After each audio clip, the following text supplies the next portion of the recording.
In the nascent days of Konohagakure, the First Hokage established its foundations. The Second Hokage nurtured its growth, and the Third Hokage solidified its structure. Yet, why does the village grapple with various petty squabbles, a consequence of unreasonable systems? To bring peace to the ninja world, it is imperative to establish new regulations for Konohagakure. Since the Third Hokage's reign, there have been reforms in the village's power structures, leading to the formation of a village council headed by the Hokage.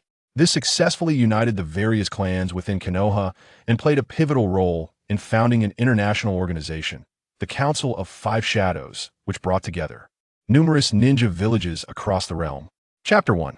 What if I become Sarutobi Hiruzen? What is happening? Where am I? After finally being promoted and celebrating with a banquet, I was unwittingly intoxicated by my subordinates. As I closed my eyes for a brief moment, upon reopening them, I found myself being carried away, a group seemingly in flight, dressed in peculiar attire. Goodness, a shuriken nearly struck me. Thankfully, I evaded it just in time. Oh no, a branch scraped my face. How on earth did I end up in a tree? Is this place truly as impressive as it seems? Fire release, Phoenix fire technique, wind release, wind cutter, a voice call from behind, and you go ahead with Hiruzen while handle these minor nuisances. Wait, am I in the world of Naruto? Why can I understand them? The Great Ninja War? A teacher holding the rear? Sarutobi Hiruzen? Suddenly, a wave of unfamiliar memories surged through me, and the world around me faded to black as I lost consciousness. Upon awakening, I found myself in a cave, my memories having merged. A day had passed since my arrival, and amidst the haze of confusion, I learned that it was now the 19th year of Konoha, during the latter stages of the First Great Ninja War. The Second Hokage had just signed a peace treaty with the Second Hokage, but the hawkish faction of Konohagakure, led by the Gold and Silver brothers with the Six Paths Ninja tools, launched a surprise attack. They assassinated the dovish Second Hokage, and relentlessly pursued the Second Hokage, Senju Tobirama. Exhausted, Tobirama evaluated his comrades and appointed Sarutobi Hiruzen as the Third Hokage, sacrificing himself in the process. 2 days had passed since then, and there was no word from him. Silently, I thought, from now on, I am Sarutobi Hiruzen. Where are Q and Danzo? What has happened to them? During our escape, we were ambushed, and alongside my comrades Uchiha Q, Shimura Danzo, Mito Gaidun, and Tsubaki Komura, we fought valiantly, dispatching 5 Genin, 9 Chunin, and 28 Genin. However, Danzo lost an eye, Q was gravely injured, and Sarutobi Hiruzen fell into a coma from exhaustion due to the time travel. Komura is tending to Q, who has yet to regain consciousness. Danzo has awakened and is now outside keeping watch, while N has gone to set traps behind us to thwart any pursuers. Leaning against the cave wall, Sarutobi Hiruzen stood up and surveyed his surroundings. He noticed Tsubaki Komura against a rock, chewing on rations, while Uchiha Q lay pale and bandaged on a mat. Tsubaki looked up at Hiruzen and handed him a bag of provisions. Kai's condition is dire. His external injuries are bandaged, but several ribs are broken, and we don't know if his organs are damaged. He has lost too much blood. We should return to the village as soon as N returns. Perhaps our teacher has escaped and is waiting for us there. Tsubaki's face held hope. Lost in thought, a stout man and a one-eyed individual entered. Hiruzen, we must depart. We cannot let our teacher down. It was a Kimichi Takefu. Though I do not believe I am inferior to you, I respect our teacher's decision. Next time we encounter pursuers, I will take the rear, and you should hurry back to the village to assume the role of Hokage. Danzo replied, somewhat begrudgingly. Danzo is right. Q needs swift medical attention. Next time, I will guard the rear with him. N concurred. Sarutobi Hiruzen responded, let us discuss the rear guard later. We are about to cross the borders of the Fire Country. Our immediate priority is to send word back to the village to prevent unforeseen circumstances. Danzo, go find a border outpost and send a message using a ninja hawk. N, once you cross the border, operate independently under the guise of the Hokage's bodyguard to locate and assemble task teams. Issue an investigation into the coup in Konohagakure to the Umbu and assign routine patrols within 50 miles to ordinary task teams. Your operational area will be along the border between the Fire and Lightning countries. Upon completing your mission, return immediately to the village. Komura and I will head towards the village with Q, while Takefu lays a few traps behind us to create signs of 6 individuals moving. You want to draw the pursuers? I disagree. I will take that role. I am a ninja who has inherited our teacher's will, Danzo retorted defiantly. Danzo, this is an emergency. I do not have time to debate who is the true inheritor of our teacher's will. This is the best course of action. But enough. I command you as the team leader. Execute the orders. Sarutobi Hiruzen interrupted firmly. Understood, Akimichi Takefu affirmed. Understood, Mito Gaten echoed. Understood, Tsubaki Komura added. Understood, Danzo grumbled reluctantly. Hiruzen hoisted Uchiha Q onto his back and waved his hand. Move out. He charged out of the cave, with Tsubaki following closely behind. And exchanged a glance with Danzo before rushing out as well. In the woods, several figures leapt gracefully from tree to tree, with Tsubaki leading the way, Hiruzen carrying Uchiha Q in the middle, and Akimichi Takefu bringing up the rear. Suddenly, distant explosions echoed. Had a trap been triggered? Hiruzen contemplated. Takefu pulled a yellow pill from his ninja pouch, popped it into his mouth, chewed, and deftly flipped down a tree to conceal himself. The two figures in the trees glanced back but continued onward, retreating further into the foliage. After a while, the sounds of clashing metal and further explosions filled the air. Hiruzen furrowed his brow. Komura, take Q and go ahead. I will assist Takefu. He quickly jumped a few times to catch up with Tsubaki, set Q down, and turned back. Tsubaki bit her lip, tears threatening to spill, but obeyed, shouldering Q and forging ahead. Watching the battle unfold ahead, Hiruzen hid beside a tree and clumsily formed hand seals. Fire release. Fire dragon bullet. This was the right seal, wasn't it? Coupled with fire chakra, then aimed and released. Takefu dodge. Fire release. Fire dragon bullet. 5 massive fire dragons roared forth. Indeed, vocalizing the technique felt far more exhilarating. The fire dragon sent everyone flying except for Akimichi Takefu, and the leaves crackled in the scorching air. Next, it was time for the next seal, Earth Release, Earth Dragon Bullet. After that, what was the next technique?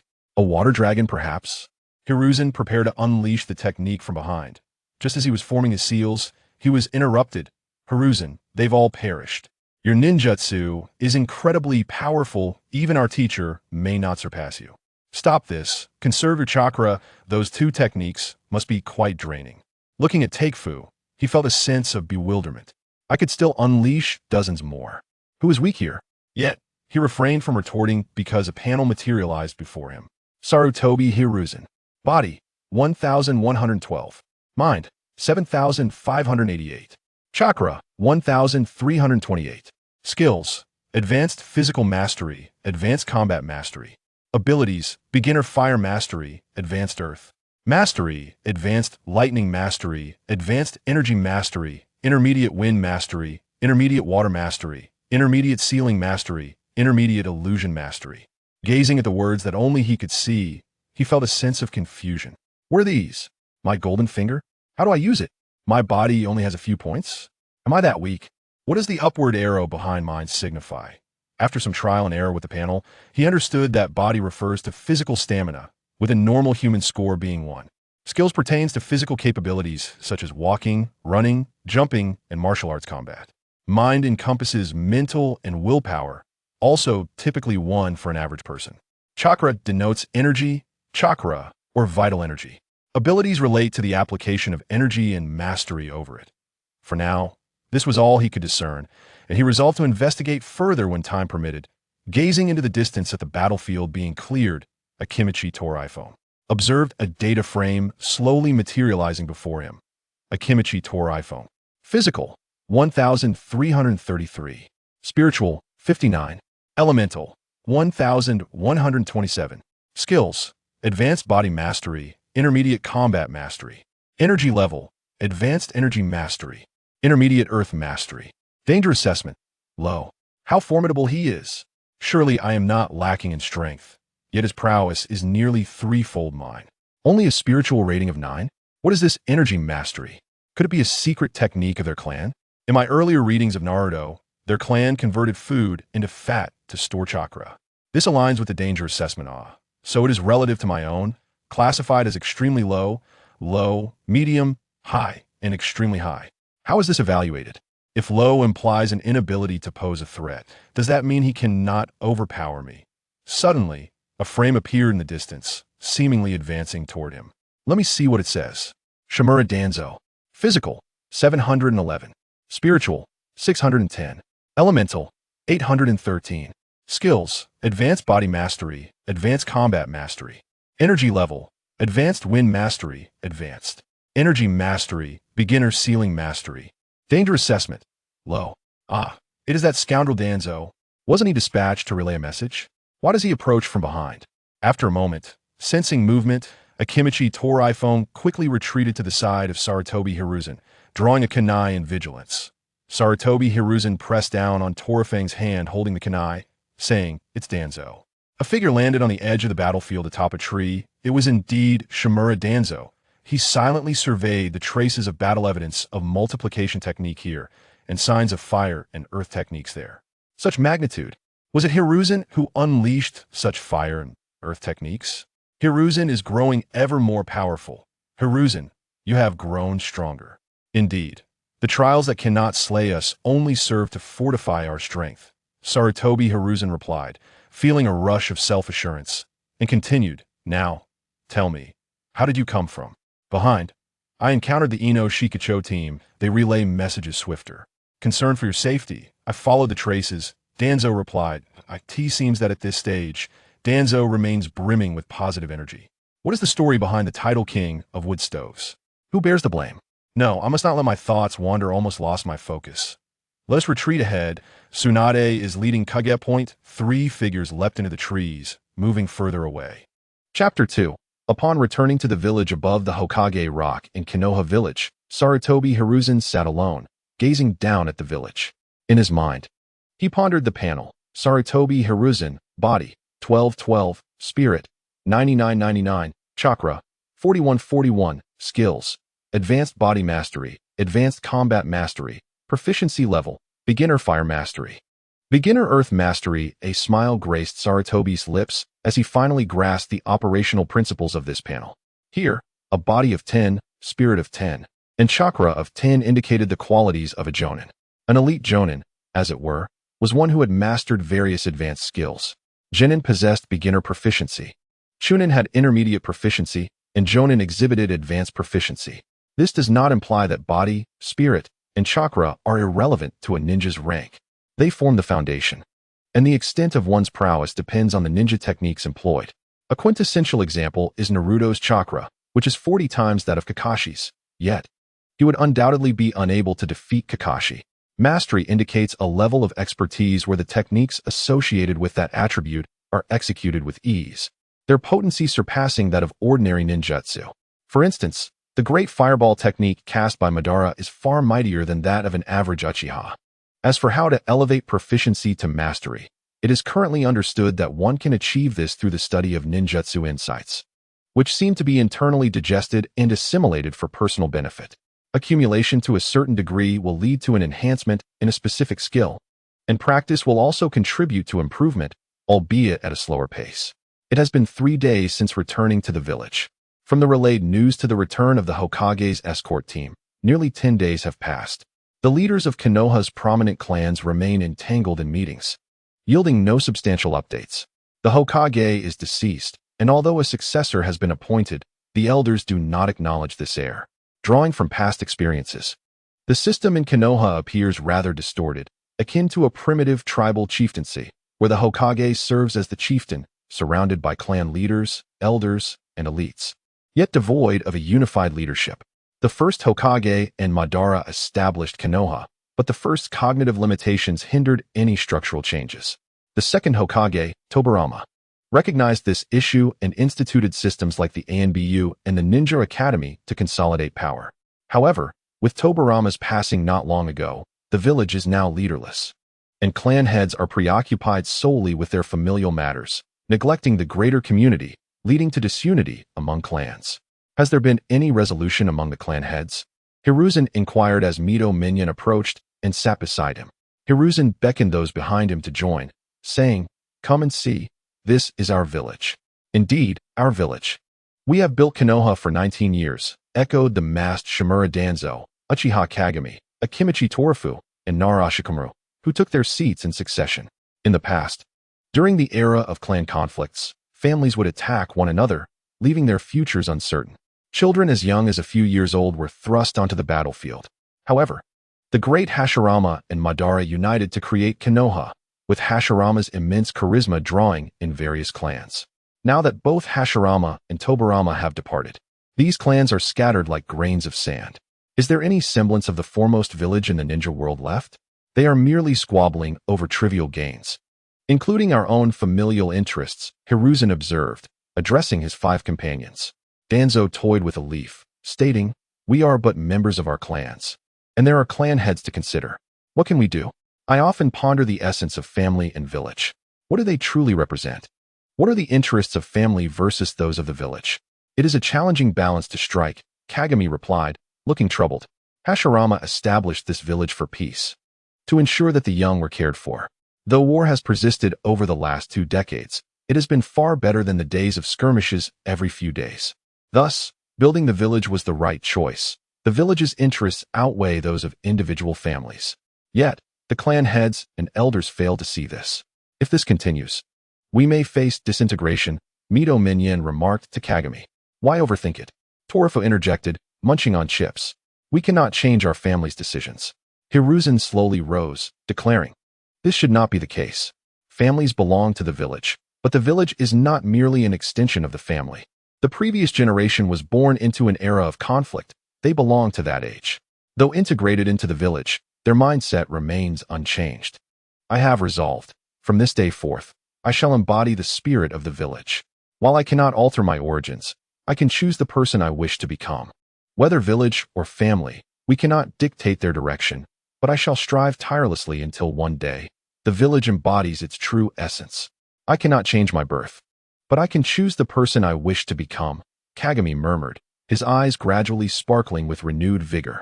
Mito Minyin, Danzo, Torifu, and Shikamaru appeared contemplative.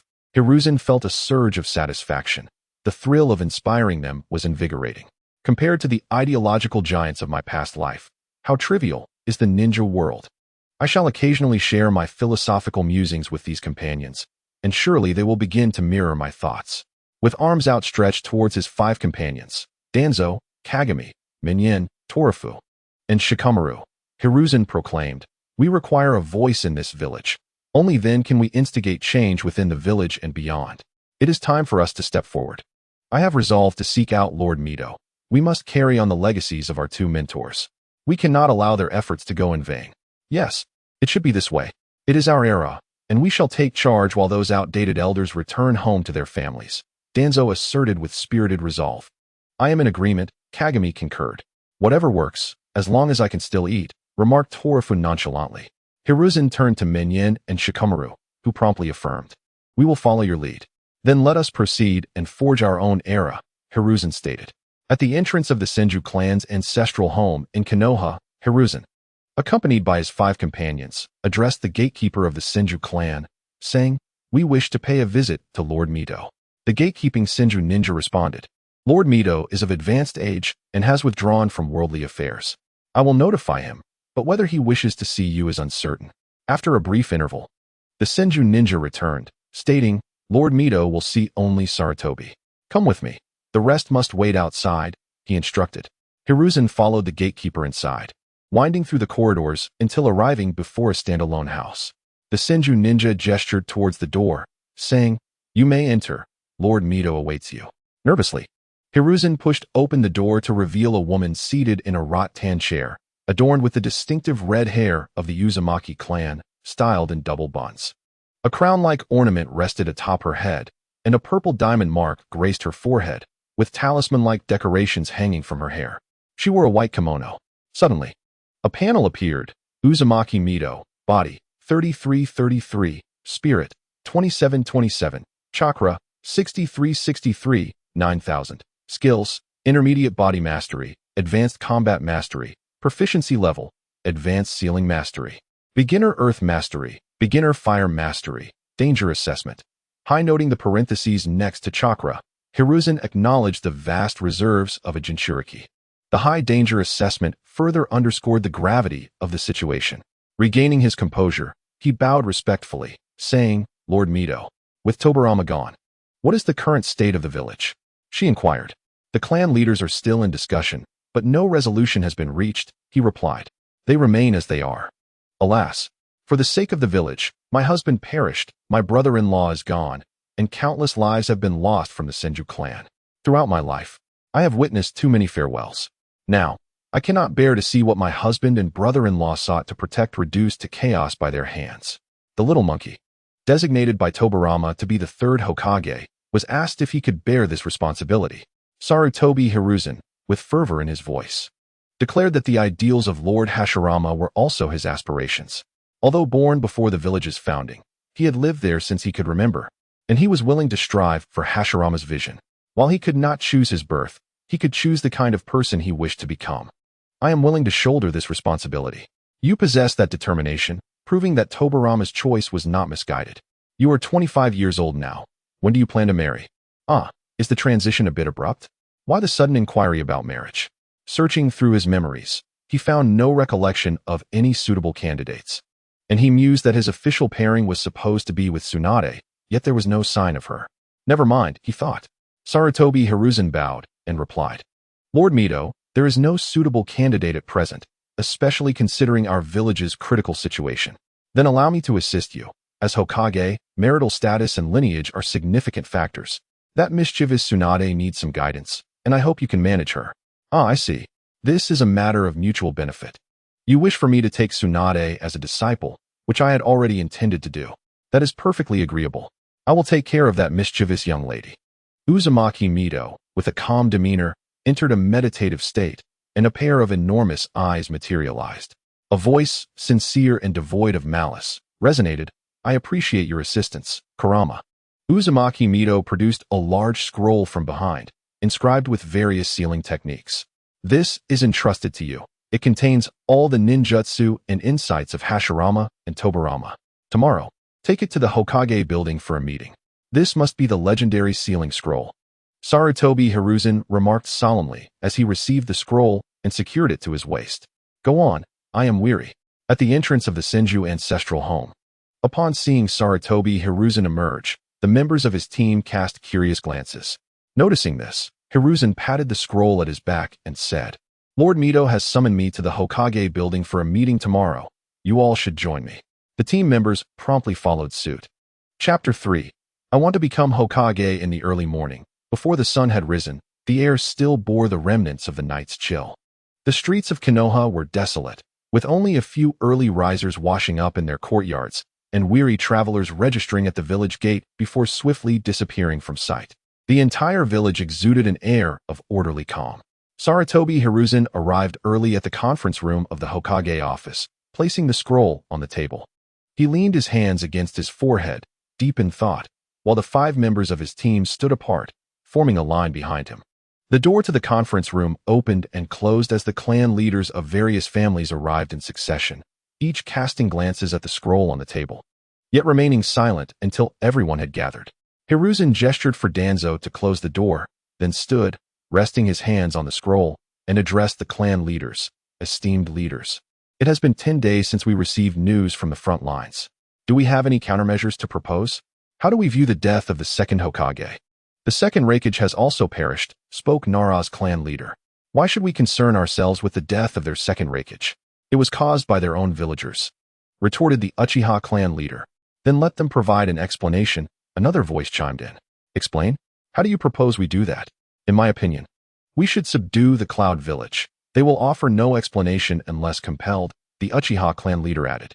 You speak lightly of battle. Does it come without cost? Are you suggesting we sacrifice our own?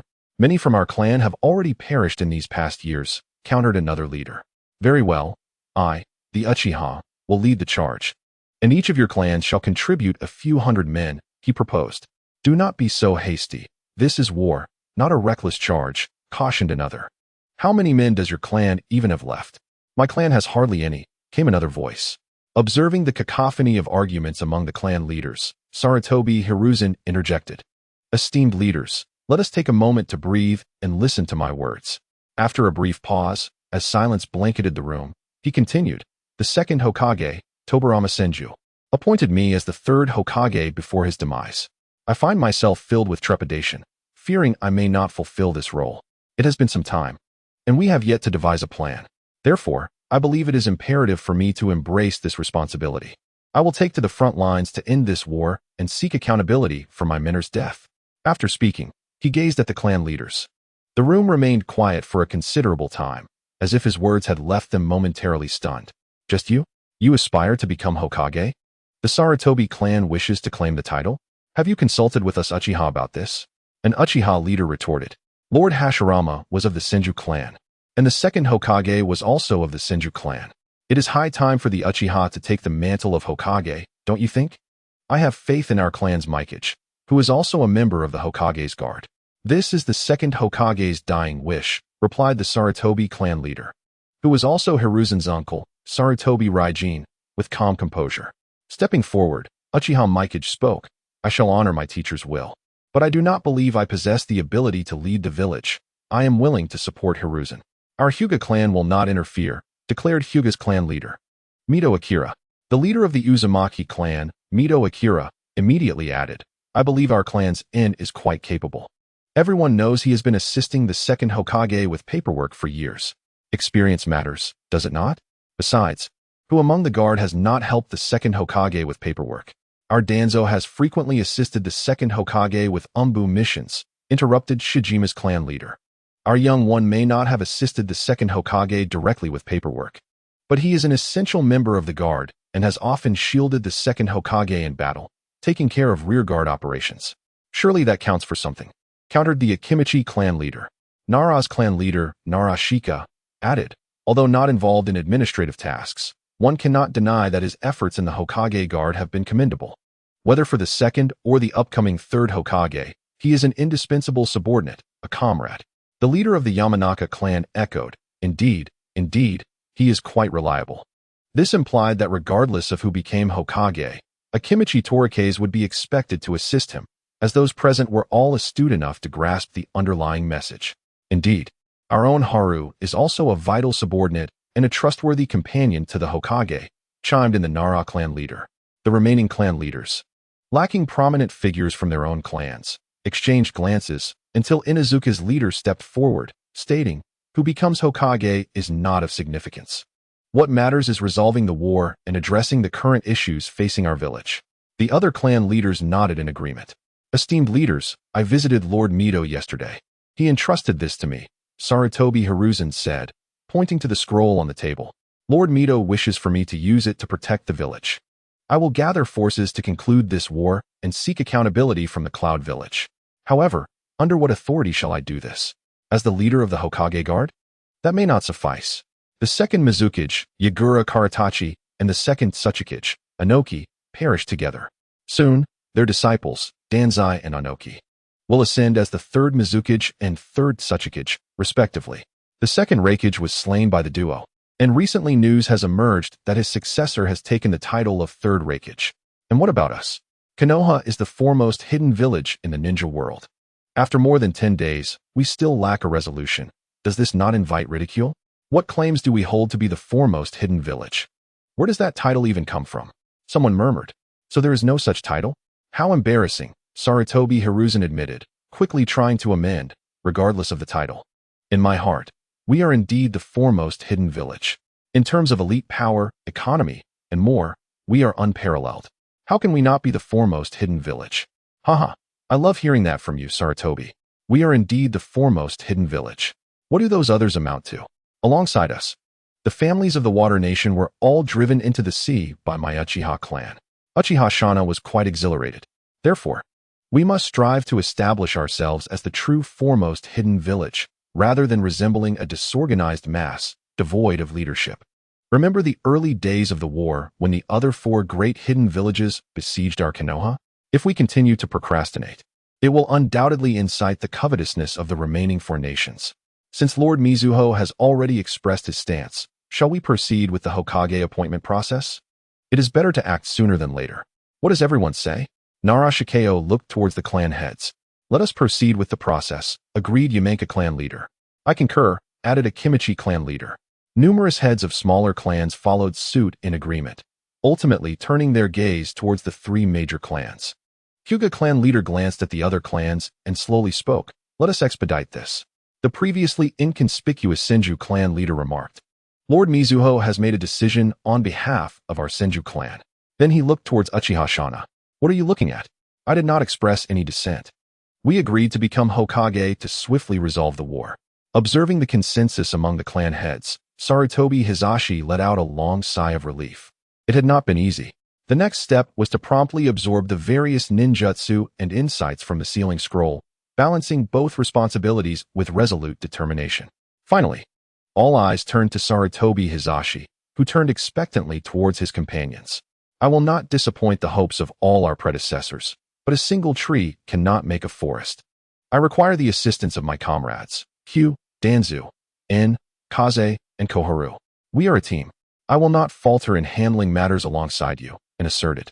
Only Danzu could make such a statement. I am at your service, Kaze and Koharu chimed in. Witnessing their camaraderie, the Senju clan leader joyfully declared, from now on, I entrust Konoha to you. I hope you will lead it to new heights. Prepare yourselves. I shall send a letter to the daimyo, he concluded, pushing open the conference room door and stepping outside. The sun had already risen, casting a golden hue on the ground through the doorframe, seemingly heralding a new era for Konoha from this moment onward. Once all the clan leaders had exited, Sarutobi Hizashi addressed his companions. We have succeeded. Our next step is to assume the mantle of Hokage, allowing us to voice our own opinions. We shall steer the great vessel of Konoha through the torrents of this era. Uchiha Q felt a surge of joy, with the Hokage being his comrade. He would serve as a bridge between the village and the clan, mending the rift between them. Akimichi Kaze contemplated. Hizashi is now Hokage, fulfilling the expectations of the three clans. Henceforth, I shall serve as his guardian, leaving the burdensome matters to others. Shimura Danzu thought, damn it, my teammate is the Hokage. I shall stand above all in Konoha, with only 4 others as equals. I ask who else? Mizuho no and mused. We have achieved our goal. This era shall be our canvas, and we will leave an indelible mark upon it. Nara Koharu thought, as Hizashi ascends to Hokage, as his teammate. I must not hold him back. I will embrace the allure of this era alongside them. Sarutobi Hizashi's thoughts were resolute. I, Sarutobi Hizashi, shall become Hokage, and I will alter the tragedies of my past life. I shall transform my comrades, leading them to overcome obstacles for my ideals. The shadows of Konoha must not resurface. The 6 of them shared their thoughts, exchanging smiles before striding out of the conference room. Chapter 4. Daily Life of the Third Hokage in Konoha Village. An Umbu swiftly entered the Hokage's office building, accurately locating the Hokage's office. After knocking on the door, a voice called from within, come in. The Umbu entered and respectfully addressed, Lord Third, presenting a small scroll. The scroll bore the distinct mark of the Cloud Village. Sarutobi Hizashi, dressed in ceremonial robes, waved his hand, and the Umbu exited, closing the door behind him. Hizashi opened the scroll, revealing a diplomatic missive from the Third Hokage of the Cloud Village. 7 days had passed since the last meeting, and the inauguration ceremony had just concluded yesterday.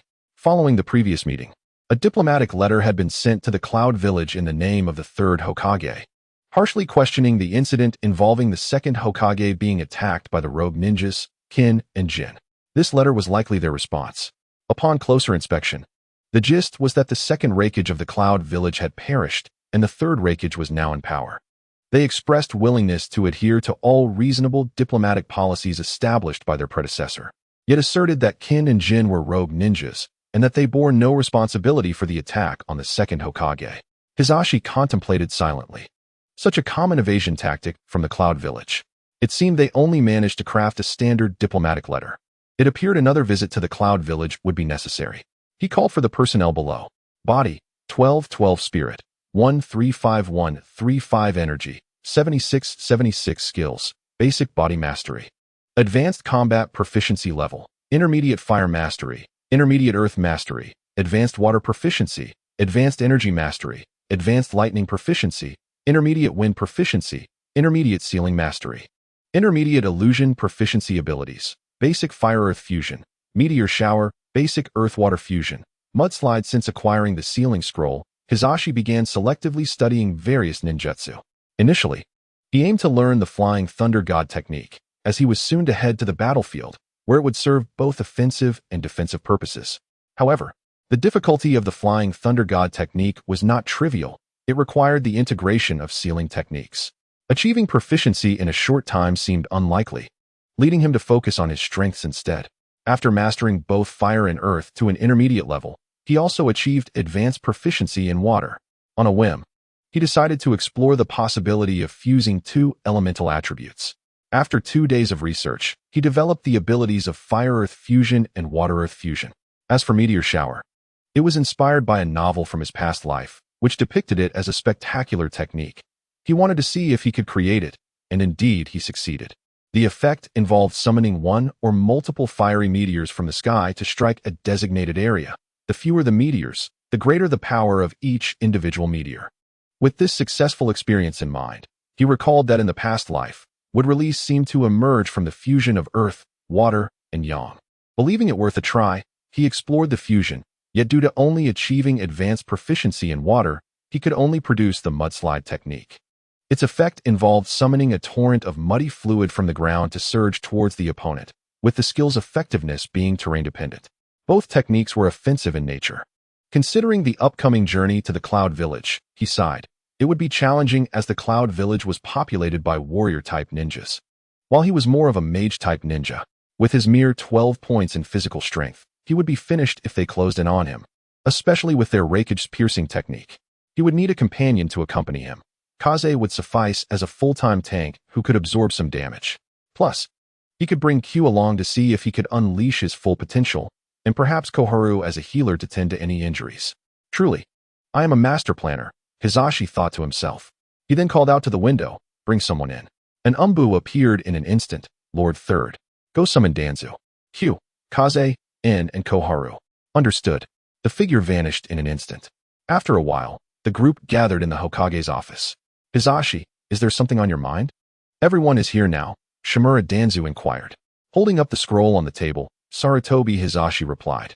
We received a response to the diplomatic letter we sent to the Cloud Village, which is a typical diplomatic evasion. I believe that rather than exchanging letters filled with verbal sparring, face-to-face communication would be more effective. I am preparing to visit the Land of Lightning. He then handed the scroll to Shimura Danzu. Danzu accepted the scroll and opened it to examine, remarking, last time.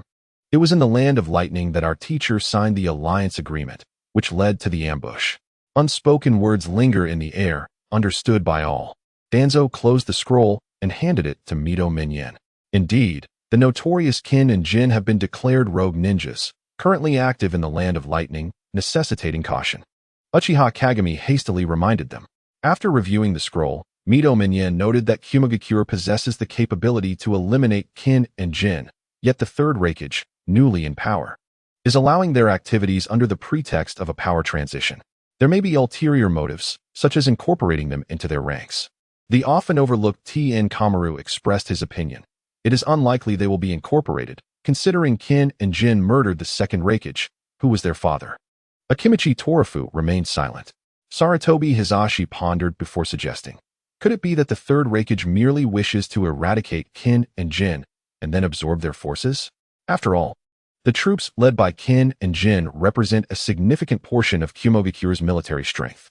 They would not want their capabilities diminished, drawing the envy of neighboring nations. Given this, traveling to the Land of Lightning seems perilous. Perhaps we should head to the Land of Iron instead. Since we are going to the Land of Iron, shall we convene a summit of the 5 Kage? Would Mito Minyan and the others agree to such a meeting? Sarutobi Hizashi mused. They likely would.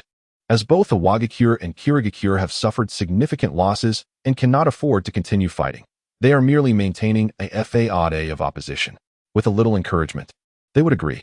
Konohagakure indeed needs to buy time to incite dissent and reclaim Kin and Jin's forces, and thus they would consent. As for Sunagakure in the Land of Wind, the other 4 nations would be attending, and the second Kazekage, Shaman, would not be so short-sighted. How about adding a layer of assurance? Let us amplify the momentum, promoting the summit under the banner of ending the war. After years of conflict, all nations are weary.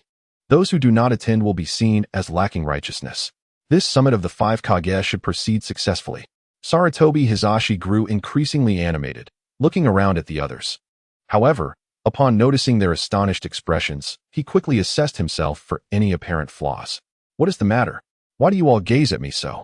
Mito Minyan suddenly laughed. Such intricate planning, and you have managed it so adeptly in such a brief time. How could we not have thought of this? No wonder you have ascended to the position of Hokage. Sarutobi Hizashi quickly waved his hands. No, no, it was merely a serendipitous thought. Is this not simply the duty of one in authority? Previously, I executed protective duties and considered only matters of defense. Now that I am Hokage, I must view things from a broader perspective. You must also swiftly adjust your mindsets. Although you are not yet in official positions as advisors to the Hokage, you must begin transitioning to take up this power from the older generation, evolving from executors to commanders. Which of you will accompany me? Shimura Danzo inquired. Initially, the plan was to head to the Land of Lightning. Thus, a standard team configuration was considered. Now, heading to the Land of Iron. We are likely to engage in protracted negotiations, requiring someone bold enough to advocate for our interests. Danzo would suffice. But replacing Kagami? That would not do. Given the unique circumstances of the Uchiha and Konoha, we must have someone from the Uchiha clan present to represent that they are a vital part of Konoha. Replacing the meat shield would not work either. Only Kamaru can be swapped out. After a moment, Sarutobi Hizashi finally declared, Kagami, Danzo, Torafu, and I shall go. Minyin and Kamaru will remain in the village to handle affairs. Kagami, you will send word to the 5 great hidden villages. Danzo, you must communicate with the Land of Iron regarding the arrangements for the summit, ensuring its smooth progression. Torafu, you will prepare the necessary supplies for our team's journey. Minyin, you and Kamaru will disseminate the message. The Third Hokage of Konoha, affected by the profound pain of war, wishes to convene a discussion with the other 4 Kage in the Land of Iron to negotiate an end to the conflict. We will depart for the Land of Iron in 3 days. Everyone, please review if anything has been overlooked. What about the incident regarding the fall of the Second Hokage in the Land of Lightning? Mito Minyin asked. Indeed, this matter must be handled with care. The shinobi world requires a show of strength, and the village must be reassured. When the summit occurs, I will address the Hokage. But we must not place excessive expectations on the negotiation table. I will dispatch the Umbu to locate Kin and Jin, once we ascertain their whereabouts.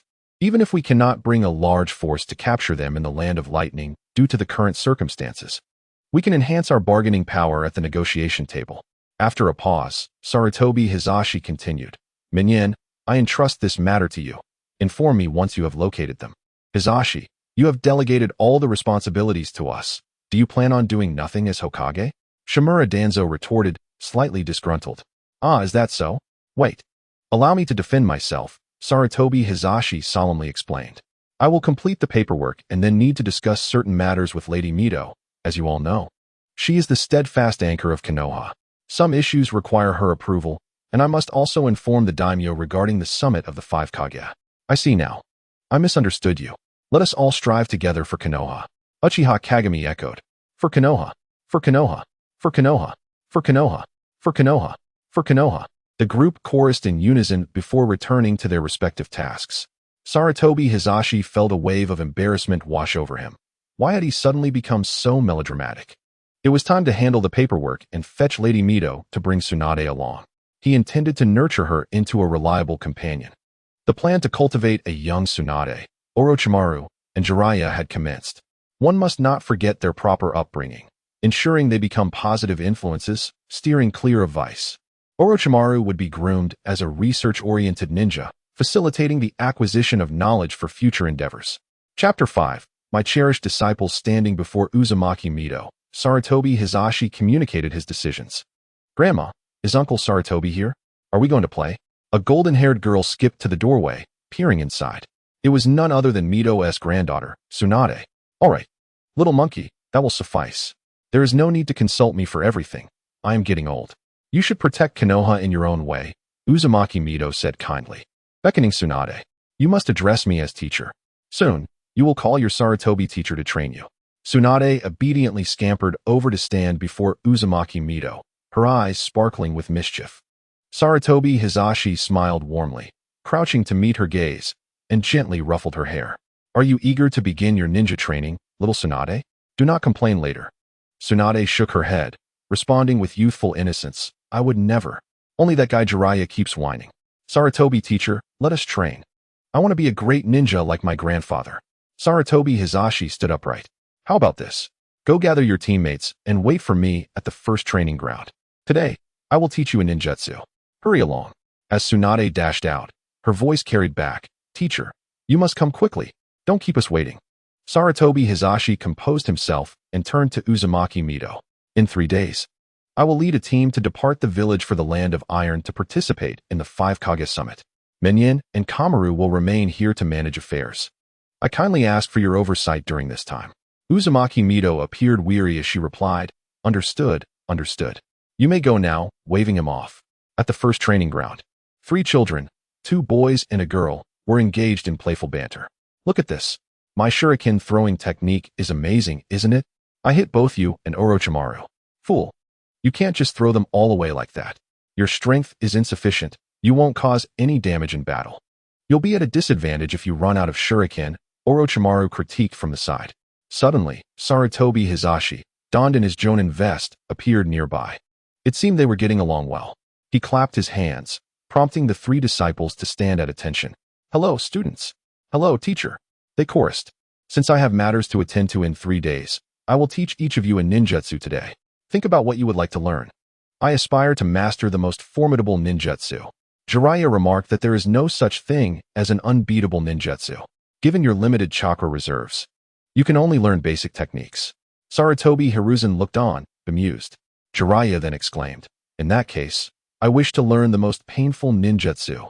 Sarutobi Hiruzen produced 3 sheets of chakra test paper, distributing them to his 3 disciples, instructing them to first test their chakra affinities and observe which element suits them best. Chakra is categorized into 5 elements: fire, wind, lightning, water, and earth. Each element causes a distinct reaction upon infusing chakra into the paper. Fire ignites it, wind cleaves it, lightning wrinkles it, water dampens it, and earth shatters it. Should one possess all 5 affinities, the outcomes would manifest as areas ablaze, cleaved, crumpled, wet, and shattered. After a brief interval, the results were revealed. Jiraiya and Orochimaru possessed all 5 affinities, while Tsunade had fire, lightning, earth, and water. Sarutobi Hiruzen chuckled at Jiraiya, stating, "Then I shall teach you a high-level ninjutsu, the fire release, fireball technique. You will condense chakra into oil within your mouth, expelling it while igniting it with fire release, creating a striking fireball." He continued, "By regulating the quantity of oil, you can shorten the casting time of the technique.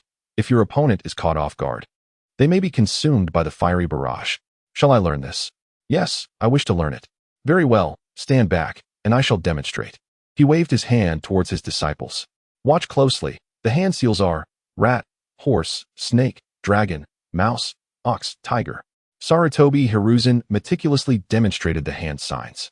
Though he himself was unaccustomed to the formal seal formation, since mastering his affinities, he could minimize the time spent on hand seals. The techniques he had developed, the heavenly fire meteor and mudslide, could be unleashed with a mere clap of his hands. The only time he had performed hand seals in this new life was when fleeing, casting a fire dragon bullet and an earth dragon bullet. With the fire release, fireball technique, Sarutobi Hiruzen puffed out his cheeks and expelled a stream of fire that rapidly enlarged, soaring into the forest. Several trees ahead were reduced to ashes. Wiping his lips, he turned to Jiraiya and asked, "What do you think?" "Incredible. I shall diligently learn this technique," Jiraiya exclaimed, brimming with excitement. Sarutobi Hiruzen then turned to Orochimaru and Tsunade, inquiring, "What elements of ninjutsu will you study?" After a moment's contemplation, Orochimaru replied, "I shall learn earth." Tsunade chimed in, "Then I will learn water release ninjutsu." "Very well, we shall take turns." He proceeded to teach Orochimaru the earth release, earth split palm, and Tsunade the water release, great water arm technique. "The ninjutsu is entrusted to you. Now it is up to you to practice. If you have questions, come and ask your teacher. I shall remain here this afternoon." With that, he leaped onto a tree branch, pulling out notes on sealing techniques to study. Even as Hokage, one must continue learning. It was truly a burden. He was preparing to delve into sealing techniques, possibly anticipating an encounter with the legendary duo, Kin and Jin, who were said to have survived within the Nine Tails, possessing traces of its chakra. Thus, Sarutobi Hiruzen aimed to research sealing techniques, for they were the optimal means to combat tailed beasts. However, sealing techniques were exceedingly complex and difficult to comprehend. According to the philosophies of Taoism from his past life, there exists a theory of the 5 elements generating and restraining each other, along with concepts of the 8 trigrams and the 4 directions, which echo the primordial chaos. The world of Hokage also contains elements of the 4 directions, 5 elements, and 8 trigrams. He wondered if they were indeed similar. Lost in thought, a voice called out from below, "Teacher." Sarutobi Hiruzen descended from the tree to find it was Orochimaru. "Do you have questions about the Earth Split Palm?" he inquired, perplexed. As he recalled Orochimaru being labeled a genius in the anime he had watched in his past life. "No, I have mastered the Earth Split Palm. May I ask other questions?" "Feel free to inquire," he replied, embodying the role of a teacher, dedicated to imparting knowledge and resolving doubts. "Teacher, do you know about immortality?" He regretted that this was a troublesome question. He quickly searched for some motivational quotes or wisdom from notable figures to distract from the child's inquiry. Here it is. When discussing immortality, one must also address death. It is said that a person experiences 3 deaths in their lifetime. The first occurs when your heart ceases to beat, your breath fades, and your heart no longer pulsates. At that moment, you are biologically declared dead. The second death happens when you are interred, and people clad in black attend your funeral, signifying your absence from society. The third death occurs when the last person who remembers you forgets you. At that moment, you truly perish, and the entire universe is no longer connected to you. Based on these 3 forms of death, one might derive 3 potential paths to immortality. The first is biological immortality, where the physical body remains alive. This is exceedingly rare. As of now, there are no known immortal beings in the ninja world, though there may exist techniques to delay aging and prolong life. Even the legendary sage of 6 paths has succumbed to death. The second form is spiritual immortality, which is also unfeasible, as without the nourishment of a physical body, the spirit will rapidly dissipate. In the current village, there is a clan, the Kato clan, known for researching a technique called spirit manifestation, which allows the soul to temporarily depart the body for battle. However, due to the frequent detachment from the body and the ravages of nature, they seldom enjoy longevity. The third form is mental immortality. Figures like the Sage of 6 Paths and Hashirama Senju have had their spirits endure through the ages. Even after so many years, there are still those who remember them. Recently, I have been contemplating establishing a chronicler to document significant events from the inception of Konoha, preserving them for future generations to learn from our experiences and avoid missteps. Wow, if each generation continues to document, would that not lead to immortality? Jiraiya and Tsunade exclaimed, seemingly appearing from nowhere. Would you be willing to assist your teacher in achieving this vision? Sarutobi Hiruzen crouched down, embracing the 3 young ones. Of course. I hope future generations will read my autobiography and say, what a great ninja this was. Jiraiya's eyes sparkled with enthusiasm. I would as well. Then you must train diligently to become a great ninja worthy of remembrance. Tsunade clung to Sarutobi Hiruzen's arm, playfully asking, Teacher, are there any ninjutsu that do not require hand seals? Hand seals are such a hassle. They take too long during combat, which is rather unexciting. Sarutobi Hiruzen replied, there are several solutions to this. You must practice diligently until you can perform hand seals swiftly, such as with the water dragon bullet technique, which requires 44 seals. Alternatively, mastering a technique to such an extent allows for the simplification of hand seals. For instance, the water dragon bullet technique can be executed with just 4 seals. This simplification was achieved by my teacher, the Second Hokage, who reduced the 44 seals to just 4. Isn't that impressive? Tsunade cheered, my great-grandfather is amazing. Furthermore, there is the understanding of chakra akin to that of Hashirama Senju, allowing for techniques to be executed with a mere clap of the hands, like the mudslide technique. Sarutobi Hiruzen promptly demonstrated his unique ninjutsu.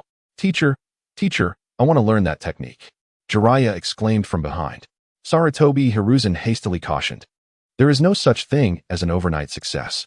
Whether it be the First Hokage, the second, or even myself, we have all undergone countless battles, years of experience, and relentless practice to reach our current state. You must also commit to diligent training to grow. Tsunade, feeling disheartened, lamented. Is there really no way to battle without hand seals? The only combat style that does not require hand seals is taijutsu. You must also pay attention to training your physical skills, as the battlefield is ever-changing.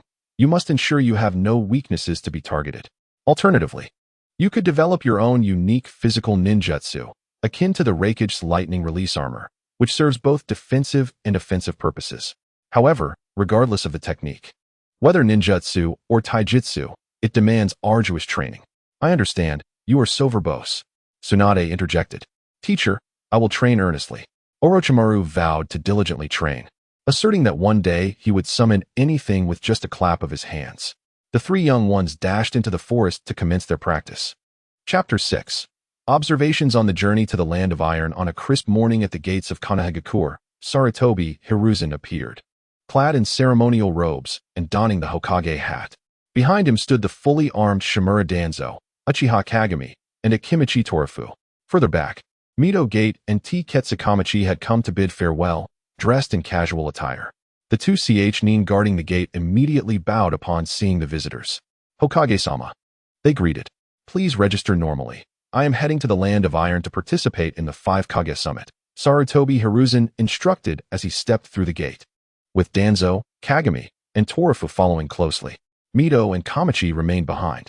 Waving them off, Sarutobi said, return to your duties and ensure the village remains safe. We are departing now. In a small town of the Fire Country, Sarutobi, now dressed in ordinary clothes, entered an inn. He looked at his three companions with a frown. Lamenting, I should not have traveled in ceremonial robes. They have become soiled and tattered. How can I present myself to others in this state? I have a few spare robes, Torafu said, pulling out a sealing scroll. Let us change when we arrive. If we do so now, they may get dirty again. Sarutobi replied. By the way, who invented these ceremonial robes for the Hokage? He pondered, shaking his head. I believe it was the first Hokage who first donned them. The other villages merely followed suit, Kagami mused. Upon our return, we must, in the name of the Hokage, abolish this tradition and design new attire suitable for the Hokage, formal wear for grand occasions, combat gear, and casual attire. As his companions stared at him incredulously, Sarutobi contemplated for a moment before timidly suggesting, I could design a few sets for you too. Hiruzen, you are the Hokage. You represent Konohagakure and the Fire Country. Please be mindful of your image, Danzo admonished loudly. There is no one around. In public, I am the Hokage, but in private, we are comrades. Is it necessary for me to maintain an air of authority before you? Sarutobi countered. Indeed, in recent days, Sarutobi had increasingly allowed himself to be free-spirited, signifying his deeper integration into this world, a world where every individual was flesh and blood. No longer did it resemble the rigid caricatures seen in anime during his previous life. Danzo, who had once been portrayed as a villain, now appeared more nuanced after spending so many days together. He felt like a partner one could entrust with their life. Danzo and the others were touched, realizing the bond that had formed. Observing their tearful expressions made Sarutobi feel somewhat embarrassed, prompting him to say, let us move on and explore. Strolling along the streets, the quartet meandered, glancing around. Before long, they found themselves at a hot spring establishment. Sarutobi felt a twinge of desire and glanced at his companions, silently asking, shall we soak? They responded with affirmative looks, and the four of them rented a small pool to enjoy a relaxing soak. After a while, feeling rejuvenated, they lounged by the edge of the pool when they heard commotion from the adjacent area, suggesting new arrivals. One person complained, finally home. I can enjoy a good soak in the hot springs. Another replied, once you're back, you shouldn't go causing trouble. But how can one earn a living without some hustle? The first retorted, money is important, but life is paramount. In these turbulent times, one misstep could cost you dearly. It's wise to be cautious, the second warned. Have you not heard? The war is ending, the first insisted. How do you know that? A new voice interjected. I heard that the new Hokage can no longer hold out and is set to sign a peace treaty. No. The third Hokage, feeling the plight of the common folk, has decided to convene the 5 Kage Summit in the Land of Iron to end the war, another clarified. Do they truly care about the struggles of the common people? A third scoffed. At this point, Danzo felt incensed and was about to confront them, but Sarutobi restrained him, covering his mouth and whispering, let us listen further to understand our perception among the common folk. Your argument is flawed. It may not apply to other hidden villages, but I believe Konoha is different. At least, we did not initiate the war, and it is the Hokage who is actively working to bring it to a close. The second person argued. The 4 villages united to attack our hidden village. How shameless. The first exclaimed, your claims are outdated. Initially, it was indeed 4 against 1, resulting in a stalemate. Eventually, the Wind Country's hidden village withdrew, followed by the Earth and Water countries, where reports indicate their second Hokage perished, the second recounted. Both the second Hokages of the lightning and fire countries have perished as well. The devastation of war is immense. Ending it is a positive development. Will you continue your trade once the war concludes? Of course. I was never afraid during the war, so why would I fear peace? Those like you will still profit. Perhaps in a few years, you could even buy a house in the capital to settle down. The capital is the safest place.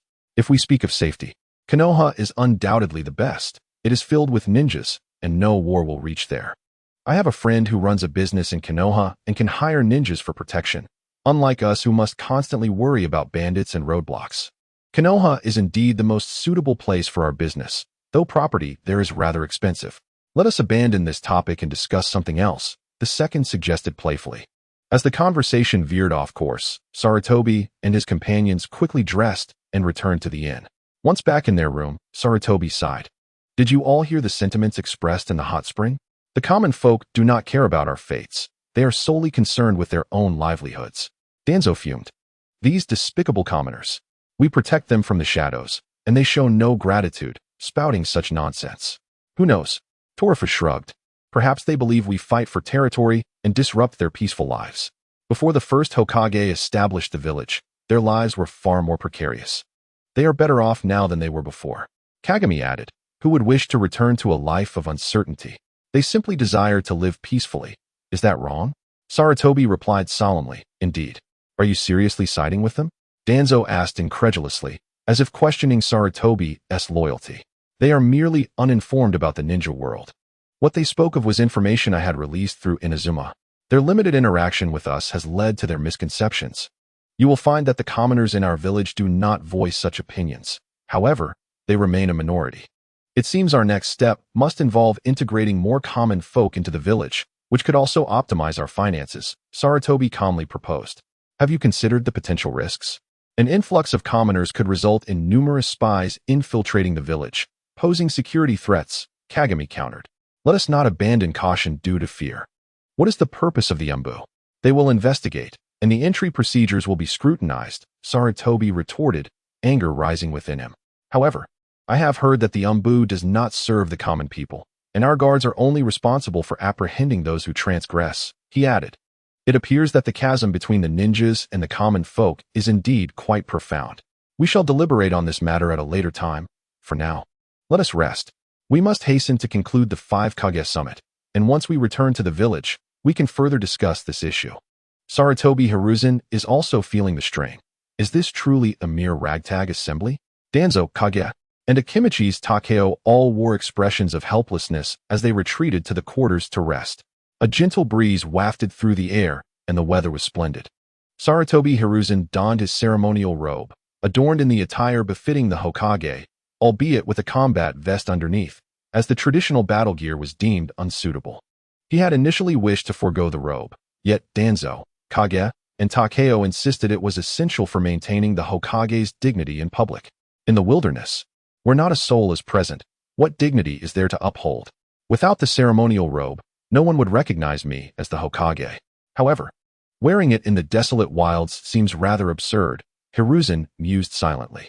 Danzo, how have your communications with the Land of Iron progressed? Are there any issues at hand? Hiruzen expressed his lingering concerns. He had dispatched a letter as the Hokage outlining several requests. Is that all? Hiruzen questioned incredulously, astonished at the coarse manner of their dealings. It starkly contrasted with the meticulousness of bygone days in Huaxia. He found it quite unsettling. What more do you desire? Was it not always conducted in this manner in previous years? Danzo retorted with conviction. Hiruzen found himself momentarily at a loss for words. After a prolonged silence, Akimichi Takeo remarked, we are nearing the border of the land of you. Everyone, stay alert. The group immediately adopted a cautious demeanor, continuing their journey in silence. Upon crossing the border, nothing of note occurred. After traveling 20 miles beyond the border, they were now within the territory of the Land of Iron. Suddenly, Hiruzen signaled for a halt, indicating a tactical maneuver. There might be an ambush ahead. The group swiftly concealed themselves. How did Hiruzen detect this? It was because he had activated the visual interface of his attribute panel while on the journey. As they proceeded, he suddenly encountered a myriad of attribute panels before him. This was no ambush. It was something else entirely. Chapter 7. We were just looking for you, and you have delivered yourselves right to us. What have you discovered? Uchiha Kage inquired softly. Approximately 2 miles ahead, I sense a significant concentration of chakra. Let me delve deeper, Hiruzen replied, casually forming a hand seal and feigning focus on the horizon, while in truth, he scrutinized the multitude of attribute panels. Golden Horn Body, 3131 Spirit, 513 Energy, 2424, 200 Skills, Advanced Physical Mastery, Advanced Combat Mastery Level, Advanced Lightning Mastery, Advanced Energy Body Mastery. Intermediate Ability, Weapon Slave Danger Rating, High Silver Horn Body, 2929 Spirit, 514 Energy, 2323, 200 Skills, Advanced Physical Mastery, Advanced Combat Mastery Level, Advanced Lightning Mastery. Advanced Energy Body Mastery, Intermediate Ability, Weapon Slave Danger Rating. High. So it is them. They were indeed seeking us, and now they have come to us. Why is their spirit so low? There seems to be an issue. Their ability is that of a weapon slave. Oh, those 5-6 Paths ninja tools? Their danger rating is high. We must not engage in prolonged combat with them, lest they employ some nefarious tactics. Observing the others, Yas Body, 1818 Spirit, 1010 Energy, 1212 Skills, Advanced Physical Mastery, Advanced Combat Mastery Level, Advanced Lightning Mastery, Advanced Energy Body Mastery. Intermediate Danger Rating. Low. This is the template for a standard elite J-Nin. Darushan Body, 77 Spirit, 66 Energy, 88 Skills, Intermediate Physical Mastery. Intermediate Combat Mastery Level, Intermediate Lightning Mastery, Intermediate Energy Body Mastery, Intermediate Danger Rating. Extremely low. This is the template for a Chunin. Never mind, I shan't dwell on this. It is all rather dazzling. Beyond Golden Horn and Silver Horn, there is no one capable of a fight. However, Golden Horn and Silver Horn will prove to be challenging adversaries. As he assessed their combat strength, Uchiha Kage Body, 1414 Spirit, 3434 Energy, 2222 Skills, Advanced Physical Mastery, Advanced Combat Mastery Level, Advanced Lightning Mastery, Advanced Energy Body Mastery, Advanced Fire Mastery Ability, High Techniques Danger Rating. Medium Danzo and Takeo also embody the elite J-Nin and J-Nin templates, making them formidable adversaries. The chakra ahead is estimated to be around 200, among which 2 emit the aura of tailed beasts. I suspect they are Golden Horn and Silver Horn. There are 3 J-Nin levels of chakra, while the rest are Chunin and Jinin. Their numbers are overwhelming, and we cannot afford a war of attrition. I will take the initiative. I will first release an area ninjutsu to cause disruption. Subsequently, I will employ a barrier technique to divide the battlefield, isolating Golden Horn and Silver Horn from the rest. Danzo, Kage, you must swiftly eliminate those lesser pests to come to my aid. Takeo, provide cover for me. Do not allow anyone to interfere. Should the situation turn dire, you are to retreat first. I will use the barrier technique to prevent their escape. Hiruzen solemnly outlined the battle plan. You cannot hold the rear. I will do it, Takeo insisted. Hiruzen regarded Takeo with a bemused expression, then formed hand seals to create 4 shadow clones, gesturing for them to disperse. Why use a real person for the rear guard? A shadow clone suffices. As the battle was about to commence, Hiruzen quietly moved closer, sensing the distance was nearly sufficient. Any closer risked detection. He prepared a combat gesture and unleashed the mudslide technique. Instantly, chaos erupted as mud and debris surged forward, sweeping away stones, trees, and other detritus. The sheer power of this technique was overwhelming. Witnessing the astonished trio, Hiruzen commanded, "Prepare for action, meteor shower." In an instant, the sky above erupted with hundreds of half-meter-wide meteoric fireballs plummeting downwards. Hiruzen and his companions leapt forward. On the battlefield, Golden Horn and Silver Horn's forces lay in disarray. Some were swept away by the mudslide, emitting anguished cries, while others were knocked unconscious by the debris, buried alive. Look out above. Quickly find somewhere to hide. Who are we under siege by? Yas bellowed in anguish, already weary from lying in ambush for days, now besieged by an unknown assailant. At that moment, a voice rang out. Fire style, great fire annihilation. Fire style, great fire ignition. Wind style, wind cutter. Wind style, vacuum sphere. This was a coordinated assault by Uchiha Kage and Danzo, thriving amidst the chaotic battlefield, unleashing a barrage of ninjutsu and shuriken. The two of them created a disparity akin to 100 men. While Golden Horn and Silver Horn's troops could only muster limited resistance and counterattacks until AJ Nin emerged to command them, slightly improving their situation. Let us now shift our focus from the battlefield. On Hiruzen's front, two figures emerged, enveloped in crimson chakra, blocking his path. Oh, if at Isnt the Wood Village's Sarutobi, you've ascended to Hokage, your second Hokage, your mentor, met his demise at our hands. And you were once pursued like frightened children. Are you prepared now? Ready to die at our hands? Do these two harbor some delusion? Their subordinates are being slaughtered. Yet they jest. What kind of leader will retain followers when they act so recklessly? Hiruzen was unaware that he had struck a nerve under the weight of their leadership. Golden Horn and Silver Horn's ranks had dwindled, many returning to the Cloud Village, unwilling to risk their lives under such leaders. The Cloud Village welcomed them, after all. They were merely punishing the wicked. This resulted in the forces brought by the Golden Horn and Silver Horn being reduced to a mere 200. Sarutobi Hiruzen clapped his hands, unleashing the mudslide technique, sending forth a torrent of mud. From within the mudslide, a crimson chakra hand swiftly reached out towards Sarutobi Hiruzen, who evaded the attack using the body flicker technique. Behind him, Akimichi Choji also activated his ninjutsu, the multiplication technique, transforming into a giant to shield the front. Seizing the opportunity, Sarutobi Hiruzen cast his ninjutsu, the combined ninjutsu of Earth Dragon Fire Flow and Thunderwater Dragon Bullet. These impactful and paralyzing techniques were employed to restrict their positions, with Choji tasked to limit their range of movement. Very well, I'll provide cover for you, he stated. The 4 Red Sun formation was finally in place, as 4 shadow clones were stationed. 4 blazing red barriers rose, enclosing the Golden Horn and Silver Horn within. Despite their assault on the barriers using Ninetales chakra, the clone's chakra, although limited, would hold up for a while. Choji, cover me, Sarutobi Hiruzen urged, as Choji quickly positioned himself beside him in a state of vigilance. Sarutobi Hiruzen clapped his hands together, a powerful chakra surging forth. The meteor fire rain descended, with an immense meteorite, measuring over 20 meters in diameter, plummeting from the sky above the barrier. One was not enough, as meteor after meteor crashed down, causing a cloud of dust to billow within the barrier after 3 strikes. Soon, as the dust cleared, 2 figures lay motionless inside. Sarutobi Hiruzen checked the status. Golden Horn, danger rating, none. Silver Horn, danger rating, none. Reassured, he dispelled the shadow clones and swiftly approached the Golden Horn and Silver Horn, casting the 5 elements sealing bind upon them and confiscating their 5 Six Paths ninja tools. The 5 Six Paths ninja tools were as follows. The H-Kin rope, a ninja tool left by the Sage of Six Paths, used in conjunction with the 7-star sword and the red gourd, possessed by the Golden Horn. Those who come into contact with the H-Kin rope will utter their commonly used words, but the words will vary according to the speaker's habits.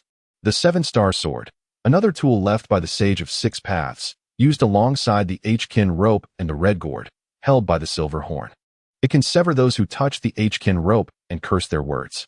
Using the 7-star sword alone requires an immense amount of chakra, rendering it unusable by ordinary individuals. The red gourd, also left by the Sage of Six Paths, used with the 7-star sword and the H-Kin rope, possessed by the Silver Horn. It captures severed words and seals them. If the speaker mentions a keyword, remains silent for too long, or utters phrases similar to the keyword, they will be drawn into the gourd. The banana fan, a tool left by the Sage of Six Paths, later held by the Golden Horn. It disregards the user's chakra nature and can release all 5 elemental transformations simultaneously, but at a significant cost of the user's chakra.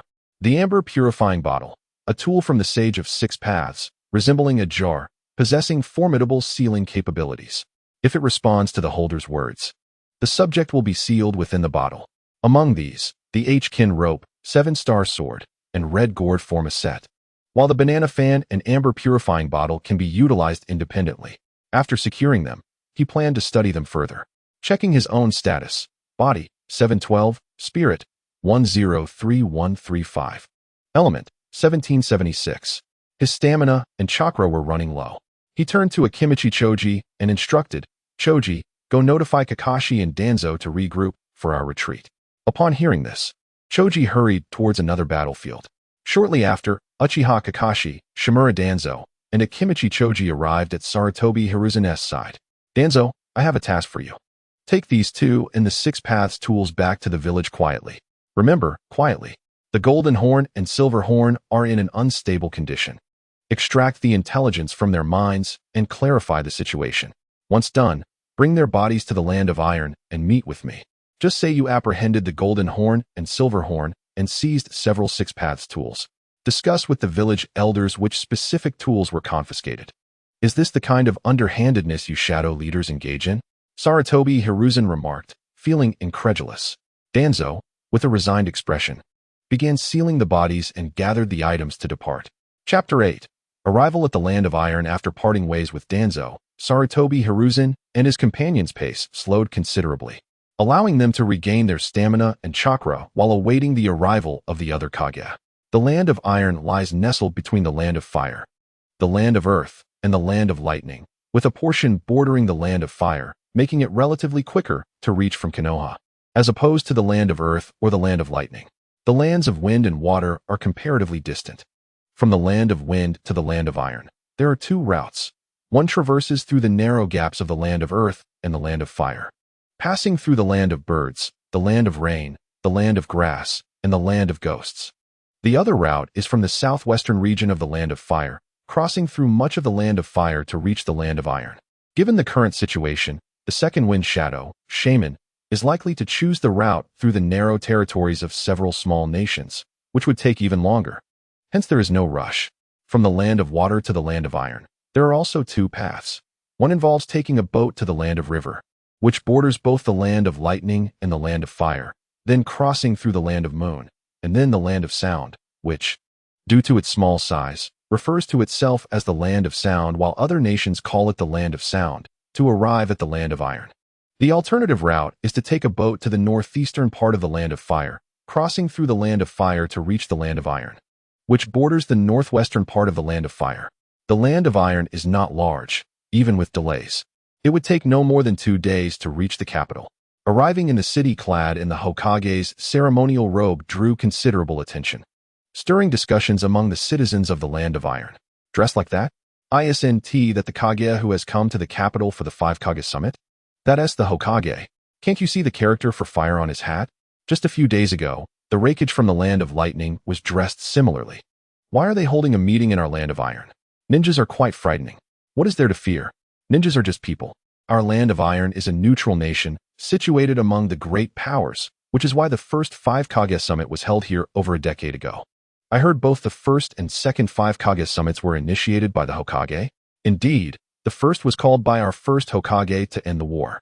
This time, the Third Hokage initiated it for the same purpose. Hearing such obviously biased remarks, it was clear they were merchants from the Land of Fire. Sarutobi Hiruzen and his companions paid no mind to the idle chatter and continued on their way to the General's mansion. Upon arriving at the entrance of the General's mansion, the current general of the Land of Iron, accompanied by a young man in his teens, greeted them with a sword at his side.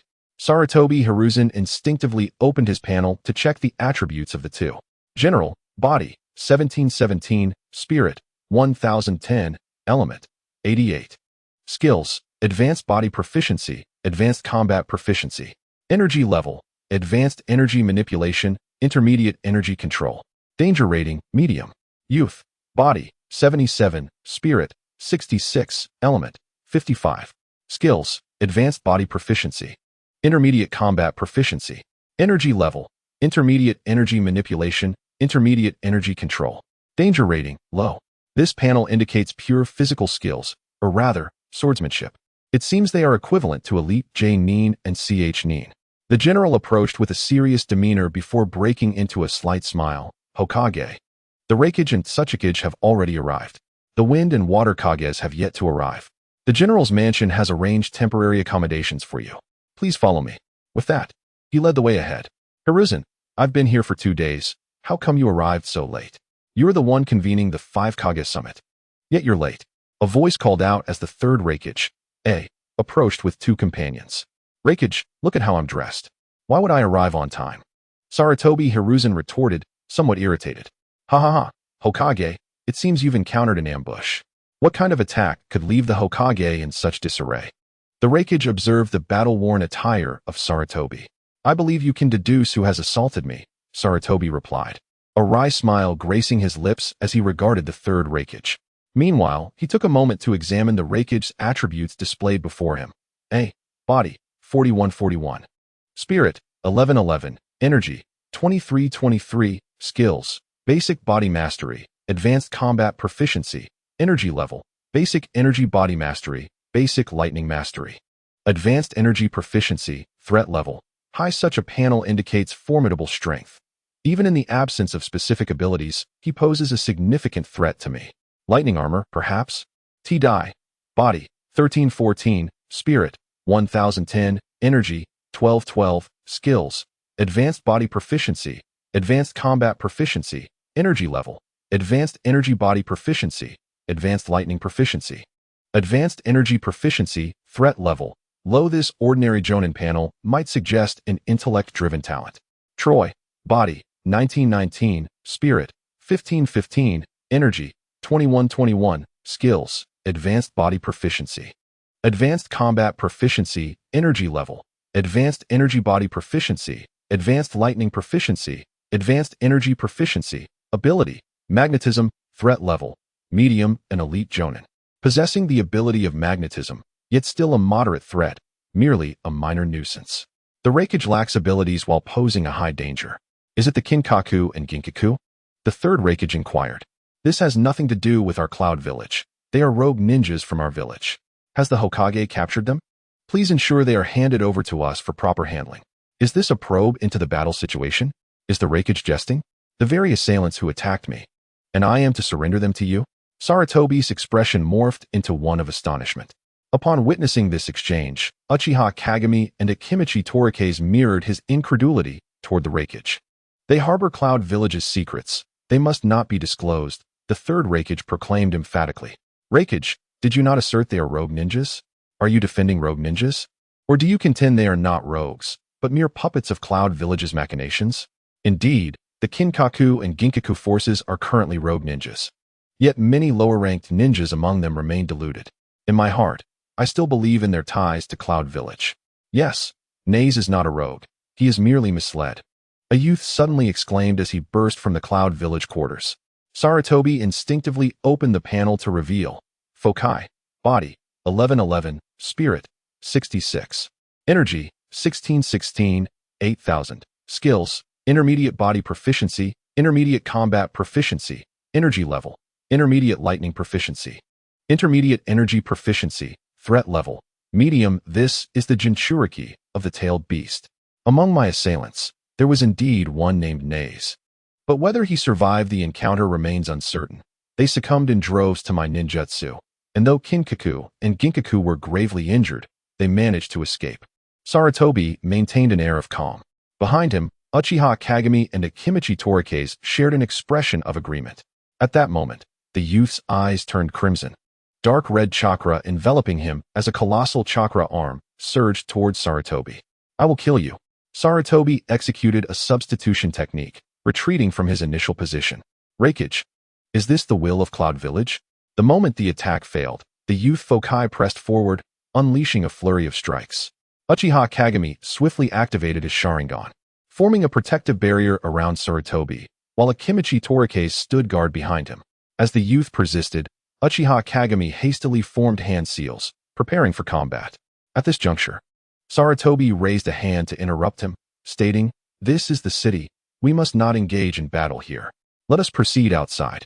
With that, he immediately utilized the body flicker technique to move beyond the city limits, trailed closely by Uchiha Kagami and Akimichi Torike's, with the Jinchuriki Fokai following closely behind. Fokai, the third Hokage called out, and promptly followed suit, with T-Dai and Troy trailing behind. Suddenly, a diminutive figure clad in an Earth Shadow's conical hat approached. Darui. Noki inquired, what has transpired here? It appears to be utter chaos. Darui, with a resigned expression, replied, not long ago, the Hokage arrived. I led the third Hokage here, only to encounter the Hokage. Does the Hokage take issue with the Hokage, leading to a confrontation? Not at all. The Hokage was ambushed by rogue ninjas from the Land of Lightning, Kinkaku and Ginkaku's forces, and was subsequently repelled, suffering considerable casualties. The Hokage likely wishes to negotiate concerning those individuals. Hokage's nephew, Fokai, is also present. Having just become a Jinchuriki, his seal may still be unstable. Upon hearing of a former close acquaintance's death at the hands of the Hokage, he may have succumbed to rage and transformed. Darui perceived the Raikage's volatility. The Hokage seems to have encountered quite the misfortune, assaulted by rogue ninjas en route, only to be attacked by a Jinchuriki upon arrival. After all these years, can Cloud Village still not manage a stable seal? Could this be a deliberate ploy by the Raikage? If the Hokage were to assert himself, would there still be hope for reconciliation between the land of lightning and the land of fire? Conflict seems inevitable. Will the Five Kage summit proceed? Noki mused with a hint of schadenfreude. Darui sensed that the Earth Shadow did not appear to be a benevolent figure, stirring discontent. He quickly clarified. The Third Hokage is a distinguished ninja who understands that battles are ill-suited for urban settings. Thus he has led his subordinates to guide the rampaging Jinchuriki outside. The Third Hokage is indeed protective of civilians. Internally, Noki scoffed, recognizing this as mere theatrics, a show of respect for Darui's position in the Land of Iron. I shall investigate further, Noki declared, making his way outside. Darui turned to Mitsu, stating, let us proceed as well. We must ensure that the Hokage and Raikage do not truly come to blows. Such an occurrence would spell disaster for the ninja world. Mitsu replied, Sensei, I believe the Hokage genuinely cares for the welfare of the civilians. He must be a remarkable individual. Darui responded, indeed. The Hokage exercises great restraint and seeks to end the conflict. Come, let us observe closely, lest the Earth Shadow incite further strife. Chapter 9. Before the Five Kage summit could commence, a conflict erupts. On the outskirts of the Iron Country's capital, a group engaged in a frantic chase. Halting near an uninhabited hill, Earth-style, earth flow wall, a rising earthen barrier formed, shielding them from the assault of the tailed beast's chakra. Sarutobi and his companions ascended the summit of the earthen wall, just as the Raikage and his allies arrived behind Jinchuriki foci. Sarutobi called out, Raikage, will you not intervene? He is my nephew, having recently become the Eight Tails Jinchuriki. His seal may still be weak. In his emotional turmoil, spurred by the death of his beloved uncle at the Hokage's hands, he has lost control of his seal. The third Raikage hesitated to confront his own nephew. If I were to strike with full power, I cannot guarantee his safety. You Cloud Village should prepare for the next Jinchuriki in a few years. Sarutobi replied firmly. You must intervene. The Jinchuriki is a significant taboo in the ninja world. Does the Hokage wish to incite war? Raikage, does this reflect Cloud's stance? Are you truly willing to engage in such a trivial confrontation with the Hokage? Sarutobi glared ominously at the third Raikage. At that moment, the third Tsuchikage, Noki, also arrived. Interjecting, ninja from Cloud Village have always disregarded decorum. The third Raikage shot a furious glance at Noki, asserting, Fokai is merely a child. I implore the third Hokage not to hold this against him. Troy is my comrade through thick and thin. His words carry my sentiments. Upon hearing the Raikage's words, T-Dai realized the gravity of the situation. The earthen figure still bore a trace of anger. As anticipated, Sarutobi shed his Hokage robes, unleashing a torrent of potent chakra with a clap of his hands. Kagami, handle that individual, the others are mine. As the adage goes, seeking peace through compromise leads to the demise of peace. Seeking peace through combat ensures its preservation. The truth lies solely at the edge of the blade. Throughout the ages, Sarutobi Hiruzen has consistently imbued his past workplace philosophies into his current role, believing that all matters can be resolved through dialogue. He has tended to address issues through negotiation and has often tolerated the provocations of the Raikage. Just a few days ago, he engaged in a skirmish with the Gold and Silver brothers, merely to experiment with his ninjutsu and to indulge the playful side of battle. However, the situation has drastically changed. Without subduing them, they will refuse to come to the negotiating table. Enough is enough. The affairs of the ninja world can take whatever course they will. The Fire Release, Fire Dragon Flame Bullet and the Earth Release. Earth Dragon Bullet combined into a complex ninjutsu, causing a segment of earth to rise abruptly, forming a dragon's head that relentlessly spewed forth high-temperature fireballs towards the third Raikage side. Uchiha Kagami and Akimichi Chofu also entered battle mode.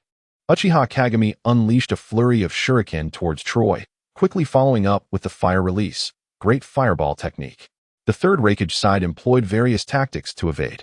As the third Raikage shed his Raikage cloak, revealing his battle armor, currents of electricity surged across his body. It appears that Konoha intends to tear up the alliance agreement signed just 2 months ago and wage war against Konohagakure. If that is your intent, then let it come. Konohagakure fears not the battle. In the sky, the third Hokage remarked, "It seems the 5 Kage summit has become a futile hope. You may fight at your leisure. I shall inform the Mizukage and the Wind Kage not to bother coming." With that, Noki prepared to depart, but was abruptly halted by a fire dragon barring his path. "What is this, Hokage? Are you declaring war on both Konohagakure and Iwagakure simultaneously?" Noki questioned midair. "Do not place the blame solely on Konoha. If a battle is to ensue, we have never feared a 4-on-1 fight. You are no saint either, had you not stirred the pot. Our Raikage would not have engaged in conflict. Since assuming the position of the third Hokage, I, Sarutobi Hiruzen, have dedicated myself to the peace of the ninja world. After years of conflict among the villages, the common folk have suffered immensely. I envisioned a respite for all, believing that any issue could be resolved through dialogue. As long as the ninja world could return to peace. Even in the face of the second Hokage, my mentor, being ambushed and killed by the gold and silver brothers of Konohagakure, I remained steadfast in my commitment to peace." At this moment, the third Raikage interjected. "The gold and silver brothers are rogue ninjas from Konohagakure. And what of it?"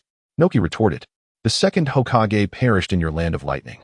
Whether during the signing of the alliance agreement or under the surprise attack of Konohagakure forces. This is your responsibility." Hiruzen, undeterred, continued, "Even after the loss of my mentor, I gritted my teeth and accepted this alliance agreement. Witnessing the escalating tensions between the water and earth countries, I proposed a 5 Kage summit. Yet on the way, I was again subjected to ambush by the gold and silver brothers. I endured, all for the sake of peace. Yet you repeatedly provoke Konoha and the land of fire. And you, Noki, continue to sow discord. You are not here for peace." In a fit of rage, the third Raikage smashed a tree to splinters, exclaiming, "I have said it before, the gold and silver brothers are traitorous ninjas. Whether they are traitors or not is irrelevant. You may label them as such. But whether they are truly traitors is my concern. How did they escape the land of lightning? How did they learn about the 5 Kage summit? How did they orchestrate a specific ambush on Konoha? All these are mere excuses. It seems we are destined for battle." With that, Hiruzen unleashed his chakra, swiftly forming hand seals, water release, water surge. A torrent of water erupted forth, transforming the battlefield into a vast ocean. Through numerous battles, Sarutobi Hiruzen's combat experience had grown significantly. At this moment, he generated an abundance of water to alter the battlefield, facilitating his subsequent mudslide technique. As he changed his hand seals to execute water release, water bullet, a barrage of sharp water arrows shot towards Noki. The Hokage quickly descended to the ground, rapidly forming hand seals, striking the earth, and causing the third Raikage and Hiruzen to be lifted. Seizing the opportunity, Hiruzen hurled several shuriken, then formed hand seals, shuriken shadow clone technique, instantly creating a multitude of shuriken that enveloped Ei and Noki. Ei, donning his lightning release armor, ignored the shuriken and leapt, crashing down onto the ground with tremendous force, creating a large crater and immediately launching the Hellstab technique towards Noki. The Hokage swiftly ascended, leaving Ei to strike at nothing but air. Hiruzen clapped his hands, and the mud beneath them erupted like pillars of wax melting from above. He gently descended to the ground and took the opportunity to inspect Noki. Naka's stats: Health, 1212, Chakra, 4853, Energy, 2123, Skills, Advanced Body Proficiency, Advanced Combat Proficiency. Level, Beginner Earth Mastery, Advanced Energy Proficiency, Abilities, Beginner Fire, Earth, Wind Fusion, Dust Release, Danger Rating, High. Each of them posed a significant threat to me. Could it be that my physique is inadequate, making me vulnerable to anyone's attack? While pondering this, a giant emerged from a secret technique, scooping up Hiruzen and retreating. Moments later, a colossal-tailed beast bomb erupted from their former position. As a Kimichi Chofu released the technique, Hiruzen's expression darkened. This is getting out of hand. Another tailed beast bomb hurtled towards them, forcing both Hiruzen and Chofu to skillfully evade using body flicker technique. Chofu, keep your distance. Hiruzen clapped his hands together, invoking the mudslide technique. Having just employed a vast water release, the power of the mudslide was now magnified as a torrent of mud surged forward, transforming the area into a swamp. Where's that troublesome child? I shall give him a sound thrashing. Hiruzen lamented, standing in the midst of the expansive mire, discerning his direction and sprinting towards the source of the incoming tailed beast bomb. Sure enough, it wasn't long before he spotted a boy floating atop the swamp. Just as Hiruzen approached, an immense surge of tailed beast chakra erupted from the boy, prompting Hiruzen to leap backward. Before him materialized a creature with the head of an ox and 8 tentacle-like appendages. Was the 8 tails manifesting? Without hesitation, Hiruzen clapped his hands together, invoking meteor fire rain. As massive flaming meteors rained down upon the nascent form of the 8 tails, obliterating it and scattering chakra in all directions. Hiruzen swiftly advanced, casting the 5-element seal upon the Jinchuriki to suppress the 8 tails chakra overflow. He then lifted the boy and prepared to make his escape. Observing from the sky, Noki marveled at how effortlessly Hiruzen had subdued the 8 tails Jinchuriki, reflecting on the might of Konoha and its continuous emergence of powerful figures. Uchiha Kagami approached, shielding his eyes. Escorting Troy, a Kimichi Chofu, carrying a boulder, rose and addressed Hokage-sama. Kagami, which eyes are you using? Hiruzen inquired upon noticing his condition. He possesses the magnet release bloodline limit. It is somewhat troublesome, Hiruzen acknowledged. As a result, everyone from the land of lightning, except for the Hokage, had been vanquished. Let us return to the capital of the Iron Country, Hiruzen declared, turning to Noki in the sky. We are heading back to the capital of the Iron Country. Hokage, will you join us? Or do you intend to seek the Hokage? I shall search for the Hokage. It would be unwise to leave him here, Noki replied. Soaring into the distance, that Hokage ought to reflect on the matter of the 5 Kage summit. Konoha is a proponent of peace. Our first Hokage sacrificed his life for it, just as the second perished in the land of lightning. I am willing to sacrifice some inconsequential interests for the sake of peace, but do bear in mind, Konoha is not weak. We shall not be trifled with. We do not initiate conflict unless provoked, but if provoked, we shall respond with overwhelming force. I differ from the first and second Hokages. Now, aside from the Wind Country, all of us are in the 3rd generation. We have all grown in the era of hidden villages. It is our responsibility to forge our own era, rather than carry the grudges of the warring states into our time. The era of warring states has concluded. Hiruzen's party continued on their way, gradually receding into the distance. Chapter 10. Before the summit. Is the Hokage seeking a secret meeting? They returned to the capital of the Iron Country. Sarutobi Hiruzen entrusted the captured trio from the Cloud Village to the General, Blade, saying, Please keep a close watch on these terrorists who seek to disrupt peace. Blade was taken aback. Did the Hokage send them to protect the Hokage, only to end up dead? No, he should still be alive. Though it's uncertain where he has dashed off to. That Hokage has gone to find him, replied Sarutobi as he escorted the individuals back to the room. It was quite absurd, the bluster of the Cloud Village, only to be returned like this, with one of them missing. Blade hurried inside. Hokage-sama, please rest well. I've just received news that the Wind and Water Kages will arrive tomorrow. He commanded his warriors to take the unconscious trio away. Outside, faintly it was heard. These individuals will be entrusted to your custody.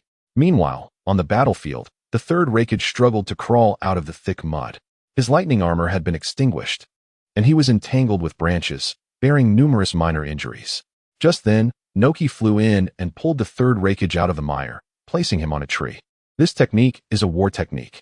Our Cloud Village excels in close combat, and it counters both your stone and cloud villages. This cannot continue. Noki, let us unite. The 3rd Hokage stood, addressing Noki. Just now, your Jinchuriki fell unconscious, and the 8 tails has emerged. Noki floated, hands behind his back. Where's Fukai? Why hasn't there been any movement since the 8 tails came out? I glanced around. Noki settled on a large branch and continued. The 3rd Hokage summoned a meteorite and sent it back, and then your Jinchuriki was sealed and taken away. He dusted off the imaginary dirt from his clothes and added, Your 2 guards who came along were also taken by 2 of the Hokage's guards. One was from the Uchiha clan, and the other was quite portly. The 3rd Hokage vented his frustration by smashing the surrounding trees. I must return to the village and gather the troops. Noki, join me. We shall assault Konoha together. The 3rd Hokage directly invited Noki to join in the siege of Konoha. I will not go. If you wish to fight, you may do so alone. I intend to return for the 5 Kage summit, Noki replied. I advise you to cease your antics. It will only lead to your own detriment. Noki ascended higher, aligning his gaze with that of the 3rd Hokage. He spoke slowly. Today, I visited the site where the Gold and Silver brothers clashed with the Third Hokage.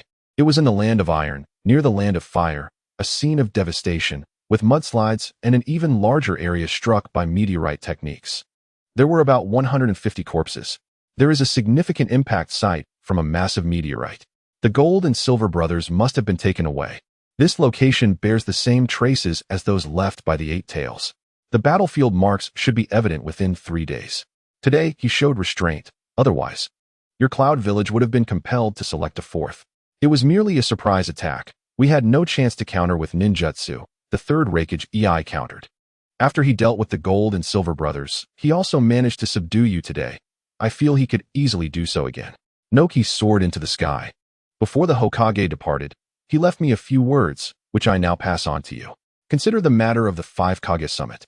We of Konoha are advocates of peace. Our first Hokage died for it, and our second perished in the Land of Lightning for the same cause. I too am willing to sacrifice some trivial interests for peace, but heed this. Konoha is not weak. We are not to be trifled with. If one does not offend me, I shall not offend them, but if one dares to provoke me, I will not hesitate to eradicate them. I am not like the first or second Hokage. Now, aside from the Land of Wind, it is all the Third's era. We are all products of the Hidden Village period. We must forge our own era, rather than dragging the animosities of the Warring States period into our present. That era has concluded. These words I leave for you to ponder. I must prepare for the 5 Kage Summit, Noki said as he flew farther away. The Third Hokage EI stealthily returned to the general's residence, changed his attire, and sought out Blade. Where is the Hokage? I must speak with him. Blade responded. The Hokage just went with the Tsuchikage to the designated conference room for inspection. Tomorrow, the Water and Wind Kages will arrive, and the 5 Kage Summit is slated to commence the day after. The Third Hokage EI hurried towards the meeting room. Sarutobi Hiruzen was inspecting the so-called conference room intended for the upcoming 5 Kage Summit. How should one put it? It could only be described as exceedingly rudimentary, merely a slightly larger pentagonal table.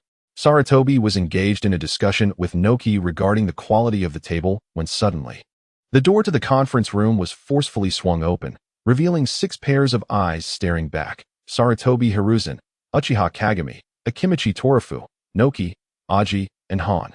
The Third Hokage EI scratched his head and said, Hokage, I believe we need to talk. What is there to discuss? The Wind and Water Kages will arrive tomorrow. Wouldn't it be better to talk then? Sarutobi replied nonchalantly. The Third Hokage EI asserted gravely, there are matters between our Cloud Village and Konoha that require a private discussion. Very well, let us utilize this conference room for that purpose, Sarutobi acquiesced, finding a place to sit. Uchiha Kagami and Akimichi Torafu stood guard behind him. He beckoned Noki. Tsuchikage, you should sit and listen as well. Kagami and Torafu were instructed to guard the door. Tsuchikage, Aji, and Han were also asked to step out to secure the perimeter before taking their seats. The Hokage sat down, and Sarutobi spoke. Hokage, you may proceed. My guards, T-Dai and Troy, where are the Jinchuriki Fukai? The Third Hokage EI inquired. Sarutobi replied nonchalantly, they have been placed in the custody of General Blade. The Third Hokage cautiously asked, could you hand them over to me? Sarutobi responded, you may seek out General Blade for T-Dai and Troy. But the Jinchuriki is off limits. He is still just a child. His sudden outburst was provoked. He has only recently become a Jinchuriki, and his emotions are unstable. Sarutobi declared sternly, a ninja is a ninja. There are no exceptions for age. He attacked the Hokage, attempting an assassination. That is a grave crime. What will it take for you to overlook this? The Third Hokage pressed. It is not a matter of forgiveness. A mistake must incur consequences. Sarutobi rolled his eyes. At that moment, Noki interjected with a smile, Hokage, a Jinchuriki is a vital asset to a village, irreplaceable. With the 5 Kage Summit imminent, it would be wise for you to be magnanimous, considering he is still just a child. After some contemplation, Sarutobi admitted that Tsuchikage has a point. While I personally do not place much value on the strength of tailed beasts, I cannot continue to dwell on this issue. After the 5 Kage Summit, I will lift the seal. This Jinchuriki is far too unstable and must not disrupt the summit. Why not just seize him? The Third Hokage EI grimaced at the pressure in Sarutobi's gaze. Fine, 80 million it is. After a moment of hesitation, he added, can the Gold and Silver brothers be returned to the Cloud Village? Noticing Sarutobi's silence, he continued, I understand they attacked you, and you took them away. However, They possess vital secrets of the Cloud Village. This is non-negotiable. Absolutely not. The Gold and Silver brothers are responsible for the death of my teacher, the Second Hokage. And they have attacked me. Do you believe the Hokage is a mere trinket? Will everyone who has assaulted the Hokage meet a favorable end? Sarutobi slammed the table. Before coming to the Land of Iron, Sarutobi had intended to return the corpses to the cloud, even preparing to conceal several items of the Sage of Six Paths. However, after the confrontation, his mindset shifted. He felt he could not embolden the arrogance of the Cloud Village. In that case, the Five Kage Summit cannot proceed. I say this in the name of the Third Hokage, he declared, furious as he shattered the conference table. Noki quickly floated away to avoid the debris. Hokage, let us discuss this calmly. Sarutobi remained unmoved. Is the Hokage always this unreasonable? I have a few questions for you. First, did the Second Hokage, Lord Senjutobarama, perish in the Land of Lightning, or during the signing of the alliance ceremony? Does your Cloud Village bear any responsibility? The Third Hokage spoke in a frenzy. I have already stated, they are traitorous ninjas, traitors. Furthermore, my father, the Second Hokage, has fallen. Your Second Hokage's demise is your own affair, a consequence of your traitorous ninja's assault. However, our Second Hokage was attacked and perished at the hands of your village's rogue ninjas while we were signing the alliance agreement with your Land of Lightning. These two incidents cannot simply be negated by the death of two Kage. Do you comprehend? Moreover, at the time of the attack, Kinkaku and Ginkaku were not yet traitors. On the sidelines, Inoki observed the Third Hokage's helpless fury and interjected, Hokage, perhaps you do not understand. Let me clarify. The Hokage's point is that the deaths of both the Second Hokage and the Second Hokage are separate matters. For you, the Cloud Village, it signifies that a rebellion has occurred within your ranks against the Hokage. Conversely, the Hokage was ambushed while on a diplomatic mission to the Land of Lightning by elements from the Cloud Village. Do you grasp this distinction now? Additionally, I was attacked by a force of 200 led by Kinkaku and Ginkaku on my way here. Is it wrong for me to retaliate? Thus, is it a fault of mine to eliminate a group of rogue ninjas? Kinkaku and Ginkaku indeed met their end, and their bodies have been returned to Konohagakure. However, we in Konoha have no interest in prying into your Cloud Village's secrets. I merely noticed that Kinkaku and Ginkaku exhibited signs of mental disturbance, indicative of manipulation. Hence, their remains were sent back to Konoha for investigation. I do not believe there exists anyone who does not yearn for peace, who would attack their own Kage and an allied Kage during a ceremonial alliance. This perplexes me, and it must be resolved. Upon finishing, Sarutobi Hiruzen fixed his gaze upon Inoki, thus transferring the pressure onto him. Hokage, you suspect a Wagakure? Inoki exclaimed.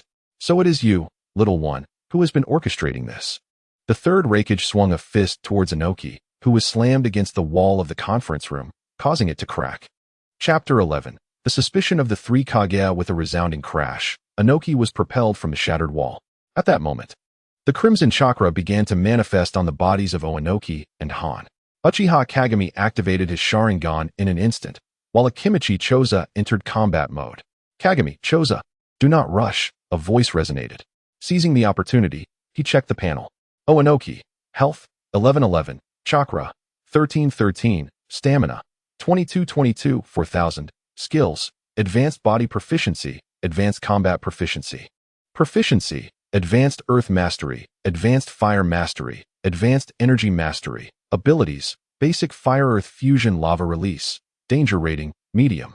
How is his fire-earth fusion classified? As lava release. Where is the anomaly? Can I draw from this in the future? Sarutobi Hiruzen pondered.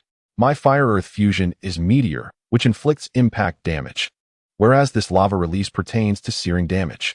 Han, health, 1111, chakra, 1010, stamina, 1818, 5000, skills, intermediate body proficiency, intermediate combat proficiency, proficiency, advanced earth mastery, intermediate energy mastery.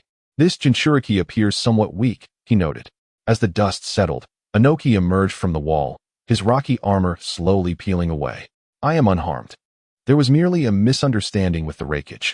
Inoki stepped into the conference room through the hole in the wall, forming hand seals to restore the wall. With a swift motion, a three-sided table and 3 chairs fashioned from earth materialized. Inoki seated himself at one of the chairs.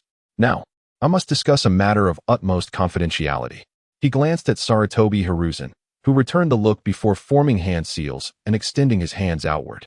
The barrier, a variant of sealing technique that Sarutobi had painstakingly researched, manifested as a luminous dome that swiftly integrated into the walls of the conference room.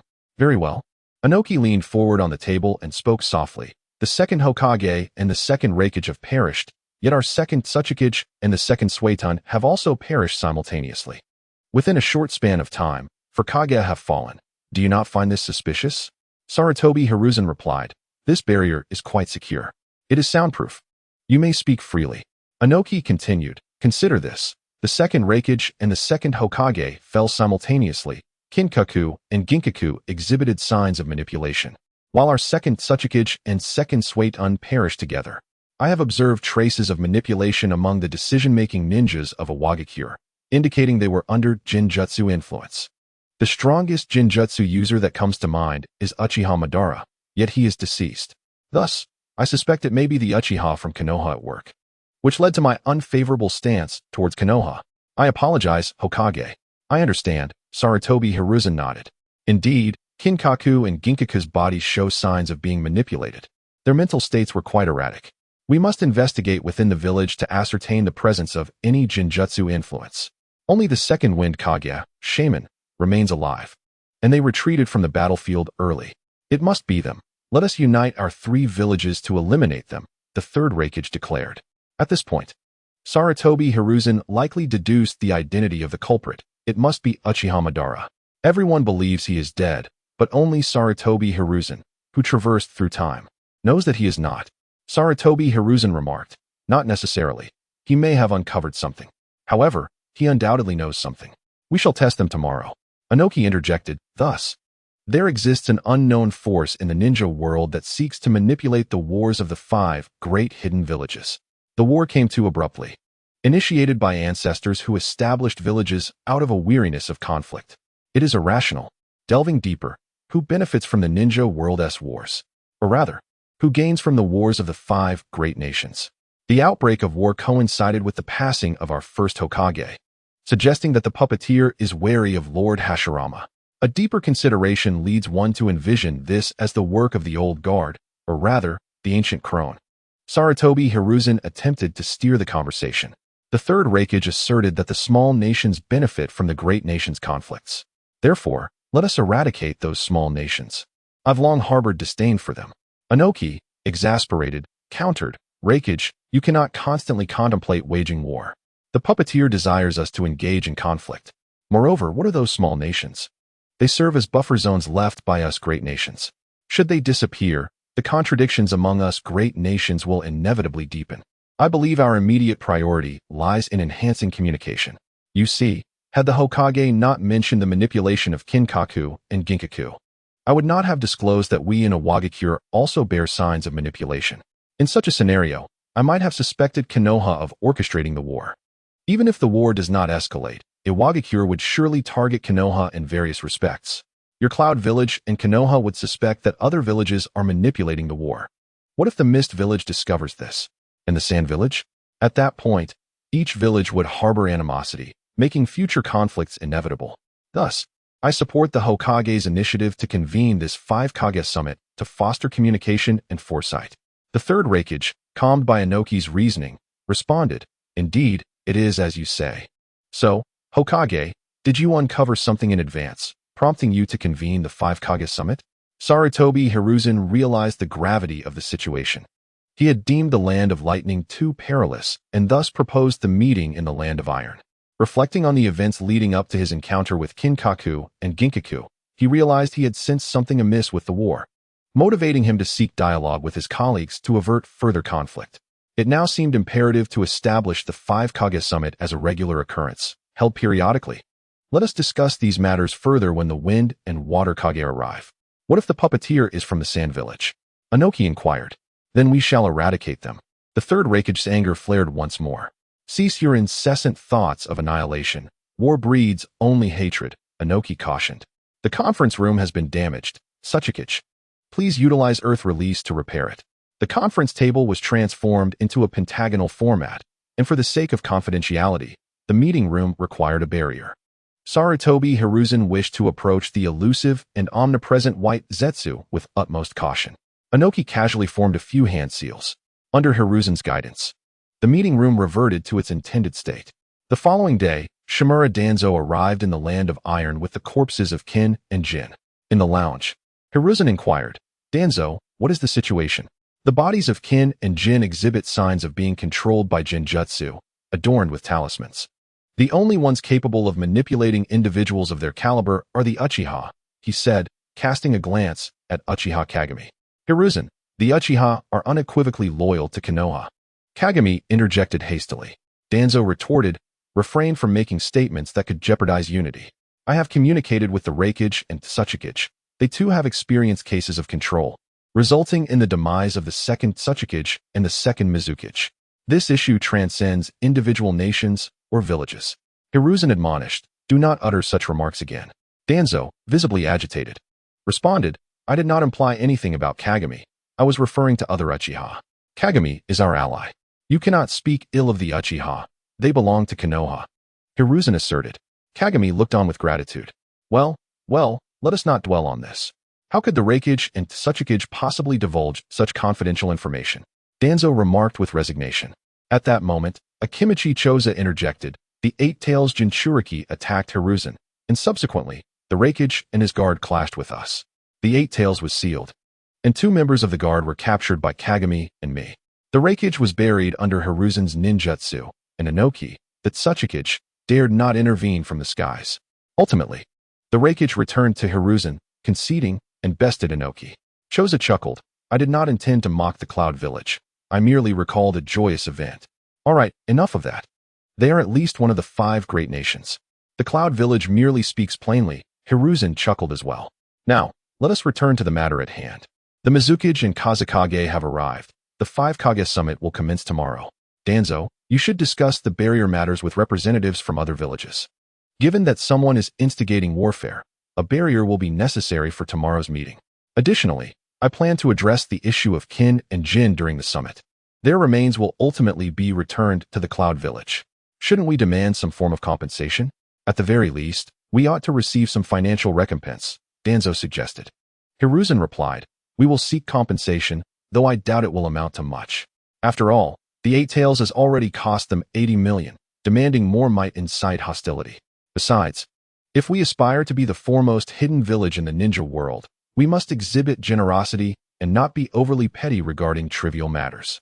Yet we must not disregard our interests. Personal connections are one thing, but transactions are another, Danzo countered, slightly unconvinced. You are correct, Danzo. But our primary objective now is to ensure the smooth proceedings of the 5 Kage summit. A successful summit will yield greater benefits for Konoha than losses. We must not be short-sighted, Hiruzen emphasized. Danzo, Kagami, and Choza looked on, puzzled. Hiruzen felt compelled to clarify. The previous 5 Kage summit was initiated at the suggestion of our Lord Hashirama. This summit was also proposed by Konoha.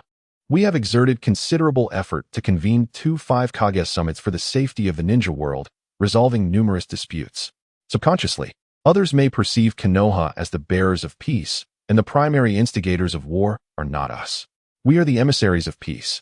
As he spoke, he paused, observing the bewilderment on the faces of the 3. It seems the ninja world still requires 9 years of compulsory education, he mused. All right, off you go to your tasks. If you do not understand something, seek my guidance. In a few years, you shall comprehend the outcomes. Chapter 12. The 5 Kage Summit on the morning of November 12th. 19 years after the founding of Konoha, at the general's mansion in the Land of Iron, the leaders of the 5 great nations entered the Grand Hall. Indeed, it was a grand hall. The humble meeting room had been dismantled by the Raikage. This hall was constructed by Tsuchikage Inoki using Earth-style techniques. Convenient, straightforward, practical, and most importantly, spacious. As they gazed at the 5 platforms, they saw the 3rd Mizukage, Yagura, standing upon one.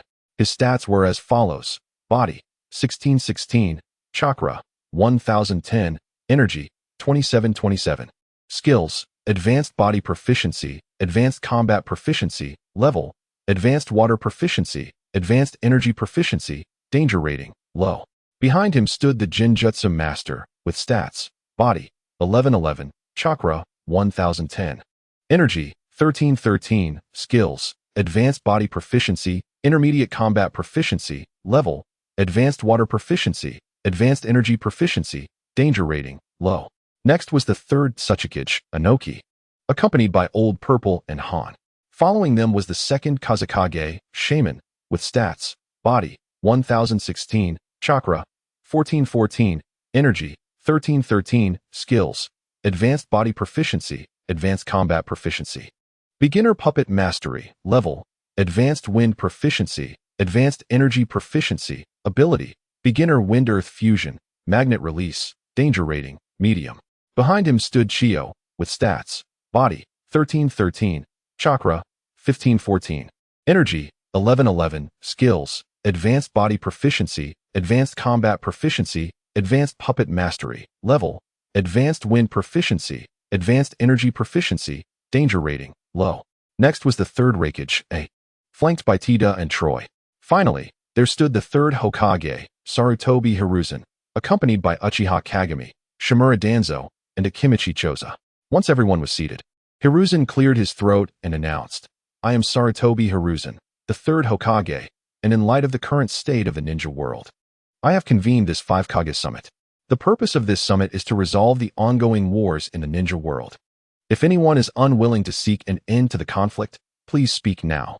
The attendees exchanged glances, uncertain of the implications. Inoki spoke.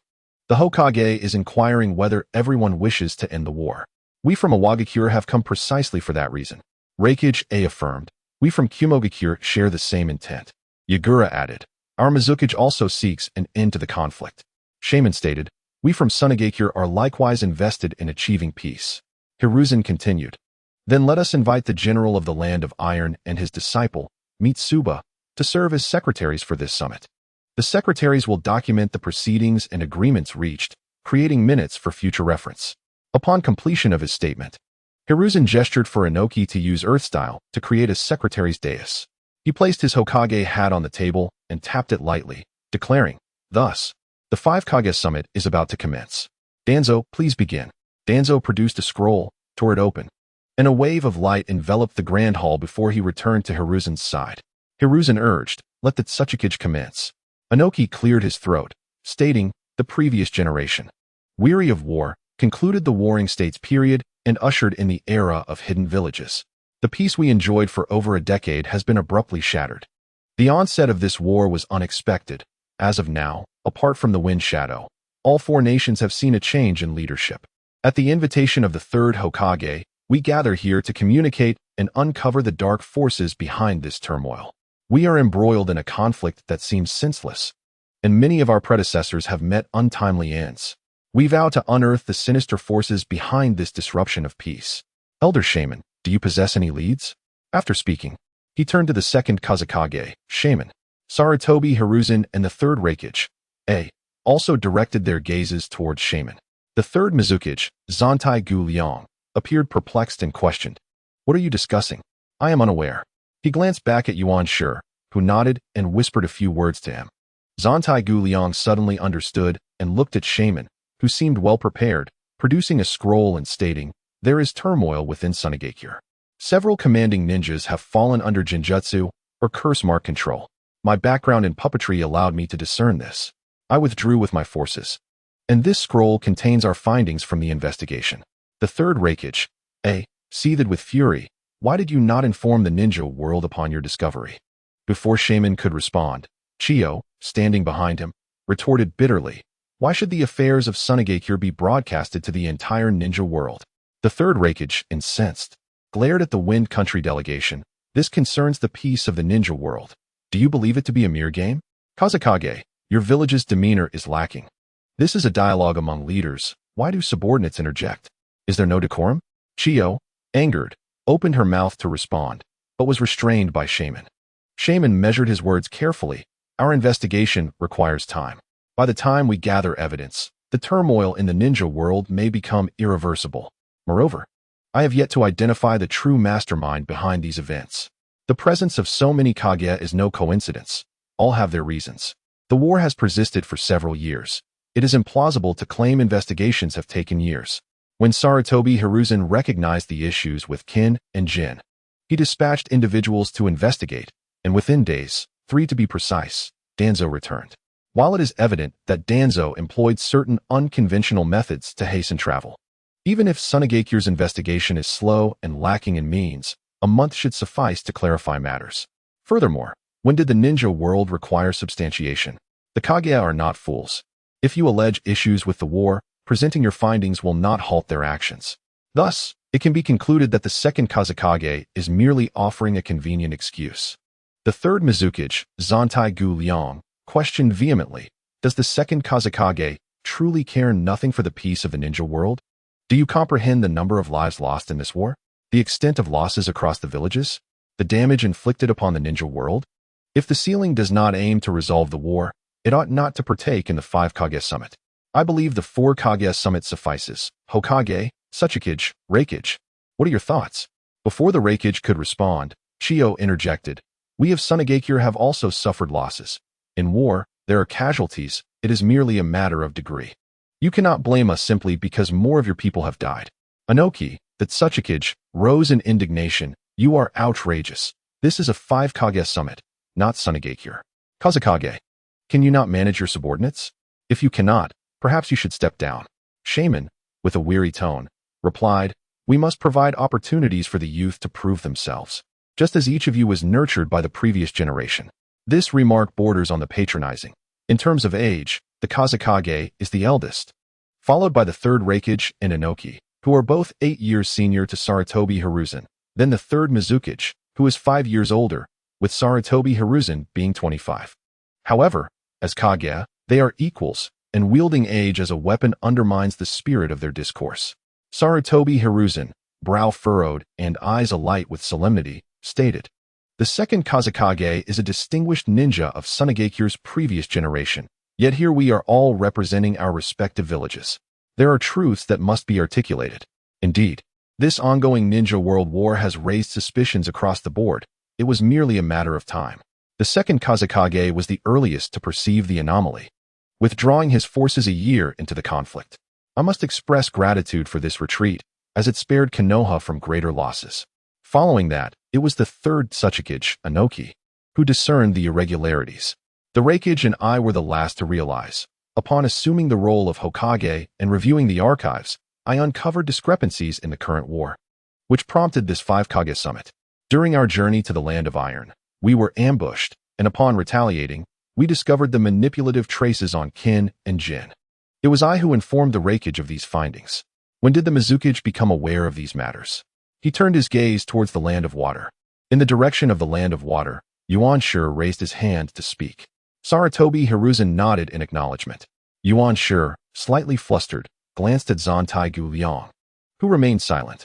Yuan Shi continued, after the demise of the second Mizukage, Kahaku, his disciple, was too young to succeed him. Upon Zantai's succession, I observed several ninjas exhibiting signs of Jinjutsu control. Zantai Gu Liang responded at a measured pace. Elder, I am a pure ninja. I shall not oppose anything that benefits our village. Sarutobi Hiruzen interjected. Enough of your internal matters in the Mist Village. Handle them yourselves. We have no interest in meddling in your affairs. He continued. We have identified the irregularities in the Ninja World War, which are untenable. Our path forward lies in communication and exchange, while the Kazekage's approach appears to be one of exploitation. Indeed, exploitation. From the perspective of the Kazekage, it is all about Sunagakure's interests, as their environment is harsh and military might is limited. There are 2 ways to attain power, to strengthen oneself or to weaken others. It seems the Kazekage has chosen the latter. However, from our standpoint, it is quite distasteful. If I cannot thrive, then neither shall you. This war has claimed the lives of 4 Kage, with each village suffering thousands of ninja casualties. The toll on the common populace is incalculable. Therefore, I must ask the Kazekage, are you satisfied with this outcome? Are you prepared to bear the consequences? Chapter 13. The 5 Kage Summit 2. Upon hearing Sarutobi Hiruzen's words, the assembly was taken aback. The previously silent Dado and the third Reikage were equally astonished. The third Reikage, chuckled. Hokage, are you intending to take action against Sunagakure? Count me in. Observing the shifting sentiments of Inoki and Zantai Gu Liang, Shaman replied sternly, the purpose of convening the 5 Kage Summit is to resolve the war. How can we incite further conflict? After a pause, and noticing the lack of response, he continued, "It appears I am indeed aging. I shall leave the affairs to the youth. After this 5 Kage summit, I intend to return to my village and resign as Kazekage. In the limited time that remains, I shall not step foot outside of Sunagakure." He then turned his gaze to Sarutobi Hiruzen. "What do you seek from me?" Sarutobi Hiruzen mused, perplexed. The seasoned elder believed that a light-hearted resignation could erase the gravity of the situation. Such matters are not so easily dismissed. Sarutobi Hiruzen understood that the likelihood of this situation being orchestrated by Madara was high. Otherwise, with Senju Tobarama's flying thunder god technique, escape should have been simple, and Kin and Jin would not have dared to kill the Hokage. However, Sarutobi Hiruzen could not disclose this. Fear of panic within the ninja world and the potential for conflict escalation was a concern, especially given that all nations had suffered losses. And carelessness could lead to further discord, particularly since Madara had once belonged to Konoha. Sarutobi Hiruzen cleared his throat and stated, "The matter of the Kazekage's succession is an internal issue of Sunagakure. As I've said, Konoha has no intention of interfering in the internal affairs of any hidden village. Our sole desire is for peace in the ninja world, and the original intent of the 5 Kage summit remains unchanged. Elder Shaman, regarding your resignation, you may arrange that upon returning to your village. However, the 4 major hidden villages have incurred immense losses due to your inaction, and I trust you will not shirk your responsibility." Upon hearing this, Shaman's expression turned grave as he cast his gaze toward the other Kage. The Third Hokage, proposed, "If you allocate half of Sunagakure's mission quotas to us, we can consider this matter settled." Cough, cough. Before he could finish, Inoki interrupted, "Who the hell wants your mission quotas? What good is the Wind Country's mission quota? Engaging in missions on foreign territory is neither practical nor safe, and we would still have to endure the wrath of Sunagakure. It is hardly a worthwhile endeavor. Cash is far more tangible." Noki glared at the Third Hokage and remarked, "The Third Hokage has been somewhat thoughtless. The distribution of missions is fundamental to the existence of every hidden village. How about this? Each Wind Shadow family compensates 100 million Ryo as restitution." He then glanced at the others. Sarutobi Hiruzen feigned agreement with a nod, stating, "The Earth Shadow's proposal is not entirely unreasonable." The Third Hokage, replied with evident frustration, "For this time, I shall let you off. But the 100 million Ryo cannot be deferred." Zentai Kagura expressed his support for the Earth Shadow's opinion. The Sand Shadow let out a long sigh. His expression tinged with resignation. The Land of Wind is situated in a desert. Although it spans a vast area, it yields little. Our population and economy cannot compare to your 4 villages, and survival in the desert is exceedingly challenging. Is it possible to lessen the amount? He directed his gaze towards the Third Hokage, believing him to be the most amenable. The Third Hokage maintained a stoic demeanor, stating, "Our Second Hokage has perished." The Sand Shadow cast a bitter look at the others. Noki, Sarutobi Hiruzen, and Zentai Kagura spoke in unison, "Our second shadows have also fallen." The Sand Shadow could only adopt a posture of sorrow, as if the younger generation were bullying the elder. In truth, all understood that the primary culprit was not Sunagakure. If it were, the act would not have been so clumsily executed. However, witnessing their quiet accumulation of wealth was irksome. At this juncture, Sarutobi Hiruzen spoke up. "Having resolved our personal grievances, let us now exchange intelligence to unearth the mastermind behind the scenes." This information was uncovered by Konoha regarding the golden and silver horns. Everyone should take a look. The Hokage was reassured that no confidential information from Konohagakure would be disclosed. He gestured toward Danzo, who retrieved a scroll and approached the platform of Konohagakure, bowing as he presented it. The Earth Shadow took the scroll and passed it to the Hokage, who disseminated it amongst the others. Following this, Noki, Zentai Kagura, who had taken his scroll from the Yenshur, and the Sand Shadow all produced their respective intelligence scrolls for circulation. After a while, all 5 Kage had reviewed the shared intelligence. The third Earth Shadow, Noki, levitated effortlessly, stating, "Based on the intelligence from various sources, it can be summarized that the mastermind possesses several clues related to Jinjutsu control and talisman manipulation. The individuals under control are either decision-makers or information brokers. Does anyone have anything to add?" Sarutobi Hiruzen fell silent and attempted to guide the discussion, earnestly analyzing. "For the sake of our forthcoming discussions, let us provisionally name this organization the organization. This entity can precisely identify the decision-making shinobi or vital information brokers of each village. We can deduce that they are well acquainted with the shinobi of each village and are undoubtedly proficient in concealment. Otherwise, they would not have managed to control so many shinobi without detection. The Sand Shadow interjected, Konoha has no one under control, and initially, this ninja world war involved 4 villages attacking Konoha. So, does this so-called organization harbor animosity solely towards Konoha? The Wind Shadow seemed to have ulterior motives, not learning from past lessons, and still aimed to draw attention to Konoha. Sarutobi Hiruzen steadfastly responded to the Sand Shadow, Wind Shadow, do not doubt my commitment to peace in the ninja world. Allow me to clarify. First, Konoha is home to the Uchiha clan, who could wield Jinjutsu before them. Konoha also houses the Hyuga clan, who could conceal themselves in their presence. Not to mention the various secret techniques of clans such as Inazuka, Yamanaka, Nara, Akimichi, Sarutobi, and Shimura, among others. One must question whether the mastermind would dare approach Konoha. As for why the 4 villages attacked us, I shall refrain from elaborating to avoid any discomfort. It signifies that this organization cannot find a foothold against Konoha. Furthermore, the timing of the attack, occurring only after our first Hokage's passing, underscores their apprehension towards Konoha. If we uncover the mastermind, we need not fear this organization. Do you, Sunagakure, dare to confront us? The Third Hokage hastily rebuked the Sand Shadow, Wind Shadow. Do not muddy the waters. We must unite in our efforts, collaborating sincerely to safeguard the peace of the ninja world. Noki cast a glance at the Sand Shadow, adding, this organization must be rather weak, or rather, they possess few strong members. Otherwise, they would not resort to such divisive tactics. I propose we investigate the smaller nations. Additionally, we can examine who stands to benefit from the ninja world war. Zentai Kagura suggested, we might explore those peculiar techniques. The Land of Water has legends of human sacrifices to malevolent deities. The Sand Shadow admitted, I have been narrow-minded. The incident in the Land of Grass comes to mind. Noki exclaimed, is it the box of ultimate bliss? It is said to absorb the 4 core emotions, joy, anger, sorrow, and pleasure.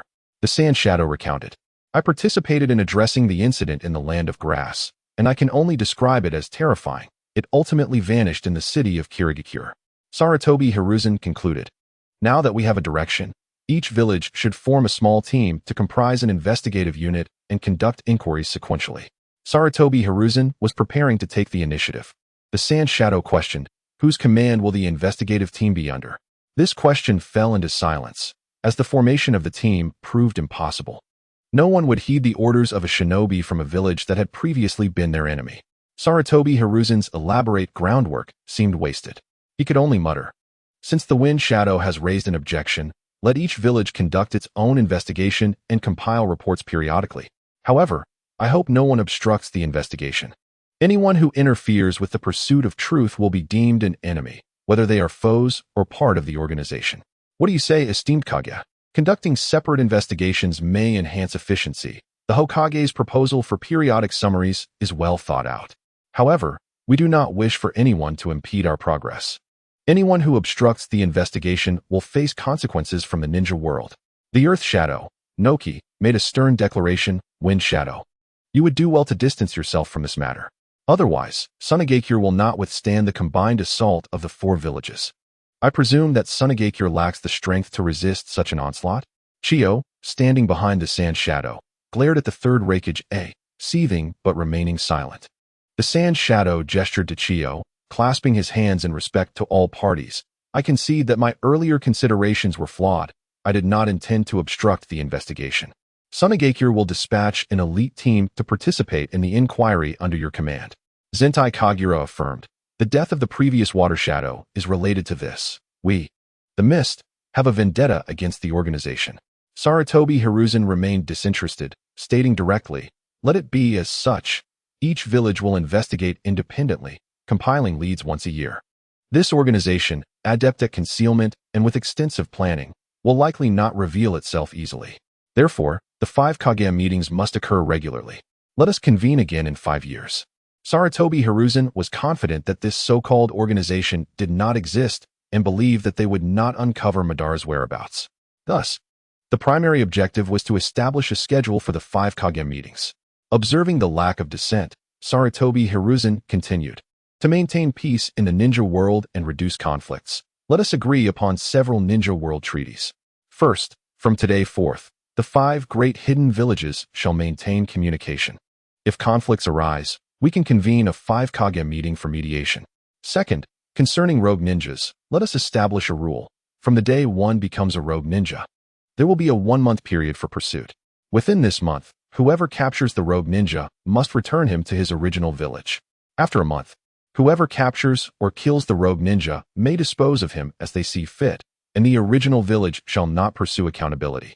Furthermore, once a ninja declares themselves a rogue, all their actions shall be dissociated from their original village, and the ninja world shall have the liberty to eliminate rogue ninjas without facing repercussions.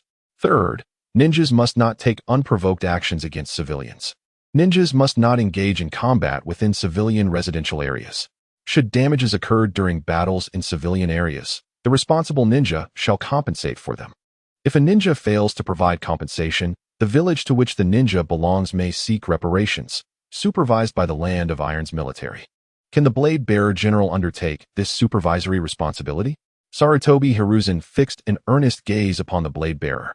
The Blade Bearer replied, I am willing to accept this supervisory responsibility. Overwhelmed with excitement, he struggled to find words. This was indeed a rare opportunity for the Land of Iron to elevate itself among the 6 great nations. He anxiously glanced at the other Kage. Indeed, the Iron Country serves best as a neutral entity for supervision, and none of the shadows voiced opposition.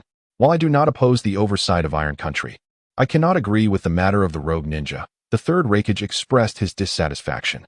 Many of the rogue ninjas possess confidential information from their original villages. Should it fall into the hands of other villages, it would jeopardize the peace of the ninja world. Noki also objected, stating that while rogue ninjas deserve death, the possession of original village secrets complicates matters. Zontai Valley Liang, filled with righteous indignation, spoke next. The Sand Village leader then suggested that each village should be responsible for pursuing its own rogue ninjas, with no interference from others. Sarutobi Hiruzen, with a tone of authority, inquired how to address the issue of Kinkaku and Ginkaku. As they are rogue ninjas from the Cloud Village, their bodies should naturally be returned to the Cloud. Zontai Valley Liang nonchalantly agreed. Sarutobi Hiruzen, with a somber expression, addressed the assembly. If, hypothetically, a member from Konoha were to acquire and master a formidable forbidden technique and subsequently defect, causing destruction to various nations and villages, would only Konoha possess the right to pursue this rogue ninja? Would the other villages be barred from doing so? Chiyo suddenly interjected, pointing a finger at Sarutobi Hiruzen and admonishing him. Sarutobi, you are severing ties with the ninja world, and you are the true instigator of the impending ninja world war. Chiyo recalled a terrifying incident where the Sand Village was overrun by several rogue ninjas. Although the plot indeed saw the Sand Village besieged and its leader captured, it was a significant humiliation. Outrageous. At this moment, the Hokage Danzo bellowed, activating his body flicker technique to leap beside Chiyo, thrusting a kunai toward her. The kunai was deflected by the Sand Village leader. Danzo retreated instantly to Sarutobi Hiruzen's side. The Third Hokage, seething with anger, exclaimed, Danzo, you are the one being outrageous. This is a 5 Kage summit. Do you dare to make a move? As he spoke, he donned his lightning release armor, ready for action, only to feel a hand on his shoulder. It was Noki, who pointed to Sarutobi Hiruzen behind Danzo. Sarutobi Hiruzen had shed his Hokage robe, revealing combat attire, his hands clasped together.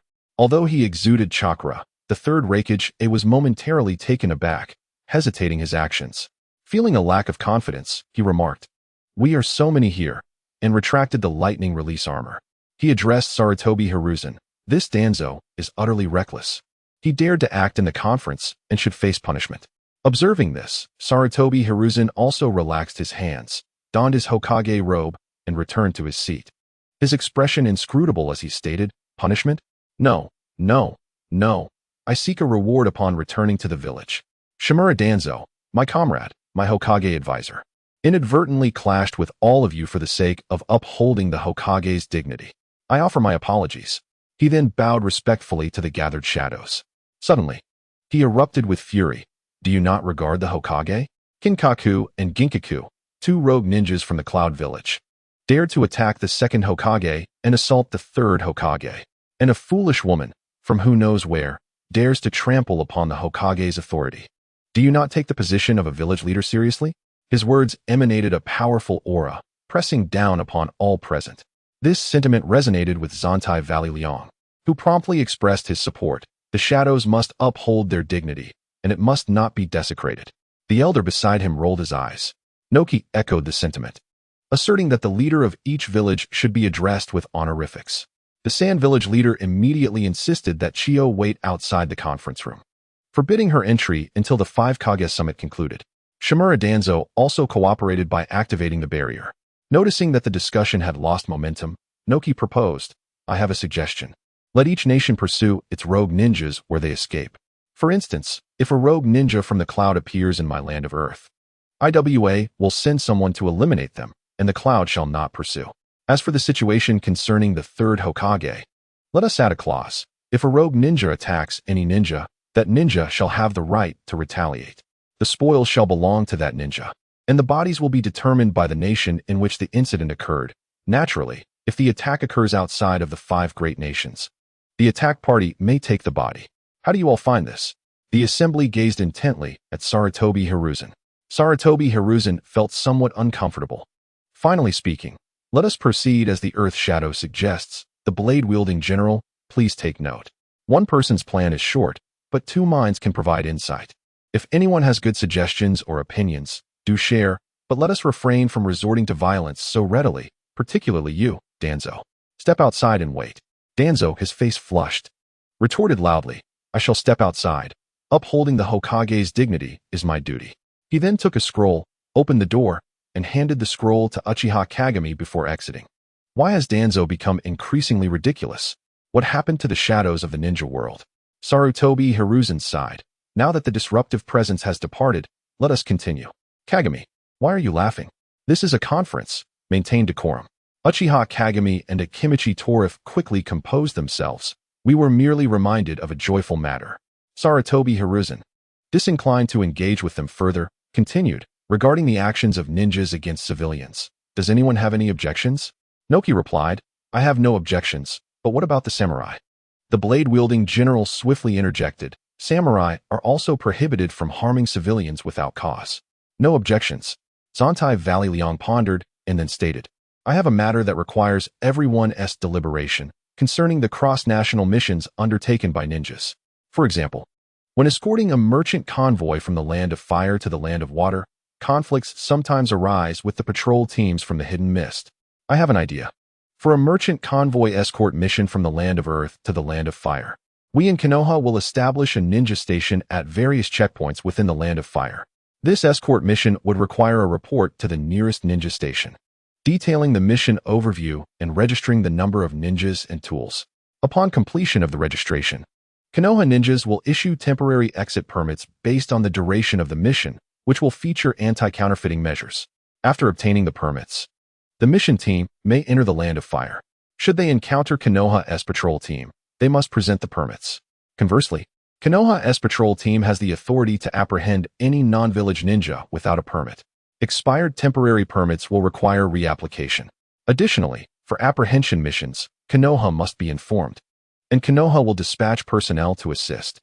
Only Konoha holds the execution rights for apprehension missions within the land of fire. How do you all feel about this? It appears that this Hokage is quite astute.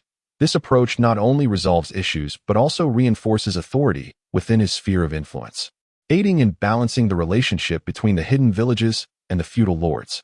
Currently, the hidden villages are subject to the feudal lord's governance. The Hokage, engaging in the Five Kage summit while establishing checkpoints, clearly has a vision. One must cultivate a good relationship with the Hokage, as having previously offended him. One must seek ways to make amends. The Sand Village leader contemplated this and prepared to support Sarutobi Hiruzen's proposal, but someone was quicker to respond. This plan is excellent. I am in favor, Noki declared. The Raikage and Mizukage soon expressed their agreement, prompting the Sand Village leader to hastily concur. I too am in agreement. But there is one issue. What about the minor nations between the major powers? The Sand Village leader seemed to be setting up Sarutobi Hiruzen for praise, as Sarutobi Hiruzen deliberately did not mention the minor nations due to concerns, since the tasks of minor nations are typically commissioned to major nations. For instance, tasks from the land of grass are entrusted to Konoha. Given this relationship, Konoha possesses execution rights over the land of grass, which effectively encroaches upon its authority. The Sand Village leader paused and stated, for example, if all tasks from the land of Bird are handled by the Sand Village. Does that mean execution rights over the land of Bird belong to the Sand Village? A silence fell over the assembly. Each of the 5 great nations has its own subordinate minor nations, with tasks for minor nations executed by major nations. Konoha in the land of grass, the Sand Village in the land of Bird, Iwa in the land of ghosts, the Cloud in the land of moon, and the Mist in the land of river. Some minor nations lack ninjas, while others have few. Zontai Valley Liang, with a serious expression, stated, considering the limited self-defense capabilities of minor nations. I agree that hidden villages hold execution rights over them. This is to protect the civilians of minor nations from rogue ninjas. Given that our hidden mist has limited capabilities, we can currently only assist the civilians of the land of river. I feel deeply guilty. What a remarkable individual. I never anticipated such talent existed in the ninja world. Though it is an encroachment upon another nation, he speaks as if he were a saint. It bears a resemblance to the beauty of a bygone era. Yet, I find it agreeable. I support this proposal. In the end, all the 5 shadows shared a laugh, thoroughly satisfied with the recent 5 Shadows conference. It was a delightful affair, where the major nations divided the interests of the smaller states at the negotiation table without the need for bloodshed. The topic concluded with a mutual smile among them. I have a proposal. I suggest transforming the 5 Shadows Conference into a joint institution of the 5 nations, to be named the 5 Shadows Alliance, as the Hokage suggested. We shall hold periodic meetings to discuss significant matters concerning the ninja world. The Sand Shadow has been quite diligent in mending relations with the Sarutobi clan. Now that all 5 nations have gained substantial benefits, dissent is unlikely. To prevent any misdirection, the Sarutobi clan quickly interjected, stating that while I previously suggested holding the 5 Shadows Conference every 5 years, certain matters, regardless of their scale, necessitate the collaboration of the 5 great hidden villages. Therefore, might we station a few ninjas in the land of iron, serving as a communication channel among our 5 nations? For significant issues that are challenging to address, we could convene the 5 Shadows Conference, while minor concerns would be managed by the ninjas of the 5 Shadows Alliance. The Land of Iron's General Office shall serve as the Secretariat. The Third Hokage, was the first to agree. The Hokage's considerations are remarkably thorough, and I have no further additions.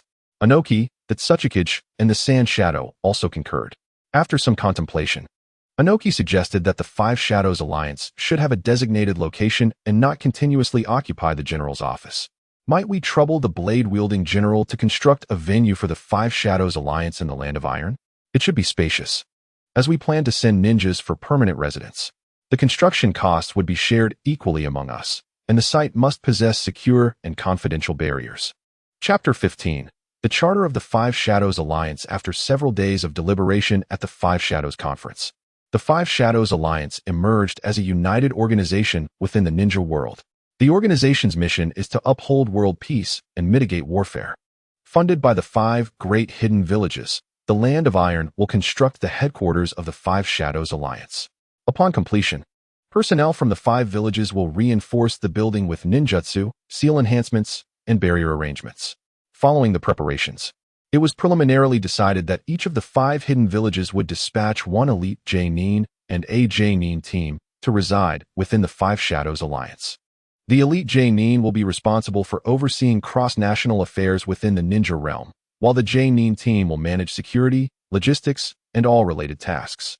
The elite J-Nin will be referred to as ambassadors, with Konoha's elite J-Nin designated as the Fire Ambassador and Iwagakure's as the Earth Ambassador. The leader of the J-Nin team will be known as the Deputy Ambassador. These titles were pieced together by Sarutobi Hiruzen from memories of a past life. Regardless of their appeal, the essence remains intact. Sarutobi Hiruzen reviewed the charter proposed by the blade-wielding general and furrowed his brow, sensing that something was still amiss. He glanced at the other shadows, hoping for their input. However, he was met with disappointment. The mindset of the ninja world appeared vastly different from that of his previous life. It seemed he would have to take the initiative. Clearing his throat, he addressed the assembly. Esteemed colleagues, the 5 Shadows Alliance requires a publishing institution to announce significant decisions made by our organization. Let us assign this responsibility to the Secretariat. It cannot be that all decisions pertinent to the ninja world are known only within our villages. The Sand Shadow solemnly remarked, Hokage, your suggestion is quite astute. I propose that for our inaugural announcement, we declare the establishment of the Five Shadows Alliance, its purpose, and the names of the attendees. These matters necessitate a neutral body to ensure credibility within the ninja world. Inoki pondered for a moment and added, with the 5 great hidden villages as our foundation, I believe no one would dare to underestimate this institution. Perhaps the Five Shadows Alliance could initiate changes to the entire structure of the ninja world? Should we not consider expanding it to include smaller nations and the daimyo as well? The Tsuchikage, eager for progress, interjected that while the idea was commendable, the timing was not right. After the alliance has been operational for a while, further developments could be assessed. Given that this alliance is in its infancy, it would be unwise to extend its reach too soon, as it may stray from the original intent behind its creation. The nature of the nobility is well known to all present. Ensuring the purity of this institution is paramount. Sarutobi Hiruzen quickly concurred. Taking a breath before continuing, the alliance's goal is to address matters concerning the extraordinary realm. Allow me to use the term extraordinary to describe beings who transcend the mundane and ordinary existence. Currently, such individuals include ninjas, samurai, sorcerers, and practitioners of yin-yang techniques, among others. Ninjas form the largest group, followed by samurai. These individuals possess abilities that surpass those of ordinary people, yet the majority of this world consists of the common populace. Their perspective differs fundamentally from ours. If, in the future, the alliance grows and gains the trust of the ninja world, should the daimyo express interest in participation, why not establish another institution to facilitate communication between the extraordinary and the ordinary? This would safeguard the independence and integrity of the alliance as an institution for extraordinary beings. The Third Hokage, expressed his frustration. Why complicate matters? We are extraordinary beings. How can ordinary people surpass us? Inoki chuckled and replied, not every village operates free from the daimyo's influence. He cast a sly glance at the Sand Shadow. The Sand Shadow covered his face and remarked, our harsh geographical conditions necessitate some funding from the daimyo. The Tsuchikage added, we in the Mist Village face similar circumstances. It was common knowledge that the Sand Village was heavily constrained by the daimyo, but no one wished to expose this fact. In truth, all hidden villages received funding from the daimyo, with Konoha being the most reliant. Yet Konoha had not yet reached such a state. Enough already. Does anyone have any further suggestions? Speak up, so we can finalize this, as it has been several days. As shadows, we cannot remain detached from our villages for long. Sarutobi Hiruzen urged impatiently. The elders in the village are unlikely to relinquish their power easily. I am quite concerned. Blade-wielding general, as secretariat. How is the compilation of the Ninja World Treaty progressing? Let us review it. If all is in order, we shall conclude the discussions of this mist conference. Sarutobi Hiruzen directed towards the blade-wielding general. The general glanced at the diligent Mitsuba, scribbling away, and replied, Hokage, please hold on a moment. We still have a bit more to finalize. Sarutobi Hiruzen turned to the Third Hokage and stated, since the blade-wielding general requires more time, let us resolve our matters. The Third Hokage, inquired our matters? Sarutobi Hiruzen bluntly stated, we must address the incident concerning the Second Hokage's demise during an attack in your Land of Lightning. The Third Hokage continued to express confusion. The Second Hokage was assaulted by the Gold and Silver brothers, who were under control. What does this have to do with us? Besides, you have already eliminated them. What more do you desire? Sarutobi Hiruzen replied candidly. I must provide an explanation to the elders back in Konoha. After all, the Second Hokage was invited to the Land of Lightning by you. And now an incident has occurred. You cannot remain indifferent. Let us draft a compensation document for 200 million ryo, which would help appease the elders. The Third Hokage grimaced in distress. Where would I find such a sum? I have no such resources. Even selling myself would not suffice. Do not lament. Did you not claim that the Gold and Silver brothers possessed your secrets? I can return their bodies to you. They are of no use to us. Mizuki, summon Danzo to come in. Sarutobi Hiruzen commanded Uchiha Mizuki, who had previously left due to boredom. The Third Hokage continued to moan inwardly. This lady does not possess such wealth. But I could offer the original compensation from the Wind Shadow. He added, I too need to provide an explanation upon my return. You have managed your affairs. What of mine? Stop dragging this out. I will provide you with the 8 tails as well. Just give me the 200 million Ryo, and let us draft a compensation document. Just then, Danzo entered, and Sarutobi Hiruzen tossed the corpses of the gold and silver brothers from the ceiling scroll onto the ground. With a loud thud, they landed before the Hokage, who quickly ordered the Earth Shadow to remove the bodies. Hokage, I believe you must have considered how to address those old geezers before your arrival. Who knows each other better than we do? You cannot make this difficult for me. The Hokage asserted resolutely. Hokage was contemplating a contingency plan should he refuse to compensate. He intended to employ a final resort by unleashing a jutsu in the land of clouds to bamboozle the elders. Sarutobi Hiruzen, astonished, remarked, I never expected you to be this way. The third Hokage, swiftly gestured, no, forget it. I will pay 200 million Ryo. But the compensation document must state that the Eight Tails Jinchuriki attacked you, resulting in this compensation. All right, let us finalize it. The compensation document should read, due to an assault by personnel from the land of clouds on the Hokage, a compensation of 200 million Ryo is to be rendered. This way, both parties can clarify their positions. Sarutobi Hiruzen signaled the third Hokage to expedite the process. The earthen platform behind the Hokage promptly began drafting the document. Observing this clandestine transaction between the Hokage and the Hokage, Inoki and Zetsu were inspired, leading them to gather and discuss amongst themselves. Ultimately, the two parties agreed to compensate each other with 100 million Ryo each, likely intending to use the compensation from the Sand Village as a ruse. Once matters were settled, the agreement regarding the Ninja World Treaty was also completed. Everyone gathered to inspect it, which stated, Ninja World Treaty Article 1. From this day forward, all hostilities shall cease. No nation or organization shall instigate war in the ninja world. Otherwise, they shall face a collective assault from the 5 hidden villages. Article 2. Rogue ninjas shall not receive the protection of their original villages. If they appear in other nations, they will be pursued by that nation's hidden village. Article 3. All extraordinary beings must not attack ordinary civilians without cause. Article 4. To ensure peace in the ninja world. The 5 Kage have convened with the Iron Country to establish an international organization known as the 5 Kage Alliance. Note, the 5 Kage Alliance is dedicated to maintaining peace in the ninja world.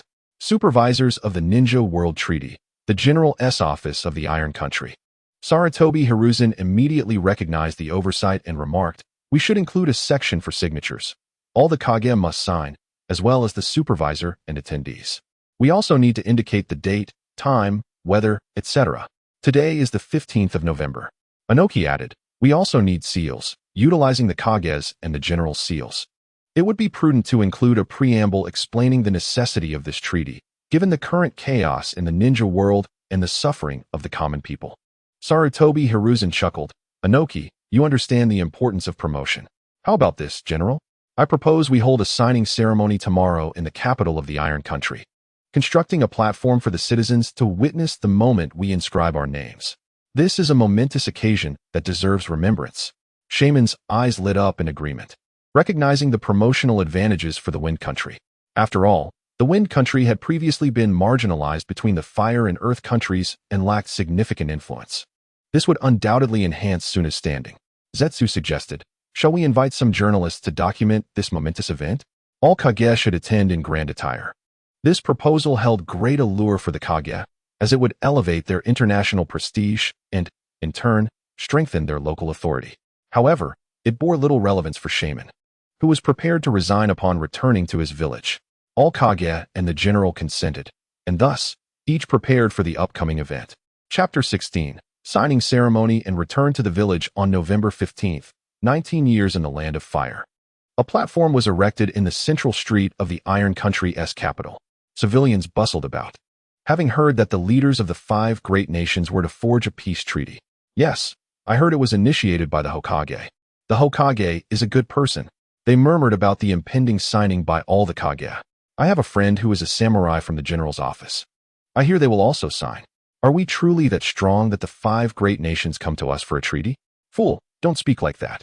We are a neutral nation, and that is why they come here. Quiet, they are here. The Hokage made his appearance, followed by the Tsuchikage, who was rather short. At that moment, Sarutobi Hiruzen stepped onto the platform, approached the prepared table adorned with an enlarged version of the Ninja World Treaty, swiftly signed his name, and affixed the Hokage's seal. After completing his signature, he circled the platform and took his seat at the head table. Next was Inoki, who flew onto the platform, signed, utilized the seal, and then soared to his seat. The third Hokage, employed a lightning technique reminiscent of the lightning country, instantly reaching the platform. Zetsu made an even grander entrance, emerging atop a water dragon, while Shaman materialized from swirling sand. Wow, each of them is so flamboyant. I should have thought of a more dazzling entrance. Sarutobi Hiruzen mused. Are ninjas truly this impressive? Is the Hokage the weakest among them? Sarutobi, overhearing the remarks, could only simmer in silent frustration, unable to retaliate as he recognized his entrance lacked flair. Fortunately, others soon came to his defense. The Hokage is approachable and does not concern himself with ostentatious displays. Did you know that just days ago, the Hokage attempted to attack the Hokage, only to be soundly defeated? How do you know that? Did you witness the ninja battle? Are you trying to get yourself killed? The Hokage returned in disgrace. His subordinates were captured by the Hokage. Hearing this, Sarutobi Hiruzen nodded in satisfaction, casting a glance at the third Hokage, who appeared utterly mortified, which delighted Hiruzen internally. After the general signed the treaty, the attending ninjas from each village proceeded to sign in succession. Aren't only the Kage from the 5 great nations signing? Why are there so many other ninjas? I heard they are attendees, serving as witnesses, as stated by the general's office. How fortunate we are to witness such a monumental event in the ninja world. And there are female ninjas, too. Of course, but female ninjas are quite rare. Look, there's only one among so many. After a considerable time, the multitude of ninjas finally inscribed their names. The general then stood, holding the signed Ninja World Treaty, and began to read aloud. Ninja World Treaty Article 1. From this day forward, all hostilities shall cease. No nation or organization shall instigate war in the ninja world. Otherwise, they shall face a collective assault from the 5 hidden villages. Article 2. Rogue ninjas shall not receive the protection of their original villages. If they appear in other nations, they will be pursued by that nation's hidden village. Article 3. All extraordinary beings must not attack ordinary civilians without cause. Article 4. To ensure peace in the ninja world, the 5 Kage have convened with the Iron Country to establish an international organization known as the 5 Kage Alliance. Note, the 5 Kage Alliance is dedicated to maintaining peace in the ninja world. Supervisors of the Ninja World Treaty, the General S Office of the Iron Country. At this juncture, Sarutobi Hiruzen stepped forward to announce, this Ninja World Treaty is hereby signed in the name of the Hokage. Any actions that contravene this treaty shall incur the wrath of Konoha. With that, a fire dragon soared into the sky. The other 4 Kage followed suit. The third Hokage, declared, this Ninja World Treaty is hereby signed in the name of the Hokage. Any actions that contravene this treaty shall incur the wrath of the Land of Clouds. As lightning flickered around him, enveloping him in a Raijin armor, Inoki proclaimed, this Ninja World Treaty is hereby signed in the name of the Tsuchikage. Any actions that contravene this treaty shall incur the wrath of the Land of Earth, summoning a stone dragon. Zetsu stated, this Ninja World Treaty is hereby signed in the name of the Mizukage. Any actions that contravene this treaty shall incur the wrath of the Land of Water. As a water dragon formed beside him, Shaman asserted, this Ninja World Treaty is hereby signed in the name of the Wind Kage. Any actions that contravene this treaty shall incur the wrath of the Land of Wind, conjuring a dragon made of sand. Finally, the general concluded, this Ninja World Treaty shall be overseen in the name of the general's office. Any actions that contravene this treaty shall be subject to accountability from the general's office. As the ceremony concluded, the ninjas began to disperse, leaving only the General S office personnel to create copies of the Ninja World Treaty and post them in prominent locations. The 5 Kage are truly impressive. The leader of the ninjas, can he not be formidable? It is indeed wonderful that ninjas can no longer act recklessly against civilians. The Hokage of the Land of Fire shall henceforth be my idol. I aspire to become a person of such wisdom. I also wish to become as strong as the Hokage. Once matters are settled, the 5 Kage must return to their respective villages, each to their own home. Surprisingly, the Sand Village and the Hidden Stone must pass through the Land of Fire to return home, with 3 teams traveling together for some distance. On the 3rd day, the Sand Village and the Hidden Stone moved in unison alongside Sarutobi Hiruzen, maintaining pace. I heard that the Hokage fought against the Hokage in the Land of Iron? Shaman inquired, maintaining a casual demeanor. Yes, they had a skirmish the day before you arrived, Sarutobi Hiruzen replied absently. I heard the Hokage captured the Eight Tails from the Cloud Village? Jindai Guliang also asked. Indeed, their Jinchuriki had just been sealed and was rather agitated. He attacked me, and the Raikage joined in. Eventually, the Eight Tails emerged as well. Hiss, the Eight Tails. Was the Hokage injured? Shaman asked. No, as soon as the Eight Tails emerged. I sealed it away again, Sarutobi Hiruzen replied. I heard the Hokage gave the Raikage group a good thrashing and captured their Eight Tails. The Hokage's strength is astonishing. In future, the Five Kage Alliance shall hold the Hokage in high esteem, Jindai Guliang ventured. What are you truly implying? I have no such intentions. And neither does our Leaf Village. We merely seek mutual cooperation for a peaceful ninja world, where all identities are equal, Sarutobi Hiruzen stated, becoming alert. Jindai Guliang continued.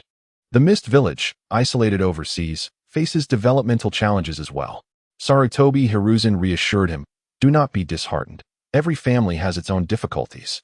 Focus on your own development. But I must remind the Mizukage to enhance communication.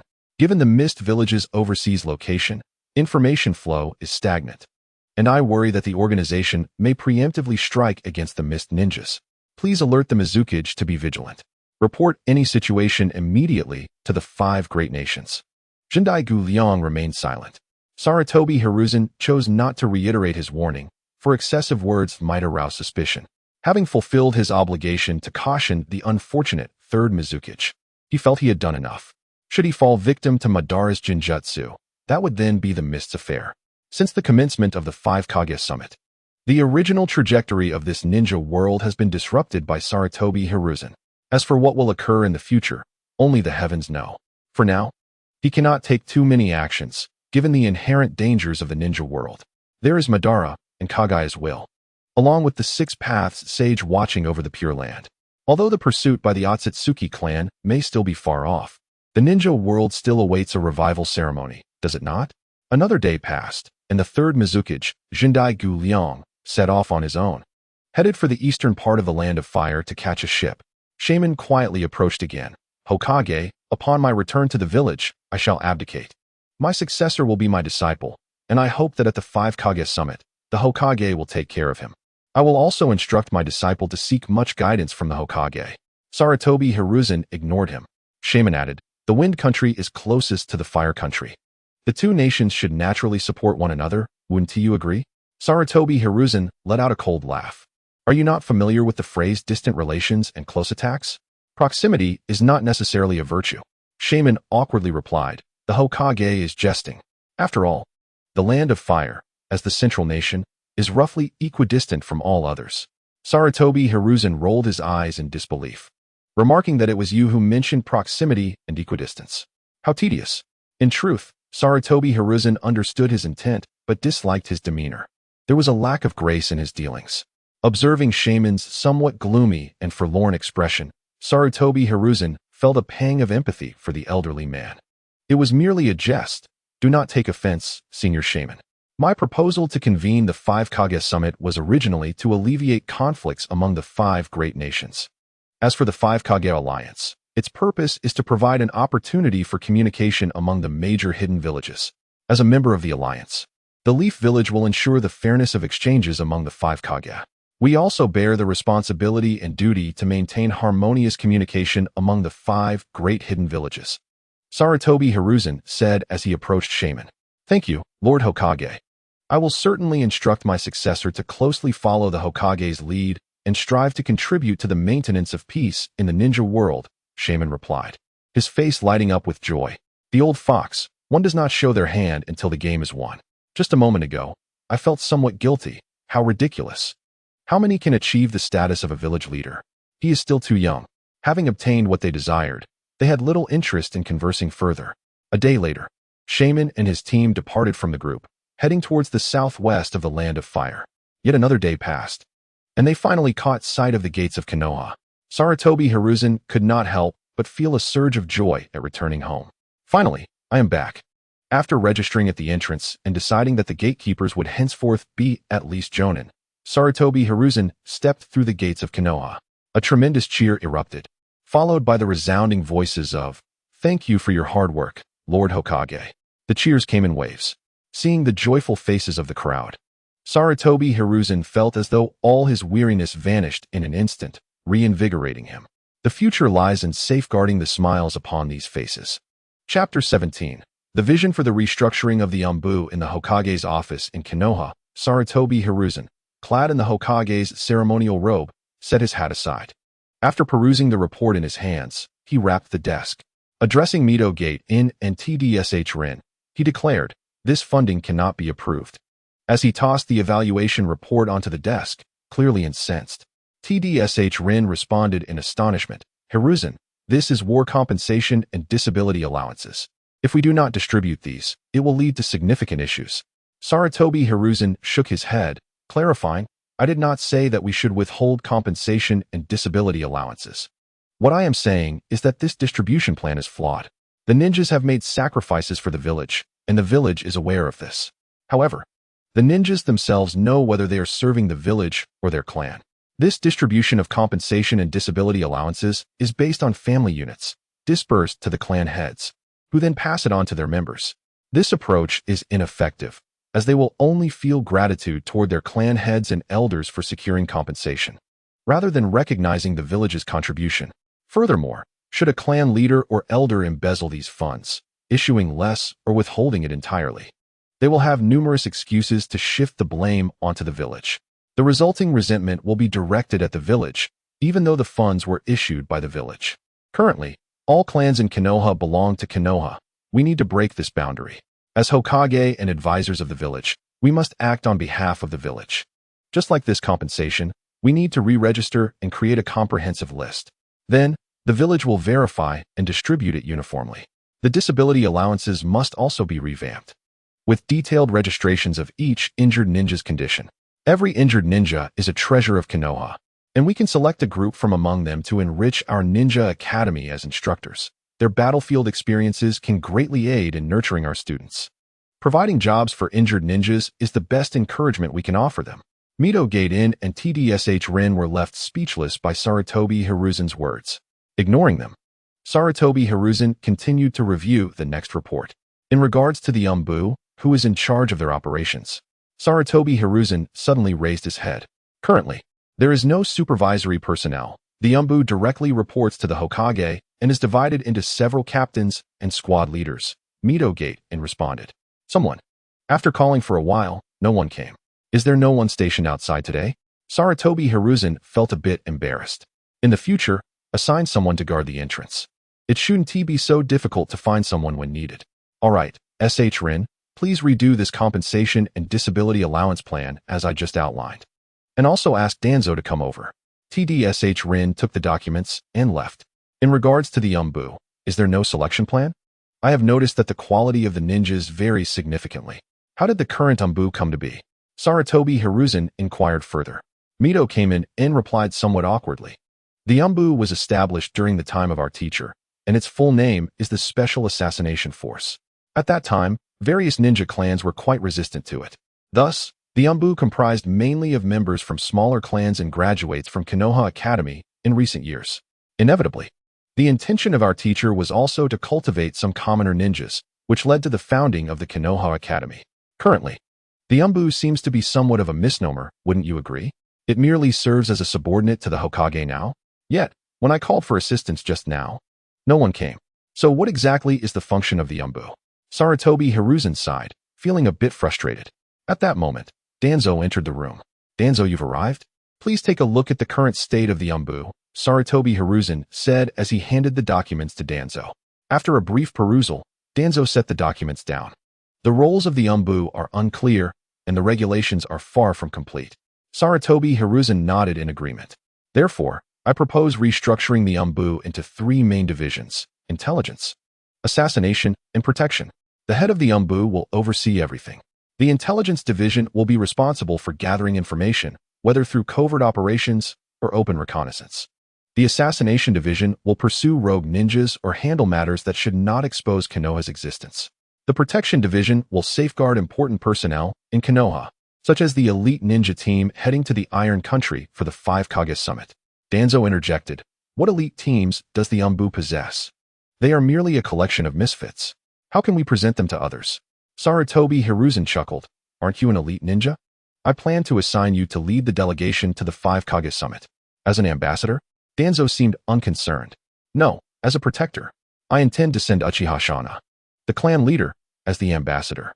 I have no desire to protect the nefarious Uchiha, Danzo retorted. How can you say that? They are all villagers. The Uchiha clan leader has long expressed dissatisfaction regarding your succession. He has always been at odds with you, and you would entrust him with such an important task? That's why I am sending you to keep an eye on him. I wish to stabilize Konoha quickly, but he continually obstructs me, and I cannot resort to extreme measures. Thus, he must be dispatched. Sarutobi Hiruzen smiled. Why not choose someone else? Who else? Would you be willing to go? Mirage is unsuitable. Kazekage likely cannot restrain him either. So, are you relying on Haru? Thus, you are the only one I can trust, Sarutobi Hiruzen calculated, flattering him. Indeed. Perhaps Danzo should go. Mito came in and waved his hands repeatedly. Then it's settled, Danzo will go. Now, back to the matter of the Umbu. My idea is to issue a recruitment notice for the Umbu throughout the village. When the Umbu is not on a mission, regular ninjas will carry out tasks. When on a mission, they will don masks to conceal their identities. Additionally, previously, the Umbu had no fixed salaries. From now on, all Umbu personnel, regardless of whether they have missions, will receive a monthly salary of 10,000 Ryo. For those with missions, additional compensation will be provided. I refuse to believe that those from prominent clans will not be tempted. Many members of esteemed clans find themselves impoverished. If their families obstruct them, over time, resentment will only grow against those who impede them. Alternatively, their families may offer equivalent compensation, but I doubt any clan possesses the resources to maintain such subsidies indefinitely. This is an open strategy. Regardless of how the clans respond, it is ultimately beneficial for the village. Mito came in and voiced his concern. What if those clan ninjas take the money but do not work? It would not be difficult for their families to facilitate such behavior. Consider this. How could they possibly avoid work? It is only natural for Umbu personnel to undertake Umbu missions. If one occasionally falters, it can be forgiven. But frequent neglect of Umbu duties will result in expulsion. Furthermore, our fixed salaries must be collected in person at the Hokage building. As clan ninjas interact more with the village, do you think suspicions will not arise among those clans? Under such circumstances, those clan ninjas would merely be part-timers. At times, they may not fully commit to executing Umbu missions. We would end up spending vast sums to support a host of clan ninjas. Sarutobi Hiruzen reassured him. There is no need for haste. Currently, the Umbu has few tasks to complete, and part-time work is already quite satisfactory. We must gradually promote ninjas who belong to Konoha. This is merely a temporary measure. Once the ninjas of Konoha have matured, everything will be fine. After contemplating for a moment, Sarutobi Hiruzen added, I have a task for you. What is it? Speak freely, Mito came in and replied. I intend to compile a history of Konoha, documenting all significant events from the 10 years prior to its founding up to the present. Are you referring to the last 30 years? What purpose does this serve? The objectives are manifold. Firstly, to appease the elder veterans who participated in the village's founding by recording their glorious deeds and honoring them, thereby calming any potential unrest. After all, since we took office, our actions have been unceasing, and I believe there will be more beneficial initiatives for Konoha in the future. Thus, it is prudent to first provide them with reassurance that Konoha will not forget them. Secondly, I hope to clarify certain matters to validate a hypothesis I harbor. Additionally, I wish to pass down the experiences of our predecessors, providing future generations with a reference. Danzo interjected, Hiruzen, I find your optimism rather naive. Do you truly believe they will fall for it? Each one is a cunning fox, capable of seeing through your words. And so what? Hiruzen, this is a transparent strategy. Mito came in and countered. Regardless of the schemes, they are all for the village. Let us not dwell on dark intentions. I believe those elders are not so petty. By the way, Danzo, please summon a team of Umbu to stand guard here. There are many matters to attend to daily, and there isn't even anyone to relay orders. I cannot even call someone in. Also, please bring Mirage here. There are certain matters I need to discuss with him. Danzo left, clearly agitated. Sarutobi Hiruzen then turned back to Mito came in and continued. When compiling this history of Konoha, it is imperative to maintain fairness and objectivity, while also ensuring to highlight the contributions of our elders. Emphasize the hardships of founding the village and minimize or even omit past grievances to avoid contradictions that could lead to adverse outcomes. I intend for each clan to contribute a younger member to assist in the compilation. Sarutobi Hiruzen paused. Please continue. I am listening. Mito came in and urged. Sarutobi Hiruzen remarked. Do you not have any thoughts of your own? Please offer some suggestions or opinions. I cannot foresee everything. You all must help me identify any gaps. Mito came in and rolled his eyes. Very well, but I feel you are correct in everything you've said. I support your ideas and have no additional suggestions. That seems to be the case. If any issues arise, we shall research them together. You may go about your business now. Mito came in, untook the documents, and exited, closing the door behind him. Chapter 18. Sending the Uchiha clan leader to the Iron Country as a permanent representative shortly after bidding farewell to Mito came in. There was a knock at the door. Come in. Uchiha Mirage and Danzo entered with 3 umbu. Why knock? Such formality. Sarutobi Hiruzen laughed, glancing at the 3 behind them. Uzumaki Yuta body, 88 spirit, 88 energy, 77 skills, intermediate body proficiency, intermediate combat proficiency level, beginner energy proficiency, intermediate fire proficiency, intermediate wind proficiency danger assessment, extremely low Ishiguro Hikaru body, 77 spirit, 88 energy, 66 skills, intermediate body proficiency, intermediate combat proficiency level, beginner energy proficiency, intermediate earth proficiency, beginner fire proficiency danger assessment, extremely low Miyazaki Ryo body, 77 spirit, 88 energy, 88 skills, intermediate body proficiency, intermediate combat proficiency level, beginner energy proficiency, intermediate water proficiency, beginner ceiling proficiency danger assessment, extremely low O. We have a few elite chunin here, all with dual attributes, Danzo commented. You 3 will remain on standby in the Hokage's office, responsible for relaying the Hokage's messages. Now, you may leave. 3 dark-clad nins obeyed orders and exited, closing the door behind them. Sarutobi Hiruzen turned to Uchiha Kagami in the mirror and said, Kagami, I wish to reorganize the guard team. What are your thoughts? Uchiha Kagami paused momentarily before responding. As long as it benefits the village, I have no objections. How may I assist? Sarutobi Hiruzen pressed one hand down. Patience. Let me explain. Currently, the Uchiha clan monopolizes the guard team, which has incited jealousy among other clans. Moreover, the Uchiha only serve within the guard team, and their clan territory is quite insular. Consequently, the general perception is that the Uchiha clan is arrogant and disdainful. If this continues, it will certainly lead to problems. We must not regard this as a trap set by the Second Hokage, Senju Tobarama, against the Uchiha. Shimura Danzo scoffed. The Uchiha clan is shrouded in darkness. Their mental state is unstable, except for Kagami. Sarutobi Hiruzen reprimanded. Danzo, enough. After a pause, he continued. You are aware of the discussions at the 5 Kage Summit regarding the setup of checkpoints. These checkpoints share commonalities with the guard team. Each checkpoint requires at least 1 J-nin, along with a CH-nin squad. We in Konoha have numerous checkpoints to establish. Such a large number of personnel necessitates various types of reconnaissance ninjas to guard these checkpoints and verify identities. The Uchiha are among Konoha's few reconnaissance clans. But I suspect you may not have sufficient manpower.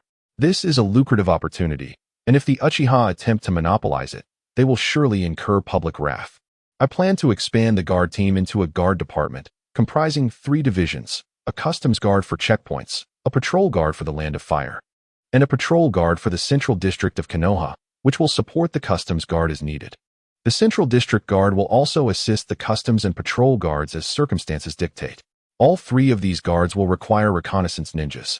And I intend to incorporate the Hyuga, Yamanaka, Inazuka, and other clans into this newly established guard department. What do you think? Uchiha Kagami pondered before replying. The clan leader and elders may not cooperate readily. Shimura Danzo interjected. We have arranged for clan leader Shikaku to oversee the 5 Kage Summit. He will not be present in the clan. Can you handle the Uchiha clan? Uchiha Kagami questioned. The 5 Kage Summit is of such significance. Would clan leader Shikaku's fiery temperament be suitable? Shimura Danzo assured. I will accompany him with a small team to assist. Sarutobi Hiruzen then interjected. Kagami, if you were appointed as the new head of the guard department, would there be fewer dissenting voices from your clan? Uchiha Kagami replied. If the clan leader is absent and I am the head of the Uchiha in this role, the elders should not pose a problem. I will manage the rest. However, what shall we do when clan leader Shikaku returns? Shimura Danzo replied, let him return. The die is cast, and everything will be set in motion. That old fellow should understand. Sarutobi Hiruzen added, there is no rush. We will take our time with this matter. Tomorrow, I will first communicate with clan leader Shikaku, urging him to oversee the 5 Kage summit. I plan to have Kakashi assist me as my secretary in handling the paperwork. Kakashi, the son of the Yamanaka clan leader? Shimura Danzo inquired. Indeed, Kakashi has recently married, and the Yamanaka wish for him to gain some experience. This is a good opportunity. Signaling that the Yamanaka clan is aware of the situation, Sarutobi Hiruzen expressed, pleased to finally have someone to assist him with paperwork. The team members had previously spoken so highly of their ability to assist with documents, but the reality was that Sarutobi Hiruzen, having just assumed the role of Hokage, was overwhelmed with responsibilities and lacked sufficient manpower. His teammates merely organized documents for him to review without offering solutions, leading to countless hours of mental strain as he sought resolutions. Isn't it a bit excessive to have a Hokage secretary for mere training? Shimura Danzo remarked. Sarutobi Hiruzen clarified. The Inazuka, Yamanaka, and Akimichi clans are naturally aligned with us due to their connections. By sending the young clan leader, they are accelerating their alignment with us. I must invest heavily to make a good impression on the other clans. Kagami, do not feel pressured. We are here as well. Communicate well with the elders in your clan. This is all for the village. Sarutobi Hiruzen reassured Uchiha Kagami. Now, everyone, return to your duties. I still have a mountain of paperwork to attend to. The following day, Sarutobi Hiruzen met with Uchiha clan leader Shikaku in the reception room. What business do you have for me, Sarutobi? Uchiha Shikaku reclined casually on a low couch. Sarutobi Hiruzen frowned at the lack of decorum and, through his examination of Uchiha Shikaku's profile, discerned he was a powerful shinobi of elite caliber, possessing high-level combat skills and advanced Sharingan proficiency. With this in mind, Sarutobi Hiruzen smiled and stated, a while back, the 5 Kage Summit was convened in the Land of Iron. They require an elite J-Nin to represent Konoha and the Land of Fire, addressing, managing, and coordinating conflicts within the shinobi world. The 5 Kage Summit? Why include the Land of Iron? Those mere samurai cannot compare to us shinobi, Uchiha Shikaku retorted. There are several reasons for this. Firstly, the Land of Iron is a neutral territory that can effectively supervise. Secondly, it provides the samurai with tasks to keep them occupied, making them easier to manage. Thirdly, for Konoha, the other 4 nations have their grievances with us. We need an ally at the 5 Kage Summit, and in the absence of suitable alternatives, the Land of Iron emerges. Konoha has consistently advocated for the Land of Iron's inclusion. Even if their representative lacks decision-making power, they can still offer Konoha certain advantages. Sarutobi Hiruzen explained candidly, taking a sip from his teacup. The Land of Iron requires a capable and esteemed individual to command respect from the other 4 villages. And after much consideration, you were the most fitting candidate. Uchiha Shikaku sat upright, his expression becoming serious as he contemplated the proposal. After a moment, he inquired, what exactly is your purpose in sending me? With so many clan leaders and elders in Konoha, why me? Tobarama has always been antagonistic towards the Uchiha. I do not trust you, a disciple of Tobarama. Be clear. Will you accept this role? I need a compelling reason. Undoubtedly, I am the bearer of my mentor's will. Yet there are various methods to achieve the same objective. My mentor used a whip to teach wayward sheep a lesson. Whereas I believe these sheep might possess their own thoughts, I will endeavor to guide them back to the flock. Which method do you prefer, esteemed elder? Sarutobi Hiruzen smiled. Uchiha Shikaku replied, perhaps that sheep never intended to leave the flock, it merely fell behind. Thus, I will seek to understand the reasons behind each sheep's departure. Then I am grateful, Lord Hokage. I will diligently fulfill the role you assigned to me. Indeed, only you can achieve the true purpose of this mission. I wish for you to demonstrate the prestige of the foremost village in the shinobi world, thereby enhancing Konoha's voice within the shinobi realm. No one is better suited to represent Konoha than yourself. The founding clans, Senju and Uchiha, have seen the Senju dwindle in talent. You can embody the strength of the Uchiha, representing Konoha's significance at the 5 Kage Summit. I desire a strong individual to represent Konoha at the Land of Iron. As this will further showcase our village, Sarutobi Hiruzen articulated, increasingly convinced this was an excellent plan. After all, he had to appear less assertive at the summit, eventually relying on Danzo to restore a semblance of dignity. With Uchiha Shikaku attending, other hidden villages would realize that Konoha possessed both moderate and hardline factions. Shall I return to prepare and depart swiftly? Uchiha Shikaku inquired. Indeed, Danzo will accompany you with a small team to the Land of Iron. You may direct him as needed, and all preparations prior to departure will be managed by Danzo. Once the village has prepared the ambassador's attire, you may be on your way. Of course, the senior can bring some casual attire as well. Speaking to the outside, he called out, Yuta, please summon Danzo to the reception room. In truth, you can entrust all ambassadorial matters to Danzo. Your sole task is to exhibit the strength of Konoha. I will have Danzo come over to discuss this with you, senior. Please, have some tea. Sarutobi Hiruzen raised his cup towards Uchiha Izuna. Shortly after, Danzo entered. Danzo, the Uchiha clan leader, will assume the role of Konoha's first ambassador to the Land of Iron. You must cooperate fully with this endeavor. Sarutobi Hiruzen placed an arm around Shimura Danzo's shoulder. The young man from the Shimura family, let us all strive together for the sake of Konoha, Uchiha Izuna remarked. Exchanging pleasantries. Chapter 19. The conference with several major ninja clans. Once again, in that same reception room, the three individuals sat idly, sipping tea. One was adorned in a kimono, with hair cascading down to his waist and eyes of a striking white hue. He was the head of the Hyuga clan, Hyuga Tenjin. Another, cloaked in black and donning dark sunglasses, bore a low presence. He was the head of the Aburame clan, Aburame Shirta.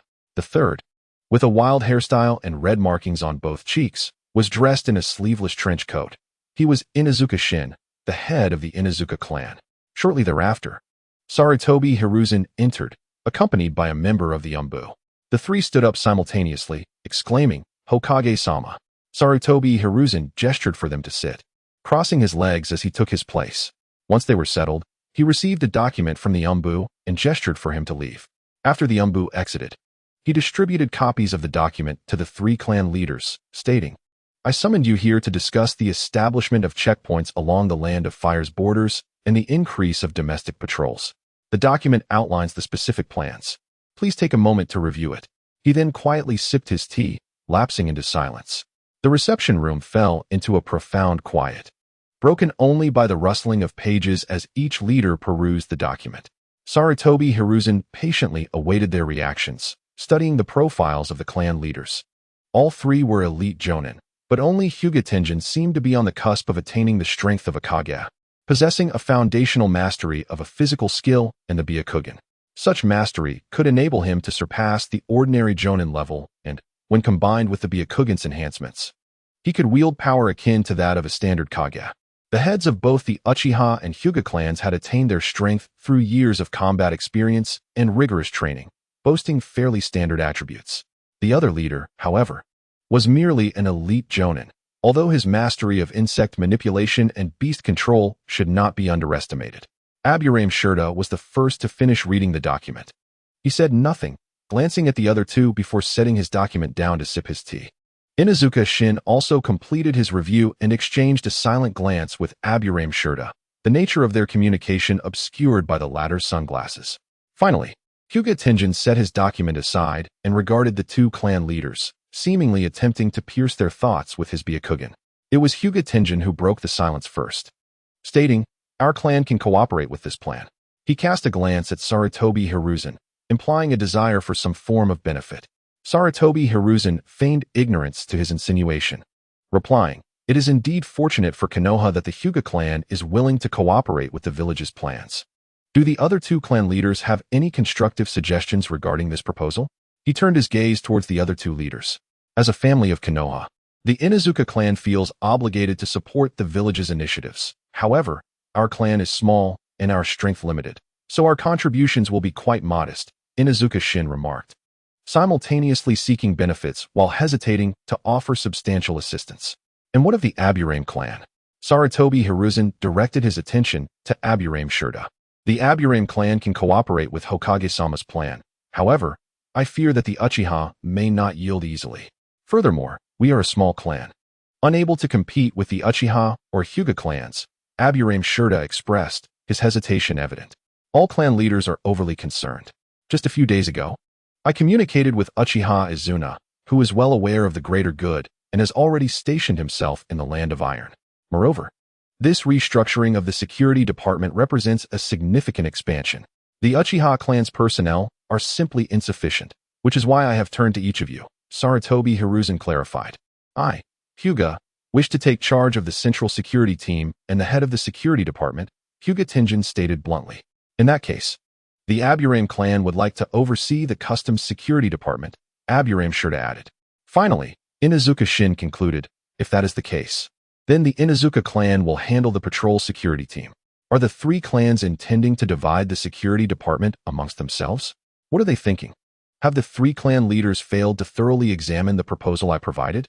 It does not outline such arrangements, Sarutobi Hiruzen declared, slamming the document onto the low table. Hokage-sama, please remain calm. Even the most flawless plans may encounter unforeseen variables. You are free to adjust the plan as necessary, Hyuga Tenjin remarked, unfazed. Tenjin's words hold merit. Inuzuka Shin concurred. If Hokage-sama is unsatisfied, we can discuss it further, Aburame Shurta added. Esteemed leaders, I am from the Sarutobi clan. My companions each belong to different clans. And for this restructuring of the security team, I have deliberately excluded them to avoid any appearance of bias, ensuring fairness. It is not to allow the three of you to carve up the benefits. In my view, the future security department belongs to the village as a whole, not to any one clan. I will not accept any division of Konoha's departments among a select few. The reason I chose your three clans is that the reconnaissance ninjas in the security department are best suited to fulfill the anticipated responsibilities of the future security department. At this point, Sarutobi Hiruzen paused to take a sip of water to soothe his throat before continuing. If a single clan or a few clans were to dominate the security department, there would inevitably be gaps in its responsibilities. A singular clan's ninjas would struggle to address issues effectively. For instance, each of your clans overly relies on your unique secret techniques or bloodline limits. While you may view these as your clan's means of livelihood and legacy, I perceive them as vulnerabilities. Even the multifaceted Uchiha clan has its significant shortcomings. While a ninja may specialize in one domain, a clan may excel in a particular secret technique. The village, however, must possess no weaknesses. The future responsibilities of the security department are paramount, requiring a diverse array of ninjas to fulfill its critical tasks. The selection of captains and squad leaders within the security department must remain transparent and open. Of course, the minister will be temporarily appointed by me, for now. I propose Uchiha Kagami to serve in that role. As for the future, the security department will adhere to a meritocratic system, where the capable rise and the less capable fall. This encapsulates my vision for the security department. Hokage-sama, could you elucidate the functions of the security department? Aburame Shurta inquired curiously. After reflecting on the duties of a police force from his previous life, Sarutobi Hiruzen replied, in my view, the police force should encompass the following. First, to prevent, deter, and investigate illegal activities. This primarily concerns Konoha. Second, to guard against and combat ninja sabotage. This is primarily reflected in the patrol police. Third, to maintain order within the ninja world and to curb actions that threaten such order. According to the agreements of the Five Kage Summit, the jurisdiction of Konoha's police force extends to the land of fire and the land of grass. Fourth, to uphold law and order in border areas. This also serves to prevent ninjas from other nations from entering the land of fire to conduct destructive activities. Hyuga Tenjin pondered for a moment before saying, Hokage-sama, I understand your reasoning. As a ninja of Konoha, I too wish for our village to thrive. However, as the leader of the Hyuga clan, I must consider the interests of my clan. I feel that confronting the Uchiha without caution would be irresponsible to my family. Yunjita, with a wry smile, remarked, indeed, Hokage-sama, as a ninja of Konoha, I fully support the village's plans, yet we must consider our clans. In a similar vein, Inuzuka Shun echoed these sentiments. What they conveyed was that while they could heed the commands of Konoha as ninjas, as clan leaders, they were compelled to secure benefits for their families. I understand that the three clan leaders must prioritize their clans. But does Uchiha Shana not contemplate the welfare of their family? Sarutobi Hizashi cast a penetrating gaze upon the three leaders. Could it be that the Uchiha clan leader failed to foresee potential adjustments the village might impose upon them? Nevertheless, he accepted the assignment to serve as an ambassador to the Land of Iron. Consequently, the restructured security department appointed Uchiha Q as its head. In truth, Sarutobi Hisashi himself was uncertain whether Uchiha Shana had considered this possibility, yet it did not deter him from utilizing the matter to his advantage. Observing their lack of response, Sarutobi Hisashi continued, Konoha boasts a multitude of clans, as you all know. Beyond reconnaissance techniques, Konoha possesses an array of scouting ninjutsu. I am certain many clans aspire to replace your positions. Hyuga Tenjin interjected, ninjutsu has its merits, as do secret techniques. Cultivating scouting ninjas now would likely yield little assistance in the short term.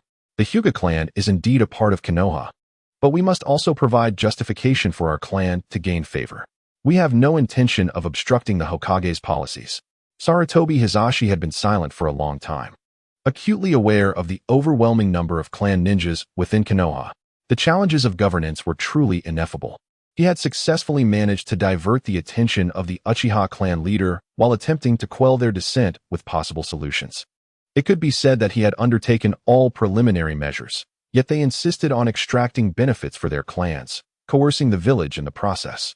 Thus, the head of the security department would remain Uchiha Q. The leader of the central security team would be from the Hyuga clan. The patrol security team would consist of the Inuzuka clan, and the customs security team would be appointed by the Yunf clan. However, we agreed that regardless of which security team it was, personnel from each clan would not exceed 30. Moreover, we must maintain diversity among the ninja squads, ensuring that only the elite from each clan are deployed. We must not dispatch the elderly, infirm, or weak to tarnish Konoha's reputation. Furthermore, the competitive selection mechanism for positions within the Konoha security department will remain unchanged. If your personnel cannot maintain their roles as team leaders, do not blame me. The head of the security department will also be subject to competition for positions, with a term limit of 5 years. After 5 years, all ninjas of Konoha should be eligible to compete for these roles. Sarutobi Hisashi concluded his weary speech, and the 3 clan leaders regarded him with apologetic eyes. We apologize for troubling you, Hokage-sama. We assure you we will fulfill our duties within the security team. Sarutobi Hisashi wearily waved his hand, signaling them to depart, remaining silent. Chapter 20. Reactions. Shortly thereafter, the reorganization plan was unveiled, eliciting varied responses from the clans. The Uchiha clan was in uproar. Is the third attempting to unite the other 2 clans against us? We must seek fairness from the Hokage. The third is a disciple of the second. It is evident he is targeting us Uchiha. Where's the clan leader? We must consult him. The clan leader is serving as an ambassador to the Land of Iron. Then we shall approach the elders. Let us go together. Do we not have a clan member who is also a disciple of the second? Why is this happening? Surely this is the suppression by the Senju faction. At this moment, an Uchiha Jonin arrived, exclaiming, "What is all this noise? The sky has not fallen. Even in the absence of our leader, we still have the elders. They are preparing to convene a clan meeting now. All Jonin, follow me. We are going to the clan assembly." At the assembly venue, Uchiha Q had long since arrived, seated in his designated place, feigning sleep and ignoring the commotion around him. Someone whispered, "The outside is in chaos," yet Q remains unfazed. He is an aide to the Hokage, perpetually busy. He only attends the clan meeting when summoned by the elders. Look, he is so exhausted he has fallen asleep. As Hokage's aide, how could he be involved in any suppression against us Uchiha? There must be more to this than meets the eye. It may not be as the outside world suggests. Hush, the elders are entering. The meeting is about to commence. The Uchiha elder stood up, declaring, the clan meeting is officially underway. Where is Q? Has he arrived? Someone nudged Uchiha Q, rousing him from his slumber. He quickly composed himself. The elder, upon seeing Q, inquired, Q, do you know the reason for today's clan meeting?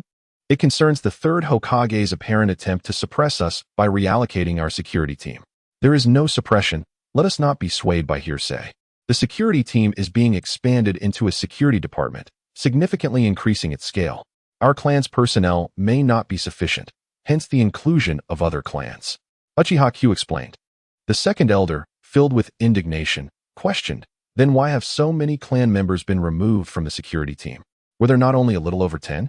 The second elder should inquire why they were removed. They consistently failed to complete their patrol assignments. I examined the security team's logs, and they averaged over 10 days of absence each month. What were they doing?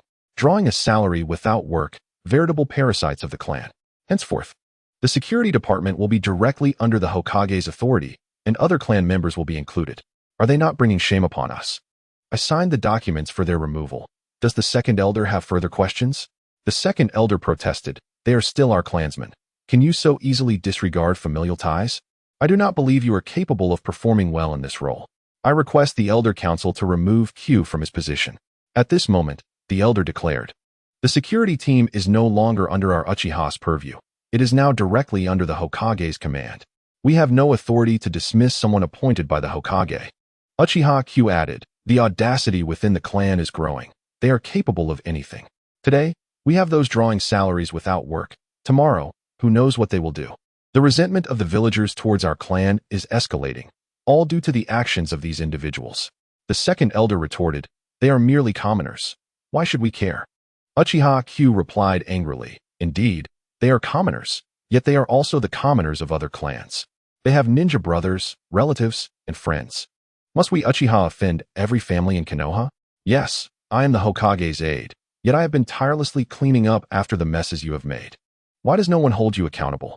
It is I who plead your case to the Hokage. Do you think otherwise? Who would have thought that the elder's son would be such a person? Indeed. Q has it tough with the Hokage and then has to worry about such matters at home.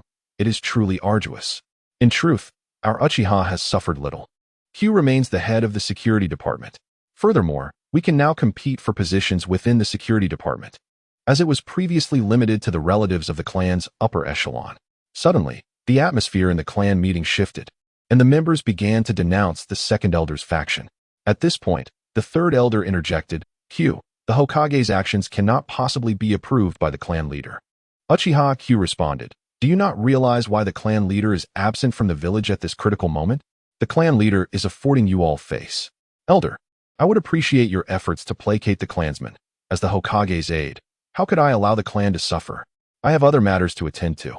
With that, Uchiha Q hurriedly exited. Indeed, I have said it before, our Q is the Hokage's aide.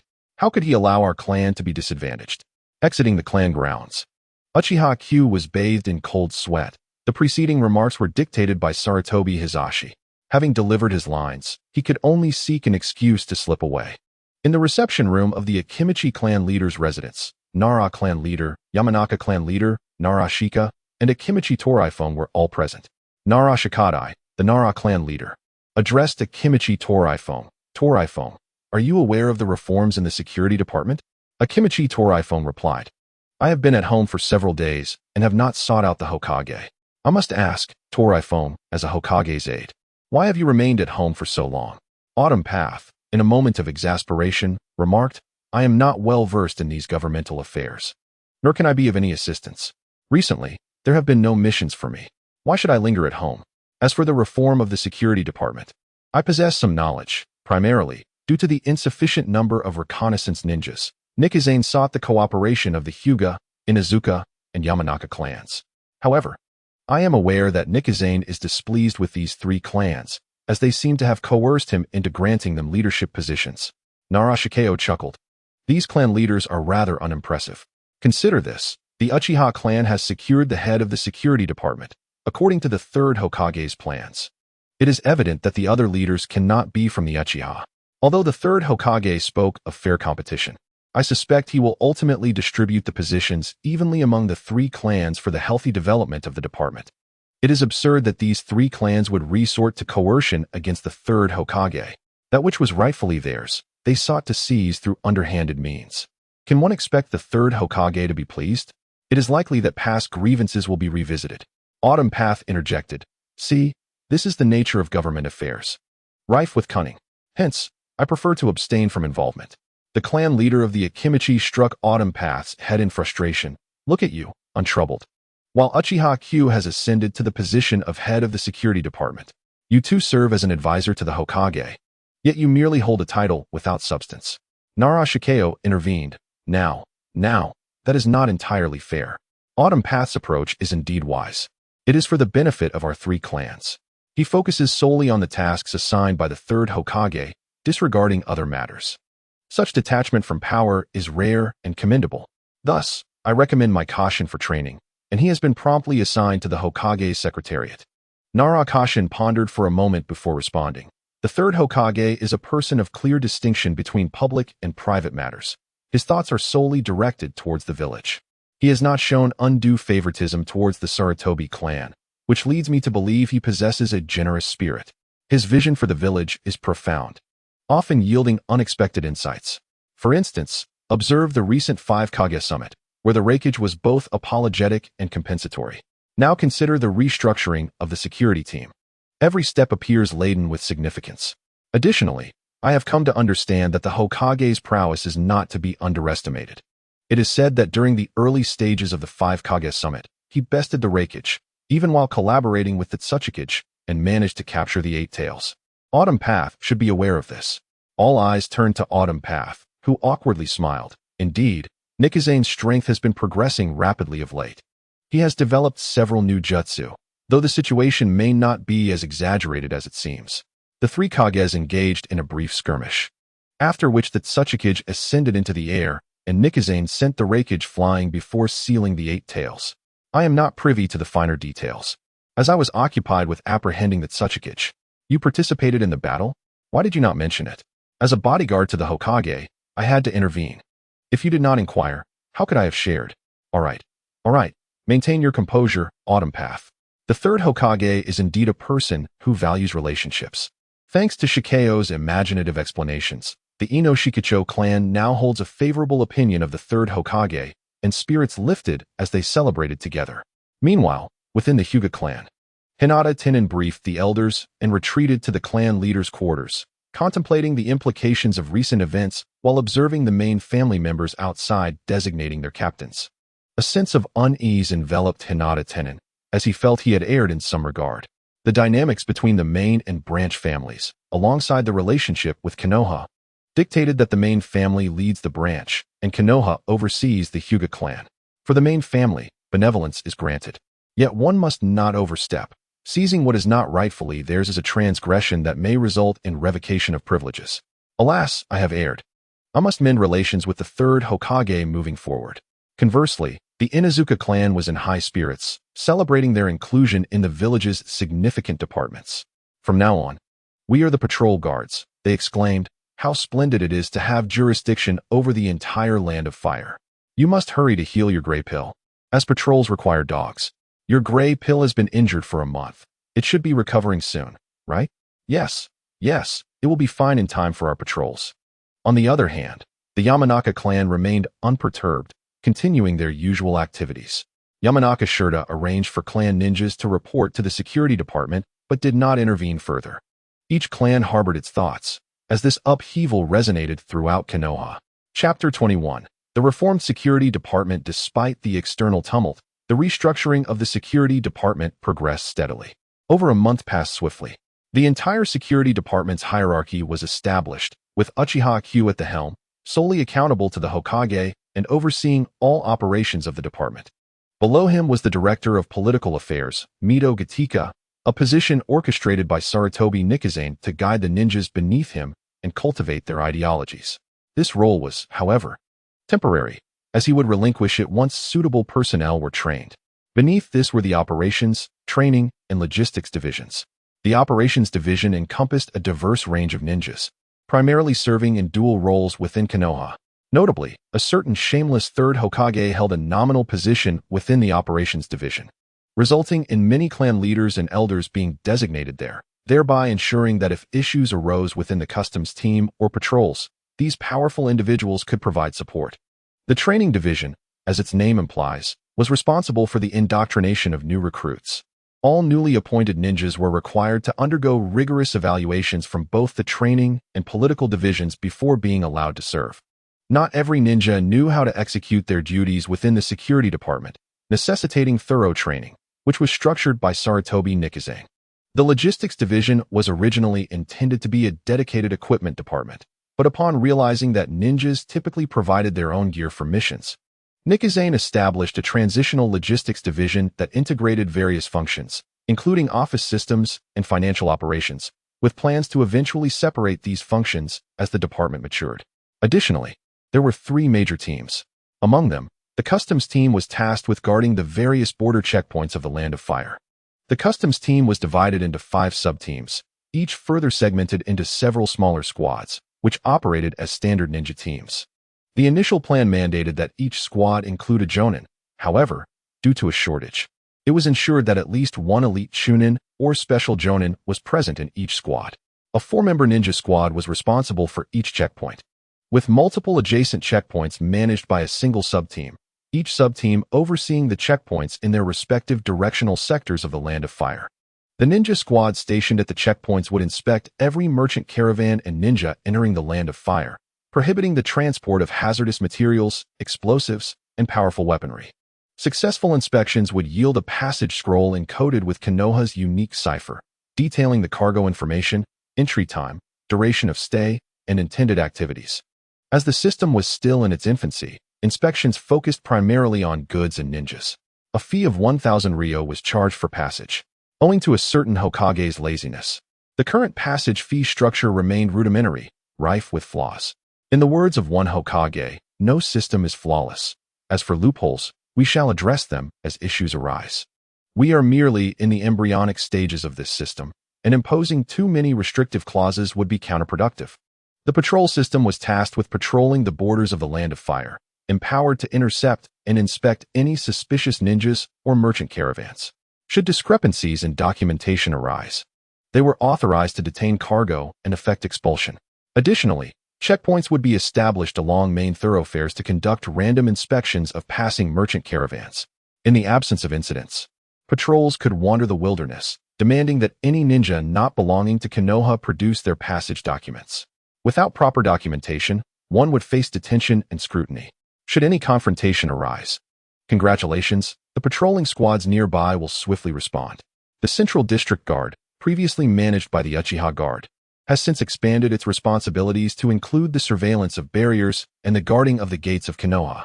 A certain deranged Hokage, in a bid to maintain appearances, even deployed elite teams of Jonin to oversee the entrance. The Central District Guard is also tasked with supporting the patrolling system, resulting in a rotation of personnel. After all, within Konoha, it is entirely possible for patrolling members to return home during their shifts. Many former members of the Uchiha Guard have been reassigned to patrol and customs duties. A patrol team, having just exited the gates of Konoha, advanced by leaping across the ground and trees. They were a squad fresh from their evaluations at the training grounds. The captain, Uchiha Ryukai, an elite Chunin of 18 years, had previously served as a senior member of the Guard. Indeed, he was merely an ordinary member of the Uchiha clan, but his inclusion in the former Uchiha Guard attested to his exceptional capabilities and dedication. However, being a senior member also indicated a lack of influential connections. Following the restructuring of the Guard, he had been selected as the team leader and was now dispatched to perform patrol duties in a certain area of the Land of Fire's southwest. The team comprised Inazuka Kusa, a 26-year-old female Chunin from the Inazuka clan, whose ninkin was named Akaru, Shimizu Kaze, a 17-year-old genin from the Shimizu clan, and a civilian ninja named Kusano Yudo, aged 20 and also a genin. After more than a day's travel, they were finally nearing their destination. At this moment, the squad rested by the roadside, consuming rations and hydrating themselves, engaging in casual conversation. "Captain, your cloak is truly magnificent. I wonder when I might don such a garment." Kusano Yudo remarked enviously to Uchiha Ryukai. "Strive diligently, enhance your prowess, and cultivate your combat skills, and one day you too shall wear the captain's cloak. The village will bestow it upon you." Uchiha Ryukai responded, momentarily basking in his superiority before tempering his tone. Kusano Yudo sighed. "It seems so difficult. As a civilian ninja, no matter how hard I try, I cannot compete with the clan ninjas." Observing Yudo's demeanor, Uchiha Ryukai offered solace. "Opportunities are granted to those who are prepared. Look at me. I was merely an ordinary member of the Uchiha Guard, with no one to support me. The captains were all relatives of elders and jonin. Yet, I never surrendered. I tirelessly honed my skills, immersed myself in various texts and scrolls, striving to grow stronger. And look at me now. I am a captain. Had I given up, I might have remained a genin forever. Even now, I persist in my efforts, and who knows? Perhaps one day I shall achieve the rank of jonin. I too may have the opportunity to become a squad leader." Inspired by Uchiha Ryukai's motivational words, not only Kusano Yudo but also Inazuka Kusa and Shimizu Kaze felt invigorated, their hopes for the future rekindled. At that moment, Uchiha Ryukai pointed in a direction, stating, "Behold, Our duty is to oversee the inspections throughout the borders of the Land of Fire. Here comes a merchant caravan. Let us approach and conduct an inspection. You all are familiar with the patrolling regulations from the training grounds, I presume? There are many individuals present, so we shall approach together and prepare tactically. Before them, a merchant caravan slowly approached. As Uchiha Ryukai's squad leaped in front of the caravan, the guards immediately drew their weapons in caution. Uchiha Ryukai produced a badge, declaring, Konoha Patrol Guard, 5th Division, 3rd Squad. I am Captain Uchiha Ryukai, and we require a routine inspection. Please cooperate and present your travel documents and cargo information. Is it truly so difficult to conduct business now? First, there are crossing fees, and now there are multiple rounds of inspections on the road. Here are the documents. Replied a figure resembling the caravan leader, appearing rather accustomed to the process. Uchiha Ryukai accepted the documents and travel pass, at which point Inuzuka Kusa's Ninkan, Akaru, barked. Uchiha Ryukai handed the documents to Kusa for examination while he scrutinized the travel pass. He sealed it, unfurled a scroll, and examined it closely. The document indicated the transportation of iron ore from the Land of Iron to Kaiki City, with dates noted below. The customs checkpoint belonged to the 2nd Patrol Unit, displaying the inspection insignia. However, there seemed to be an issue. Kaiki City lay to the northwest of the Land of Fire, while Uchiha Ryukai's 5th Patrol Unit was stationed in the southwest. It was improbable for a caravan from the Land of Iron to travel this way. Uchiha Ryukai turned to Inuzuka Kusa and inquired, What do you think? Are there any issues with the documents? He discreetly signaled a tactical gesture indicating potential trouble. Inuzuka Kusa nodded subtly to indicate understanding and replied, Yes, everything seems normal. She then handed the documents back to Uchiha Ryukai. Uchiha Ryukai addressed the caravan leader. The paperwork appears to be in order. Would you mind if we conducted a random inspection of the caravan? Not at all. Not at all, the leader replied. A smile breaking out, seemingly more eager than necessary, which made Uchiha Ryukai feel uneasy. Could it be a trap? Better to remain cautious. Inuzuka Kusa suggested, Captain, since there are no major concerns, we shall proceed to grab a bite to eat. If you take too long, you may starve. She, along with Shimizu Kaze and Kusano Yudo, made their way into the woods. Uchiha Ryukai, feigning annoyance, relented, Fine, hurry up and eat. I will conduct a quick check and join you shortly. This was a signal for urgent assistance, indicating that the situation was quite serious. Uchiha Ryukai continued to inspect the caravan alongside its leader. Initially, he intended to randomly select 5 samples for inspection, but the caravan leader inexplicably insisted on a thorough examination of each cart. Half an hour had passed, and they had only completed half of the inspection, which, according to patrol regulations, should not exceed 10 minutes. However, Uchiha Ryukai did not mind. After all, it bought him time. Suddenly, a bark echoed from the woods. Uchiha Ryukai seized the caravan leader, executing a body flicker technique to escape the caravan. In response, 3 squads of ninjas swiftly appeared, 2 of which were Chunin, and the other led by Inuzuka Ketsuki, the squad captain. Inuzuka Ketsuki, exuding confidence, leapt to the forefront, brandishing her captain's insignia, and called out to the caravan, Konoha Guard. Patrol Team 5th Division, Captain Inuzuka Ketsuki reporting. Your caravan has violated Konoha's trade regulations, and we are hereby detaining you in accordance with our protocols. Please cooperate. Beside her, a large gray Ninken barked in affirmation. Chapter 22. New challenges and responses. At this moment, the caravan leader, overwhelmed with emotion, cried out, Ninja Lords, you have finally arrived. There are rogue ninjas among us. They are coercing me to divert my cargo, meant for Kaiki City, to this location. My goods are worth millions. This could cost me my life. Woe is me.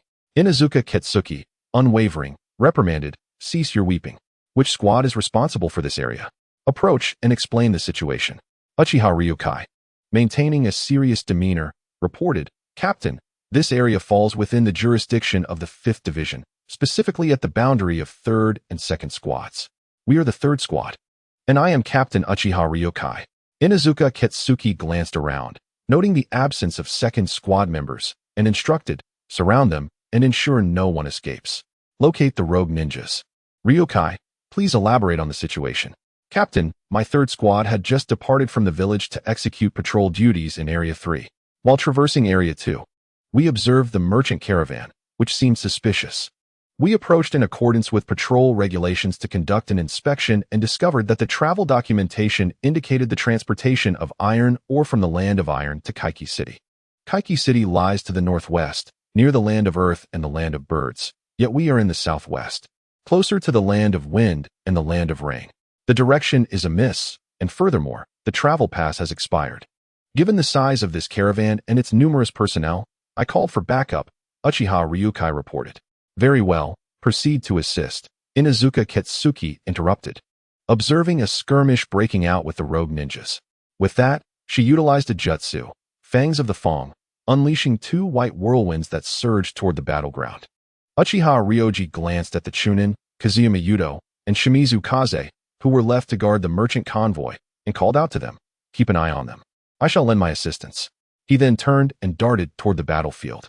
Swiftly, Uchiha Ryoji produced several shuriken, hurling them forward before rapidly forming hand seals. The fire release, great fireball technique, a signature ninjutsu of the Uchiha clan, though few had perished under its might, could not be dismissed as anything less than formidable. He retrieved a length of rope and bound the left hand of a ninja, scorched by the fireball, in front of him, while securing his right hand behind his back in a cross pattern, a tactical binding method taught during training designed to prevent escape. After subduing this individual, Ryoji continued to support his comrades. Gradually, the rogue ninjas fell one after another, leaving only a single figure standing, seemingly a special jonin. He had taken a hostage, holding a kunai to the throat of a merchant convoy guard. The guard, a low-ranking samurai, was already unfortunate due to previous injuries sustained from this group, and now found himself further endangered as a hostage. "Step back. If you come closer, I will kill him," the grim-faced special jonin threatened. "You're a samurai from the Land of Iron, yet you threaten a leaf ninja with a mere samurai? What are you thinking?" A squad leader mocked, only to be immediately reprimanded. Inuzuka Ketsu chastised him. "How did you pass your assessments at the training facility? Do you not know the basic security protocols? Prepare for a complaint. The security team is in high demand at present." "Captain, is such severity necessary? Let him kill the guard. After all, he is just a merchant's protector. We can say he was slain by the rogue ninjas. Our Leaf Village members are present, so what is there to fear?" The rogue was left speechless. Leaf was indeed ruthless. Inuzuka Ketsu frowned, saying, "You may think that way, but you cannot express it aloud. The regulations are clear. A mistake is a mistake. Anyone in my squad must acknowledge their errors." Suddenly, a voice called out, "Secret technique, insect sphere." A hooded ninja raised a finger to form seals, and a swarm of insects separated the rogue ninja from his hostage, consuming him whole. Inuzuka Ketsu promptly transformed his expression into a smile, declaring, "Well done. Although I was merely distracting him, I will not file a complaint. Please write a reflection for me." "Perfect. Another reflection to submit to the political office. I only need 2 more." He remained oblivious to the squad leader's expression, which had turned sour. Next, they prepared to transport the vehicles back to the 5th Division's base, intending to investigate the matter thoroughly before returning them to the merchant convoy. A multitude of squads escorted the merchant personnel and vehicles back to the 5th Division's base, where the small premises were filled with merchant vehicles, and the vicinity buzzed with activity. "Hey, why was your convoy brought here?" a voice inquired. "Our permit has expired. We need to reapply for the paperwork. These esteemed ninjas are quite busy. What about you?" "We were taken hostage by rogue ninjas, but were rescued by the ninjas." "What was the reason for their actions?" "It appears your merchant convoy is rather substantial to have been targeted by ninjas. Some of them, like myself, have expired permits and only need to pay for renewal. Others are caravans traveling within the Land of Fire who were detained without permits." Suddenly, a brazen individual burst through the door, exclaiming as he walked, "My convoy is a noble one. How can it be compared to that of commoners? To detain me? I'll have the daimyo hold you accountable to the Hokage." Without warning, a kunai appeared at his feet, causing him to fall silent and flee in terror. Uchiha Ryoji felt a chill run down his spine. He considered leaving but realized there was still a merchant convoy linked to their affairs that needed attending. Thus, Uchiha Ryoji decided to leave Shimizu Kaze to handle matters concerning this merchant convoy while the rest continued their patrol duties. Various security squads encountered a myriad of issues, and letters requesting guidance flew toward the Leaf like snowflakes. In the Leaf Village, early in the morning, Sarutobi Hiruzen arrived at the Hokage's office, where Nara Shikamaru carried a pile of letters requiring attention, setting them down on the desk. What is all this? So many letters? Sarutobi Hiruzen inquired, astonished. They are letters from the Patrol Division of the Security Department and Customs, Nara Shikamaru replied. Why are you bringing me the Security Department's letters? Shouldn't you be giving them to Kage? Nara Shikamaru, having been transferred from Minister Kage, explained. He stated the issues were too complex for him to handle. What sort of matters are these? Have you reviewed them? I have skimmed through them. There are a few categories. One is requests for assistance due to an overwhelming number of detained merchant convoys. Another is inquiries regarding the origins of various convoys that require assistance from the village. The last pertains to complaints from noble convoys. Very well, Sarutobi Hiruzen said, reclining in his leather chair. The first two categories stem from an excess of detained convoys, which is easy to resolve. Please categorize these letters based on each convoy's situation, whether it be expired permits, hazardous goods transport, or other issues, and formulate a response protocol. Ensure that they adhere to this protocol and do not escalate every issue to me. Noticing Nara Shikamaru remained silent, Sarutobi Hiruzen continued. As for the nobles, let them approach the daimyo. We have communicated with him. He pushed the documents aside. Is there anything else? If not, take these away. As Nara Shikamaru gathered the documents, he thought to himself how the Hokage passed all responsibilities onto him, feeling exhausted and longing for rest. In that moment, he felt an overwhelming sense of frustration. Just as he was about to leave, Sarutobi Hiruzen called out, Wait, Shikamaru. Please summon Kage and In, and you come too. We have matters to discuss. Yes, Lord Hokage. Nara Shikamaru replied, weary as he exited the office. After a short while, Mito Gate In, Uchiha Kage, and Nara Shikamaru arrived at the Hokage's office. In the future, do not escalate minor issues from the security department to me. I believe the headquarters should fulfill its responsibilities. I do not believe the security department, with 2 Hokage advisors, cannot manage these matters. Speak up. Is there someone impeding your progress? Sarutobi Hiruzen tapped his fingers on the desk. Uchiha Kage rubbed his forehead, responding, You know I am suited for obedience. I am not well versed in administration. I fear my inexperience might disrupt several plans. Mito Gate In chuckled awkwardly. Isn't there a complaint from the nobles among these letters? I am not suited to handle that. Due to my commitments in the political department, I entrusted this matter to you, he continued. Sarutobi Hiruzen shifted his posture, observing them. Look at my secretary, who is working like a dog. Shikamaru. How long has it been since you rested? Nara Shikamaru replied flatly, Lord Hokage, it has been a month since I last rested. Why? Is it not because you, Lord Hokage, have delegated all matters to me, your secretary? Let us establish a workflow, shall we? First, the security department's issues should be handled by the squad leaders. If they cannot resolve them, escalate to the team leader, and if that fails, to the headquarters. Ultimately, unresolved matters should be brought to the Hokage's office. Each level must fulfill its responsibilities instead of passing everything upward. Additionally, we shall form the office of the security department head. A few personnel will be assigned from the logistics division to lead and recruit new members, primarily to assist the head with administrative duties. Kage, you should learn to manage. But do not shirk your authority as the head. Assist Kage in sorting these matters and help establish the Hokage's office. Currently, it is just you and Shikamaru. Find suitable personnel to report to me. Furthermore, from now on, all matters should be reported to the Hokage's office, where the office will provide guidance before it reaches me for signature. Do not submit a pile of original documents. I lack the time to review each one individually. Well, that shall suffice. You may return to your tasks. Once everyone had departed, Sarutobi Hiruzen leaned heavily against his chair. He had never felt so powerless. It was imperative to have a cohort of individuals whose thoughts aligned with mine. Otherwise, the chasm between our two worlds would complicate matters significantly. It was exhausting and sluggish to single-handedly steer Konoha. The promotion of education must be expedited to cultivate a talent system of our own. Chapter 23. Inspection time slips away unnoticed, and now it has been 20 years since the establishment of Konoha. The village basked in the morning sunlight, the streets gradually coming to life as the shadows of war receded, and the smiles on the faces of ninjas increased compared to the past. Ninja teams were processing their departure from the village at the gates, having accepted their missions. Your security department is indeed fortunate, guaranteed a steady income, unlike us. Without selection for the security department, we can only undertake tasks, living from hand to mouth, dependent on the mission's generosity for a decent meal. It's all the same. Each has its own merits. You, as independent ninjas, can choose your tasks, while our security department is assigned missions with no right to refuse. Only a few days off each month. You are different. When you wish to rest, you may lie at home for months. Oh, how could one afford to lie at home for months? Without income, how does one survive? As the scene gradually widened, a group of children engaged in ninja games emerged.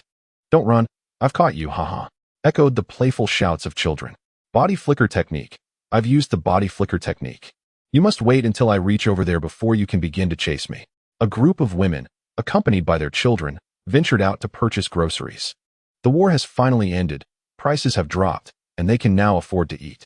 The common folks' focus remains on the essentials. We are somewhat better off in Konoha. I hear other countries have been ravaged, with many lives lost. At least we face no danger to our lives. Indeed, we are grateful to Lord Hokage. On the Hokage building, Sarutobi Hiruzen leaned against the railing, with Naruto behind him. Lord Hokage, did you summon me so early to enjoy the breeze on the rooftop? Naruto inquired. Sarutobi Hiruzen disregarded his question, observing the scene below Konoha and posing a query of his own. Do you see any changes compared to last year? After a moment's reflection, he answered himself. Their smiles have increased, their living conditions have improved, and the anxiety of last year has dissipated. This is all thanks to Lord Hokage. Naruto offered a timely compliment. Though it was somewhat crude, Sarutobi Hiruzen felt a swell of happiness. It is not solely my effort. It is the result of our collective endeavor to safeguard peace. Let us ensure that these smiles do not vanish. Shikaku, prepare yourself. Shortly, we shall inspect the ninja school. With that, he turned and headed down the stairs back to the Hokage's office.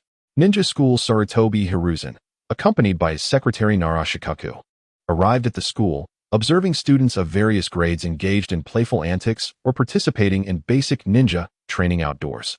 A modest three-story building stood, serving as both a classroom and teacher's office. Hiruzen entered the teacher's office area directly. Ah, Lord Hokage. Greetings. The exclamations drew the attention of the other teachers. They bowed their heads in respect. Sarutobi Hiruzen waved his hand dismissively, indicating they need not fuss over him.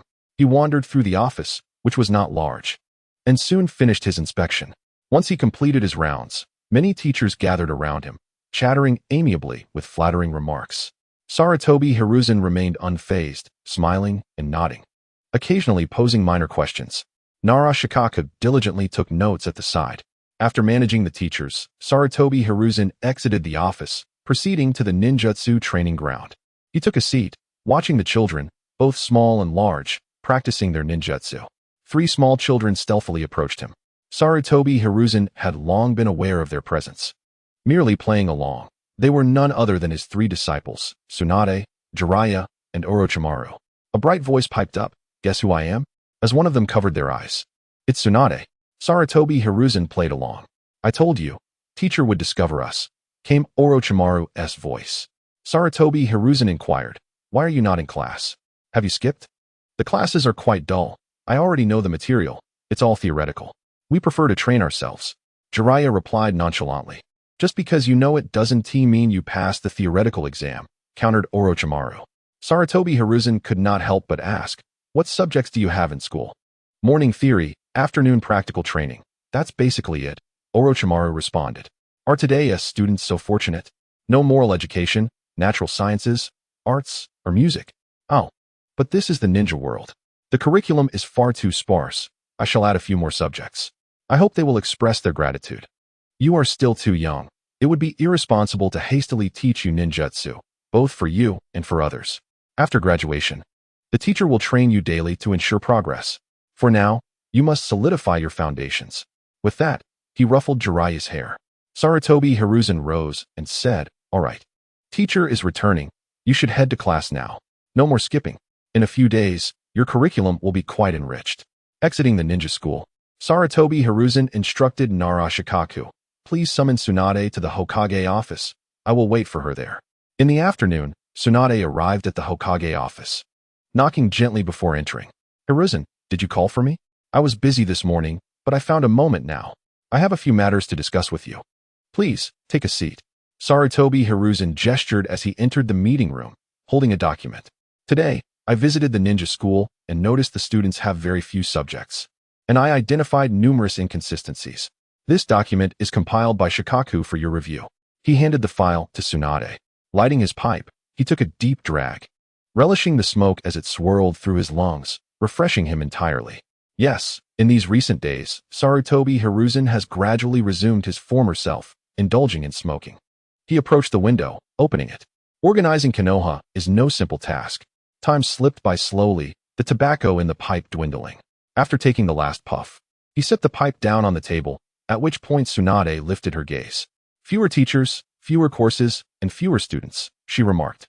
Sarutobi Hiruzen chose not to respond immediately, instead broaching another topic. Have you completed the disability statistics I requested earlier? Also, hasn't he Inazuka been assisting the security department?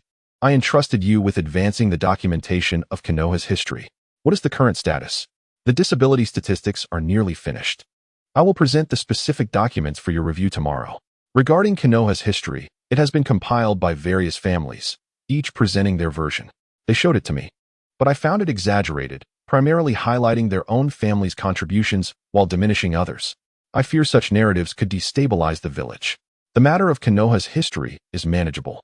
We shall collect the submissions from each clan and enlist a new group to discern the truth.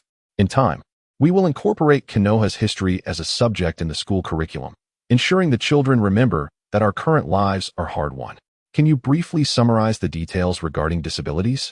How many individuals are affected? How many can participate in village work? How many are willing to become teachers at the ninja school? Zhuanxin Xiaochun pondered for a moment before responding.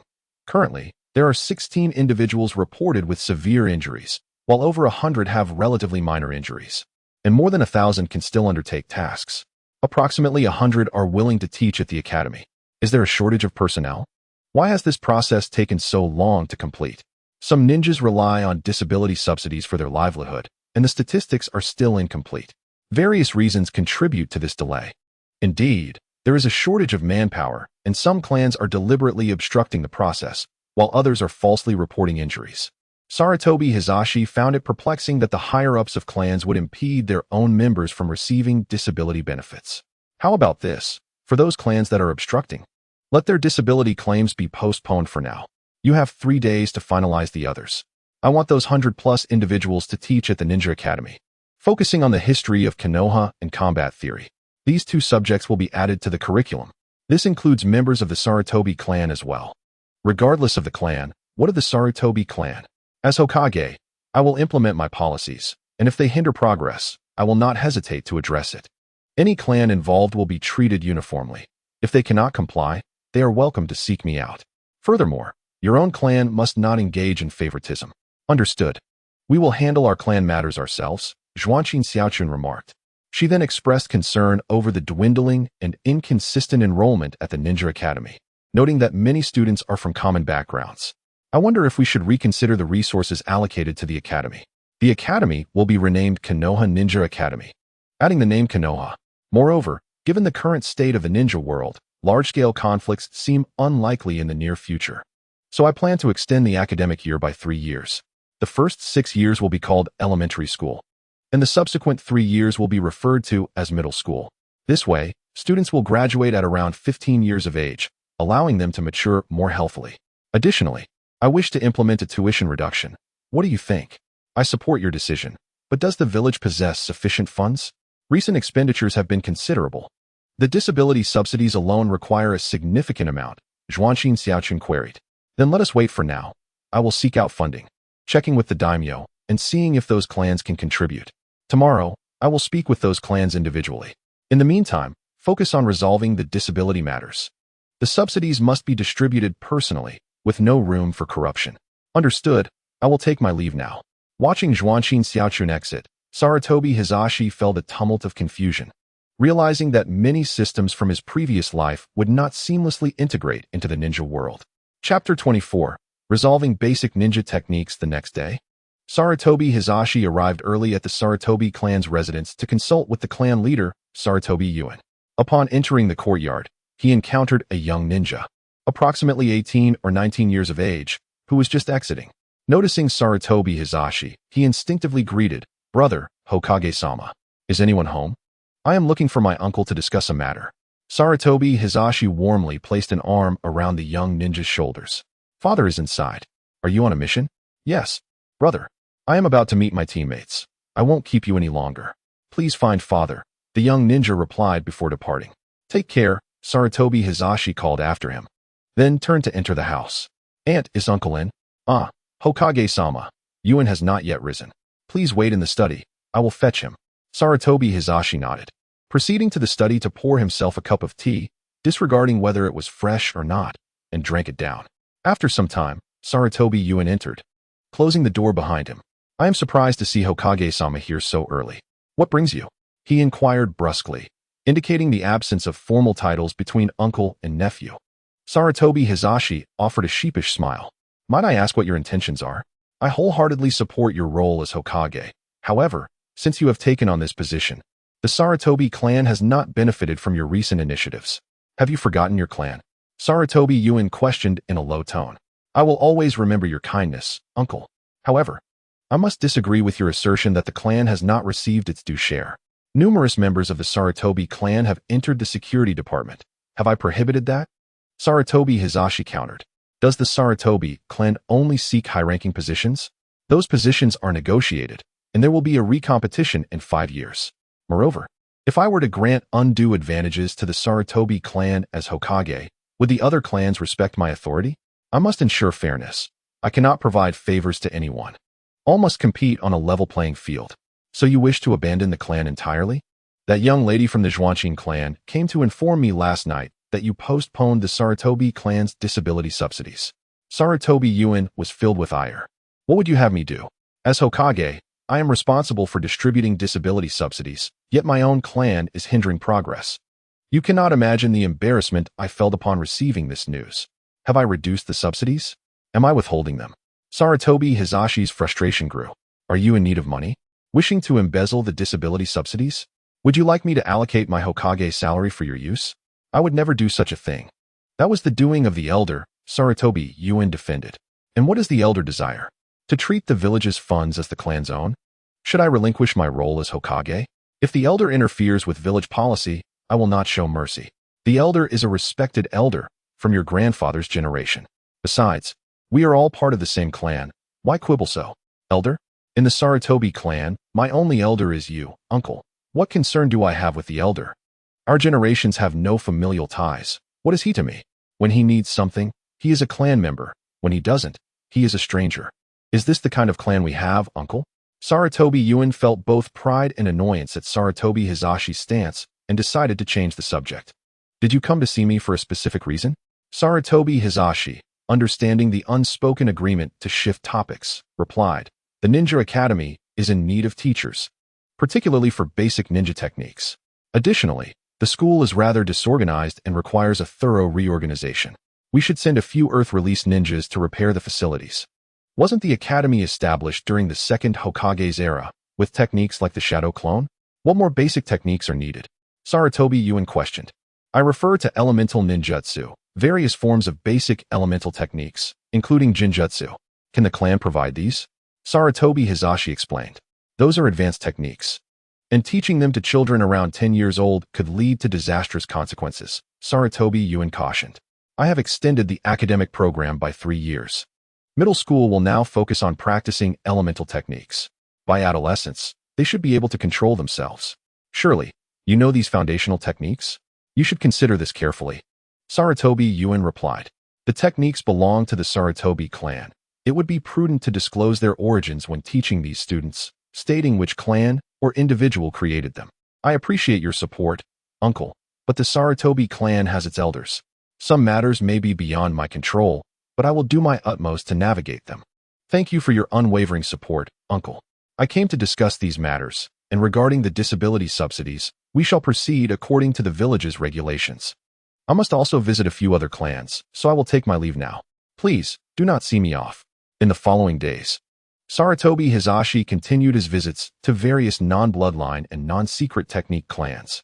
Through negotiations and discussions, he managed to acquire some foundational ninjutsu and basic jinjutsu techniques. However, certain bloodline clans were off-limits, as their techniques were primarily designed to complement their unique bloodline abilities. For instance, the Hyuga clan's Byakugan is integrated with the Gentle Fist technique. And even if one could acquire the Gentle Fist, Would one be capable of mastering it? As for the secret technique clans, their core abilities are extensions of foundational techniques. And seeking another clan's foundational ninjutsu would be akin to accessing their entire clan's repository. In the Hokage office, Sarutobi Hiruzen meticulously examined the recently acquired basic ninjutsu, which included 2 offensive techniques, 2 defensive techniques, and 2 functional techniques, all foundational in nature. Next came the matter of funding, which could be approached in 2 ways: gradual accumulation or seeking financial support from the daimyo. The former seemed unreliable, as Konoha's finances primarily stemmed from mission commissions. And with the recent establishment of the security department and the impending reforms in education and the restructuring of the Yambu, the resources would undoubtedly fall short, causing considerable inconvenience to Konoha's development over time. As for increasing the customs fees of the security department, it appeared premature. It would be prudent to allow the ninja world to acclimate to the existence of the checkpoints before implementing gradual improvements and incremental increases. Currently, the customs was still in its infancy, and any sudden hikes would be detrimental to future growth. On the other hand, seeking funds from the daimyo would come with restrictions. It was likely that the daimyo would demand a share of the profits from the checkpoint, which would undoubtedly become a significant source of revenue. The daimyo's administration could not overlook this, yet they lacked the justification or capability to safeguard the checkpoint, which is why they had refrained from intervening. Some might suggest that the daimyo could impose fees for official passage. However, one must consider that this is the ninja world. Would a mere civilian dare to establish barriers against ninjas? Such an act would be tantamount to courting death, as most ninjas are not particularly amicable towards ordinary folk. If only someone like the Wind Shadow could casually dispense a billion ryo, that would be splendid.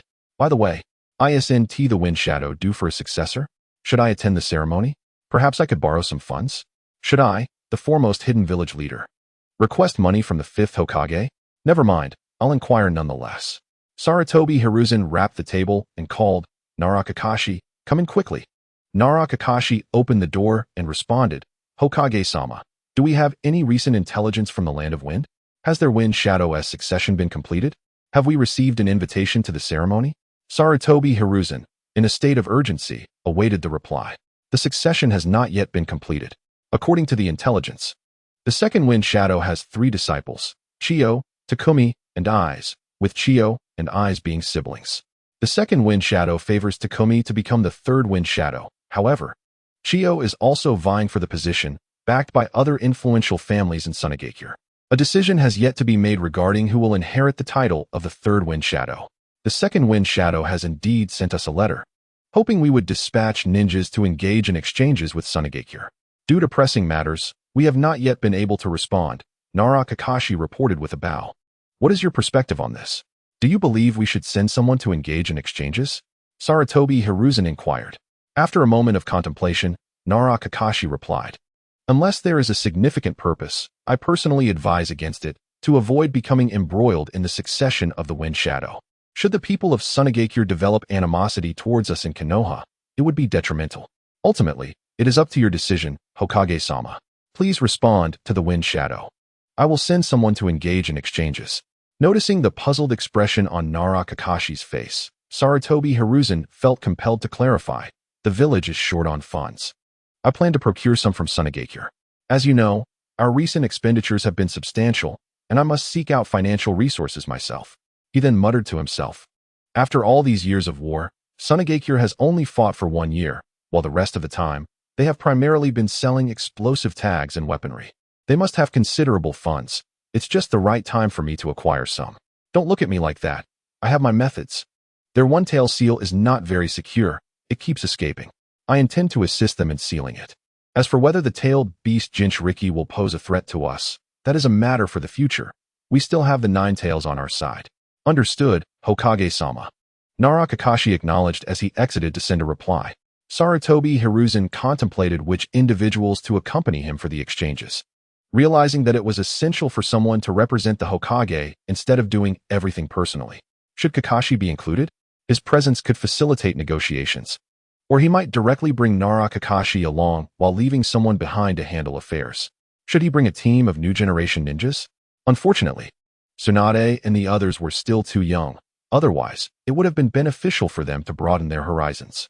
The next day, After thorough deliberation, Sarutobi Hiruzen selected 3 new generation ninjas to accompany him to the Land of Wind. Waihai Ka, age 13, an elite chunin skilled in Jinjutsu, Hataki Sumo, also 13. A special J-nin adept in swordsmanship, and Mitokahara Naoto, age 12, a regular chunin. These 3 boys, aged 12 and 13, were meticulously chosen, not merely based on their surnames, by some Hokage. The entire delegation, led by Sarutobi Hiruzen, departed the village en route to the Land of Wind. The traveling party included Sarutobi Hiruzen, Nara Kakashi, Akimichi Terafu, new J-nin Sarutobi Shin, and the 3 new generation ninjas, Waihai Ka, Hataki Sumo, and Mitokahara Naoto. Nara Kakashi was specifically chosen as a negotiator, while Akimichi Terafu insisted on accompanying. Sarutobi Shin was also brought along for exposure, along with the 3 youths for the purpose of exchange. During the journey, Sarutobi Hiruzen took a keen interest in reviewing his status. Name: Sarutobi Hiruzen. Health: 12-12 Spirit, 135-135 Energy, 87-87 Skills, Basic Body Mastery, Advanced Combat Proficiency Abilities, Advanced Fire Mastery, Intermediate Earth Mastery, Basic Water Mastery, Basic Sealing Mastery, Advanced Energy Proficiency, Advanced Lightning Proficiency, Advanced Wind Proficiency, Advanced Illusion Proficiency Techniques, Basic Fire-Earth Fusion, Meteor Fire Rain Basic Earth-Water Fusion, Mudslide Basic Fire-Water Fusion, Nuclear Bomb. Though several months had passed, Sarutobi Hiruzen's responsibilities had hindered any significant qualitative advancement in his abilities. He had only managed to dedicate a few hours each night to study sealing scrolls, achieving a basic mastery of water and sealing attributes. His advanced mastery of fire stemmed from a foundational fire ninjutsu that resembled a dust explosion, which he had adapted into a large-scale explosive technique he named Nuclear Bomb. Despite its imposing name, its principle resembled that of a dust explosion, merely substituting dust particles with water molecules. The technique involved first creating a dense concentration of water molecules using water release, followed by igniting them with fire release at high temperature and pressure, causing the water molecules to decompose into hydrogen and oxygen atoms, resulting in an explosion akin to the water mist extinguishing fire in his past life. As for spirit and energy, they seemed no longer to increase automatically. He speculated that when he first crossed over to Konoha last year, the merging of souls had significantly boosted his spirit and energy, but now that the merging was complete, they had stabilized. The most troubling aspect remained his health, which had stagnated at 12, rendering him relatively weak compared to his other attributes, creating a potential shortcoming that was quite vexing. Presently, there seemed to be no convenient method for enhancement, leaving him to rely solely on his training. It appeared that he would need to investigate the realm of ninjutsu for physical enhancement.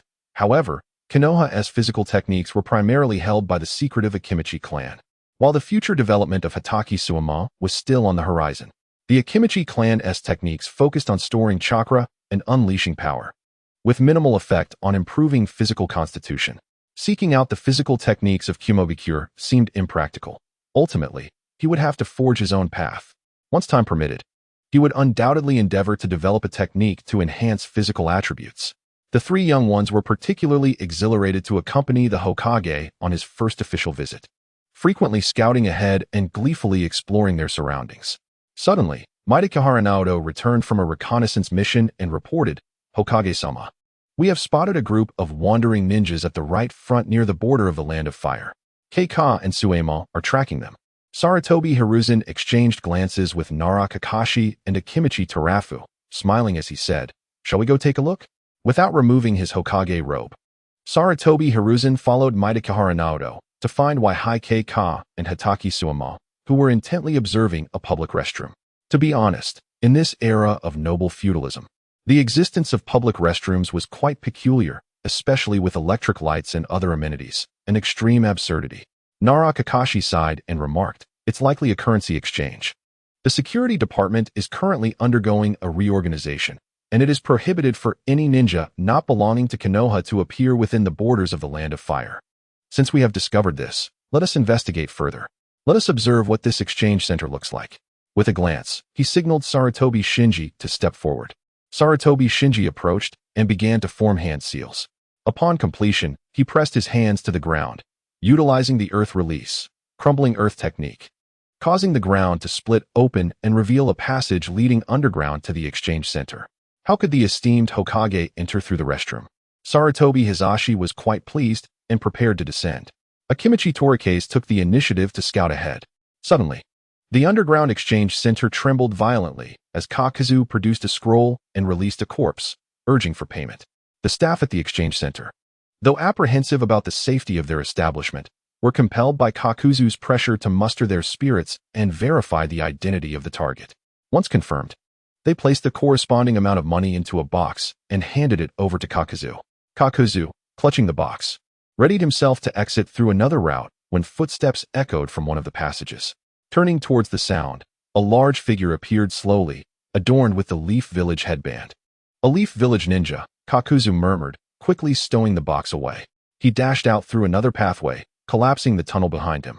Akimichi Torikase, witnessing this, felt bewildered. Upon his arrival, he saw a ninja from the Takigakure fleeing and the tunnel collapsing in the process. The marks on the headband suggested he was a rogue ninja. Hearing footsteps behind him, Torikase hurriedly cleared the way. Sarutobi Hizashi and Nara Shikeo descended, finding themselves in a somewhat confined space with exits leading in various directions. One of the passages appeared to have recently collapsed, and the only source of bright light emanated from a counter where a samurai and two ordinary individuals observed them. Several documents lay spread across the counter. The personnel at the exchange center were deeply troubled.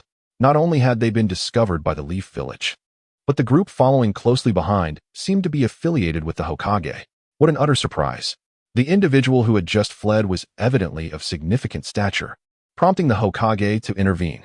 The rogue from Takigakure was Kakuzu, the most notorious figure from that village.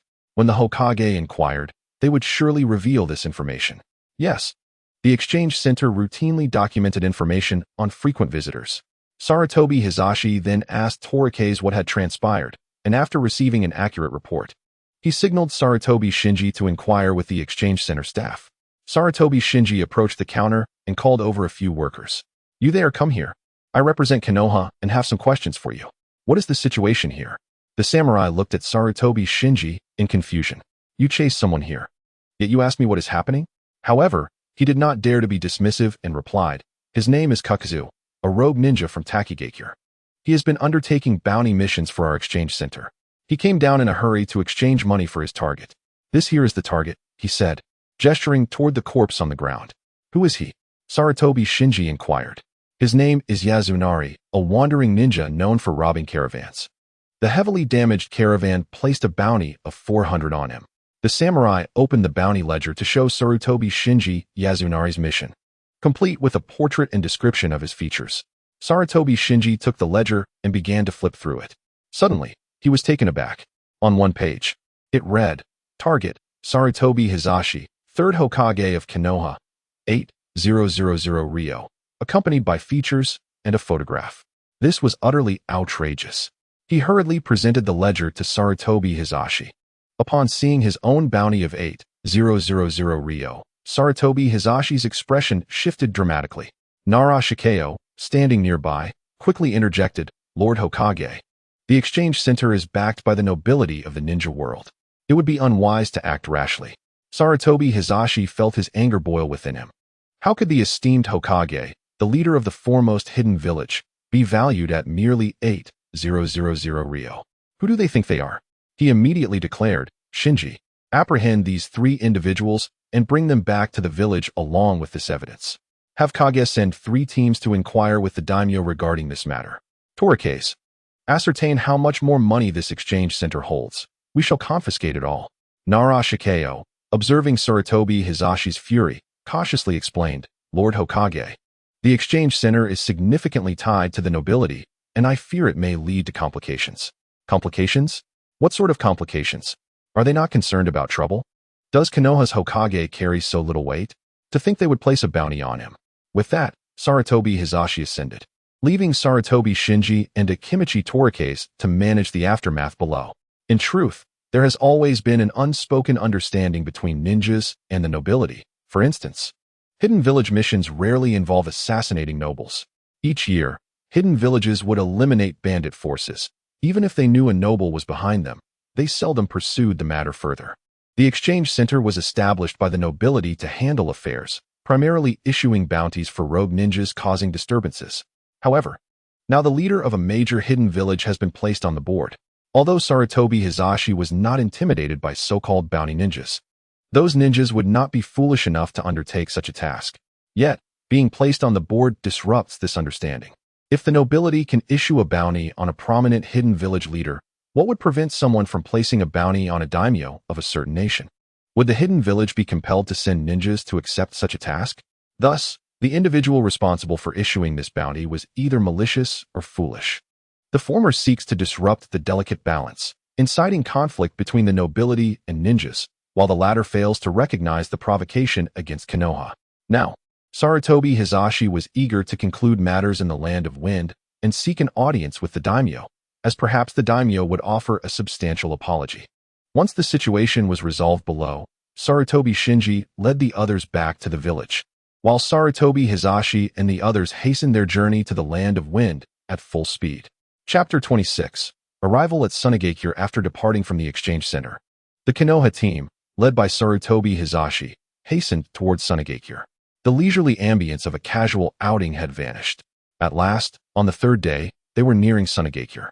The benevolent Hokage declared a day of rest for all, allowing them to organize their attire before proceeding to the village the following day.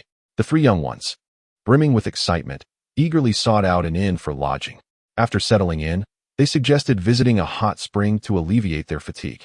The three youngsters, Sarutobi Hizashi, Akimichi Torikase, and Nara Shikeo, all entered the same hot spring. Nara Shikeo continued to counsel Sarutobi Hizashi against taking drastic actions. Sarutobi Hizashi remained jovial, engaging in light-hearted conversation with Akimichi Torikase, seemingly ignoring the advice. Meanwhile, while Sarutobi Hizashi rested in a small town within the Land of Wind, Sarutobi Shinji had returned to Konoha with 3 companions. He secretly summoned several of the Hokage's advisors.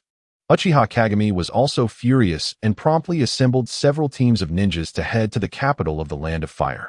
In Sunagakure, the second Kazekage, Shaman, along with Taki, Chiyo, and Eyes, awaited at the village gates. Sarutobi Hizashi, accompanied by Nara Shikeo, Akimichi Torikase, YHKK, Hataki Shumo, and Maidaka Naoto, approached. Shaman greeted Sarutobi Hizashi with a warm handshake, exclaiming, "Welcome, Hokage, and esteemed guests." He gestured for his 3 disciples to acknowledge them. "This is my second disciple, Taki." Alongside Chiyo and Taki, whom the Hokage has already met, Shaman introduced his disciples with pride. Sarutobi Hizashi discreetly assessed the newly appointed third Kazekage, rumored to be the most formidable of his lineage, contemplating whether to access his system panel for further evaluation. Takumi, Body, 1010, Spirit, 3131, Origin, 2828, Skills, Advanced Body Mastery, Advanced Combat Mastery, Energy Level, Advanced Wind Mastery, Advanced Energy Mastery, Advanced Earth Mastery, Ability, Intermediate Wind-Earth Fusion Magnetic Escape, Danger Assessment, Medium. Looking at this panel, one can only marvel at the future Third Wind Shadow. Aside from his physical weaknesses, let us not mention it, Sarutobi Hizashi himself had a mere 12 in physique. His abilities are commendable, having achieved an intermediate fusion, indicative of considerable comprehension. He exemplifies the archetype of an ordinary genius ninja, mastering the fusion of wind and earth by his own insight. He surpasses the third water shadow by a significant margin. Sarutobi Hizashi pointed at Nara Shikaku, exclaiming, "The wind shadow remains robust in his old age." This is Nara Shikaku, an advisor of Konoha. Nara Shikaku appeared somewhat speechless, pondering when he had become an advisor of Konoha. Sarutobi Hizashi continued with his introductions. "This is the Hokage's assistant, Akimichi Torafu, whom the Wind Shadow has met. These 3 represent the new generation of Konoha ninjas, Yuhi Kurenai, Hataki Kakashi, and Mitarashi Anko." Akimichi Torafu smiled and nodded in acknowledgement. Yuhi Kurenai, Hataki Kakashi, and Mitarashi Anko stood straight, accepting the Hokage's introductions. Takumi gazed at the young generation of Konoha, sighing inwardly. Truly, it is the foremost village in the ninja world, continuously producing exceptional talents. These 3 are not from any prominent clans, despite the plethora of bloodline and secret technique families within Konoha. It is said that the third Hokage has taken in 3 disciples, all of whom must possess considerable skill.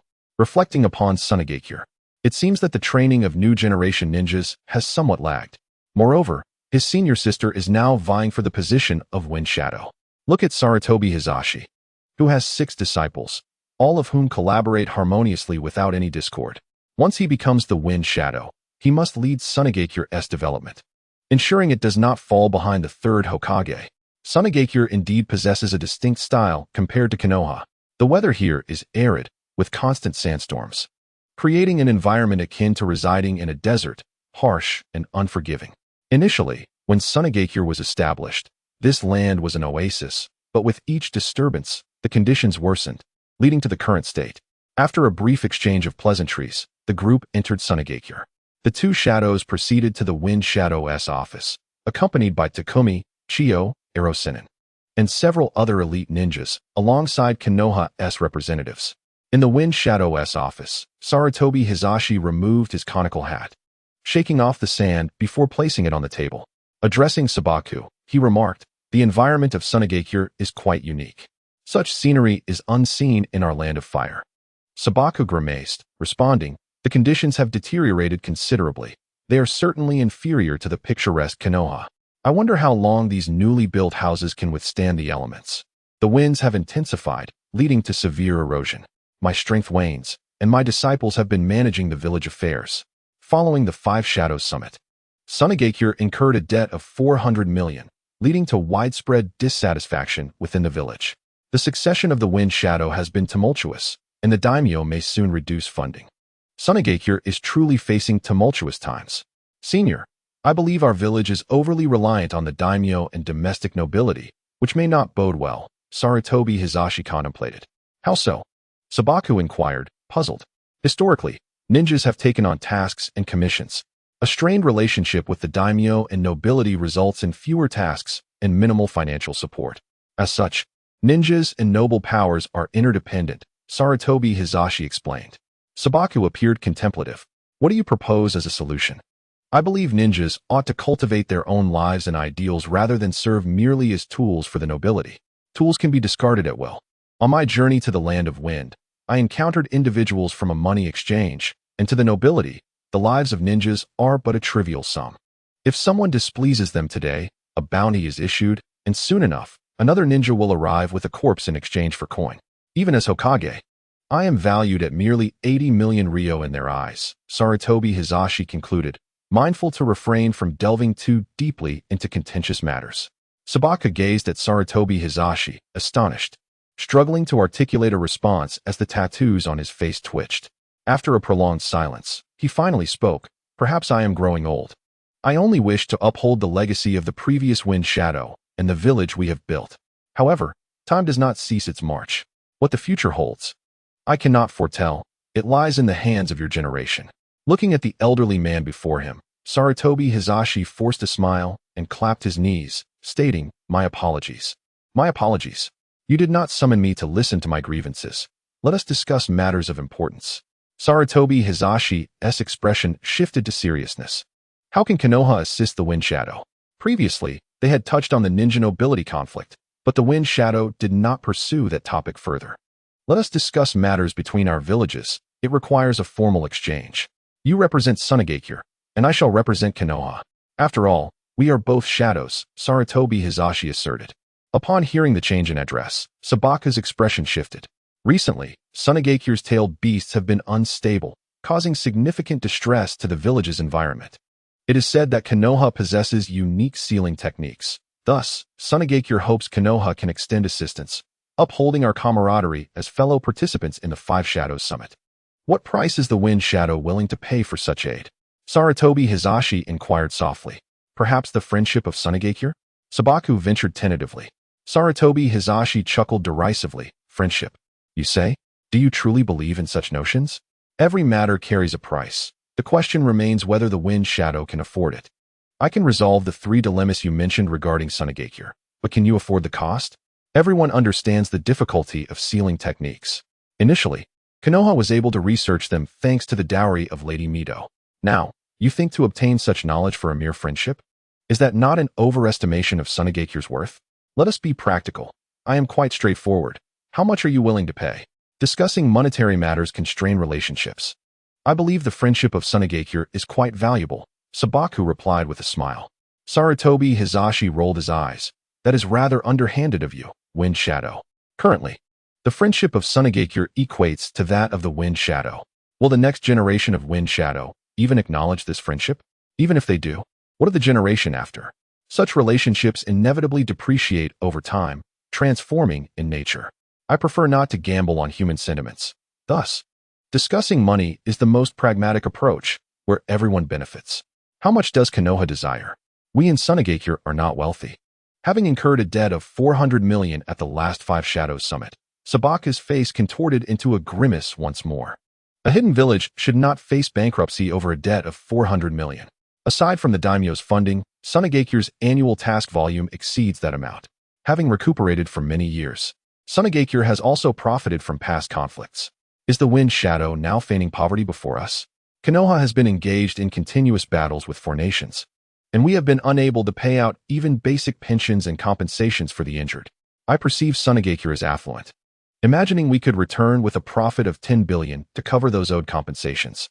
Hence, in the spirit of friendship between our two villages, could the Wind Shadow accommodate us? Sarutobi Hizashi unhesitatingly exposed Sabaku's ploys, stating, You speak of friendship, I shall also speak of it. Let us see how you proceed. If Sunagakure's friendship is so valuable, is Konoha's worth less? Sabaku's expression twitched. He had shot himself in the foot. Perhaps it was time to abandon the notion of friendship. Dealing with Sarutobi Hizashi, who was so shameless, would require a different approach. Observing the pained expression on Sha Min's face, Sarutobi Hiruzen remarked, In truth, tailed beasts are merely that, nothing more than a tool of war. In Konoha, we have never regarded them with any significance. Even during our confrontations with the other four nations, we have refrained from utilizing tailed beasts. Take the Eight Tails, for instance. Despite its formidable strength, it was soundly defeated by me in the Land of Iron. Were it not for my apprehension regarding the Raikage's potential wrath and the unforeseen consequences that might arise with the gathering of the Five Kages, I would have relished the opportunity to experience what it feels like to eliminate a tailed beast. The way Sarutobi Hiruzen feigned nonchalance made Sha Min long to deliver him a solid punch. Gritting his teeth, Sha Min replied, The strength of Konoha is widely acknowledged. Otherwise, how could we have been subjected to a united attack from the four nations? Our sand village lacks the confidence that comes from Konoha's disregard for tailed beasts. Hence, we must handle the matter of the tailed beasts with utmost care. Let us take a break today, Hokage. We shall deliberate on this matter tomorrow. Sha Min adopted a gesture of dismissal, and Sarutobi Hiruzen, sensing the awkwardness, did not insist on prolonging the conversation. It felt as though the pretense was far from satisfactory. Indeed, without cooperation, the charade was rather unfulfilling. Chapter 27. Negotiations days later, as Sarutobi Hiruzen indulged in the delights of Sunagakure, meandering from east to west. He occasionally observed the local customs and traditions, all the while watching the likes of Yuhi Kurenai, Akimichi Choji, and Mitarashi Anko confront the various challenges posed by the Sand Village. Sunagakure had finally arranged everything. A representative from Sunagakure came to invite the Konoha members to the Kazekage's office. This time, Sarutobi Hiruzen intended to bring along Nara Shikadai and Akimichi Choji to the Kazekage's office. Before their departure, Sarutobi Hiruzen advised Nara Shikadai to exert great effort during the negotiations, particularly regarding the previously discussed matters. The first issue was the sealing of the tailed beasts. We could offer to seal one, but the cost must exceed 500 million. The second issue concerns their internal affairs, which we shall not interfere with. The third issue pertains to their relationship with the daimyo of the Land of Wind. Ultimately, we must secure some funds for our village. Nara Shikadai contemplated this, realizing that his primary responsibility was to negotiate the sealing of the tailed beast. He then posed a question. If we assist them with sealing, they may not be pleased. They might demand the sealing technique. Sarutobi Hiruzen pondered for a moment. The sealing technique, while scarce, is not beyond our reach. However, it is only fair that they provide an equivalent exchange, such as tenfold the monetary compensation or a secret technique. If they are willing to share their magnet release and puppet jutsu with us, that would be advantageous as well. I will be present to oversee the negotiations. Should they become unreasonable, I will intervene. Hokage, you are overly optimistic. Their puppet jutsu is a crucial skill, and magnet release was developed at great expense. They would not easily share such knowledge, Shikadai replied. I merely suggest you assess what secret techniques they possess that may be of interest to Konoha. Now, let us not keep them waiting. Sarutobi Hiruzen stepped out first. Upon exiting, they found that the messenger from Sunagakure had already left, compelling Sarutobi Hiruzen and his companions to find their own way to the Kazekage Tower. The hospitality of Sunagakure leaves much to be desired. They did not even send someone to guide us, Sarutobi Hiruzen quietly criticized. Upon arriving at the Kazekage Tower, they found the messenger from Sunagakure waiting for them. Following his lead, Sarutobi Hiruzen entered the Kazekage's reception room, where Sha-Min, Chiyo, and Takumi were already assembled. After exchanging pleasantries, they delved into the crux of the matter. Sha-Min invited Sarutobi Hiruzen to partake in tea within the Kazekage's office, while his subordinates continued discussions. We hope Konoha can provide us with a sealing technique. Mutual assistance among the 5 great nations is paramount. Sunagakure will remember Konoha's support, and in turn, Konoha will gain the friendship of Sunagakure. Sarutobi Hiruzen responded. As one of the 5 great nations, Konoha cannot turn a blind eye to the difficulties faced by Sunagakure. However, our sealing techniques are not conjured from thin air. While we can assist in sealing the tailed beasts, what compensation can Sunagakure offer in return? I believe assistance should be selfless. Otherwise, it merely becomes a transaction devoid of friendship, Sarutobi Hiruzen asserted. Perhaps I did not express myself clearly earlier. Currently, Konoha's financial resources are severely strained. We have yet to distribute all the compensation owed from years of war. I earnestly request that Sunagakure extend its support to Konoha. Considering our shared status as one of the 5 great nations, Konoha will always remember Sunagakure's aid, and in return, Sunagakure will receive Konoha's friendship, Sha-Min articulated. While enjoying tea in the Kazekage's office, Sha-Min and Sarutobi Hiruzen engaged in casual conversation. It is quite vexing. I had intended for Takumi to lead the negotiations. Yet Chiyo is eager to contribute to the village as well. Power is an alluring thing, yet those who become too enamored with it often prove unsuitable for leadership. Sarutobi Hiruzen discreetly cast a glance at Chiyo. Should Chiyo truly defy her fate and ascend to the position of the Third Hokage, Sarutobi Hiruzen would have to reconsider whether Sunagakure remained a suitable ally. Chiyo had endured much hardship. Her husband perished during a mission under the command of A.J. Nin, who dispatched him on a decoy task. After giving birth to their son, she became increasingly invested in power. Now, with her child merely 6 years old, she juggled the roles of mother and diligent worker. Sarutobi Hiruzen understood her desire to protect those she cherished from the consequences of unjust orders. I regard her as a daughter. I cannot bear to see her in despair. The paternal affection evident on Sha-Min's face moved Sarutobi Hiruzen deeply.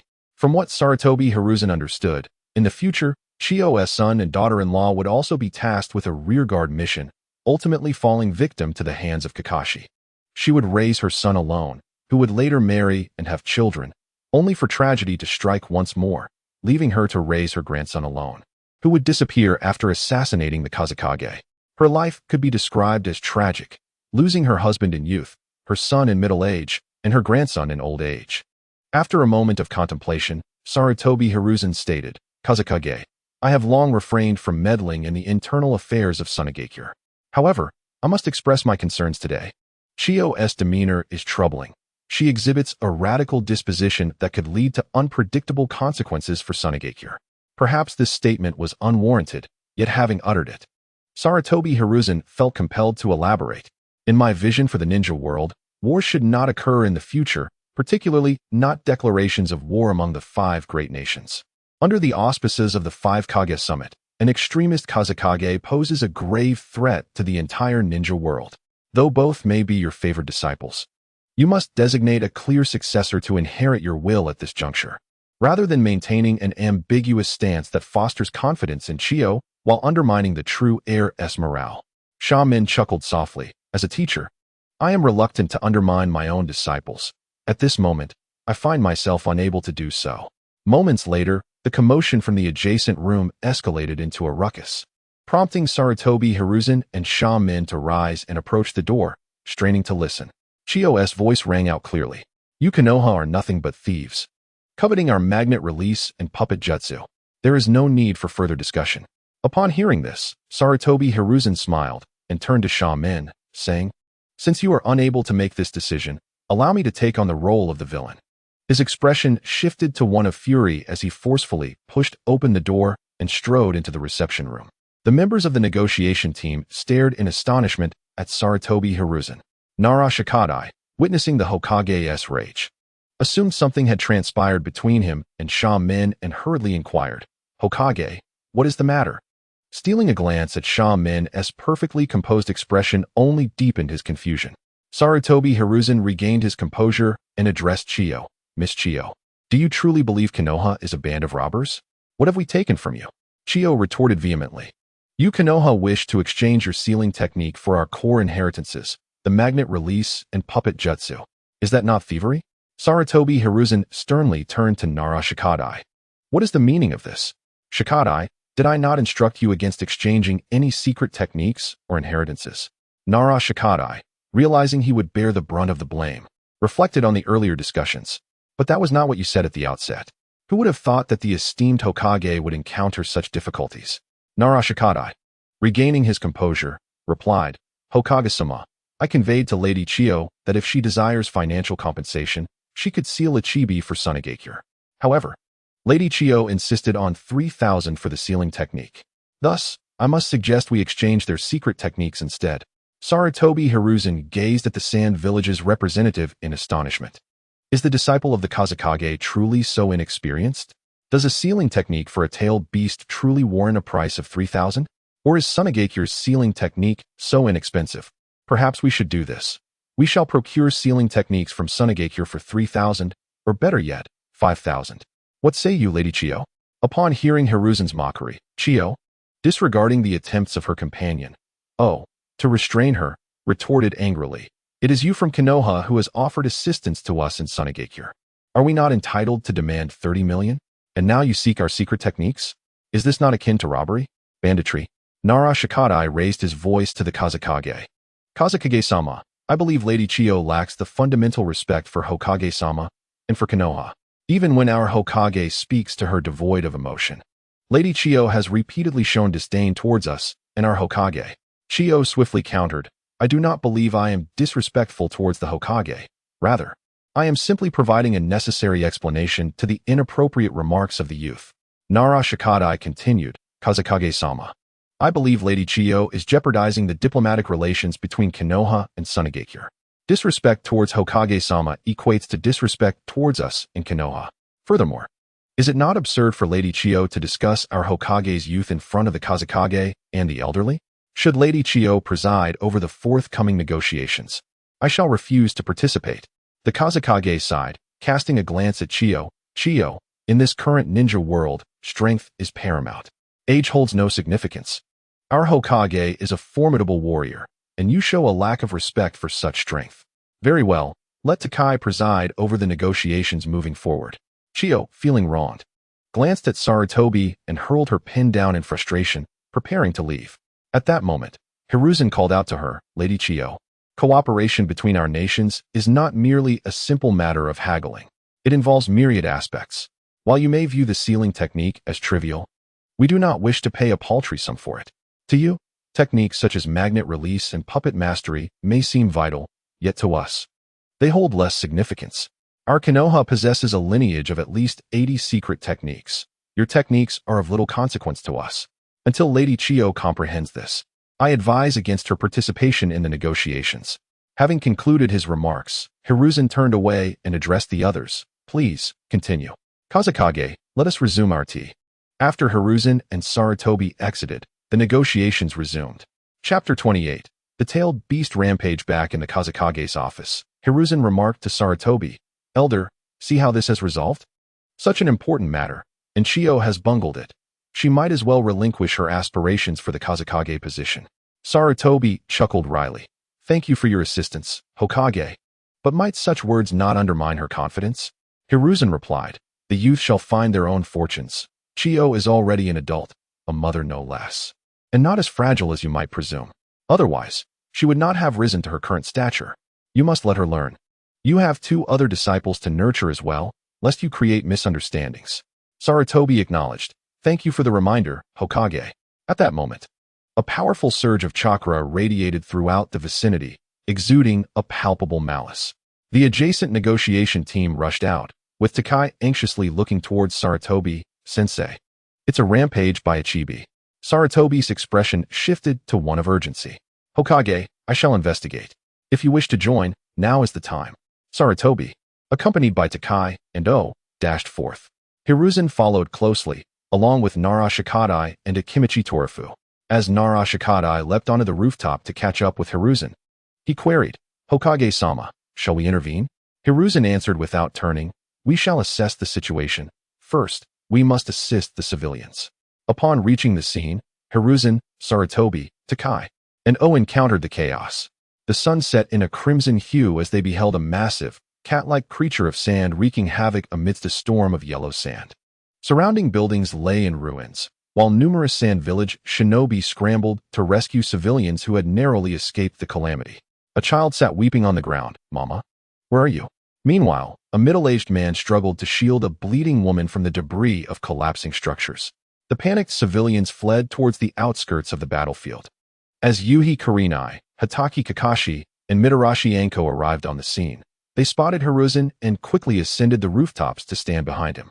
Hiruzen sensed their presence but did not turn, instructing them, go assist in rescuing the civilians. The trio sprang into action, and after a moment's thought, Nara Shikadai joined them.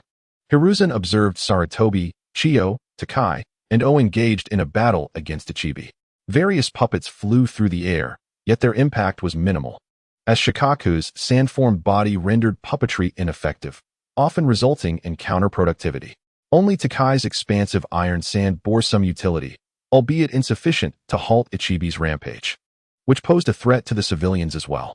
Why, one might wonder, did Sunagakure, one of the 5 great hidden villages, appear so vulnerable before a single-tailed beast? This is attributable to the limitations of Sunagakure's jutsu. The second Kazekage, Sarutobi, had devised 2 potent techniques, one being the puppet technique, which is effective against living foes but inadequate against tailed beasts, and the second being magnet release, a large-scale ninjutsu derived from the study of Shikaku. Thus, the effectiveness against Ichibi is evidently limited. Each time the tailed beast rampages, they must wait until Shikaku has exhausted its energy before it can be sealed away once more. Sarutobi and the others could only strive to minimize the destruction wrought upon the village.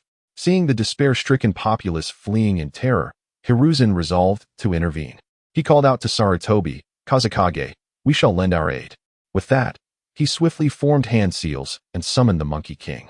The creature surveyed the chaos and inquired, is this in the land of wind? Is that Shikaku? Hiruzen affirmed, indeed. We came to negotiate with Sunagakure, only to be met with a tailed beast's rampage. I shall intervene to assist them. He commanded, Monkey King, extend your staff. The Monkey King leapt into the air, transforming into a massive staff, which Hiruzen seized. He turned to Akimichi Torafu. Torafu, we must force that behemoth away, otherwise, many civilians will be affected. In that case, I will do my utmost to restrain it. You must seize the opportunity, Torafu replied, deploying his weapon and activating his expansion technique to become a colossal giant akin to Shikaku. He charged into the fray. As Torafu entered the battlefield, the pressure on the others lessened. He maintained a steady approach, waiting for the right moment to push Shikaku towards the village's edge. Meanwhile, the creature grew increasingly agitated, unleashing widespread destruction as its sand wreaked havoc. Takai's iron sand followed suit, providing some protection. Seizing an opportune moment, Hiruzen extended the staff, striking Shikaku and propelling it beyond the confines of Sunagakure. The others followed suit to change the battleground. Hiruzen shed his Hokage cloak and hat, tossing them to Torafu, who had returned to his normal size. Facing away from the group, Hiruzen commanded, ensure it does not escape back into Sunagakure. I will subdue it. With swift hand seals, he concluded with a clap of his palms, water release, exploding water shockwave. As the mighty Sarutobi Hiruzen unleashed a torrent of chakra, a colossal rift seemed to manifest before him, incessantly pouring forth water. Under his command, this deluge surged forward towards the desert's Shikaku, transforming the arid landscape into a vast oceanic realm, causing the sandy form of Shikaku to gradually collapse. The onlookers from Suno were left astounded by the sheer volume of water. Chiyo could hardly believe her eyes. exclaiming in disbelief that a sea had been summoned in a desert devoid of water. Such astonishing prowess from a Hokage was beyond comprehension. As the waves surged, the crowd leapt onto the water's surface, while only Takai constructed an iron sand dam to block the inundating waves from breaching Sunagakure. Meanwhile, Shikaku, not one to remain passive, seized the opportunity and unleashed a wind release technique. Sarutobi Hiruzen divided his hands, maintaining the explosive water release with his left hand while his right formed a sword-like gesture, summoning an array of water walls to shield against Shikaku's assault. Shikaku's wind release pierced through several layers of water, eventually ceasing its relentless barrage. In response, Sarutobi Hiruzen shifted his right hand, executing another water release technique that unleashed a flurry of water arrows towards Shikaku. The latter retaliated by raising a sand barrier. Engaging in a back-and-forth exchange with the Hokage, the Suna villagers rallied to intercept the splashing waves and sand debris, with Kizu tasting the water that landed on him. Noting its saltiness and pondering its origin. "This is seawater," he declared. "Does the water release incorporate seawater?" Sandman elucidated. The second Hokage was a master of water techniques. His water release indeed harnesses the sea. The third Hokage, being the disciple of the second, naturally inherited this capability. Yet, Takai expressed his confusion, questioning why the third Hokage, despite his formidable strength, lacked a resounding reputation during the years of war. It was noted that during the last conflict, he served as the captain of the second Hokage's guard, overshadowed by his mentor's brilliance. Other village leaders garnered acclaim due to their exceptional performances during the war, whereas the third Hokage's impressive guard of 6 elite ninjas, including the likes of Akimichi Choji, remained in his shadow. Moreover, the abundance of talent within Konoha was remarkable. They had many outstanding ninjas, including the youth they brought for exchange, who were already on the verge of becoming jonin at the tender age of 14 or 15. It was rumored that the third Hokage had taken on 3 disciples, highlighting Konoha's extensive talent pool. Chio, perplexed, questioned why such a powerful village would succumb to the necessity of signing a peace treaty with Konohagakure.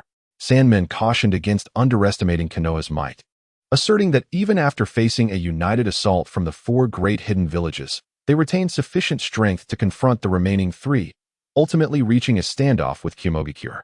He sighed, continuing, "Konoha's inclination towards peace stems from the ideals of the first Hokage, who, despite his immense power, sought to avoid war. The second Hokage also approached conflicts with a defensive mindset, while the third Hokage aspires for a war-free ninja world, hence the establishment of the 5 Kage Summit. Yet, should his noble ideals be threatened, he might not hesitate to resort to force. Before the summit, he single-handedly faced the third Hokage and the third Tsuchikage, alongside the 8 Tails Jinchuri and 2 elite jonin, achieving a remarkable victory. After a moment of contemplation, Sandman advised Chio to embrace a respectful attitude towards the powerful, noting that while they may be benevolent, provocation is unwise. He designated her as the ambassador to the Iron Country for the 5 Kage Summit, a significant role requiring trustworthiness. Understanding the implications of this decision, Chio felt a pang of disappointment, realizing her aspirations for the next Kazekage position were slipping away. Takai, however, felt invigorated by the developments. Chapter 29. The one-handed suppression of Shikaku's silence enveloped the scene as Sandman observed Sarutobi Hiruzen's overwhelming control over Shikaku. An unspoken emotion washed over him. Here, within his own domain, a village's guardian was utterly at the mercy of the Hokage, who effortlessly subdued Shikaku using water techniques. Despite his previous lack of mastery in that realm, Sandman recalled Inoki's words about the Hokage's exploits against the Hokage employing a variant of Earth Release. While there existed an inherent counterbalance, he begrudgingly acknowledged the third Hokage's exceptional prowess. Glancing at his 3 disciples, he mused that perhaps Takai's talent in ninjutsu could rival that of Sarutobi Hiruzen, especially since Takai's mastery of magnet release had surpassed even that of his creator. As the sun dipped low, casting a crimson hue over the horizon, Yuhi Kurenai, Hatake Kakashi, and Mito Kato Hamura hastened to assist the evacuation of civilians, entrusting the settlement efforts to the Suna villagers. Upon reaching the battlefield, they were astonished to witness the once barren desert transformed into a tumultuous sea. They leapt onto the water's surface, witnessing Sarutobi Hiruzen maintaining a one-handed grip on the water, effortlessly suppressing Shikaku with his other hand. An overwhelming sense of pride surged within them. This was their Hokage, exuding such strength that even the tailed beast was forced into retreat. Unbeknownst to them, Sarutobi Hiruzen's ability to dominate Shikaku stemmed from the environmental transformation enacted by his continuous water release, though he had not previously excelled in this technique. His recent studies were inspired by the notes of Senju Tobirama, the second Hokage, who had mastered the art of water release through his spatial time ninjutsu, allowing him to summon ocean water to arid locales. Currently, Sarutobi Hiruzen had not yet perfected the spatial time techniques, as reflected in his inability to access that aspect.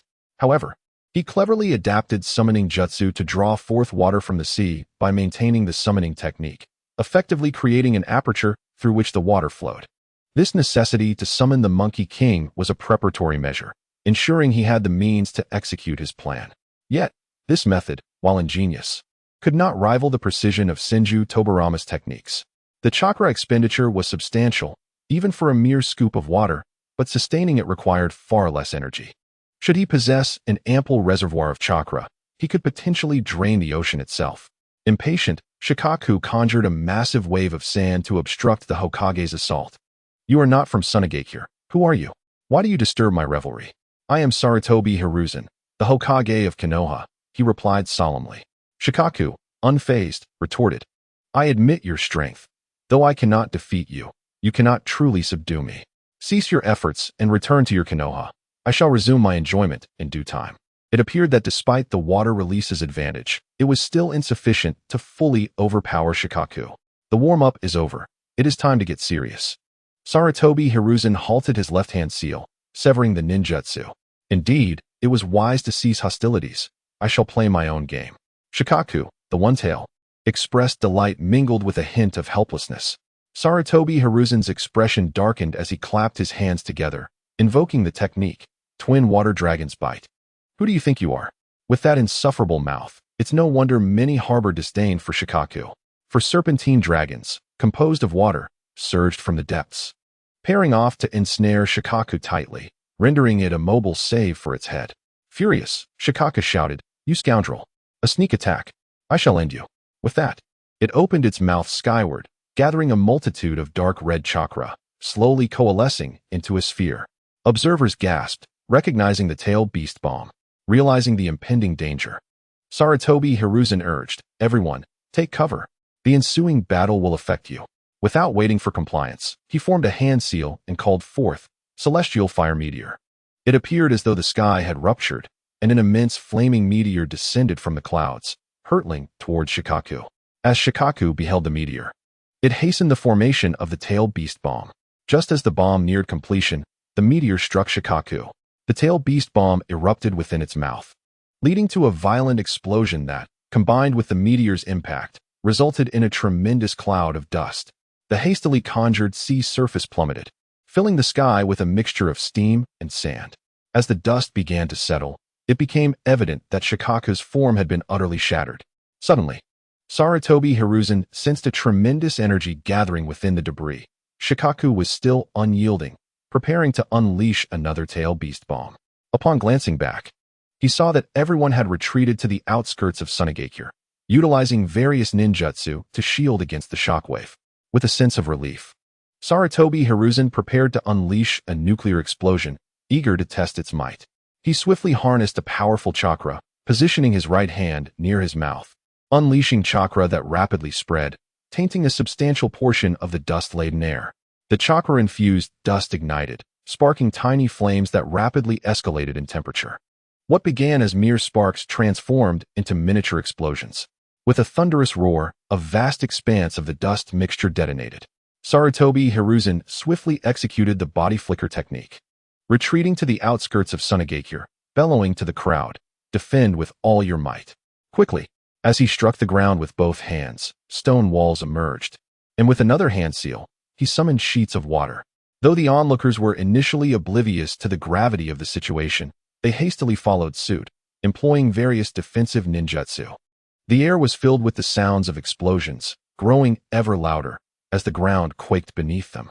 Only then did their faces register shock. At that moment, a deafening boom resonated, and the combined defensive efforts of the crowd were reduced to mere layers. Sarutobi Hiruzen felt a cold sweat break out. This was merely a fraction of his power, and the devastation could have leveled Sunagakure had he unleashed his full strength. Thankfully, he had sensed the impending danger, interrupting the jutsu just in time to retain some control. As the tumult subsided, the defenders gradually withdrew their protective ninjutsu. Gazing ahead, they were met with a scene of utter devastation. All the seawater had evaporated, leaving behind a colossal pit, thousands of meters in diameter and several hundred meters deep. Surrounded by a scorching haze, the air felt searingly hot. Chiyo gasped, marveling at the extent of the transformation in the terrain. The villagers regarded Sarutobi Hiruzen with a mix of awe and disbelief, prompting him to awkwardly apologize. "My apologies, Kazekage. I may have overexerted myself. Thankfully, I managed to halt the technique in time, or the consequences would have been dire." Elder Chiyo exclaimed in astonishment. That was merely half of a technique? What kind of devastation would the complete version unleash? Sarutobi Hiruzen clarified, "It's not quite half. It's an undeveloped jutsu. Its destructive potential is contingent upon the chakra invested. Just now, I infused only 15 of my chakra." The trio of young ones, Yuhi Kurenai, Hatake Kakashi, and Yamanaka Ino, observed with bemused expressions. Sarutobi Hiruzen playfully chastised them. "What are you laughing at? Everyone makes mistakes. Go check to see if anyone or anything else has been affected." Indeed, the immense power displayed stemmed from several factors. First, Sarutobi Hiruzen had summoned a vast quantity of seawater. Second, his water-style techniques had created a humid atmosphere, accumulating numerous water molecules. And third, Shikaku's own tail beast bomb had contributed to the explosive pressure. Sarutobi Hiruzen suggested, "Kazekage, let us descend and assess the situation. We must ensure Shikaku hasn't perished. For that would be a grave misfortune. It would take years to capture another." With that, he leapt into the massive pit. The walls of the crater were coated in a thick layer of molten sand, demonstrating considerable strength. As the group descended to the pit's floor, they found the surroundings barren. With no sign of Shikaku, Sarutobi Hiruzen activated a panel to search for clues. He discovered a panel at the crater's edge. Shikaku health, 1, 351, 000 energy, 1, 310. 000 level, advanced wind mastery, advanced sealing mastery, advanced energy mastery ability, sand body danger rating. Low. It appeared that Shikaku was a diligent and multifaceted tail beast. Sarutobi Hiruzen approached and noticed a sealing array at the pit's edge. Was Shikaku using the seal to protect itself? A clever strategy indeed. From within the seal, Shikaku's aggrieved voice emerged. "You shameless coward. Sneak attacking me. If you have the guts, wait until I recover, and we shall battle fairly. That last encounter doesn't count. Come out and say that. Hiding away is unbecoming," Sarutobi Hiruzen taunted. "I can't come out now. I'm injured and cannot defeat you. Once I recover, I will fight you again," Shikaku retorted defensively. Sarutobi Hiruzen could only shake his head in disbelief. The beast had sealed itself within its own sand-based seal. Looking towards the gathered sand village members, Sarutobi Hiruzen noted their expressions of concern. "What shall we do now, Hokage?" one asked, their gaze imploring Sarutobi Hiruzen to resolve the situation he had instigated. Scratching his nose, he proposed, "Let the negotiation team continue discussions to devise a suitable plan. Kazekage, please arrange for an appropriate jinchuriki. Once an agreement is reached, I will assist with the sealing. For now, I will remain here to guard Shikaku." Chapter 30. Building rapport with Shikaku. Gradually, the inhabitants of Sunagakure departed, leaving only 3, Yuhi Kurenai, Hatake Kakashi, and Yamanaka Ino, who stayed with Sarutobi Hiruzen to keep watch over Shikaku. Nara Shikaku, Akimichi Choji, and others continued negotiations in the meeting room, while Chiyo attended to the village's casualties. Chiyo quietly inquired, "Teacher, isn't anyone staying behind to accompany the Hokage?" Understanding her concern for Sarutobi Hiruzen, Shikaku shook his head. "There's no need. The Hokage possesses a broad perspective and won't resort to petty actions. Besides, there's scarce manpower in Sunagakure to spare." Sarutobi Hiruzen conjured several makeshift chairs and tables from the earth and began conversing with Shikaku. "So, One Tail, how old are you this year? You keep referring to yourself as this lord. You sound like a child who isn't grown up." "I am Shikaku, and I am nearly 1,000 years old. I am not a child." The seal emitted a sound, which Sarutobi Hiruzen recognized. It reflected the immaturity of Shikaku's mind, likely akin to that of an 8 or 9-year-old child. Despite being nearly 1,000 years old, why was he persistently causing trouble for Konohagakure? They were so weak. Why bully them? I can hardly tolerate those who prey on the weak, Hiruzen gently admonished. That's not the case. They were the ones who wronged me. I wished to leave and shared my sand manipulation technique with them. Lacking sealing techniques, I also taught them what I knew. Yet, they confined me in a small room, refusing to let me out. Shouldn't they be punished for that? It became clear how their magnetic release came to be. They foolishly attempted to use the tailed beast's sealing techniques to bind the beast itself. What were they thinking? If it had been Sarutobi Hiruzen, he might have acted even more harshly. However, differing stances compelled Hiruzen to continue persuading Shikaku. You are called Shikaku, correct? They have betrayed the promise made to you. I, too, hold disdain for such individuals. A voice of agreement resonated from the seal. I never waver in my promises, yet they swore to release me and then reneged. Which of them failed to uphold their oath? Allow me to avenge you. I shall punish them. Hiruzen sought to resolve the feud. Those would be Reto and the Sandman. The others are long gone, leaving only the Sandman. Shikaku's voice emerged from the seal. Hiruzen deliberately questioned, if you wish to retaliate against the Sandman, then do so. Why involve others? As beings, whether human or tailed beast, we ought to distinguish between friend and foe, without casting blame upon the innocent. This left Shikaku bewildered. Humans had never reasoned with him, often trembling in fear or calling for violence. This was the first time he encountered someone who spoke to him with logic. The nearby members, Waihai Kurenai, Hatake Kakashi, and Uzumaki Naruto, could not help but stifle their laughter at the sight of their Hokage convincing a tailed beast, though they quickly covered their mouths under Hiruzen's piercing gaze.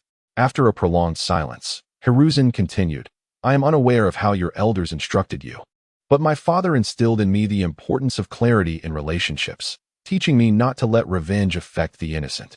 As individuals of the new era, we ought to embody the quintessence of virtue, intelligence, physique, aesthetics, and labor. After a long pause, a faint voice inquired, what are virtue, intelligence, physique, aesthetics, and labor? How can you not know of these concepts, Shikaku? Allow me to explain. Virtue involves cultivating the correct worldview and moral character in ninjas, fostering proper political perspectives and methodologies of thought. For instance, your current inclination to bully the weak and seeking revenge indicates a deficiency in virtue. Intelligence encompasses imparting systematic cultural knowledge and skills to ninjas, enhancing their intellect and related non-intellectual factors. Your quest for revenge leads to fighting and destruction. This reflects a lack of intelligence. Physique pertains to imparting knowledge and skills for health, enhancing physical strength and willpower. As a tailed beast, you excel in this area. Aesthetics involves nurturing an appreciation for beauty and civility, encouraging the development of noble sentiments and cultural qualities. This teaches us to foster interests and hobbies rather than resorting to violence and destruction. Labor pertains to cultivating a sense of labor and skills in ninjas, emphasizing that labor should yield reasonable rewards. For instance, you mentioned teaching them sealing techniques and sand manipulation, demanding they release you. While their actions are indeed unethical, fundamentally, these two matters are not equivalent. It is unreasonable. Hiruzen elaborated on the concept of virtue, intelligence, physique, aesthetics, and labor, integrating his own thoughts into the explanation. Likely to be lost on Shikaku. Observing the silence from Shikaku, Hiruzen persisted. Do you wish to become a well-rounded tailed beast of the new era? Hearing this, Kurenai, Kakashi, and Naruto were mesmerized, eagerly jotting down Hiruzen's words, ready to savor them later. Then came Shikaku's voice from the seal. Long ago, an old man spoke to me at length, but I slept too much to remember. Perhaps it was this virtue, intelligence, physique, aesthetics, and labor you mention. I only recall being told not to harm humans. Yet, these humans are too bothersome. They disturb my sleep, filled with resentment toward us. They are so weak that even a mere turn could end their lives, and then they seek revenge without end. Over a decade ago, two individuals named Senju Hashirama and Uchiha Madara declared us too powerful and sought to imprison us. Subsequently, I was confined in a kettle and brought here. The people here cannot contain me. That one named Reto incessantly disturbs my slumber, prompting me to share my sealing techniques with them. They then used those techniques to trap me. It's laughable how they believed they could hold me, leading to my repeated rampages upon awakening. Later, that Sandman deceived me out of my sand manipulation technique, refusing to let me leave. The voice from the seal continued. Perhaps too much time has passed. And I have forgotten the old man's words. I wish to become a well-rounded individual embodying virtue, intelligence, physique, aesthetics, and labor. Upon hearing Shikaku no longer refer to himself as this lord, Hiruzen revealed a knowing smile. After all these years, you have yet to witness the world's transformations. You will fall behind the times. How about this? I will help you find someone to accompany you on a journey to explore and understand this era. Given your size, your presence would frighten the villagers. You tailed beasts are ethereal. I will create a space for you within this person's body, allowing you to sleep while being taken on adventures. Will that suffice? Though the room may be a bit cramped, I hope you don't mind. You are a good person. Aside from the old man, no one has treated me this kindly before. Allow me to teach you a skill. Although your chakra is limited, it surpasses that of others. I will teach you sand manipulation. A muffled voice emanated from the seal. Witnessing Hiruzen successfully persuade Shikaku, the three onlookers were astounded. Truly, he was the Hokage, convincing Shikaku to willingly be sealed. Since you are teaching me sand manipulation, we shall be friends. Come out, for it is impolite to face a friend like this. Hiruzen stated, I fear that if I emerge, you will strike me. Never. I, Sarutobi Hiruzen, would never harm a friend. Besides, if I genuinely wanted to strike you, this seal would not hold me back. Then step aside, I will emerge. Hiruzen and the others cleared a space. Gradually, the seal transformed into sand and disintegrated, forming a towering raccoon. Seeing this imposing creature, Kurenai, Kakashi, and Naruto instinctively jumped back. Feigning dissatisfaction, Hiruzen remarked, Shikaku, you startled my disciples. I'm sorry. I didn't mean to frighten you, Shikaku replied, gradually shrinking to a more human size. Kurenai, Kakashi, and Naruto excitedly reassured him that it was no trouble, their sensitivity heightened by Hiruzen's earlier mention of them as his disciples. To hear the Hokage affirm this in such a context implied they would soon be taken under his wing, an exhilarating prospect. Hiruzen stepped forward to introduce Shikaku. Come. Let me introduce you. These are my disciples, Waihai Kurenai, Hatake Kakashi, and Uzumaki Naruto. I have 3 disciples in Konoha, who are too young to accompany me. Their names are Orochimaru, Tsunade, and Jiraiya. Henceforth, should you wander the world, please look after my disciples if you encounter them. At this point, Sarutobi Hiruzen exchanged knowing glances with them. The 3 understood and clasped their hands in a gesture of respect, addressing Lord Shikaku. Shikaku trembled with excitement, shedding a fair amount of sand. It was the first time someone had referred to it as Lord, and the sensation was exhilarating. It realized it must bestow something upon them to assert its status. Shikaku then spoke, since you address me as such, I shall teach you a technique of wind release. My prowess in it is remarkable. The trio, unable to contain their joy, hastily replied, Thank you, Lord Shikaku. Their sincerity in addressing it was even more profound than before. Chapter 31. The Art of Sand Manipulation. Shikaku began by instructing Sarutobi Hiruzen on the intricacies of sand manipulation, subsequently teaching Waihai Kurenai, Narashikamaru, and Yamanaka Ino the fundamentals of wind release. Wind release entails harnessing wind-based chakra for offense or defense, possessing a cutting effect. Wind is omnipresent, from gentle breezes to devastating typhoons. Sarutobi Hiruzen, absorbed in their discourse, fell into contemplation. Shikaku had just shared insights on sand manipulation, yet Hiruzen found his thoughts muddled, uncertain whether it was his misunderstanding or Shikaku's complex explanations. Shikaku emphasized that to master sand manipulation, one must first grasp wind release, for instance, by gathering a handful of sand and shaping it with wind release. However, according to Shikaku, the magnetic release of Sunagakure is essentially sand manipulation. Yet, magnetic release and sand manipulation appeared unrelated. Upon checking his panel, Hiruzen found no references to magnetic release or sand manipulation. From his knowledge of the past, he recalled that magnetic release should pertain to electromagnetic forces, with Magneto as its quintessential representation. The Third Hokage's application of magnetic release seemed rather superficial. So why did Shikaku claim that sand manipulation was learned through wind release? Endlessly pondering, Hiruzen mused about wind, gentle breezes, and typhoons. These two seemed unrelated to magnetic release. The text's practical applications were scarce. He patted his head and sat cross-legged, meditating to clear his mind. Shikaku taught that the path to sand manipulation begins with wind release. The Third Hokage had learned magnetic release from the Second Hokage, who in turn learned Shikaku's sand manipulation technique. Where had the understanding deviated? Moreover, there was the fourth Kazekage, Raza, who was likely a student of the third Kazekage. Yet Raza's technique involved gold sand, while the third Kazekage's utilized iron sand. And what of the sand manipulation? Earlier, Hiruzen had come to understand that the ordinary sand from the sand manipulation was akin to the regular sand Shikaku employed, the common sand of the sand manipulation.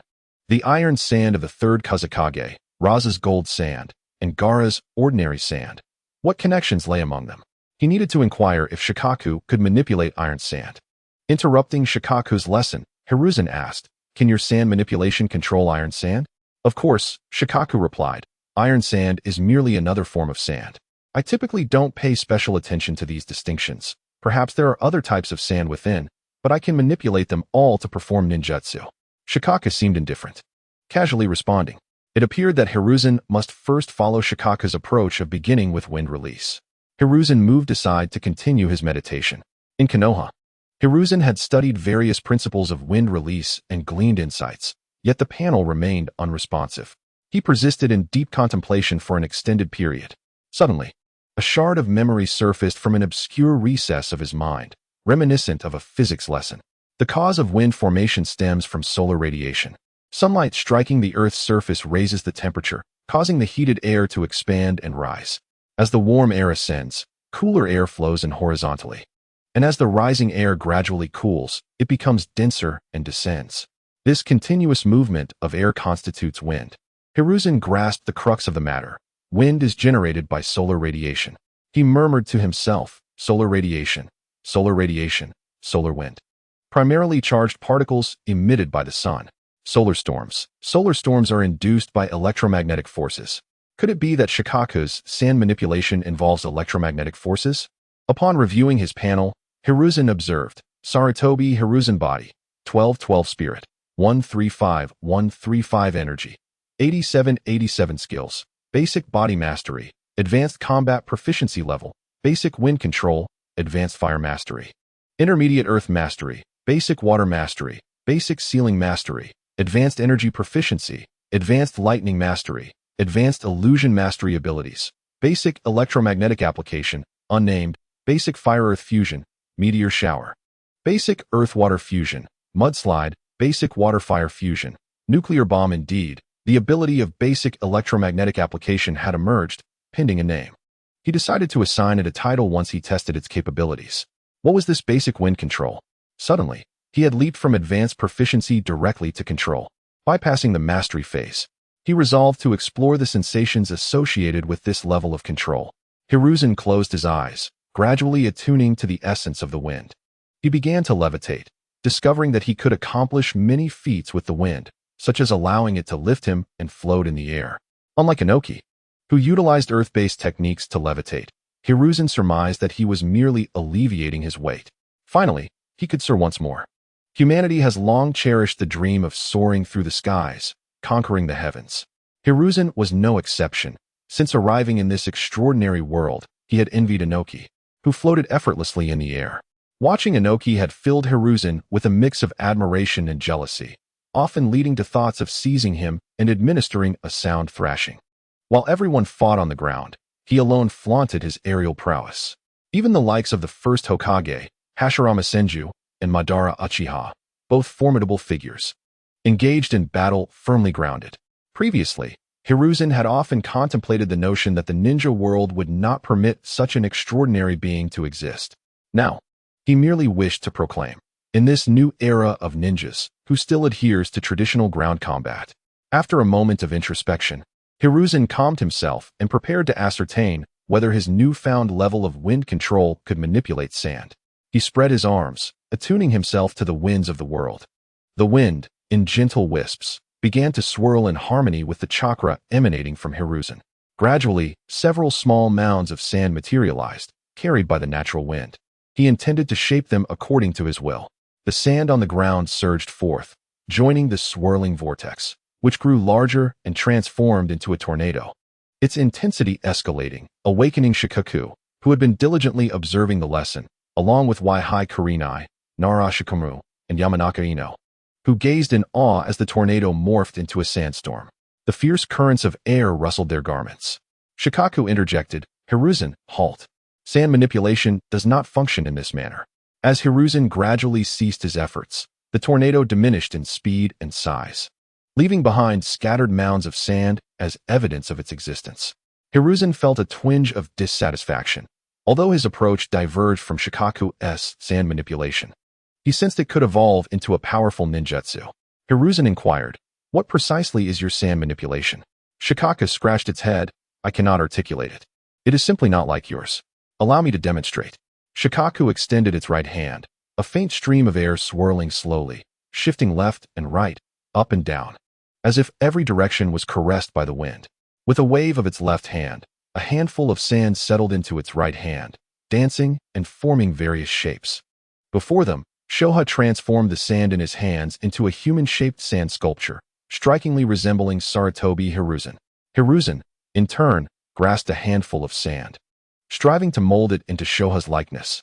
The grains of sand flitted chaotically, akin to an apprentice sculptor, unevenly chiseled, yet, after much effort, a semblance began to emerge. When Hiruzen compared his creation to Shoha's, he noted that his sculpture seemed fragile, as if a mere breeze could shatter it, while Shoha's appeared as if it had been hewn with expert precision, resembling a cohesive whole. Hiruzen inquired, "Shoha, how did you manage to make so much sand fit together seamlessly, as if it were one entity?" Shoha hesitated before responding, "In my perception, they are not a singular entity. There are considerable gaps between each grain of sand. I control each particle to form this shape." Hiruzen exclaimed in astonishment. "You control each grain of sand?" Shoha, bewildered, affirmed, "Indeed, every single grain." A thought struck Hiruzen. The prowess of Shoha's micromanipulation was astounding. Would he next manipulate molecules? Atoms? Would he reveal to them that there are vast spaces between molecules and atoms? If so, could the winds at the molecular level decompose sand into its atomic components? What if it were to blow onto a person? Would it disintegrate them into molecules? Atoms. Intrigued by this notion, Hiruzen retrieved a kunai from his tool pouch. He closed his eyes and envisioned the kunai as being composed of molecules, with considerable gaps between them.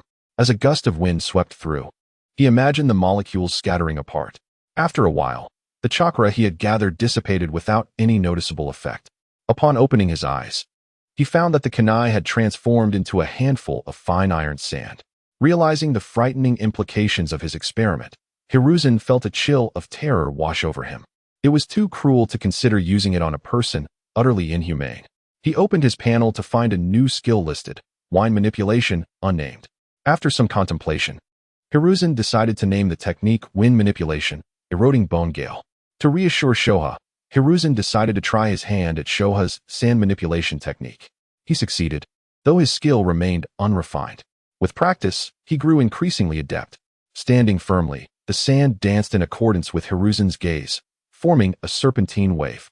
Suddenly, it crashed against the crystalline ground, shattering it, and the fragments instantly transformed into sand, joining the wave. Hiruzen, recalling techniques from his past life, conjured a massive sand wave. Shoha remarked, "Hiruzen, you've mastered it. You are far more astute than the Sand Village's shinobi." Listening to Shoha's praise, Hiruzen gazed at the panel displaying his rudimentary electromagnetic application, lost in thought. If Shoha's sand manipulation derived from wind release, how did this electromagnetic application come into play? Chapter 32. Negotiation Outcomes. Hiruzen contemplated experimenting with the electromagnetic application, but given the current circumstances, he refrained from acting on his eager impulses. "You are still more skilled than I," Hiruzen modestly remarked to Shoha. "Not at all. How long have you been practicing?" "I have been training for ages. I practice every time I wake up," Shoha boasted proudly. Upon hearing this, Hiruzen suddenly found Shoha less endearing. The thought of him practicing large-scale ninjutsu upon waking could result in countless casualties. Eager for confirmation, Hiruzen promptly asked, "Where do you practice upon waking, Shoha?" After pondering, Shoha replied, "Wherever I awaken, I practice there. It used to be fine, but since that person, Senju Hashirama, captured me, I now awaken to a throng of humans, which prevents me from practicing my ninjutsu freely. I never had such worries before." The first part of Shoha's response sent a chill down Hiruzen's spine, but as he absorbed the latter part, he unconsciously crafted a rationale for Shoha's situation. It was the Sand Village that had provoked Shoha. He could not be blamed. Hiruzen understood that each village had its unique perspective. A monstrous entity causing chaos within the village would instill fear and hinder control. Each time Shoha awakened, the chaos escalated, leading to an increasingly deteriorating environment. In such circumstances, even Hiruzen would feel exasperated. If the Nine Tails wreaked havoc in Konoha, he, as Hokage, would have taken drastic measures, regardless of the entity's identity. However, Hiruzen felt compelled to advise Shoha. In the future, if you wish to practice ninjutsu, find your comrades and have them take you to a secluded place. He cautioned, you must not unleash ninjutsu indiscriminately. It could hinder the holistic development of your moral, intellectual, physical, aesthetic, and labor skills. Comrades. Who are they? Who is my comrade? Shoha questioned, perplexed. The choice of comrades has yet to be determined. Only the most exceptional individuals from the Sand Village can become your companions. You will live alongside them, sharing knowledge and protection, traversing the ninja world together. But you must also ensure their safety, Hiruzen reassured Shoha, offering words of encouragement while stressing the importance of safeguarding the Jinchuriki. Hiruzen continued, what do you think of my 3 disciples? Can they learn your wind release? He then turned to the trio. How have you progressed? Would you like to give it a try? I can assist in your evaluation. The 3 sought Shoha's approval, and he, overwhelmed by their flattery, readily agreed. They demonstrated their learned wind release techniques in the large pit. Yuhi Kurenai enhanced her Jinjutsu by integrating Shoha's wind release with her own style, while Hatake Tsukumo derived cutting theories from Shoha's teachings, significantly augmenting his blade techniques. Uzumaki Naruto, on the other hand, focused on learning a wind release technique akin to an air cannon. Overall, all 3 were commendable, yet Kurenai and Tsukumo adeptly tailored the techniques to suit their unique attributes. Barring unforeseen circumstances, they were likely to ascend to elite Jounin status, having carved out their own distinctive paths.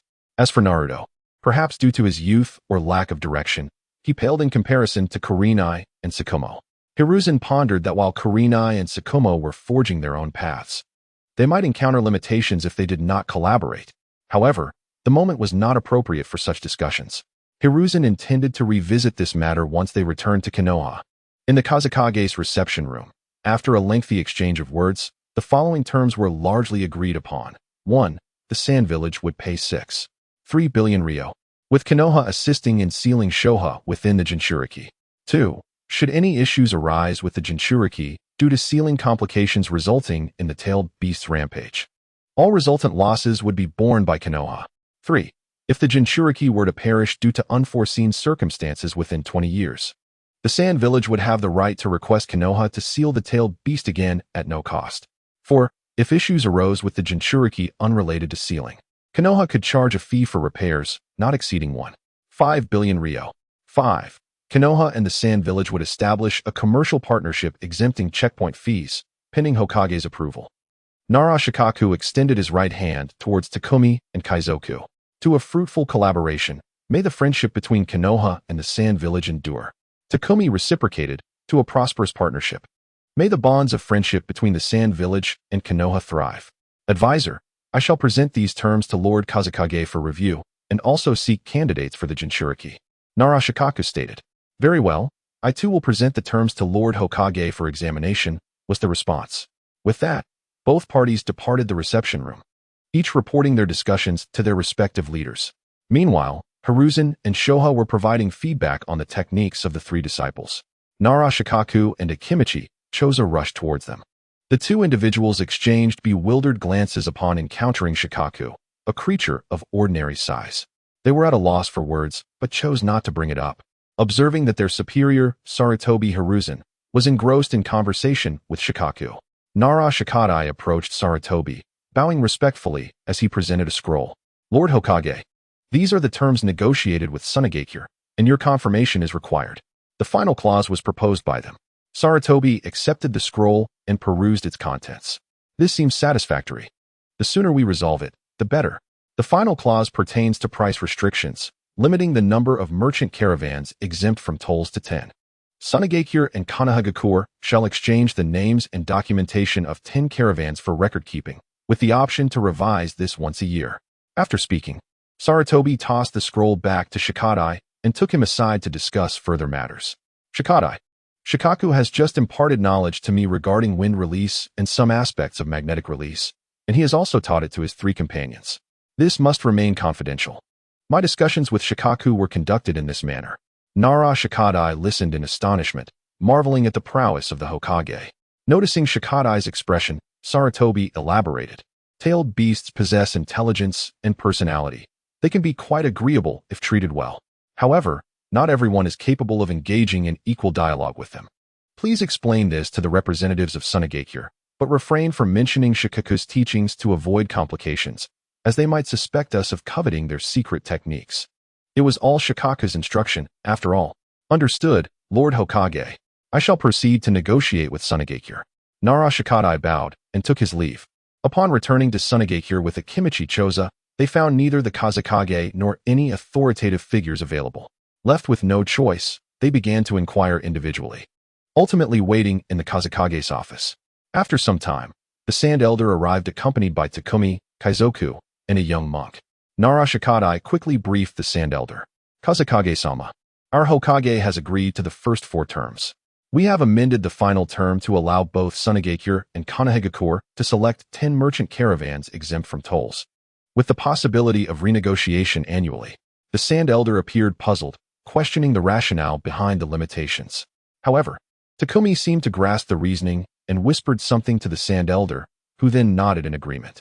The limitations serve to prevent illicit trading and foster competition, thereby highlighting the value of the quotas and emphasizing the significance of Sunagakure, as the quotas are jointly determined by both villages. This will encourage the nobility to relax their constraints on Sunagakure, ultimately benefiting them.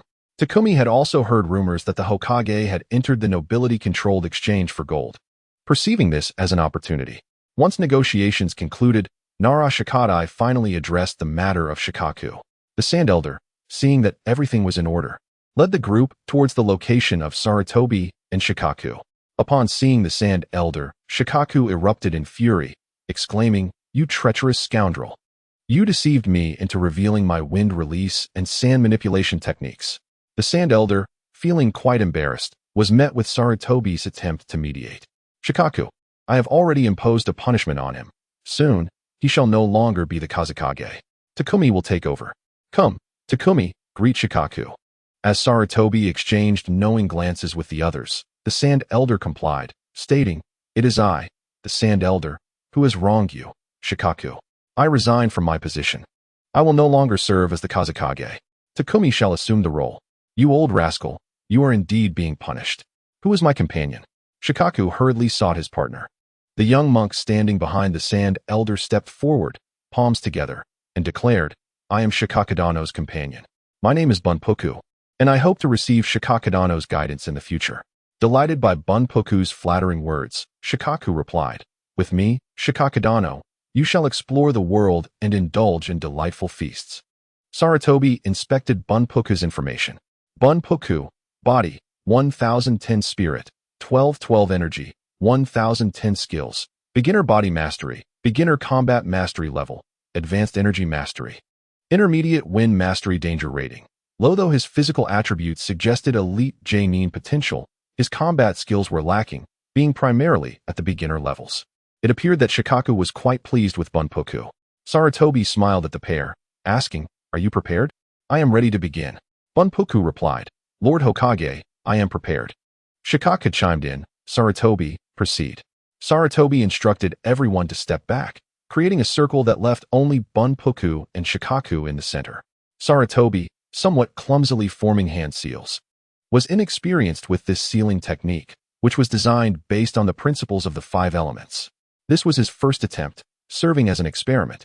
Soon, he completed the lengthy series of seals and pressed his palm against Bunpoku's abdomen, transferring a portion of Shikaku's chakra. Various intricate patterns began to manifest upon Bunpoku's abdomen. As the sealing technique unfolded, Bunpoku's expression contorted in pain. "I will assist you in adapting to Shikaku's chakra," Sarutobi reassured him. Bunpoku nodded, striving to acclimate. After a while, his distress diminished. "Lord Hokage, I believe I am nearly accustomed to it." Sarutobi then addressed Shikaku, "It is your turn." With that, Sarutobi clawed his right hand, creating a chakra conduit in Bunpoku's abdomen, and with a single motion, drew Shikaku into Bunpoku's being. The sealing pattern completed on Bunpoku's abdomen. And Sarutobi exhaled a sigh of relief, wiping non-existent sweat from his brow. He announced to the Sunagakure members, "The task is accomplished." Sensing a shift in the atmosphere, he turned to see Shikaku emerging from Bunpuku's abdomen once more. Shikaku, slightly bashful, remarked, "Sarutobi, let me try again." "Hee, you are a good person, keeping your promises. I am so tired, I shall return to rest. You all carry on." With that, Shikaku's chakra flowed back into Bunpuku's abdomen. Seeing that all was well, Sarutobi beckoned the Sunagakure members to gather on the other side. Takumi eagerly inquired, "Lord Hokage, how can Shikaku exit and enter the seal at will?" Sarutobi explained, "Initially, Shikaku agreed to accompany Bunpuku on his travels, thus he can emerge at will. Each tailed beast possesses its own consciousness and personality. Shikaku is no exception. Only by forming a friendship with the tailed beast can one achieve the ideal Jinchuriki, rather than simply viewing them as weapons of war." Takumi still harbored concerns, asking, "What if Shikaku emerges and goes on a rampage?" Sarutobi produced a scroll, stating, "This sealing technique is called the 5 Elements Generative Cycle, beneficial for both the Jinchuriki and Shikaku. This scroll can transform the seal into the 5 elements controlling cycle, serving as a switch for forced control over the tailed beast. Once in this state, it will forcibly confine all of Shikaku's chakra and suppress it, causing discomfort for both the Jinchuriki and Shikaku. I hope you entrust this switch to Bunpuku. The shift from generative to controlling can only be manually reversed by me. This scroll should not be used lightly, as it would complicate regaining Shikaku's trust." Having said his piece, Sarutobi chose not to elaborate further, recognizing it was a matter for Sunagakure to handle. The members of Sunagakure collectively exhaled in relief. With this control mechanism in place, they felt a sense of security. As for who would manage the key, that decision could be made later. The Sand Elder expressed gratitude to Sarutobi, saying, "Thank you, Lord Hokage, for your assistance to Sunagakure. We shall remember your kindness. May the friendship between Sunagakure and Konohagakure endure eternally." Sarutobi Hiruzen addressed the Sand Village envoy, expressing his hope for the lasting bond between the two villages. The following day, the delegation returned to Sunagakure to partake in a banquet, engaging in superficial displays meant to appease the villagers. This was merely a fade, as beneath the surface, negotiations were fraught with tension and conflict. The common folk remained blissfully unaware of such intricacies. Once the formalities concluded, Hiruzen and his companions hastily returned to Konohagakure. In the office of the Kazekage and Sunagakure, the Sand Village envoy, Takumi, and Shio were present. The envoy initiated the discussion. "Share your thoughts on this matter." Shio remarked, "The reconciliation between our villages is indeed commendable, but I fear Hiruzen may have orchestrated something beyond our comprehension. His actions often elude my understanding." Takumi interjected, "The Hokage harbors no ulterior motives against Sunagakure. His stature is one that transcends village boundaries. He would not jeopardize Konohagakure's reputation." The envoy replied, "Throughout history, every significant transformation has been guided by a leader who employs various means to advance the ninja world. These individuals are often driven by grand ambitions, engage sincerely with others, and possess formidable strength and exceptional strategy. 20 years ago, Senju Hashirama emerged, facilitating the transition from the Warring States period to the Hidden Villages era. Do you believe Hiruzen is the next leader of this new age? He has catalyzed the 5 Kage Summit, establishing a permanent alliance that fosters communication among the 5 great nations, thereby mitigating the risk of war. You have witnessed his power, which is akin to a natural disaster. And you should also grasp his strategic acumen. I believe Sunagakure should align its actions with Hiruzen's vision. When a new era dawns, we can seize opportunities to elevate Sunagakure from its position as the weakest among the 5 villages." Upon hearing such high praise for Hiruzen from her teacher, Chio could not suppress her skepticism. "I see nothing extraordinary about Hiruzen. His facilitation of the 5 Kage Summit and the cessation of war merely indicate Konohagakure's inability to sustain its dominance. The concessions made to Kumogakure during the summit reinforce this notion. His visit to Sunagakure seems more an endeavor to court us into their alliance." The envoy, incensed, retorted, "Fool! Can you only perceive what is presented to you? Do you believe you could survive under the techniques Hiruzen wields? I certainly could not. He could effortlessly vanquish tailed beasts. Did you not witness his confrontation with the 8 Tails? Furthermore, have you ever seen the heads of Konohagakure's secret techniques clans on the battlefield? Your inability to recognize others' strengths reflects your own narrow-mindedness, leading you to view everything through a lens of deceit. Depart. Go serve as an envoy in the land of iron. I will ensure your son is well cared for. The envoy's anger escalated, revealing a troubling shift in her perspective since her husband's demise. Chio, with a bittersweet smile, remarked, "It seems I have disappointed you, teacher. I shall prepare to depart for the land of iron." With that, she exited the Kazakage's office unsteadily. The envoy watched her leave, hesitating to speak, ultimately remaining silent. After a prolonged silence, the envoy wearily addressed Takumi, "You must take special care of your sister. You should also go and prepare for the Kazakage succession ceremony." Takumi lingered, seemingly contemplating something. Under the envoy's scrutiny, he finally spoke, "I will certainly look after my sister. She is dear to me, second only to you, teacher. I do not resent her ambition. She has her dreams, and I have mine, both striving to realize our aspirations. Now that I have triumphed, should she and her faction not obstruct my path, I shall not take action against them. However, if they do become a hindrance, I will have no choice, though I will not take her life." With that, Takumi departed. In that moment, the envoy's expression grew complex, realizing that the children had matured and formed their own convictions. On the journey back to the village, Hiruzen experimented with his newly acquired rudimentary electromagnetic applications. He discovered several capabilities, one being a significant advantage in reconnaissance, allowing him to detect energy fluctuations over a 20-kilometer radius. The second ability, one he had long desired, was electromagnetic manipulation, akin to controlling metallic substances like magneto. This skill remained largely untested due to time constraints, but he could employ conventional attacks. The third capability pertained to gravitational forces, promising the potential to develop various techniques, most notably a powerful force field shield. The fourth involved an electromagnetic cannon, capable of accelerating metallic objects, such as launching a shuriken with enough force to pierce through trees. The fifth enabled optical invisibility. Electromagnetic forces could yield even more abilities.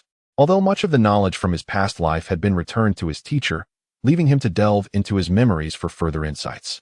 As night fell, the group sought refuge in a cave. After consuming their rations, Hiruzen summoned Shinjiro, Shikamaru, and Mizuki, leading them out of the cave. Nara Shikadai, perceptive as ever, recognized that this was a moment for the Hokage and his disciples to converse, and discreetly replenished his water supply until the cave returned to silence. After a moment of contemplation, Nara Shikadai posed a question to Akimichi Takumi. "What do you think about our three clans sending a member to become a disciple of the Hokage? It seems he has quietly taken on 3 new students." Takumi hesitated, caught between loyalty to his elders and his comrades, cautiously responding, "Uncle Shikadai, I believe you are being overly hasty. Currently, as the Hokage's advisor, I may not be involved in every decision, but I hold that title. And what of Shikamaru? He is now the Hokage's secretary, while you have been designated as an advisor. Do you truly wish to add another Hokage disciple to our ranks? Isn't that a bit greedy? I feel Hiruzen has already been exceedingly generous to us."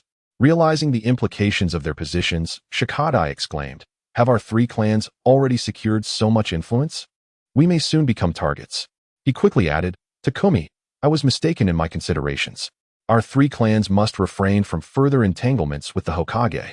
Takumi continued, "There is no need for such deliberate distance. It could backfire. We must consider the next generation. When they are older, we can revisit this discussion. For now, there is no need for our clans to deliberately distance ourselves from Hiruzen or draw closer. I am already the Hokage's advisor, and that is an undeniable fact.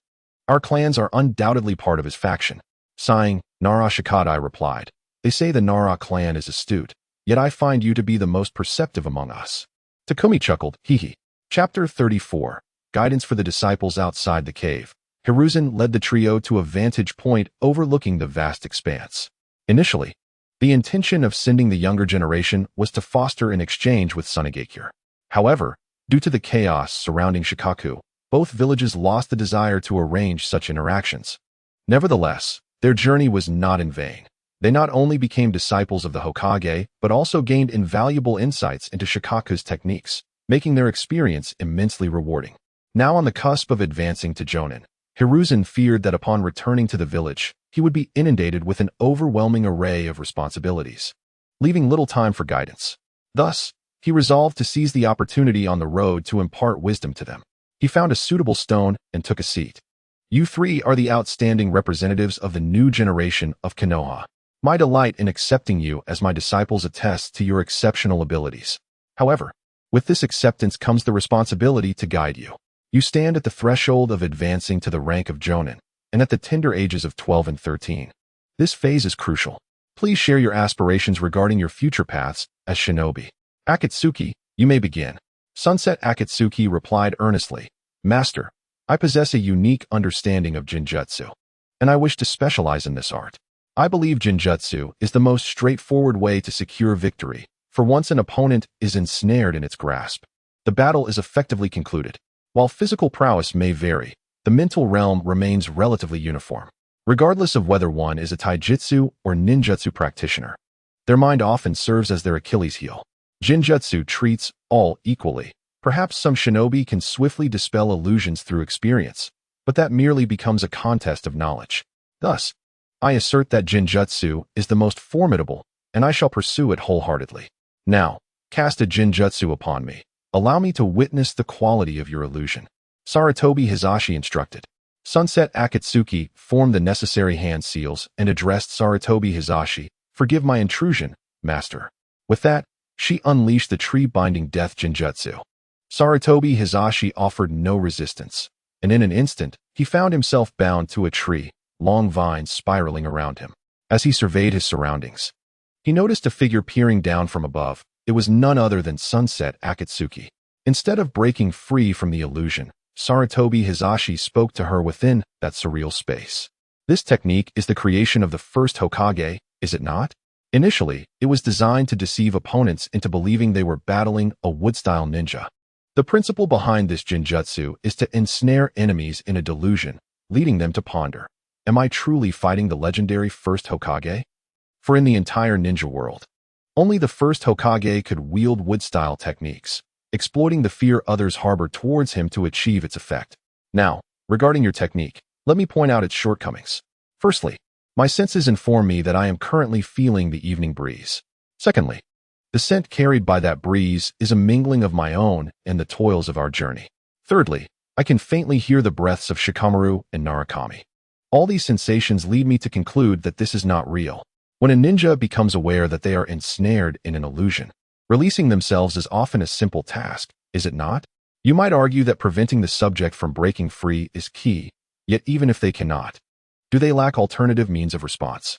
For instance, employing a defensive ninjutsu is hardly a challenge, is it? After a pause, Sarutobi Hizashi freed himself from the illusion and returned to reality.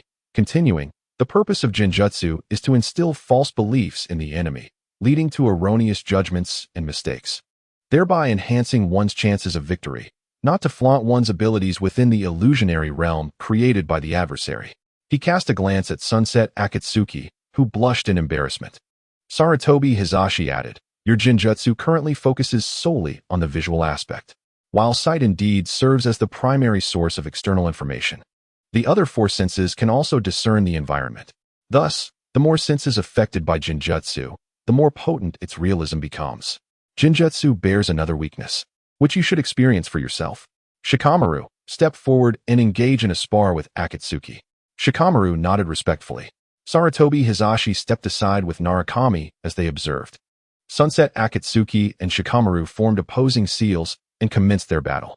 As Sunset Akatsuki initiated her hand seals, Shikamaru swiftly closed the distance, prompting her to abandon her technique and evade with a body flicker technique.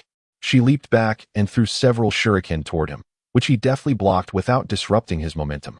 Once more, Sunset Akatsuki employed the body flicker technique to retreat, but time was against her. Continuously dodging left and right proved futile, so she affixed explosive tags to her shuriken and launched them, obscuring Shikamaru's vision with smoke. This distraction allowed her to complete her hand seals and unleash her Jinjutsu.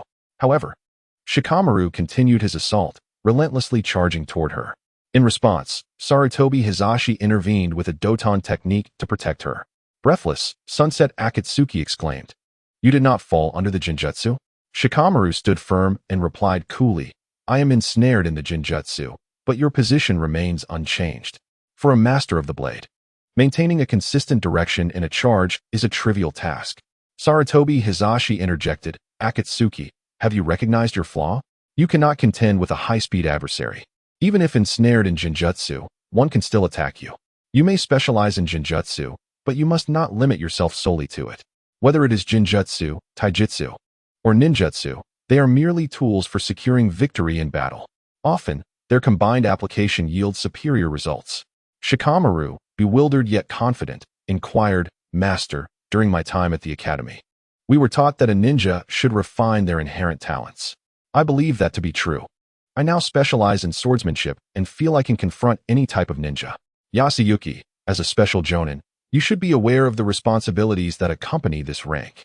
Jonin are the elite shinobi of each nation, forming the backbone of their respective villages, characterized by exceptional wisdom, courage, and strength.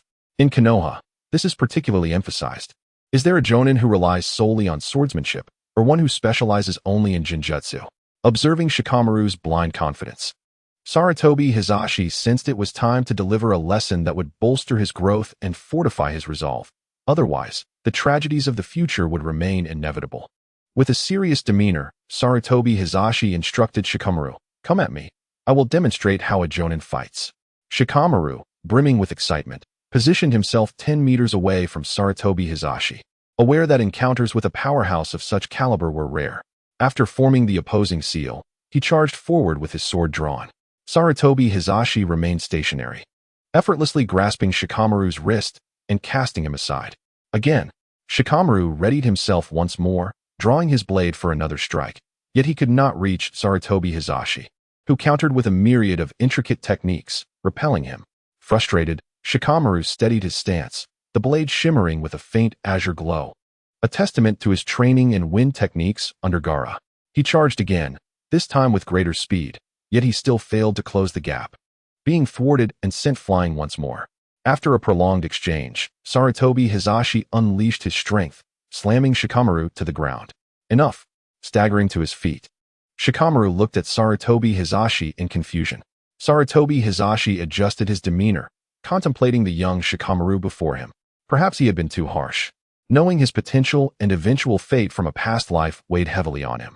After all, he was merely a 15-year-old child. After careful consideration, Sarutobi Hizashi spoke. Let us draw a line here, approximately 200 meters long, with obstacles such as stones, wood, uneven terrain, and puddles. I want the three of you to understand your limitations. Akatsuki, you may only advance on one leg.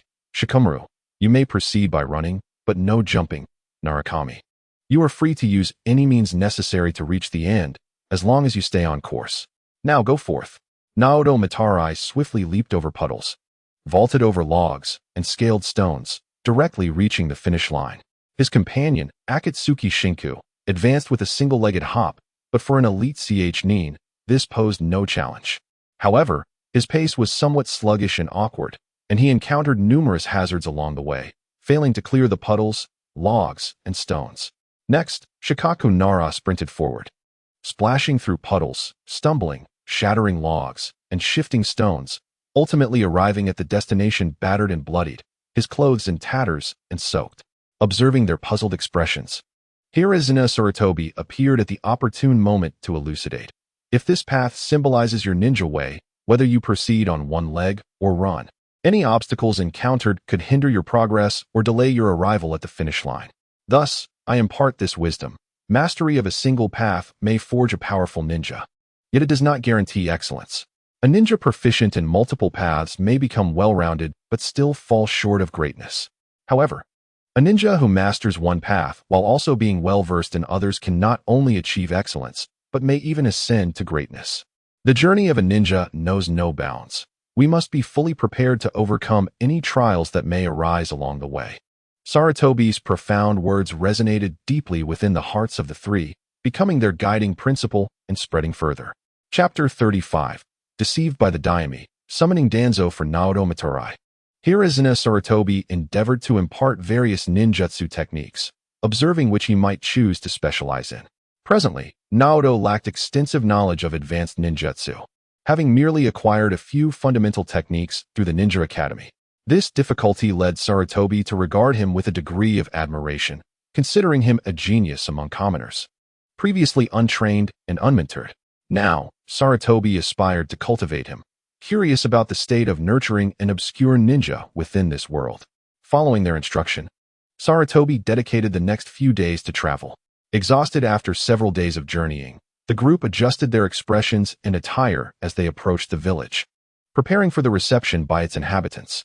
After completing the standard registration, Sarutobi casually acknowledged the greetings from surrounding ninjas. Suddenly, his eyes narrowed as he spotted Uchiha Kagami. Hadn't he been summoned to meet the daime?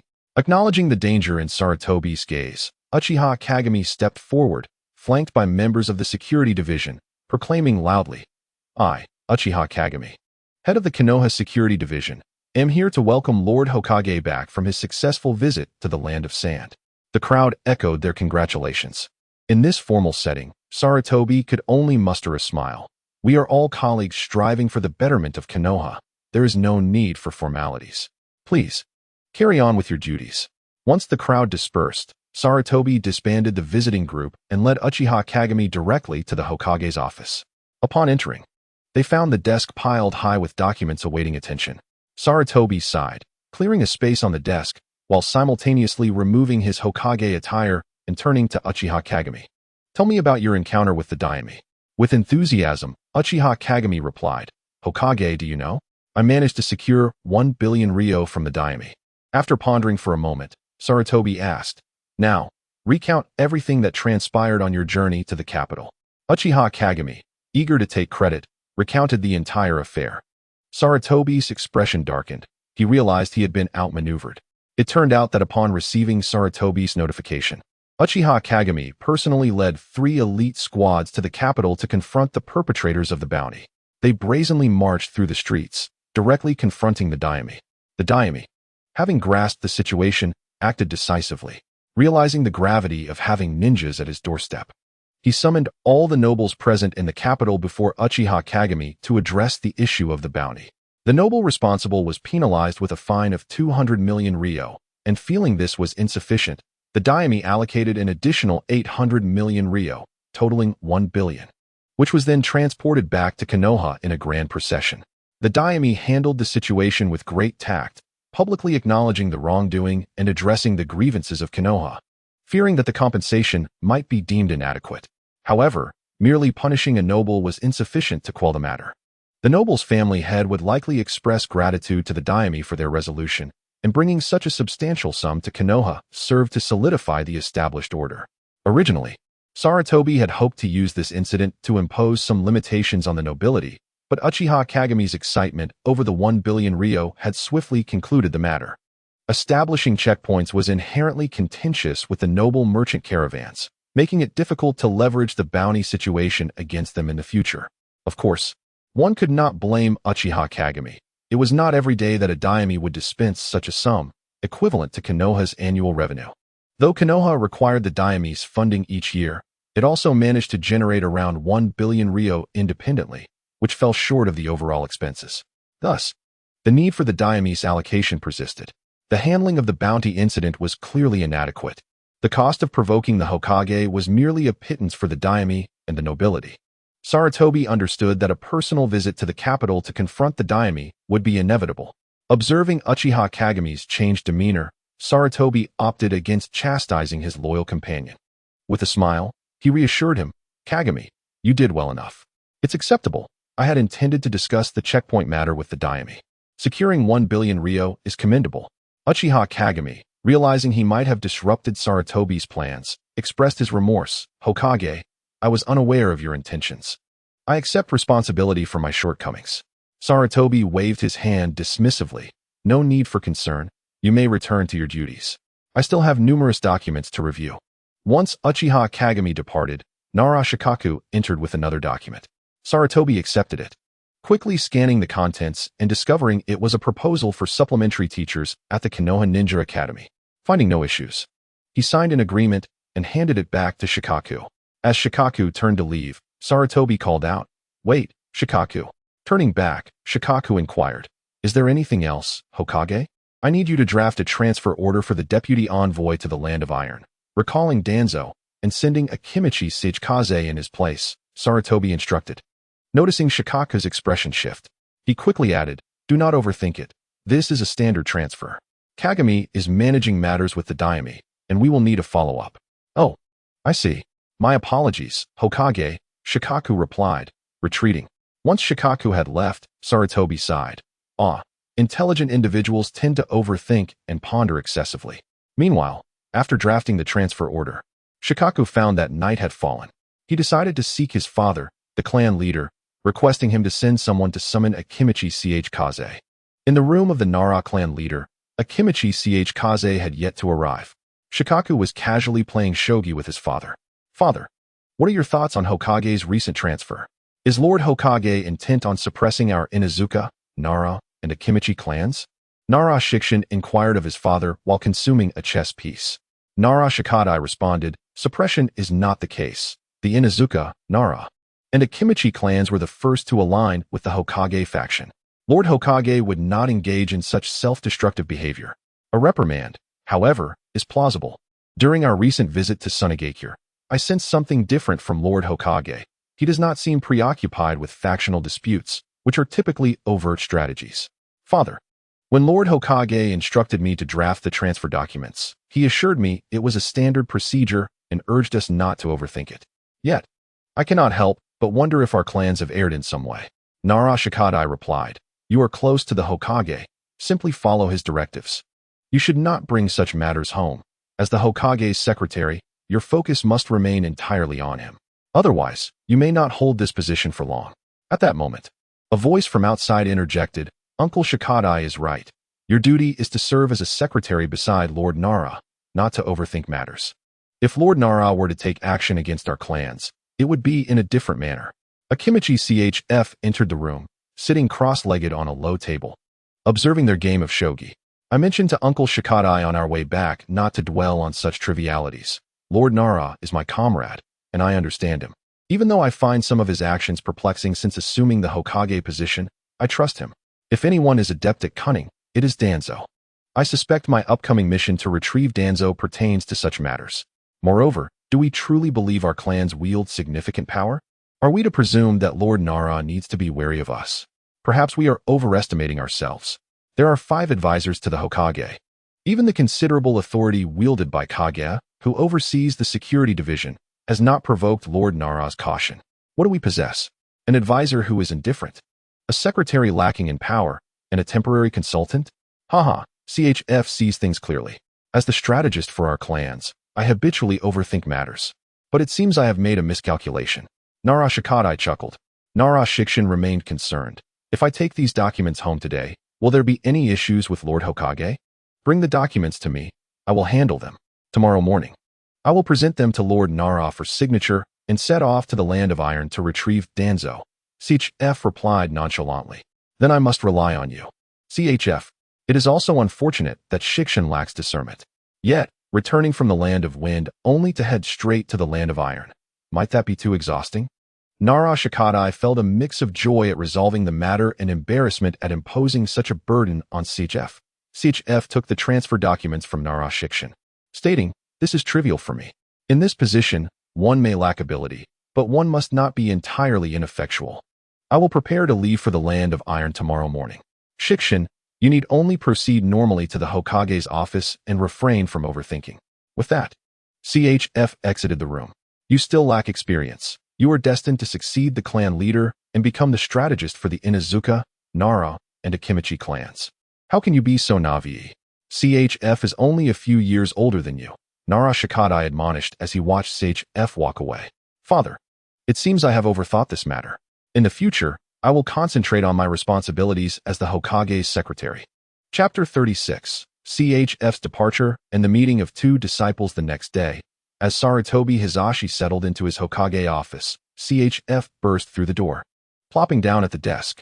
Hizashi, I accompanied you back, and now I must head to the Land of Iron to retrieve Danzo. Aren't you worried I might be overwhelmed? Come on, sign this. If you don't sign, I can't leave. CHF tossed a scroll at Sarutobi Hizashi, though surprised by CHF's casual demeanor. Hizashi swiftly caught the scroll, opened it, and remarked, this is what I asked Shikshin to prepare yesterday. He quickly found a pen on the desk, signed the document, rolled it back up, and handed it to CHF. Isn't this unavoidable? Regarding the matter with the gold exchange, didn't Kage approach the daimyo? It was resolved quite easily. Although we retrieved 10 billion ryo, we did not achieve our expected target, which is partly due to our unclear communication during our recent visit to the Land of Wind. I intended to call Danzo back to assist me in approaching the daimyo. Or you could accompany me. What do you prefer? Hizashi grinned at CHF. Never mind. I shall go to the Land of Iron. It is better for Danzo to accompany you on such matters, CHF replied with a pout. You know, I have only recently taken office and am quite busy. This trip to the Land of Iron may require an extended stay. You could choose a jutsu from the sealing book to practice, as there are currently fewer matters to attend to in the Land of Iron. Strengthening oneself is still essential. Sarutobi Hizashi placed the sealing book on the desk and opened it in front of CHF. CHF, you might find the 8 gates technique suitable. Will you learn it? The shadow clone technique could also complement your clan's secret arts well. 8 gates? No thanks, that is not my ideal. I just want to eat and sleep. I'll go with the shadow clone technique, so I can create more clones to do the work. CHF chose the shadow clone technique. Very well, then. The shadow clone it is. As Hizashi prepared a blank scroll and pen to transcribe, he reminded CHF. Be mindful of the impact of this technique. It is for your personal use. Do not make things difficult for me. I understand. I do not oppose the dissemination of our clan's secret techniques. However, the traditionalists in the clan cling tightly to them. With so few members in the clan, innovation in secret arts has stagnated. I believe conditional dissemination could lead to even greater brilliance in our techniques. CHF lamented. Do you think anyone desires to be overweight? I initially aspired to be a handsome figure, but since practicing the family secret techniques, that dream has vanished. Who can truly understand the struggles of the overweight? Do not take your blessings for granted. Every ordinary ninja climbs the ranks through sheer effort. Take a look at the new disciples I've taken in. They are from small clans or common backgrounds. Are they not exceptional? They simply lack access to ninjutsu resources. Thus, the ninja clans with vast resources have become obstacles to Konoha. I have been pondering if there are effective methods for both the clans and the village to resolve this issue. This is a policy matter. Do not discuss it with me. Go consult with Danzo or Inazuma. Whatever you decide, I will execute. CHF hesitated before continuing. I can accept the spread of secret arts, but I still wish to preserve some memories of the clan that nurtured me. Seeing the near plea in CHF's words, Sarutobi Hizashi was rendered speechless. He had never contemplated using force against the ninja clans. As he tossed the completed scroll to CHF, Hizashi patted his shoulder, saying, What do you take me for? I would not engage in actions that would complicate your lives. I have the Sarutobi clan to consider. CHF accepted the scroll with a smile. That's good. I'll head to the Land of Iron now and quickly bring Danzo back to assist you. Go ahead. Hizashi waved him off. The office gradually fell silent, interrupted only by the occasional rustle of papers. How vexing. There are more and more documents. I need a break. With a resounding thud, the office was left empty. Since Sarutobi Hizashi assumed the role of Hokage, new challenges had arisen, requiring his personal oversight. Alongside various matters presented by the ninja clans, Hizashi could be said to be busier than ever, and he wondered if Shikshin had completed the tasks he assigned. Indeed, Sarutobi Hiruzen does not hold an excessive attachment to power. Dispersing authority could alleviate burdens. There is no immutable power reserved for the Hokage. As long as one retains control over personnel decisions and financial approvals, that suffices. Taking on every task personally is impractical and would lead to exhaustion. Hiruzen envisions the establishment of a committee akin to a standing committee of Konoha to share some responsibilities of the Hokage. The future development will determine whether to implement a separation of powers. The matter of the Konoha Standing Committee is urgent, and plans must commence upon returning from the daimyo's residence. That afternoon, the Konoha Ninja Academy had concluded its day of lessons. The atmosphere within the school was vibrant, filled with joy as students gathered in groups, either playing or heading home together. Some gluttonous students paired off to purchase snacks, while the diligent took advantage of the sparsely populated training grounds to practice. On the training field, Jiraiya and Tsunade sat at the sidelines, munching on snacks while observing Orochimaru's training. Tsunade, do you think our teacher has forgotten us? After teaching us ninjutsu that day, he hasn't sought us out again. We're not learning much from the academy's instructors anymore. I heard the teacher say the academy plans to add middle school. You must be 13 to graduate now. That was proposed by the Hokage. That old man is clearly intent on preventing me from becoming a ninja, Jiraiya boasted. Teacher would never do that. He favors me above all. Even if he disregards you, he would never abandon me, Tsunade retorted with a hint of pride. Having completed his training, Orochimaru approached, wiping sweat from his brow. The teacher is the Hokage. There are far too many matters requiring his attention in the village. It's only natural he is busy. Jiraiya shrugged, remaining silent. He understood the teacher was indeed preoccupied, yet he couldn't help but feel a tinge of concern. Both he and Orochimaru were orphans, weary of the lonely days without care or companionship. With a teacher now, it was disheartening not to see him for days on end. At that moment, a voice sounded from behind. Do you understand how busy the teacher is? The second Hokage has suddenly passed away, and the ninja world is engulfed in turmoil. The teacher has taken on the Hokage role amidst chaos, stabilizing the village's sentiments in just a few months, quelling the ninja world war, facilitating the Five Kage summit, reforming the guard division, and sending envoys to the land of wind. Each task is of utmost importance, and he even finds time to instruct the three of you. Yet here you are, ungrateful and complaining. You truly do not deserve to be his disciples. Who are you? Jiraiya, Tsunade, and Orochimaru simultaneously recoiled in surprise. Emerging from behind them were three figures, each a student of Hiruzen from when he was in Sunagakure. One had long, silvery hair tied in a ponytail, adorned with a red triangular armband on his left shoulder and carrying a chakra short blade. Another wore a ninja cap, with straight black hair and dressed in a black combat uniform complemented by green Chunin armor. The last donned a Konoha forehead protector, with long black hair tied at the waist, clad in a dark blue combat outfit and a green Chunin vest. These three were Hitaki Sakomo, Waihai Kurenai, and Mitokado Tenjin. The speaker was Mitokado Tenjin. Seeing that all three were Konoha ninjas, Jiraiya, Tsunade, and Orochimaru collectively sighed in relief. Orochimaru pondered why they had referred to the teacher as sensei as well. Who are you to meddle? Jiraiya blurted out, only to be interrupted by Waihai Kurenai, who smiled and replied, We are also the teacher's disciples. We share the same mentor. I am Waihai Kurenai, a graduate of the Konoha Ninja Academy 3 years ago, now renamed the Konoha Ninja School, currently 13 years old, proficient in Genjutsu and a Chunin. A few days ago, I was taken as a disciple by the Third Hokage during a visit to Sunagakure. This white-haired one is Hitaki Sakomo, and the black-haired one is Mitokado Tenjin. We are all from the same batch of disciples. Sakomo, Tenjin, please introduce yourselves, Kurenai prompted. Hitaki Sakomo struck a pose and declared, I am Hitaki Sakomo, a graduate of the ninja school 3 years ago, currently 13 years old, skilled in blade techniques, and holding the position of special jonin. I relish training with my sword and disdain those who disregard rules. Tsunade's eyes sparkled with admiration. Wow, how cool. A special jonin at 13.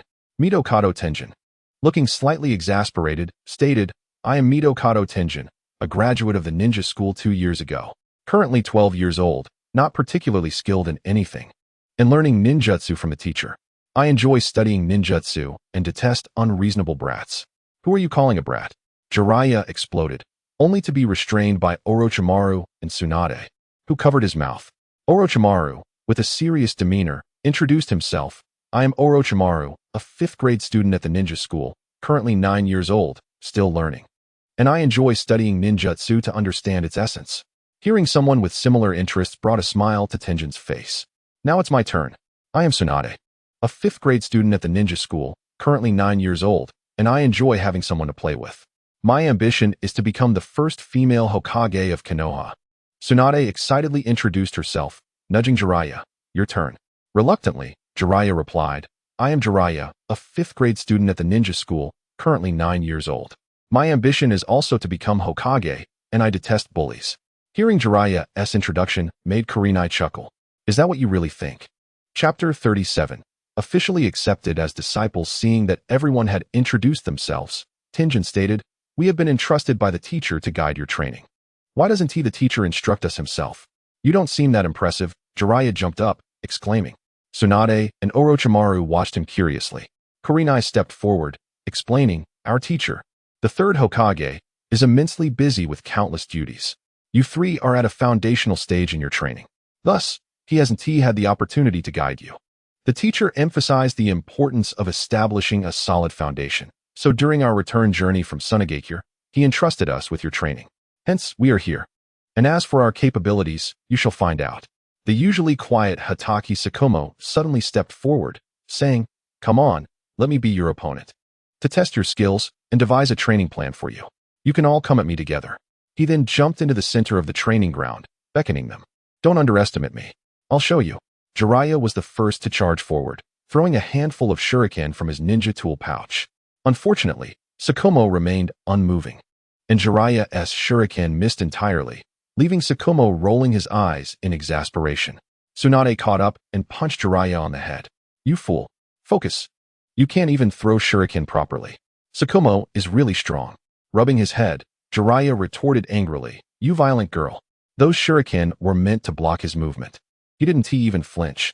Strangely, upon Jiraiya's explanation, it did seem plausible. As for why Sakomo didn't move, those in the know understood.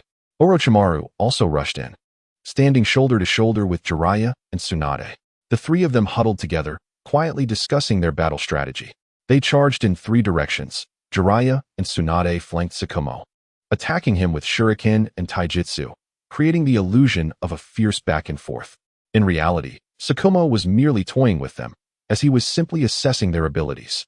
His demeanor was relaxed and casual. Meanwhile, at the rear, Orochimaru was diligently forming hand seals, waiting for the opportune moment. Then, with a loud shout, he declared, "Now?" Slamming his hands onto the ground, he performed the earth release, earth-shattering palm, causing a fissure to erupt towards Sakomo. Upon hearing Orochimaru's voice, Jiraiya and Tsunade quickly prepared themselves. They both retreated, and Orochimaru's technique struck right beneath Sakomo's feet. The ground beneath Sakomo fractured violently, throwing him off balance amidst the sudden upheaval.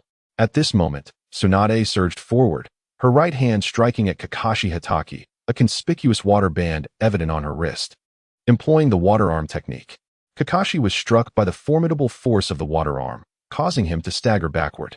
Meanwhile, Jiraiya completed his hand seals and unleashed a powerful fire release technique, expelling a massive fireball that struck Kakashi, enveloping the area in a cloud of smoke that obscured everyone's vision.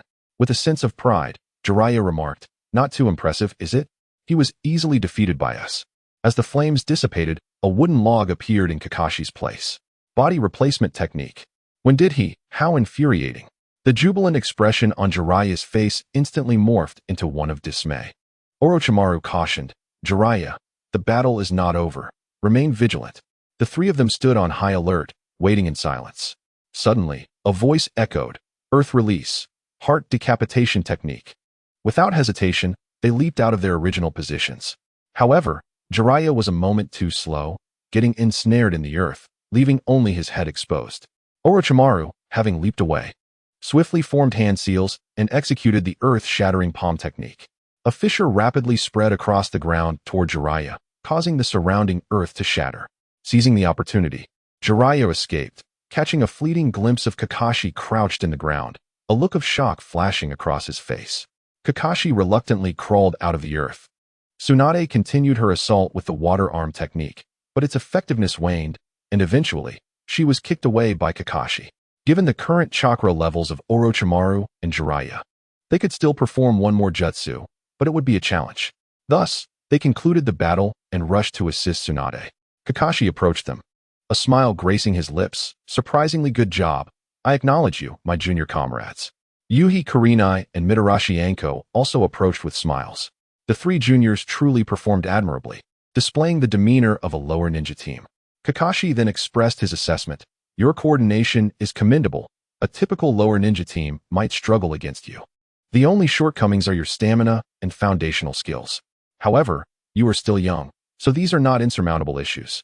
Upon receiving praise, Orochimaru and Tsunade smiled, while Jiraiya, no longer irritable, scratched his head, a sheepish grin gracing his face. They had not anticipated receiving compliments after their earlier reprimands. "All right, let's go to the first training ground. The teacher is waiting," Kurenai announced.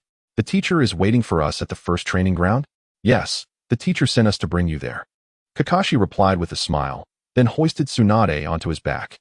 With a whoosh, they vanished from sight. "Let us move," Kurenai said, as she carried Jiraiya. And Anko lifted Orochimaru, following after Kakashi. At the first training ground, Sarutobi Hiruzen reclined on a tree branch, perusing a scroll. Sensing the approach of his disciples, he observed the three larger figures carrying the three smaller ones. A satisfied smile spread across his face. In this distorted world, betrayal and familial strife seemed all too common. Hiruzen hoped to avoid raising any treacherous disciples, unlike the original tale where he was ultimately slain by his own students. Even if Orochimaru's later justification for killing his former master was rooted in not wanting to witness such a once great figure grow old. Reflecting on this, Hiruzen glanced at his own attributes. Health 1313. His self-developed electromagnetic enhancement technique seemed to be showing initial results. He pondered whether he could research a method for eternal youth and immortality, though he was determined to avoid unethical experiments like Orochimaru's. Hiruzen resolved to focus on enhancing himself through training, as the pursuit of immortality had been a timeless ambition among rulers throughout history. They revered alchemy. And now reborn into this extraordinary world of ninjas, he would certainly delve into the extraordinary, especially with existing examples like Kagaya Otsutsuki and the Otsutsuki clan.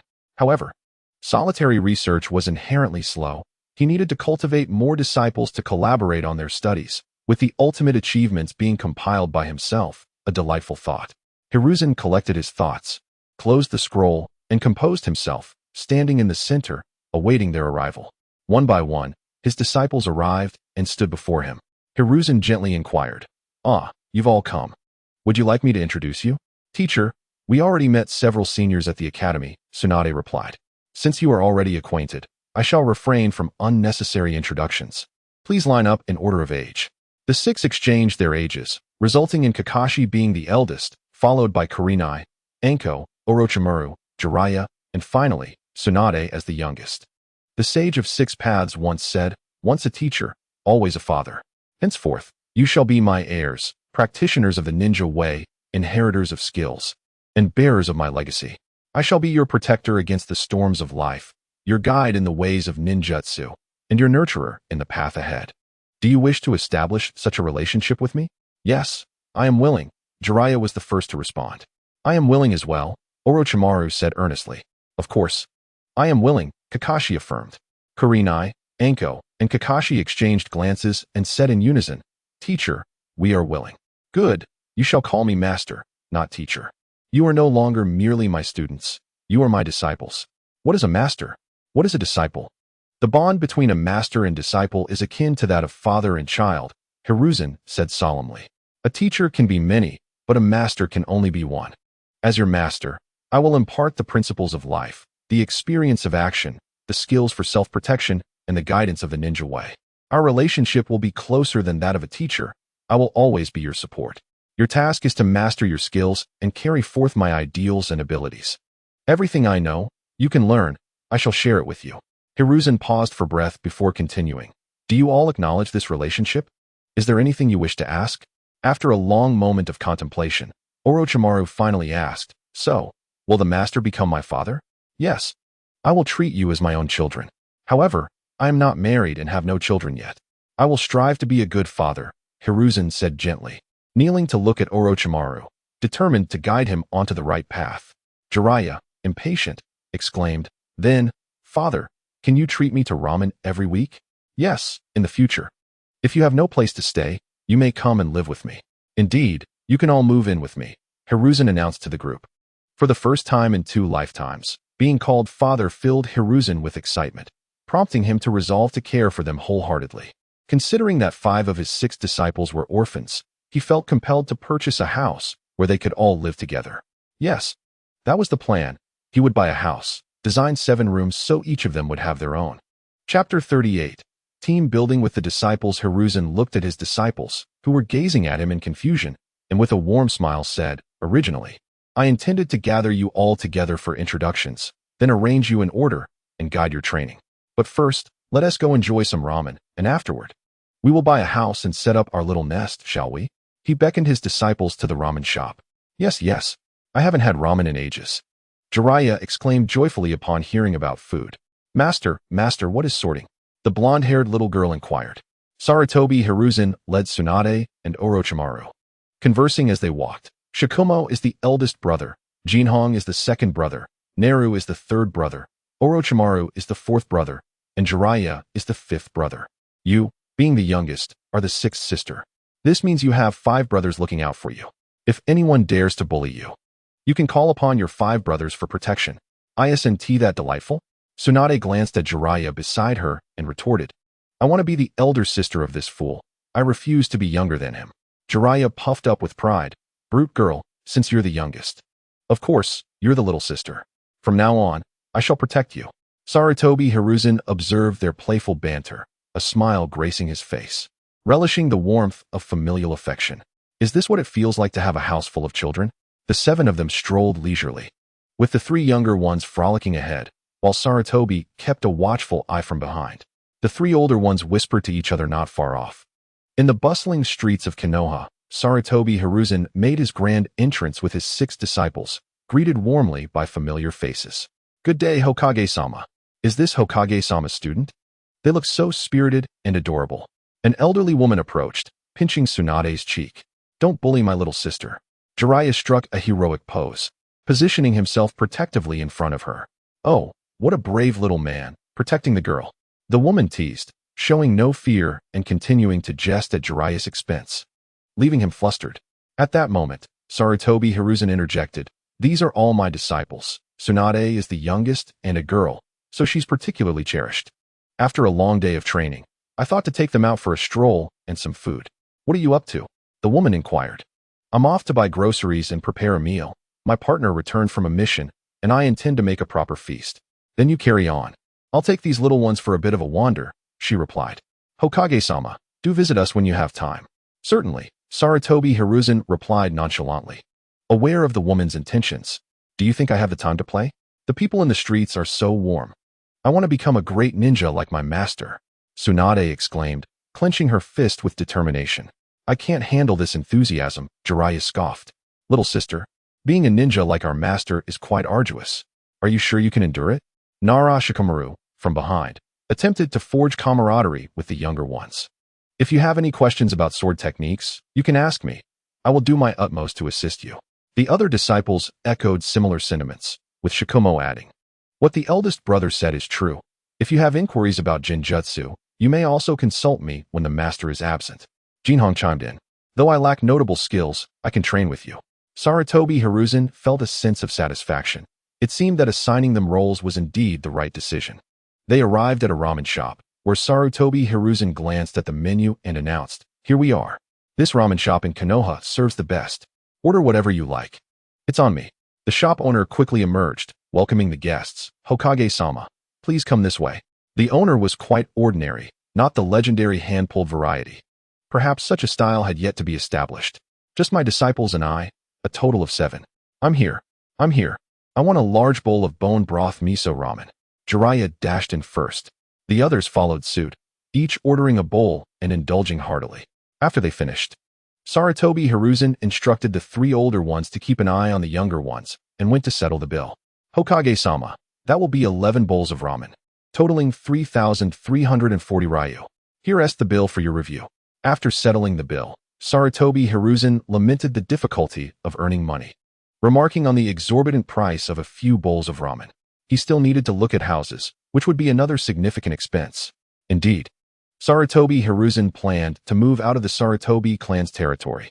As Hokage, remaining within the clan's confines would hinder his efforts to diminish familial influence. After their meal, Sarutobi Hiruzen led his disciples towards the Hokage building, not heading to the office but to the administrative hall, hoping to find a suitable property for sale. All affairs in Konoha were managed within the administrative hall. Upon entering, he found the place bustling with activity. A keen-eyed staff member spotted him immediately. Hokage-sama, are you here for an inspection? No, I'm merely looking for a suitable house to purchase. You may continue with your work, Sarutobi Hiruzen replied, eager to browse on his own. What size house does Hokage-sama want? Do you even need to buy a house? Can't you simply choose whichever one you like? Surely, you deserve the best. Sarutobi Hiruzen frowned at the sycophantic staff and the idle chatter among the officials, while his disciples looked somewhat bewildered. He raised his voice. Conduct yourselves according to the rules. Do not disrupt the order. The administrative hall fell silent, gradually returning to normalcy. It appeared that securing a house today would not come to fruition. Sarutobi Hiruzen, feeling a bit agitated, began to exit with his disciples. A voice called from behind, Hiruzen, here for an inspection? Come, let us go to my office. Turning around, he recognized it was T-Ka Kinomoto, caught in a dilemma. Sarutobi Hiruzen found himself unable to leave or stay. T-Ka Kinomoto said, "The administrative hall is still somewhat chaotic. Let us go to my office, and I'll report to you. You're often busy, and I don't wish to burden you with trivial matters." As she spoke, she led him towards the office located behind the administrative hall. Sarutobi Hiruzen followed her into the office, and his disciples, understanding, waited respectfully at the door. He made himself comfortable, sitting behind the desk and casually perusing some documents. T-Ka Kinomoto seized the opportunity to report on various matters. After some contemplation, Sarutobi Hiruzen remarked, "The administrative hall needs some restructuring. From now on, everyone must queue, regardless of who they are. All matters should be addressed in an orderly fashion. Various tasks should be categorized, such as a separate desk for property matters, another for business licenses, and so forth.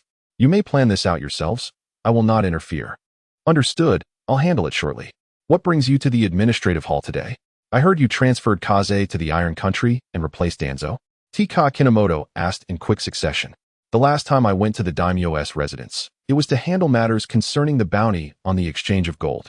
It seems the daimyo has other intentions, so I plan to meet with Danzo to discuss it. Today, I intended to purchase a house and move out of the clan territory. A Hokage living in the clan's domain inevitably invites speculation. It's better to relocate. Among my disciples, for our orphans, I plan to have them move in with me so I can guide them during my free evenings." Sarutobi Hiruzen answered each of her inquiries. "Let me help you find a nice place. After all, it's within the village. As Hokage, you can choose however you wish," she said, preparing to search through the records. "Let us not bother with that. There were already whispers at the administrative hall. The price should remain as is. I can pay for it. Why concern yourself with their chatter? Some rumors are unavoidable. Even if you pay normally, those with ulterior motives will still claim you're taking advantage of the village. It might be better to find a plot of land and build your own. I have my plans. Building is also an option. Please help me find any available land close to the office." Sarutobi Hiruzen was not overly concerned with the gossip, but it was always wise to minimize any potential ammunition for others. Being cautious in all matters was prudent. Having said that, he did not wish to disturb T-Ka Kinomoto as she searched for information and casually picked up some documents from the desk to peruse.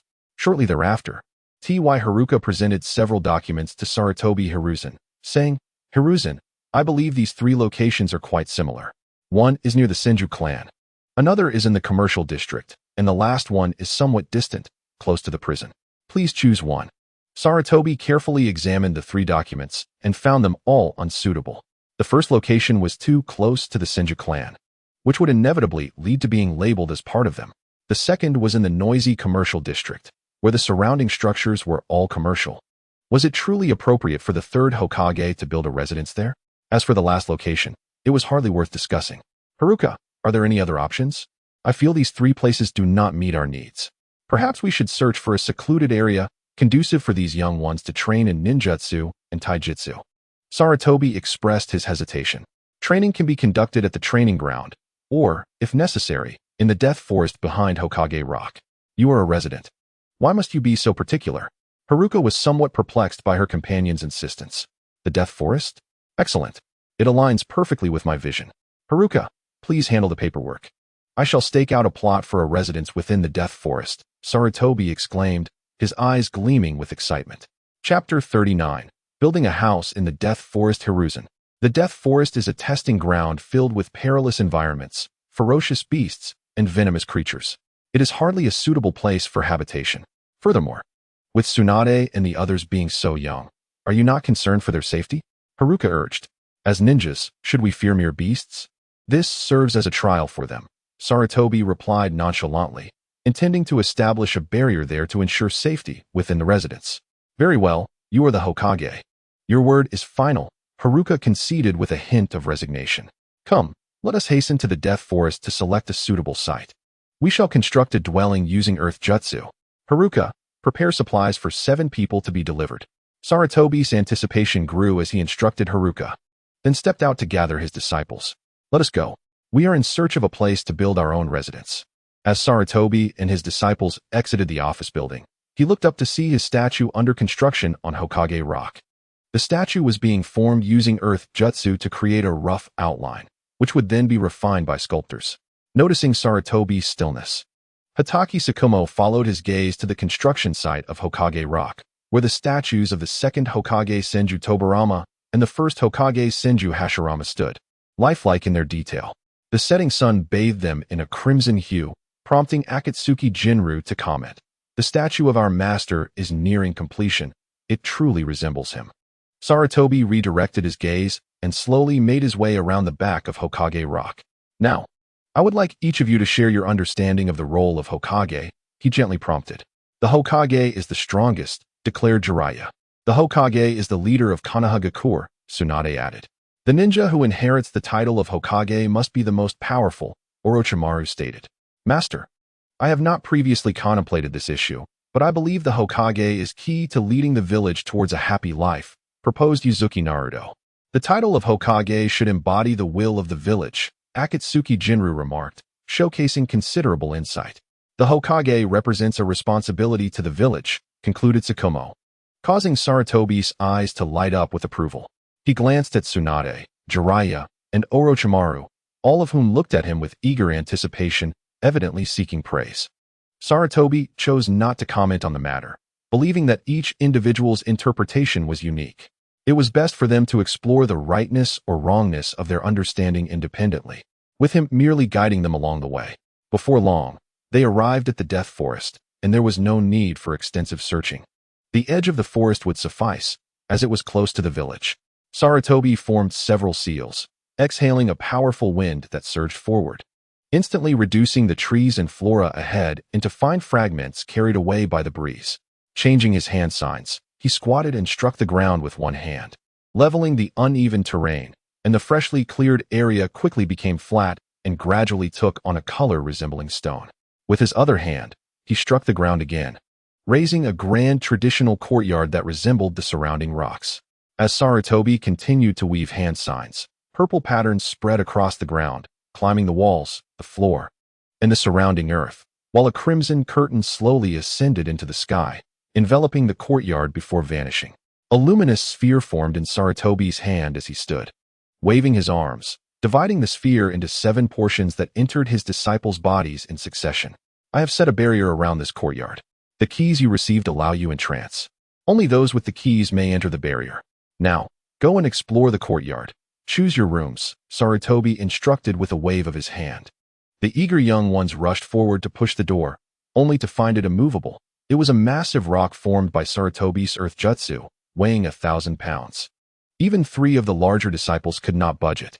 They all turned to Sarutobi with hopeful expressions. Sarutobi observed their struggle, smiling silently from the side. Finally, it was Akatsuki Jinru who, after a moment of thought, formed a seal and infused chakra into it, causing the door to creak open with a resounding noise, sliding aside to reveal the courtyard. Upon seeing the door open, Sarutobi remarked, "You each possess the key within yourselves. Your chakra can open and close the door directly. Please try it out.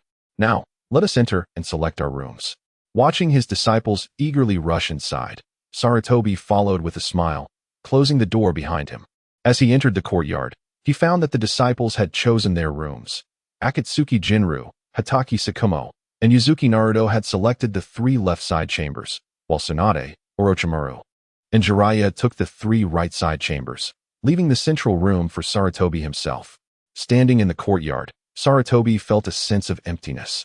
The left and right chambers were 30 meters apart, and the main room was 40 meters from the front yard, with over 1,000 square meters of space. It felt inadequate without furnishings. He clapped his hands, and several tables and chairs emerged from the ground, alongside a hand-operated water well appearing in one corner. Peering into the well, he noted it was dry, only half a meter deep. After forming several more seals and pointing at the well, the ground within began to descend, becoming deeper and darker. Satisfied with the depth, he halted the jutsu, and water surged forth, rapidly rising until it was level with the well's opening. "Master, can ninjutsu be utilized in such a manner? Is it not meant for combat?" came Orochimaru's voice from behind. "Ninjutsu can indeed be employed for combat, but it is also essential for daily life. For instance, earth jutsu can level land, while water jutsu can irrigate fields, facilitating agriculture. Fire jutsu can kindle flames, and water jutsu can wash vegetables, allowing for cooking. This embodies life. Water jutsu can take lives or save them. It depends on how one chooses to wield it. Sarutobi turned to face his disciples, who had emerged from their chosen rooms. Now that everyone is gathered, please come and sit. Feel free to ask me any questions you may have. But we are ninjas. Isn't ninjutsu solely for combat? Jiraiya questioned, puzzled. We are ninjas. But we must also live. Ninjutsu can serve as a means of combat or a means of sustenance. For example, a knife can be a chef's tool for slicing vegetables, a lumberjack's axe for chopping wood, or a tailor's scissors for cutting fabric. In the hands of a thief, it can take lives and facilitate robbery, while in the hands of a soldier, it is a weapon for defending one's homeland. Such is the nature of tools. Their purpose varies by the user.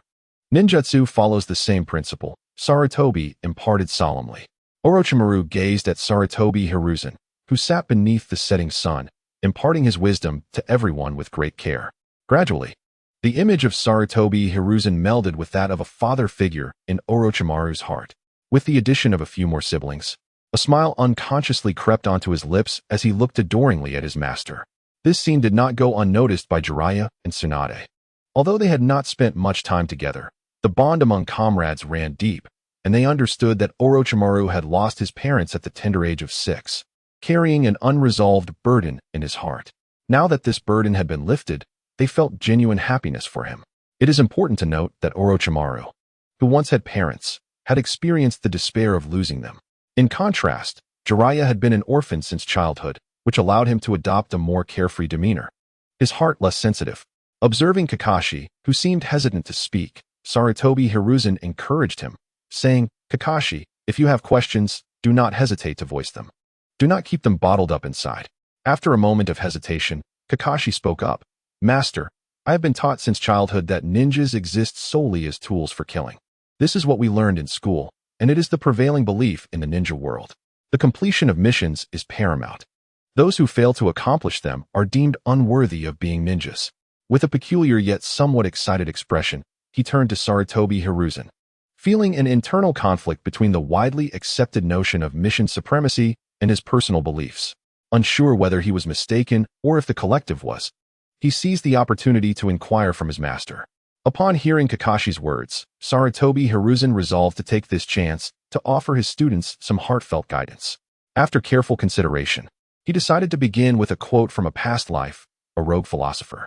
Sarutobi Hiruzen straightened his expression and asked, Do you know what the most resplendent treasure in the world is? Pausing to observe their reactions, he continued without waiting for their responses. Some may argue that the most precious treasures are secret techniques. Others might assert that it is a weapon of immeasurable power, while some believe it to be ninjutsu or sage arts. However, I contend that the most brilliant treasure in this world is humanity itself, us. The wisdom carried by humankind has rendered this world ever more splendid. From the primitive era of survival to the tribal age, the agricultural age, the era of warriors, the ninja age, and now our present, the world has advanced remarkably. Although wars are inevitable, it is precisely because of humanity that the world continues to thrive. Thus, talent is of utmost importance, but the term human is exceedingly broad. We must gradually comprehend its nuances. For instance, a selfish person views themselves as paramount, prioritizing their own interests above all else. A parent may consider their child's welfare as the utmost priority, even at the cost of their own. Similarly, a clan leader prioritizes the interests of their entire clan, just as a ninja team or the Hokage does. I believe that everyone represents different interests based on their respective positions, which is a fundamental principle of societal function. Moreover, when the interests of the village conflict with those of the ninja, one must weigh which is more significant, striking a balance without treating oneself or the ninja as mere tools for sacrifice. We are human, the most dazzling treasures of this world, and we must cherish ourselves. Upon hearing this, not only Kakashi but the other disciples too experienced a profound awakening. Observing their newfound understanding, Sarutobi Hiruzen continued to share his wisdom. Chapter 40. Journey to the daimyo's mansion and the confrontation with the daimyo on the merchant road leading to the capital of the Land of Fire. A group of ninjas adorned with the Leaf Village headbands strode forward. At the center of the group was Sarutobi Hiruzen, dressed in the Hokage's ceremonial robe and wearing a straw hat. It had been 10 days since the establishment of the compound in the Forest of Death, Since that day when he had imparted his wisdom to his disciples, whenever Sarutobi Hiruzen returned to the compound, he was inundated with inquiries about various peculiar topics.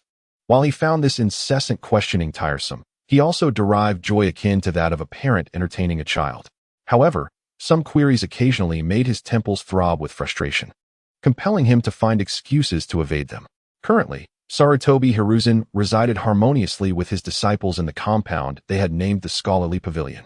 In recent days, he had also taken the time to complete the necessary paperwork for the Scholarly Pavilion at the Ministry of Administration, adding some routine items to it. Due to a previous Hokage's extravagant spending, he found himself financially drained, having exhausted the salary he had received over the past 6 months. A voice interrupted his reverie. Hiruzen, the capital lies just ahead, yet we have yet to receive any reports from the reconnaissance ANBU. Have those nobles chosen not to come out and greet us? It is inconceivable that they did not receive the village's communique. We have been progressing steadily all day. We should arrive by noon at the latest. It was Shimura Danzo, who had just returned from the Land of Iron a few days prior. I anticipated this. They harbor grievances against me, given that the restructuring of the security department infringed upon their interests. Although this is beneficial for the nation and the daimyo's mansion, the nobility is inherently selfish. Even the daimyo cannot afford to side with us at such a critical juncture. I do not expect them to extend a gesture of equality. My purpose here is solely to meet with the daimyo and delegate other matters to you. The 10 merchant quotas from the Land of Wind are intended for them to contend over. I suspect they are not united in their pursuits. If they can garner some profits, it would be ideal, as the village is currently in dire need of funds. Of course, our primary objectives must remain at the forefront. Danzo replied confidently, just watch me. They are merely a gaggle of nobles, while we are ninjas. Danzo, do maintain a respectable demeanor. After all, Konoha still requires funding from the daimyo's mansion. Mito Gatekeeper, concerned that Danzo might exacerbate the situation, offered a gentle reminder. Yin, you should assist Danzo in managing this, balancing the approach of one being the bad cop and the other the good cop to control the situation. Jin, you should also accompany them to broaden your horizons. Sarutobi Hiruzen arranged for Mito Gatekeeper and Sarutobi Jin to join Danzo. Danzo and Mito Gatekeeper nodded in agreement, while Sarutobi Jin, with a hint of excitement, responded, yes, Hokage-sama. Before long, Sarutobi Hiruzen and his entourage arrived at the capital, where they encountered neither a welcoming committee nor any obstructions. The city gate officials appeared to be oblivious to their presence, with only a few passers-by expressing surprise and murmuring among themselves, calmly traversing the streets. They finally reached the daimyo's mansion, where the head of the daimyo's guards awaited them at the entrance. After a series of pleasantries and greetings, they finally entered the daimyo's reception room, where they encountered the daimyo, along with several nobles and officials from the mansion. Upon stepping into the reception room, Sarutobi Hiruzen bowed respectfully, stating, I am Sarutobi Hiruzen, the third Hokage of the Hidden Leaf Village, here to extend my greetings to the daimyo. There is no need for excessive formalities, Hokage. The current daimyo, the grandfather of Tsunade, was the one who had once allied with the First Hokage, a figure of considerable foresight and resolve. The Land of Fire was the first to employ ninjas for combat and to establish the concept of hidden villages. This daimyo could be regarded as a formidable leader. He had held his position for an extended period, dating back to the Chunin exams held 60 years ago in Konoha. It was essential to show respect when dealing with such an individual, as he was not the inconsequential daimyo depicted in the original narrative. For Sarutobi Hiruzen, who existed in the ninja world, this was indeed a formidable figure. Once the members of the Leaf Village were seated, one of the officials present inquired, Hokage, what brings you here today? Our official duties keep us quite busy. If there is nothing pressing, we can return to our village. Such a remark was rather impolite. The Hokage was the leader of Konoha, a figure whose prestige was equivalent to that of the daimyo. Even though the village's finances heavily relied on the funding from the daimyo's mansion, to the nobles, Konoha was merely a tool for carrying out their dirty work. Yet in terms of status, the Hokage and the daimyo stood on equal footing. The ninjas of Konoha and the officials of the Land of Fire are required to address the Hokage and the daimyo with the utmost respect. Sarutobi Hiruzen glanced at the daimyo, noticing the change in his expression, understanding that the disdain stemmed from a group of nobles rather than the daimyo himself. Recognizing the smallness of the individual in question, Hiruzen chose to disregard him, feeling it beneath his dignity. Shimura Danzo, ever astute, spoke with a composed demeanor. It appears that the daimyo's residence is not particularly welcoming to the esteemed Hokage. After all, it was not a trivial matter when my village's Hokage was placed on a bounty last time, was it? The inept daimyo silently cursed himself for having to clean up the mess earlier, only to see it brought up again. How could one be so disrespectful, belittling the Hokage while placing the daimyo, of equal stature, in such a position? Konoha wielded considerable power. The daimyo, compelled to maintain decorum, interjected. The Hokage's assistant has misunderstood. He is newly appointed and perhaps lacks familiarity with the nuances of our affairs. Sujiro apologized to the Hokage and his assistant at once. The official, Sujiro, sensing the displeasure of the daimyo, begrudgingly offered his apologies. My lord Hokage, my lord assistant, esteemed members of Konoha, I beg your pardon. I was not adequately informed. Sarutobi Hiruzen, seeking to ease the tension, replied, Danzo, let us consider this a chance for the youth to learn and grant the daimyo a modicum of respect. His intent was clear. He was choosing not to pursue the matter further, out of regard for the daimyo. Very well, I shall let this pass this time, but Danzo, do not let such insolence occur again, he warned sternly. Hiruzen smiled at the daimyo, saying, Danzo and En are my trusted aides. Shall we allow the others to speak? He continued, my disciple Tsunade has asked me to convey her regards to her grandfather, grandmother, and uncle, along with gifts. I wonder if we might sample the daimyo's private tea? The mention of Tsunade brought a smile to the daimyo's face. Ah, little Tsunade. Then I shall leave this in your capable hands. Hokage, come with me. The daimyo discerned that the Hokage wished to discuss matters privately. Hiruzen exchanged glances with Danzo and Midogate in before following the daimyo into the inner sanctum of his residence. Once inside, after a series of gift exchanges, pleasantries, and light banter, they finally retreated to the study for a confidential discussion 2 hours later. As the last sip of tea was taken, the daimyo set down his cup and remarked, your newly appointed head of security was rather rude, barging into the meeting room without notice. This was a veiled reference to Uchiha Kagami's breach of protocol, which had caused embarrassment for the daimyo. However, had he not intruded, it was unlikely they would have met at all. Had it not been for the presence of so many ninjas, he might not have offered the substantial bounty of 10 billion. Sarutobi Hiruzen sighed, responding, as for Kagami, he is my comrade. During my visit to Sunagakure, I encountered a bounty concerning myself. I paid it little mind and continued on my way. However, when the news returned to the village, it stirred quite the fervor among the elders, many of whom were eager to lead an expedition themselves. I barely managed to dissuade them, yet Kagami, taking it upon himself, led several teams to the daimyo's residence, which understandably startled you. I sincerely apologize on behalf of Konoha and Uchiha Kagami. Upon returning from Sunagakure, I reprimanded him for seeking funds from the daimyo's residence without cause. This time, we came unencumbered, and I will ensure that funds are sent to the daimyo's residence upon my return. This statement conveyed that while he personally could overlook the bounty placed on him, as the leader of the village, he had to consider the reputation of Konoha. If the daimyo were dissatisfied with this matter, then so was he, and he would return the funds, leaving the situation unresolved. Let bygones be bygones. Consider it an advance for Konoha. The daimyo adopted a nonchalant attitude. How could that be? After all, we have managed to navigate this issue. Why complicate matters further? An advance, he thought, implied future allocations would be reduced. The incident with the head of security had tarnished their reputation, yet they would walk away with nothing? Such a situation was untenable. No, there are rules governing all things. The ninja world is no exception. Konoha cannot exist outside of these regulations. This sum of 10 billion is equivalent to 2 years of anticipated funding, a precedent that has never been set before. Konoha cannot be seen as placing the daimyo in a difficult position. Those in the know will understand the challenges Konoha faces. Those unaware might perceive our head of security as having coerced the daimyo's residence. This cannot stand. Sarutobi Hiruzen firmly refused. Upon hearing this, the daimyo was taken aback. Had he known the Hokage would be so obstinate, he would have refrained from broaching the subject entirely. Hiruzen's words implied that it was the daimyo's actions that had disrupted the established order.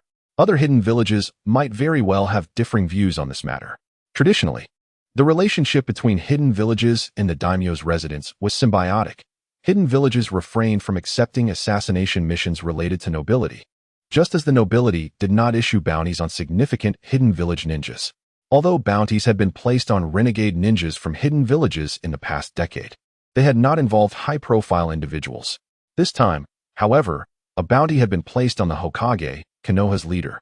Initially, Uchiha Kagami had been deceived into returning for the 10 billion, and Hiruzen had been prepared to swallow that bitter pill, but the daimyo had presented an opportunity, forcing the matter back into the light. Chapter 41. The transaction between the Hokage and the daimyo in truth. The daimyo was testing the waters to see how manageable this third Hokage would be. During their earlier encounter, Sarutobi Hiruzen had not pressed the issue, leading the daimyo to believe that this young Hokage could be easily manipulated to minimize losses. However, this individual refused to play by the rules. Just when it seemed the game was concluded, he insisted they gather the cards and start anew. Such audacity necessitated an appeal to camaraderie. This could not be conflated. The bonds between the Land of Fire and Konoha were distinct from those with other great nations and hidden villages. Look at Tsunade, whose grandfather was the first Hokage, and whose great-grandfather was the second Hokage, with the third Hokage as her mentor. Our ties are indeed strong. What is an advance in funding in light of that? Let me take charge. That 10 billion shall be considered an additional allocation from the daimyo's residence to Konoha, not part of the regular budget. Transporting funds back and forth is cumbersome, is it not? The daimyo hastily sought to resolve the issue. While Konoha's relationship with the daimyo was indeed close. I only recognize you, honorable daimyo. The other nobles are not of my concern. After all, our village's Hokages have maintained a close relationship with you. The establishment of checkpoints was initially for the security of our merchant convoys, for the safety of the nation. Yet, other nobles believed that by setting up checkpoints, Konoha was preventing their convoys from transporting contraband. In doing so, they placed a bounty on me, showing their utter disregard for the interests of the Land of Fire and the daimyo's residence. I find those nobles unsavory. I suggest the daimyo find an excuse to dispose of a few, to cleanse these parasites from the nation. Rest assured, Konoha will always stand as a steadfast support for you, dear daimyo.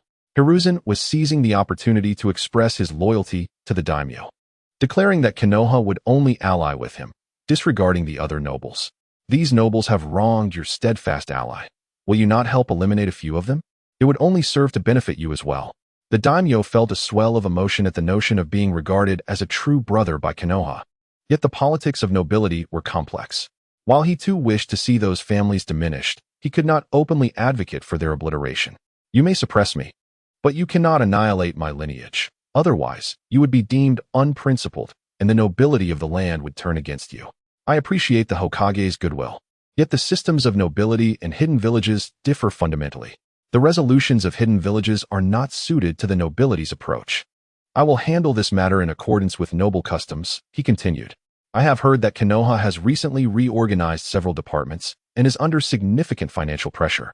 I shall see if the daimyo's residence can allocate an additional 10 billion to Konoha, still as a special allocation, separate from the regular budget. This 10 billion from the daimyo was a reward for Sarutobi Hiruzen's earlier expression of loyalty and a desire to swiftly conclude the discussion. Thank you very much, esteemed daimyo. Konoha is immensely grateful, Sarutobi Hiruzen said with a respectful bow. It is unexpected that merely expressing a stance could yield a sum of 1 billion. The acquisition of such wealth is indeed effortless. After all, the bond between Konoha and the daimyo is exceedingly close, necessitating our support for the daimyo. However, the daimyo held a different perspective. Initially, he believed that with the demise of Konoha as first and second Hokages, and the recent discontent caused by the bounties placed upon the third Hokage by certain nobles, the relationship with the daimyo's residence would become distant. Yet, after Sarutobi Hiruzen's declaration, the daimyo sensed a renewed closeness from the third Hokage and decided to invest another billion to maintain this relationship. As long as Konoha's connection persists, the domestic nobility would refrain from overstepping their bounds. Lord Hokage, could you elaborate on the matter regarding the 10 merchant team quotas between Konoha and Sunagakure? The daimyo promptly redirected the conversation. You may address me as Sarutobi or Hiruzen, as you see fit. Very well, I shall refer to you as Sarutobi. Now, let us discuss this matter. During my recent visit to Sunagakure, they expressed a desire to strengthen ties with Konoha, aiming to secure certain advantages at the upcoming 5 Kage Summit. Both Konoha and Sunagakure are inclined toward commercial cooperation. This initiative serves as a preliminary exploratory collaboration, allowing the merchant teams that secure these quotas to receive a degree of assistance from Sunagakure within the Land of Wind, Saratobi Hiruzen explained. The daimyo pondered for a moment before inquiring, "Could you provide a more detailed account of the extent of this cooperation? What specific forms of assistance can be expected? Other merchant teams have also been traversing the Land of Wind. What distinguishes your quotas? What advantages do they offer?" The advantages are substantial. Teams granted these quotas will be exempt from toll fees when entering the Land of Wind. They will receive preferential treatment during inspections by Konohagakure's patrol squads and may seek assistance from the patrol ninjas when encountering difficulties within the Land of Wind. Additionally, there are various hidden benefits, such as direct access to rest in Konohagakure and the opportunity to purchase unique local goods. Ultimately, these 10 quotas signify an official agreement between Konoha and Konohagakure, rendering their nature entirely distinct. As the relationship deepens, the benefits associated with these quotas will undoubtedly expand, while the restrictions at checkpoints may also become more stringent. The establishment of these checkpoints will require considerable manpower and resources. Does Konoha possess sufficient personnel? Perhaps the daimyo's residents could allocate some resources to alleviate the burden on Konoha? The daimyo appeared to be proposing direct involvement in the checkpoint affairs. Saratobi Hiruzen subtly responded, "Ordinary individuals may not be equipped to handle checkpoint security or inspections, as they primarily face ninjas, samurai, and potentially many bandits, rogue ninjas, and cultists. While ninjas might endure such challenges, for common civilians, it could result in dire consequences. However, we cannot outright refuse the daimyo's goodwill. Perhaps a financial contribution from the daimyo would suffice, and we would provide the necessary labor." The implication was clear. "Dear brother, this task is not suited for your personnel due to its perilous nature. It is arduous and treacherous. Without the right tools, one cannot undertake delicate tasks. Do you understand? If you truly wish to assist, a financial contribution would be appreciated." The daimyo grasped the sentiment but still felt somewhat reluctant, asking, "Is there truly no alternative? After all, ordinary individuals can handle basic paperwork. Alas, there is no feasible alternative. The duties of a ninja surpass the capabilities of common folk. What a jest it would be to expect non-ninjas to engage in tasks that could erupt into combat at any moment. Would we prioritize the protection of ordinary clerks over neutralizing threats? Very well, then. I shall put forth a proposal for increased funding during the meetings at the daimyo's residence. By the way, how many quotas can the daimyo's residents secure?" The daimyo inquired once more. "There is no rush for the daimyo's residents to engage directly. My suggestion is to establish a joint merchant team between the daimyo's residents and Konoha, as Konoha's reputation carries more weight than any mere quota," Saratobi Hiruzen proposed. The daimyo's eyes sparkled with interest. "Please, Hokage, elaborate on this joint merchant team concept." "My preliminary idea is for Konoha and the daimyo's residents to co-invest and establish an official company, a trade corporation, responsible for overseeing all merchant teams and jointly formulating regulations to govern the domestic noble merchant teams. Konoha would handle communications and affairs with the extraordinary realm, while the daimyo's residents would manage interactions and administrative matters with the common populace." Saratobi Hiruzen articulated his initial vision. The daimyo lowered his head in contemplation. "The Land of Fire is the foremost nation among the ninja world, and Konoha is the leading hidden village. There is potential here. Will this joint corporation operate its own merchant teams? How will it generate profit? This is a crucial question. Indeed, merchant teams can be formed. I believe they should serve as the primary revenue source for this endeavor. Their responsibility will be to manage all merchant teams and resolve their issues, of course, with remuneration for such services. We can also adjust policies to motivate these teams to serve our interests. For instance, we can secure substantial iron ore from the Land of Iron, leveraging Konoha and the daimyo's residents' credibility to negotiate lower prices due to bulk purchasing. Once secured, we can divide this bulk into smaller quantities and sell them at market rates to smaller merchant teams, who may be willing to pay a slightly higher price for immediate access to goods. Meanwhile, the suppliers in the Land of Iron will feel secure with Konoha and the daimyo's residents backing us, ensuring mutual benefits for all three parties involved. This trade corporation could establish its own merchant teams to transport scarce items that ordinary merchant teams could neither transport nor access. For example, unique products from various hidden villages would be unattainable for ordinary merchant teams without Konoha's support. Yet Konoha lacks expertise in commercial activities. Thus, the establishment of a trade corporation will prove advantageous for both Konoha and the daimyo's residents. Your suggestion is commendable, Lord Hokage. But the specifics regarding matters and profit distribution will require meticulous discussion. These issues can be delegated to our subordinates. Come, Lord Hokage, let us enjoy some tea. The daimyo offered. This tea is delightful. Might you spare me some? A trivial matter. I can send a portion of this tea to Konoha every year, the daimyo replied. Thank you. Sarutobi Hiruzen responded gratefully. It's nothing, the daimyo assured. As Sarutobi Hiruzen and the daimyo entered the reception hall, engaged in lively conversation. Danzo and the noble officials had nearly concluded their discussions regarding the 10 merchant team quotas, and neither Sarutobi Hiruzen nor the daimyo interjected, simply taking their seats in silence. Lord Danzo, is the coordination fee of 50 million for each merchant team not excessively high? Many other merchant teams can also trade in the land of wind, rendering the distinction of this quota somewhat negligible. No worries, we are not imposing. What needed to be said has been articulated. Let me reiterate. If it weren't for the daimyo's influence, you would not even have been informed of these 10 quotas, Shimura Danzo remarked, casting a glance at Sarutobi Hiruzen and the daimyo as they re-entered. However, this is merely a trial run between you and Sunagakure, lacking any substantial guarantees. We at Konoha are determined to implement this plan and believe that Sunagakure shares our sentiment. As we are in the initial stages, the coordination fee is modest. Do you assume that our coordination incurs no costs? Is 50 million excessive? A single village task typically costs at least 100 million, does it not? This fee could cover multiple coordination efforts, yet it may not suffice for significant matters. If you remain dissatisfied, there is little else to be done. Chapter 42. The daimyo's residence concludes. In truth, Danzo exploited the noble's ignorance. As the 5 great villages now maintain a permanent presence in the land of iron for the 5 Kage summit, allowing them to handle routine coordination matters. While significant issues necessitate higher-level decisions, opportunities to dispatch elite missions for such matters are scarce. The daimyo interjected, very well, let us settle on this. Life is not easy for Konoha, and this sum is merely a drop in the ocean for those desiring these quotas. Let us finalize this arrangement. Tonight, the daimyo's residence will host a banquet in honor of the Hokage. Let us all enjoy the festivities together. Upon hearing the daimyo's declaration, the Hokage voiced no objections, and the matter was promptly set aside.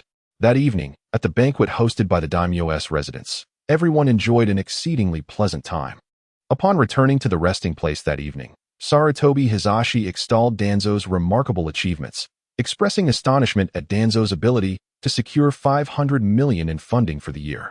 The visit to the daimyo's residence proved fruitful, with Uchiha Kagami having previously brought back 1 billion, and now the daimyo contributing another billion.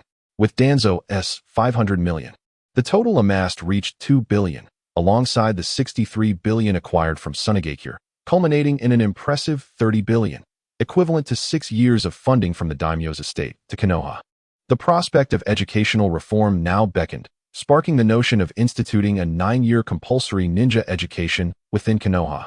Such an initiative would necessitate extensive planning and investment over many years, as it would take a full cycle of graduates before they could contribute to the village. The question arose whether Konoha's finances could sustain this endeavor. With an annual income of 400 million and a 500 million grant from the daimyo, it was anticipated that, barring any setbacks, the daimyo's previous promise to enhance funding for Konoha could bring the total available to approximately 1 billion annually. This year, the newly restructured security department required a significant increase in funding. Coupled with the annual costs of the 9-year compulsory ninja education, it became evident that even an abundance of funds would prove insufficient. Therefore, it was imperative to explore additional revenue streams and negotiate higher profit shares with the trading companies collaborating with the daimyo's estate.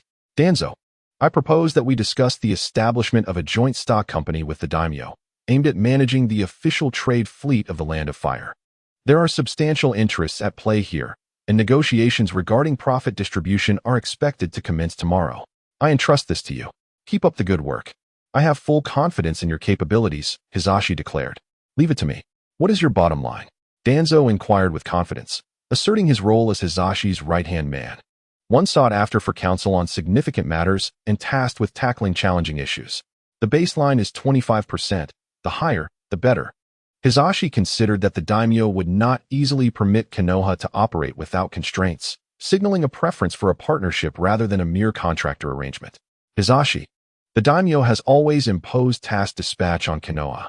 This request for profit sharing. Will the daimyo be agreeable? Mito gate and offered his perspective. N.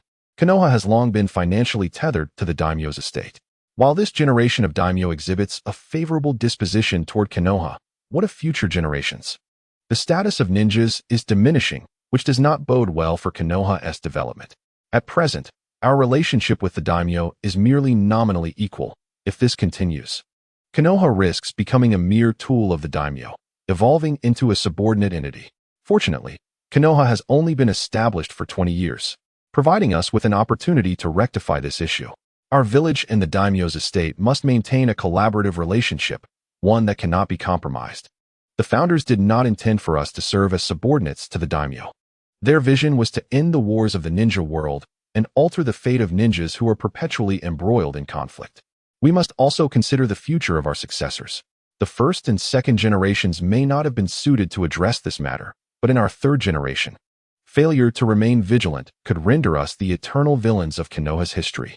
Hizashi's impassioned words ignited the fervor of both Danzo and En, reminding them of their original aspirations as ninjas, not to serve as mere enforcers for the daimyo, but to strive for the future of their village. Hizashi speaks truthfully. We are the inheritors of Lord Hashirama's will. I shall exert every effort to achieve this goal tomorrow, Danzo vowed with determination. I too shall cooperate with Danzo to realize this objective, and promptly affirmed, you have invoked the spirit of the modern Hokage. What choice do I have? This distinction between Danzo and En became evident. Danzo was a man who, when entrusted with a task, would seek out various means to achieve the intended outcome, whereas En preferred clear directives on how to proceed. This necessitated Hizashi's acumen in recognizing individual strengths, while Danzo sometimes employed unscrupulous tactics. Konoha lacked other contemporaries to fill the void.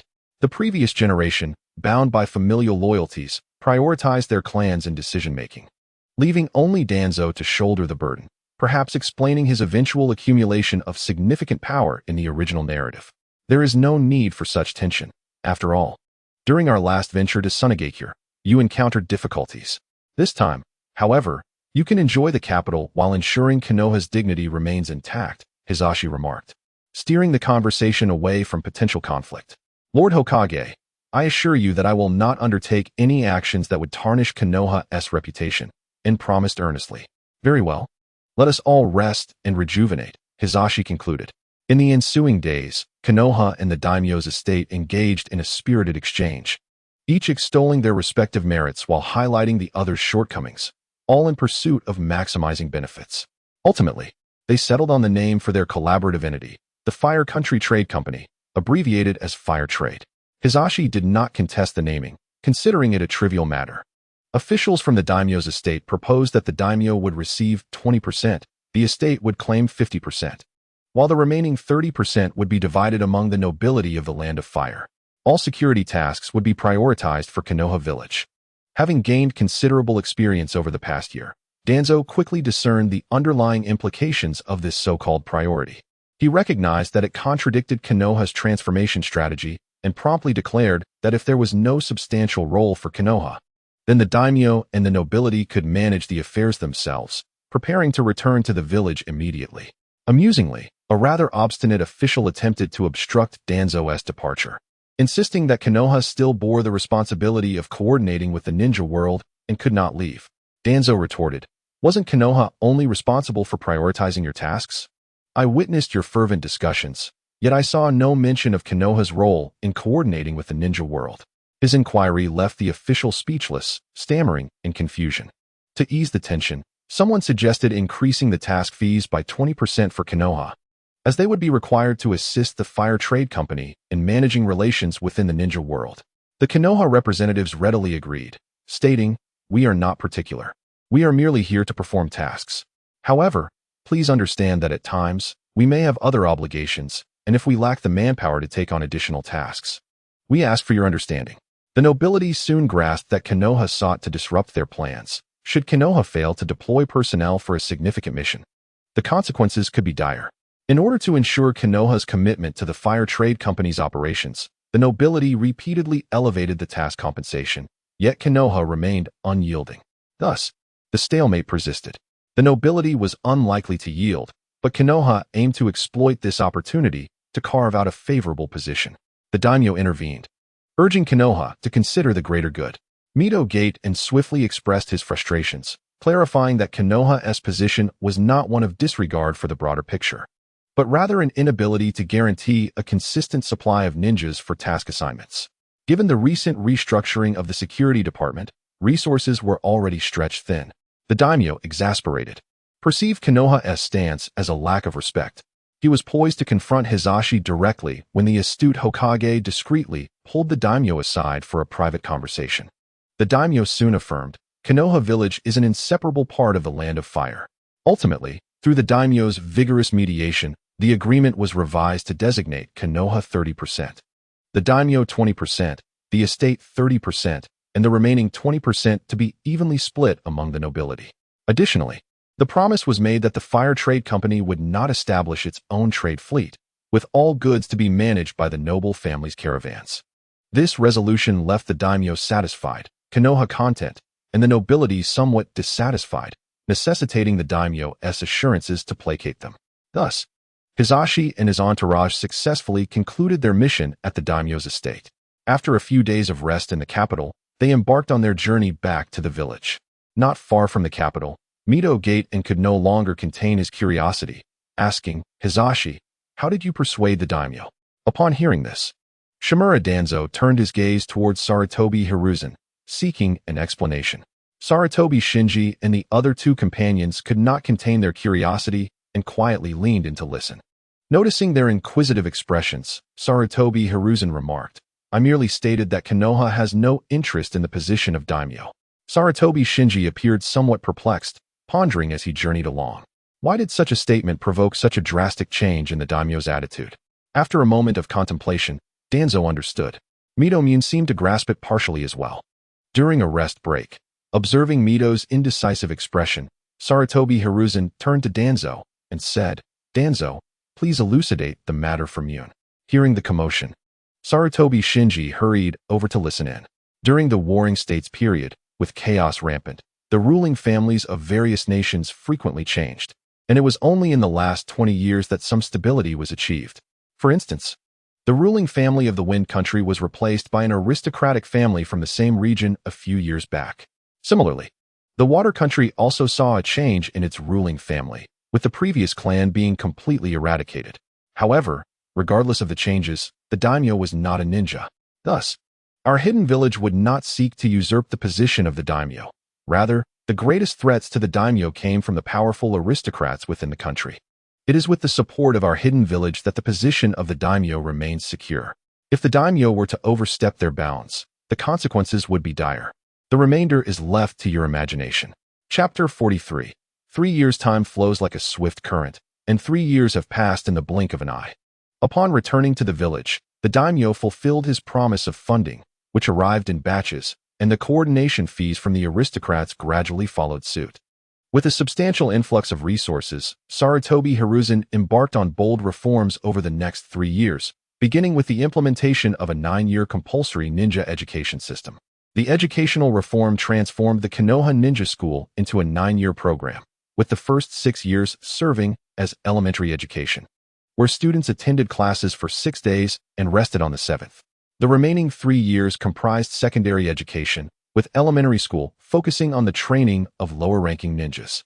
Students who passed their graduation assessments would become reserve ninjas, while those who failed would be required to repeat the grade. Students who failed to pass the reserve ninja assessments for 3 consecutive years would lose their opportunity for further education. The secondary school focused on training intermediate ninjas, with instructors being jonin. Talented elementary students who passed their assessments could advance to secondary school, while those over the age of 12 who passed the lower ninja examination were allowed to graduate early. Conversely, those aged 12 or younger, even if they passed the intermediate examination, would have to wait until they were 13 to graduate. It was rumored that a certain Hokage intended to introduce a 4-year advanced ninja education program, but the idea was shelved due to untimely circumstances. Of course, the path was not without obstacles. As the educational reforms commenced, there arose persistent opposition from various clans, but Sarutobi Hiruzen adeptly resolved each issue. While gathering foundational ninja techniques for the school, many clans proved uncooperative. Undeterred, Sarutobi Hiruzen took it upon himself to collect and develop numerous basic techniques across various attributes. Due to the sheer quality of his developed techniques, powerful, low in chakra consumption, and simple in hand signs, clans began sending their most promising youth to enroll in the ninja school. Additionally, there was a shortage of teachers. With the introduction of the 9-year compulsory ninja education, all eligible children residing in Konoha could attend school for free. Consequently, many commoners sent their children to the ninja school, resulting in overcrowded classrooms. A single grade expanded from 2 classes to 3, then 5, and ultimately to 8 classes. The influx of students led to a shortage of teachers, but the preparations Sarutobi Hiruzen had made came into play. Yes, he turned to the many disabled ninjas of Konoha, veterans of the battlefield, who proved to be excellent instructors, capable of maintaining discipline among unruly children. The curriculum of the ninja school was revised to encompass 2 main areas: cultural studies and ninjutsu. Cultural studies included foundational knowledge of the ninja world and its history, while students advancing to secondary school would also study the will of fire. Ninjutsu was categorized into hand signs, body techniques, and chakra applications. Upon entering secondary school, students would also take courses in ninjutsu application and practical ninja training, which involved undertaking minor tasks within the village once a week and an annual task outside the village. Moreover, there was an annual evaluation encompassing 5 aspects: moral character, intellect, physical fitness, aesthetics, and labor. Each grade had 1 award, presented by the Hokage along with a medal. Additionally, a top student was selected annually, with only 2 slots available, 1 for elementary and 1 for secondary. Graduating top students would receive a corresponding rank of ninjutsu and be directly promoted to chunin. After 3 years of operations, the Konoha Ninja School finally found its footing. Sarutobi Hiruzen sat in the Hokage's office, reviewing his progress. Over these 3 years, he diligently perused all ninja-related materials in Konoha, feeling considerably strengthened, his power now approaching the legendary 6 paths level. At present, he regarded the danger assessments of others as significantly underestimated. Sarutobi Hiruzen's stats were as follows: body, 73 spirit, 189 energy, 274 skills, advanced body mastery, intermediate combat mastery, elemental control, beginner wind control, beginner fire control, advanced earth mastery, advanced water mastery, advanced illusion mastery, intermediate ceiling mastery, intermediate lightning mastery, beginner energy mastery, advanced spatial mastery, beginner Yin mastery, beginner Yang mastery abilities, advanced electromagnetic application, electromagnetic body enhancement, magnetic field control, beginner wind control, bone eroding shadow wind, intermediate fire-earth fusion, meteor fire rain, intermediate earth-water fusion, mudslide, intermediate water-fire fusion, nuclear explosion.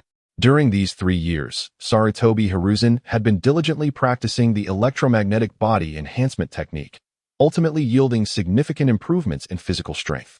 The enhancement in his physique notably increased his chakra capacity, soaring from just over 70 to over 270, nearly a 2-fold increase. His spirit also benefited from this physical transformation, receiving a passive boost. His panel displayed an impressive mastery of various techniques. Yet it seemed that Sarutobi Hiruzen lacked a natural talent for spatial techniques. After 3 years of studying the Flying Thunder God technique, he found himself at a crossroads, having partially learned it, yet unable to apply it effectively in combat. His teleportation distance was limited to under 100 meters, as he could not sense coordinates beyond that range. Frustrated, he lamented that despite being capable of monitoring a radius of 100 miles with his magnetic field, he could not detect targets beyond 100 meters. Ultimately, he sought counsel from Lord Mido, whose words illuminated the path for Sarutobi Hiruzen. Why must you insist on mastering the Flying Thunder God technique? There are myriad ways to engage in battle. Your mastery of elemental ninjutsu has already reached its zenith. You should focus on honing your strengths rather than striving for perfection in every aspect. No one in this world is flawless. Everyone has their shortcomings. Utilize your strengths to compensate for your weaknesses. Have you seen how many techniques Tobirama has researched? Can he surpass Hashirama? After contemplating these insights for 2 days, Sarutobi Hiruzen finally realized he had been overly fixated on a singular path. He had previously taught his disciples the value of specialization, yet found himself ensnared by the desire to perfect all forms of ninjutsu. Consequently, he decided to let go of his obsession with the Flying Thunder God technique, focusing instead on the study of electromagnetic applications, which he believed would become a formidable weapon in the future. Indeed, he achieved breakthroughs in magnetic field control, enabling him to create a force field shield. Upon activation, this shield manifested as a spherical, translucent barrier enveloping his entire being. It could expand to a diameter of 10 miles, though sustaining such a large shield drained his chakra, allowing him to maintain it for only 30 seconds before succumbing to extreme fatigue. After a single trial, he found himself bedridden for 3 days, unable to muster his energy. Further tests revealed that the shield's strength was independent of its size, as none of his current techniques could breach it. Magnetic field control also allowed for an application akin to telekinesis, enabling the formation of an invisible hand to grasp or manipulate objects in the air. Although Sarutobi Hiruzen was currently focused on electromagnetic applications, he did not neglect his studies of yin and yang chakra, recalling the impressive nature of yin-yang release from the original text. However, he struggled to find sufficient resources on yin-yang release techniques. As for the other ninjutsu techniques, they have not been entirely abandoned. Firstly, there is a lack of extensive materials on ninjutsu, and secondly, I have adopted a more relaxed attitude, gathering what I encounter without becoming overly fixated. It is time to commence the reorganization of the Umbu. The Umbu has never truly functioned as a singular department. Previously, it was akin to a squad of about 20 individuals, but now it has grown to approximately 50, resembling nearly 2 squads. This year, the inaugural batch of 100 students from the 9-year compulsory ninja education is set to graduate.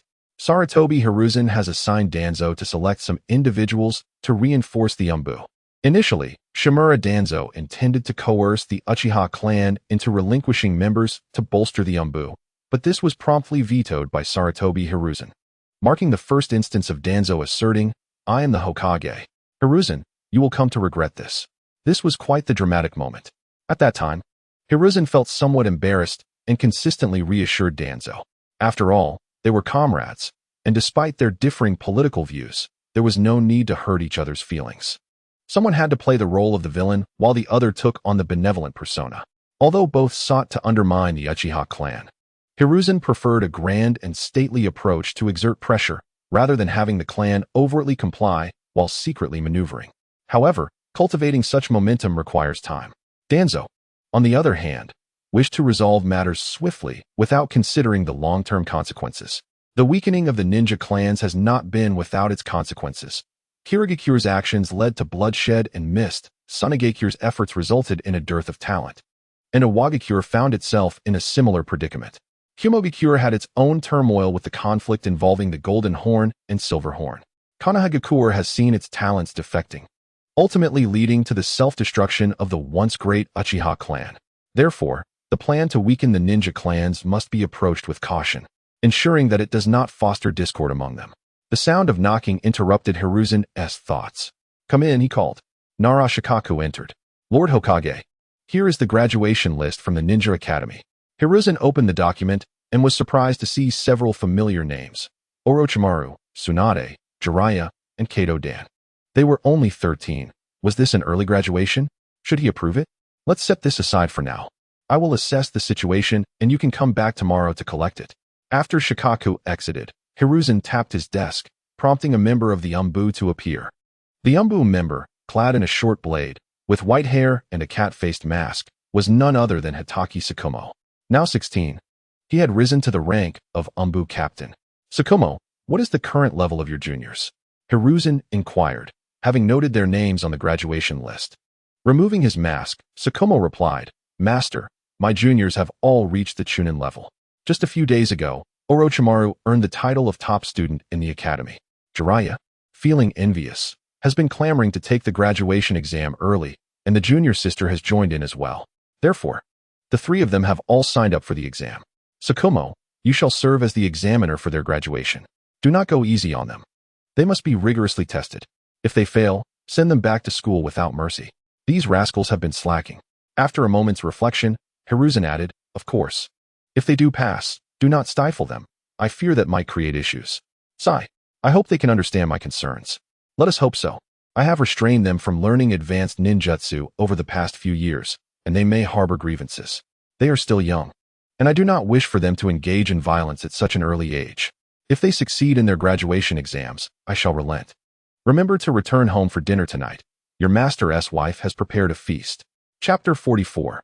The Troubles of the Fire Trade Company. Indeed, Hiruzen had married. His wife, Uchiha Paipa, was said to be a scattered member of the Senju clan, having taken on her husband's surname after marriage. Initially, Hiruzen had no intention of following the canonical pairings, believing such matters were best left to fate. Since assuming the role of Hokage, Uzumaki Kushina had frequently broached the subject of matchmaking, and Hiruzen had obliged by meeting several candidates, yet none resonated with him. Until one day, upon the birth of Tsunade's little brother, Hiruzen felt it was his duty as Hokage to pay a visit. At the Senju clan's residence, he encountered Paipa, who reprimanded him for smoking near the infant, leaving Hiruzen feeling utterly humiliated. Of course, he could not retaliate against a female ninja. Instead, he conducted a background check on her. It turned out that she was a Nin from the sealing class. Consequently, he proposed a measure in the Hokage office to enhance the security of Konoha's barriers, mandating that the sealing class conduct daily patrols.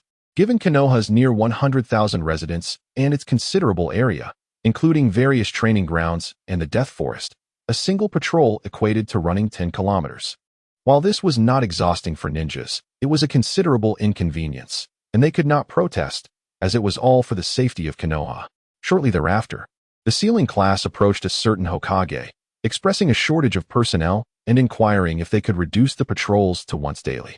This Hokage sternly criticized the female Nin from the sealing class for not prioritizing Konoha's safety, emphasizing that security was no trivial matter.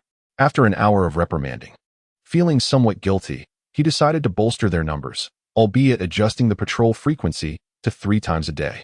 Paipa, however, was undeterred, reporting the results of their patrols to the Hokage 3 times daily. Hiruzen found himself increasingly vexed, attempting to avoid her but inevitably being caught and chastised for not caring about Konoha's safety and neglecting the barrier patrol results. As time passed, they became familiar, leading Hiruzen to drop the pretense. Ultimately, Uzumaki Kushina intervened to resolve their conflict, resulting in a bond forming between the two parties. After 2 years of adaptation, they seamlessly transitioned into marriage last year. Upon hearing Hiruzen's invitation to dinner, Hatake Tsukumo hesitated. Master, perhaps I should eat at the Umbu cafeteria before heading home? What's this? Do you find your master's wife's cooking unpalatable?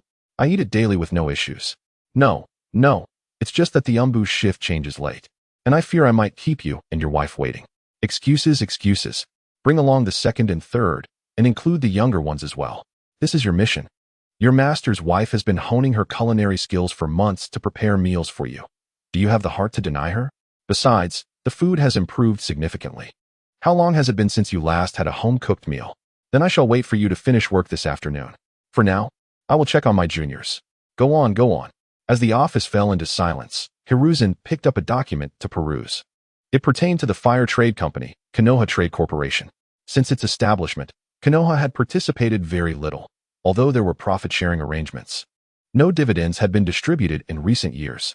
The ninjas dispatched were still primarily engaged in traditional escort missions, which did not align with Hiruzen's expectations. Thus, he decided to send his close ally, Danzo, to address the situation.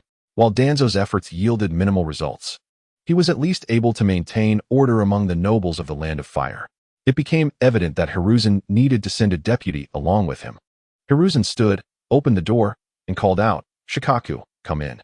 Hearing the Hokage's summons, Nara Shikaku promptly set down his documents and entered the Hokage's office. "Shikaku, it has been nearly 4 years since you joined the Hokage's office, has it not? Are you still comfortable?" "For years, and I find nothing amiss, Lord Hokage. I owe it all to your guidance. I have adapted well. Do you have any thoughts on exploring other positions for further development?" Hiruzen inquired with a smile. Nara Shikaku felt a sudden pang of anxiety. Had he committed some infraction? He had been diligent in his duties. Was the Hokage seeking to dismiss him? "Do not panic. Shikaku, are you aware of the situation at the Fire Trade Company? For the past 2 years, the situation has been under the control of the daimyo's residents. Despite a profit margin of 30%, we have yet to receive any distribution, The inhabitants of Konoha can only engage in missions. I find this rather unsatisfactory. I dispatched Danzo to investigate, but it appears he has not found a solution. I now wish for you to assist Danzo in resolving this issue promptly. We may refrain from interfering in operations, yet surely there must be some form of profit sharing? The village is flourishing, yet it suffers from a lack of funds. You wouldn't want this financial deficiency to disrupt our prosperity, would you? As for the Fire Trade Company, they ought to be dealt with firmly, if necessary. Send me a message, and I will instruct the Customs Department to keep them in check and support you. Nara Shikaku felt a sense of dread. The Fire Trade Company was a considerable trouble. Numerous high-ranking officials had been dispatched previously without resolving the issues.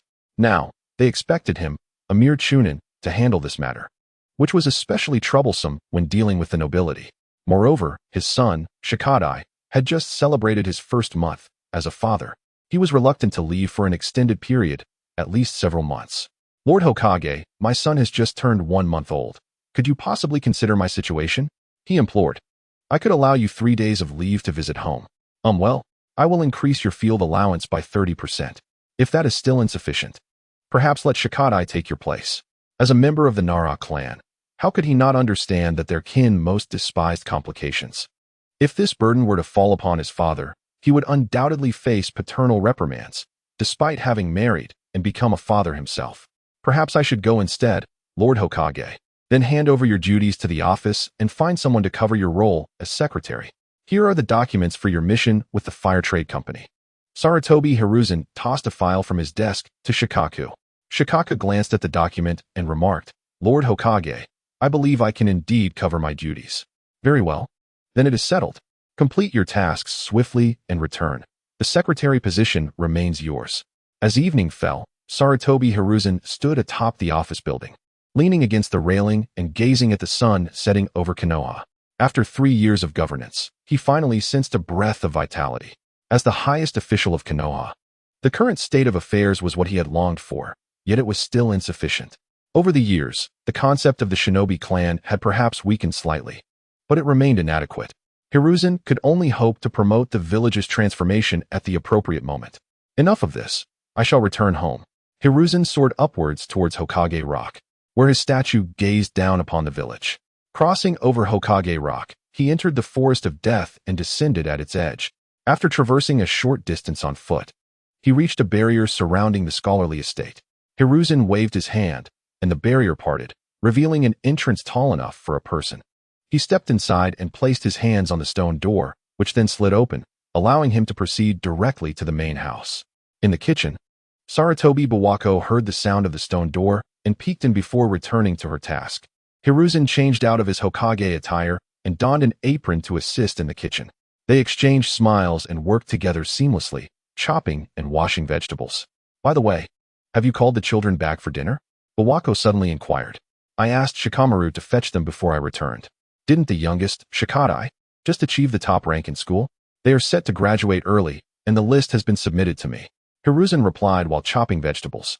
They are still so young, and yet they are to become shinobi. Bawako's expression turned wistful. They are already shinobi. They have passed the Chunin exams. It is different in school. This time, I do not intend to intervene. After all, the new regulations at the Ninja Academy are in place. If they qualify, they should graduate. If not, they can attend for another 2 years. Bawako frowned, showing her discontent. Noticing her displeasure, Hiruzen shook off the water from his hands, embraced Bawako from behind, and gently said, the fledglings must learn to fly. If we are too restrictive, they will view us as shackles. It is better to let them explore the shinobi world on their own. I have arranged for Shikamaru to serve as their examiner. Given his temperament, he will not grant them any favors. What about Tsunade? Will she graduate as well? They have all applied for early graduation, and as long as they meet the criteria, I do not plan to intervene. A few years ago, they could have graduated early, but I rejected their applications based on the Academy's regulations. Now, there is no reason to prevent them. Let them graduate together as a team. That will ease my concerns. Suddenly, the sound of the stone door moving caught their attention, and they quickly separated. Moments later, they heard the sounds of playful banter. Master, mistress, we are back. Hiruzen removed his apron and walked into the courtyard. Seeing all his students had returned, along with a small boy with purple and white hair. Is this Dan's? Welcome to our home. Cat Dan's appeared a bit apprehensive. Lord Hokage. Hiruzen patted Dan's shoulder reassuringly. No need to be nervous. I am merely a parent of your classmate. Come, have a seat. He guided Dan to sit in the courtyard. Meanwhile, Jiraiya, who had been nearby, could no longer contain his frustration and shouted, Old man, we're back. Hiruzen cleared his ears. I see. You have returned, but why not serve tea to your classmates? Show some courtesy. Dan quickly stood and said, No, it's not necessary. Hearing Jiraiya's shout, Bawako came out to investigate and asked, Hiruzen, what's wrong with the fifth? Nothing, just keep busy. They brought their classmate home. Welcome to our home, young classmate. Dinner will be ready soon. She returned to the kitchen to continue her work. Chapter 45, Finding Loopholes. Come, dinner is ready. Let's eat. The eldest, second, and third have not been home for a while. Your mistress has been honing her culinary skills for months to surprise you. Do try everything. Dan's, you eat as well. Don't hold back. Treat it like your own home. Thank you, Lord Hokage. The meal commenced, and Konoha's Shikamaru carefully sampled each dish, squinting his eyes with a smile. It seemed he was still recovering from Bawako's first attempt at culinary arts. He vividly recalled the time when Hiruzen had just married, and Bawako attempted to cook for the first time. After a few bites, the eldest, second, and third had fled, claiming work obligations as an excuse.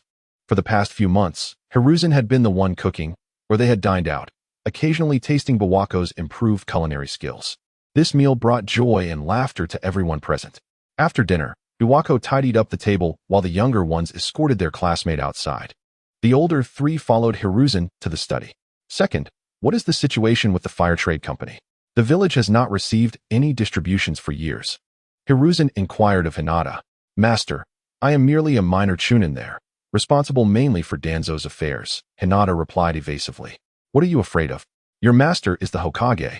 What is there that I cannot know? Or have you been involved in something? Hiruzen's brow furrowed, his voice rising slightly. Hinata looked at Hiruzen, sensing his rising anger, and panicked. No, master, I'm not involved. They have sidelined me. I have limited information. Then tell me everything you know without omitting anything. After considering for a moment, Hinata slowly said, This year, I joined the security department of the fire trade company. The security department consists of ninja teams dispatched from Konoha to perform protection duties. Knowing I am your disciple, everyone has been quite cordial. It seems they are trying to curry favor with me, but over time, I noticed something amiss. I discovered that while there are many tasks, there are even more that get canceled due to unexpected events. For instance, when escorting a merchant convoy to the Land of Rain, the process is as follows. The security department issues a task, a team is assigned, and when the convoy departs, the task team informs the customs department about the convoy's details. However, curiously, after 2 or 3 days, the convoy is unable to reach its destination due to unforeseen circumstances. Then, after canceling the mission, the merchant convoy would provide subsidies based on the duration of the ninja team's follow-up, which were generally quite generous. Many ninja teams maintained a good rapport with the merchant convoys. However, the financial condition of the fire trade company was not favorable. After listening to the insights shared by Hinata Akahoshi, Sarutobi Hisashi began to comprehend the possible issues in the handover process between the fire trade company and the Konoha Guard. The frequent task cancellations were a clear indication of underlying problems. Even a novice like Hinata Akahoshi could discern the anomalies. Sarutobi Hisashi found it hard to believe that the seasoned ninjas in the security department of the fire trade company were oblivious to the situation. The nobles were quite formidable as well, subtly corrupting some individuals within Konoha. However, ascertaining the specifics would necessitate consulting a trustworthy individual. It was evident that Danzo had likely sensed something amiss. Hisashi was uncertain if Danzo was involved. Should he find any connection between Danzo and this matter, Hisashi would not hesitate to take decisive action against him, after which he would return to focusing on mission survival. Sarutobi Hisashi sat at his desk, retrieved 2 blank scrolls, pinned something upon them, and sealed one with a small sealing technique. He handed one to Kakashi Shikaku, instructing him, Boss, please deliver this scroll to Nara Shikaku. He is scheduled to visit the fire trade company tomorrow. He continued, You need not head to the fire trade company just yet. Instead, accompany the third one to assist at the guard department. By the way, the third one, you are now a special jonin at the guard department. Why don't you share your experiences? Mizuki Naritaki smiled and replied, Master, I've just begun leading a team as a squad leader under the 5th Patrol Unit. led by Uchiha Ryosuke, who has been quite supportive. I was able to return today only because the unit leader granted me leave. Following the proper protocols is commendable, but do not let the title of Hokage's disciple lead you to arrogance, Hisashi admonished lightly, then handed over the other scroll. This one is for the Minister of the Guard Department, Uchiha Kagami. At that moment, Biwa Lake entered and observed Hisashi delivering yet another lecture. Must you always lecture them upon their return? This is home, not a place for Hokage's authority. Enough, children, go play. If you encounter any ninjutsu you do not understand, consult your master or me. My apologies, my apologies. Come, hand over the scrolls. I shall take care of them. Hisashi chuckled as he took the scrolls, performing a hand seal and tossing them outwards, where they flew to their respective destinations. This was a clever use of magnetic field manipulation, if he wished. The entirety of Konoha could be within Hisashi's sensory range, making the remote delivery of scrolls trivial. After dispatching the scrolls, he forcibly shifted the topic. Where have those 3 youngsters gone? I'd like to hear about their experiences with early graduation applications. Hisashi opened the study door and stepped into the courtyard, just in time to see Orochimaru, Tsunade, and Jiraiya returning after sending off someone. He patted a chair in the courtyard, squinting with a smile. Come, my fourth, sit here. I hear you've become the chief. What is it like to be in that position? Are you being pursued by an abundance of young ladies? Despite Hisashi's teasing, Orochimaru felt shy, blushing as he responded, No, I have not acknowledged them. Besides, my heart is devoid of women. I am devoted to my training. How could I allow women to distract my focus? Humph, devoid of men as well, dedicated to training, Tsunade chimed in from the side. Hisashi awkwardly recalled a saying from his past life, which they seemed to have remembered. It was rather embarrassing, especially since the original speaker of that phrase was already married. That saying does not imply what you think. It teaches us that one must concentrate on their tasks for optimal results. For instance, when training, one should not allow distracting thoughts to interfere, enabling faster progress.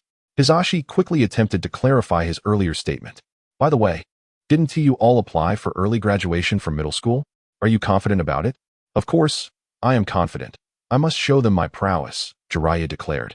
Unaware of whom he was competing against, Orochimaru and Tsunade nodded in agreement. Confidence is essential. This time, I've assigned the boss to be the examiner. Do not expect him to show leniency. Passing will demonstrate your strength, while failing means you must remain for another 2 years. The examination consists of team assessments and individual evaluations, as you know. Prepare accordingly. Although Hisashi did not wish for them to enter society prematurely, he still offered thorough advice. As Biwa Lake and the others exited the study, they overheard the conversation among the master and disciples. 4th, 5th, and 6th, during the assessment, ensure you protect yourselves. Don't be overly ambitious. If it becomes too challenging, there will be other opportunities. Do not injure yourselves. Boss, keep an eye on them. Kakashi Shikaku nodded affirmatively. I will. Hisashi did not oppose this and waved his hand. All right, disperse. I shall return to my study. There are many matters in Konoha requiring the Hokage's attention. Master. They called after him. Do not underestimate us. We are strong. In the Nara clan, Nara Shikaku had just left his father's residence after discussing his upcoming visit to the Fire Trade Company. Upon stepping outside, a scroll struck him on the head. This was not the first occurrence. Sometimes, the Hokage would send work over during off hours. Nara Shikaku picked up the scroll and began to read it. After all, when it came to significant matters, the Hokage wouldn't simply toss a scroll without cause. After perusing it for a moment, he turned and re-entered his father Shikaku's residence. Why have you returned? The Hokage sent this over, Shikaku replied, tossing the scroll to his father. This will undoubtedly offend a great many ninja clans. Father, this is quite a troublesome matter. Perhaps you should handle it yourself? Shikaku glanced at the scroll, pondering carefully. Firstly, ascertain the details of the situation. Then present it to the Hokage for resolution. It's not about offending anyone. It is clear that major ninja clans are involved with the Fire Trade Company. Do not fear the minor clans. The larger ones are unlikely to interfere. It's merely a matter of how the Hokage will address it. The security department of the Fire Trade Company is evidently either negligent or feigning ignorance. Shimura Danzo has already gone. Your role is merely to assist. The contentious matters should be left to the Hokage's advisor. I doubt he will mind. It's likely that the guard department has simply been misled. Perhaps Nara Shikaku has an inkling of this. That's impossible. The Minister of the Guard is the Hokage's advisor, and the Uchiha clan is the foremost clan. They would not lack for resources. Even if they were short on funds, they wouldn't resort to such measures. The pride of the foremost clan in Konoha is too great to engage in such behavior. Enough, you should proceed. Tomorrow, I will inform the Inoshikacho trio to be cautious and avoid errors. Do not shield anyone. You must firmly establish your position as the Hokage's secretary. Oh, you shouldn't have shown me that scroll. It's imperative to maintain your stance. It's no wonder the Hokage wishes to diminish the power of the ninja clans. Narashikaku expressed his frustrations. Then I shall return to my room. I will prepare and head directly to the Fire Trade Company tomorrow. Narashikaku waved as he exited. In secret, he muttered to himself, I, Shikaku, was raised among the ninja clans, benefiting from their kindness. The imprint of my inner convictions cannot be so easily shed. I believe the other ninja clans feel similarly. All we can do is observe the next generation, under the Hokage's governance. Will we witness a grand unification of the ninja clans? Without the small clans, how can there be unity? It is a daunting challenge. Chapter 46. Jiraiya goes missing. On this day, Sarutobi Hisashi was engrossed in paperwork when a hurried knocking at the door interrupted him. Without lifting his gaze, he called, Come in. Hisashi Jun, displaying an anxious demeanor, entered and reported, Hokage-sama, Jiraiya has mysteriously vanished from the graduation examination site. Upon hearing this, Hisashi formed a hand seal, closed his eyes, then opened them again. He is no longer in Konoha? Quickly gathering his documents, he donned his cloak and hat, dragging Hisashi Jun along as he shut the door and leaped into the air, heading swiftly towards the third training ground where the assessment was taking place. At the third training ground, Jiraiya's unexpected disappearance stirred considerable commotion. Kakashi Shikaku, serving as the examiner, wore a solemn expression as he halted the ongoing examination of Orochimaru and Kato Dantu, instructing them to search for Jiraiya. With the discovery of Jiraiya's disappearance, Tsunade hastily made her way to report this matter to the examination committee at the school. Konohamaru, as an advisor to the Hokage, was overseeing educational affairs and happened to be present today. He inquired, how did Jiraiya go missing? Could it be that he was afraid of failing the exam and returned home? Or perhaps he wandered off to indulge in some amusement? Tsunade's anxious sentiments were disrupted by Konohamaru's remarks. Indignantly, she retorted, regardless of the circumstances, Jiraiya is a disciple of my master. He would not engage in behavior that would tarnish his reputation. Kakashi, ever the voice of reason, interjected, addressing Konohamaru with conviction. The one who is missing is a student of the Hokage and my junior. I urge you to issue an order to secure the third training ground and, if necessary, quarantine the village to avert unforeseen circumstances. Tsunade had already initiated a search. The teachers present appeared troubled by Kakashi's authoritative tone. The situation felt overwhelming. And while they were not dismissive of the need to search, the scale of the response seemed excessive. Without hesitation, Konohamaru agreed. Relay my command to seal off the third training ground and halt all ongoing examinations for a thorough search. However, sealing the village is a significant matter. I lack the authority and must consult the Hokage. The surrounding teachers promptly dispersed to commence their search. Kakashi, I have dispatched someone to inform the master, Konohamaru said apologetically. It is understandable that you are anxious, but I hope you extend this concern not only to your junior, but also to all the children in the village, Konohamaru advised. Understood. I shall assist in the search as well, Kakashi replied, excusing himself to join the search party. After a thorough search with Tsunade, they found no trace of Jiraiya. They returned to check for updates from others. Just as they arrived at the examination site, they spotted their master, Hiruzen Sarutobi, descending from the sky alongside Konohamaru. Upon landing, the surrounding teachers and students gathered around. Konohamaru approached to report, Hiruzen, we have secured the third training ground but have found no trace of him. Only the Hokage can authorize sealing the village. Hiruzen, having already utilized his magnetic field to sense the atmosphere of Konoha, confirmed. I did not detect Jiraiya's presence in the village, so sealing it is unnecessary. Master, Orochimaru has yet to commence the examination. Jiraiya mentioned he would train this afternoon. He was sharpening his skills, but now he seems to have vanished, Tsunade informed the teachers. Orochimaru and Kato Dan also approached. So Jiraiya claimed he was training? Is someone targeting me, or is there a plot against Konoha? Hiruzen pondered silently. The absence of Jiraiya's presence in the village suggested either he had left or was captured, and hidden within a barrier. With this thought, Hiruzen resolved to search the village first, maintaining his magnetic sensing to ensure he would notice if anyone attempted to leave undetected. Tsunade, when did you first notice Jiraiya was missing? How long has it been? Hiruzen inquired, seeking details. Tsunade replied, I discovered his absence 20 minutes ago and immediately suspended the examination to report to Konohamaru about securing the third training ground. However, Jiraiya mentioned he would train about 40 minutes ago. I found evidence of his training, but no signs of a struggle. Kakashi stepped forward to relay his findings. Given that only the Senju, Uchiha, and Hyuga clans possess barriers that obstruct surveillance, and that the other clans lack such defenses, it stands to reason that these three clans are situated in the core of Konoha. The Hokage's office is centrally located, backed by the Hokage Rock, and radiates outward in a fan-like formation. During my flight from the Hokage's office to the third training ground, I detected no anomalies. If there were collusion from within the village, capturing Jiraiya would be illogical. His value is limited, and he knows little of consequence. Thus, we can temporarily dismiss the idea of internal involvement, but we must still check the barriers to be certain.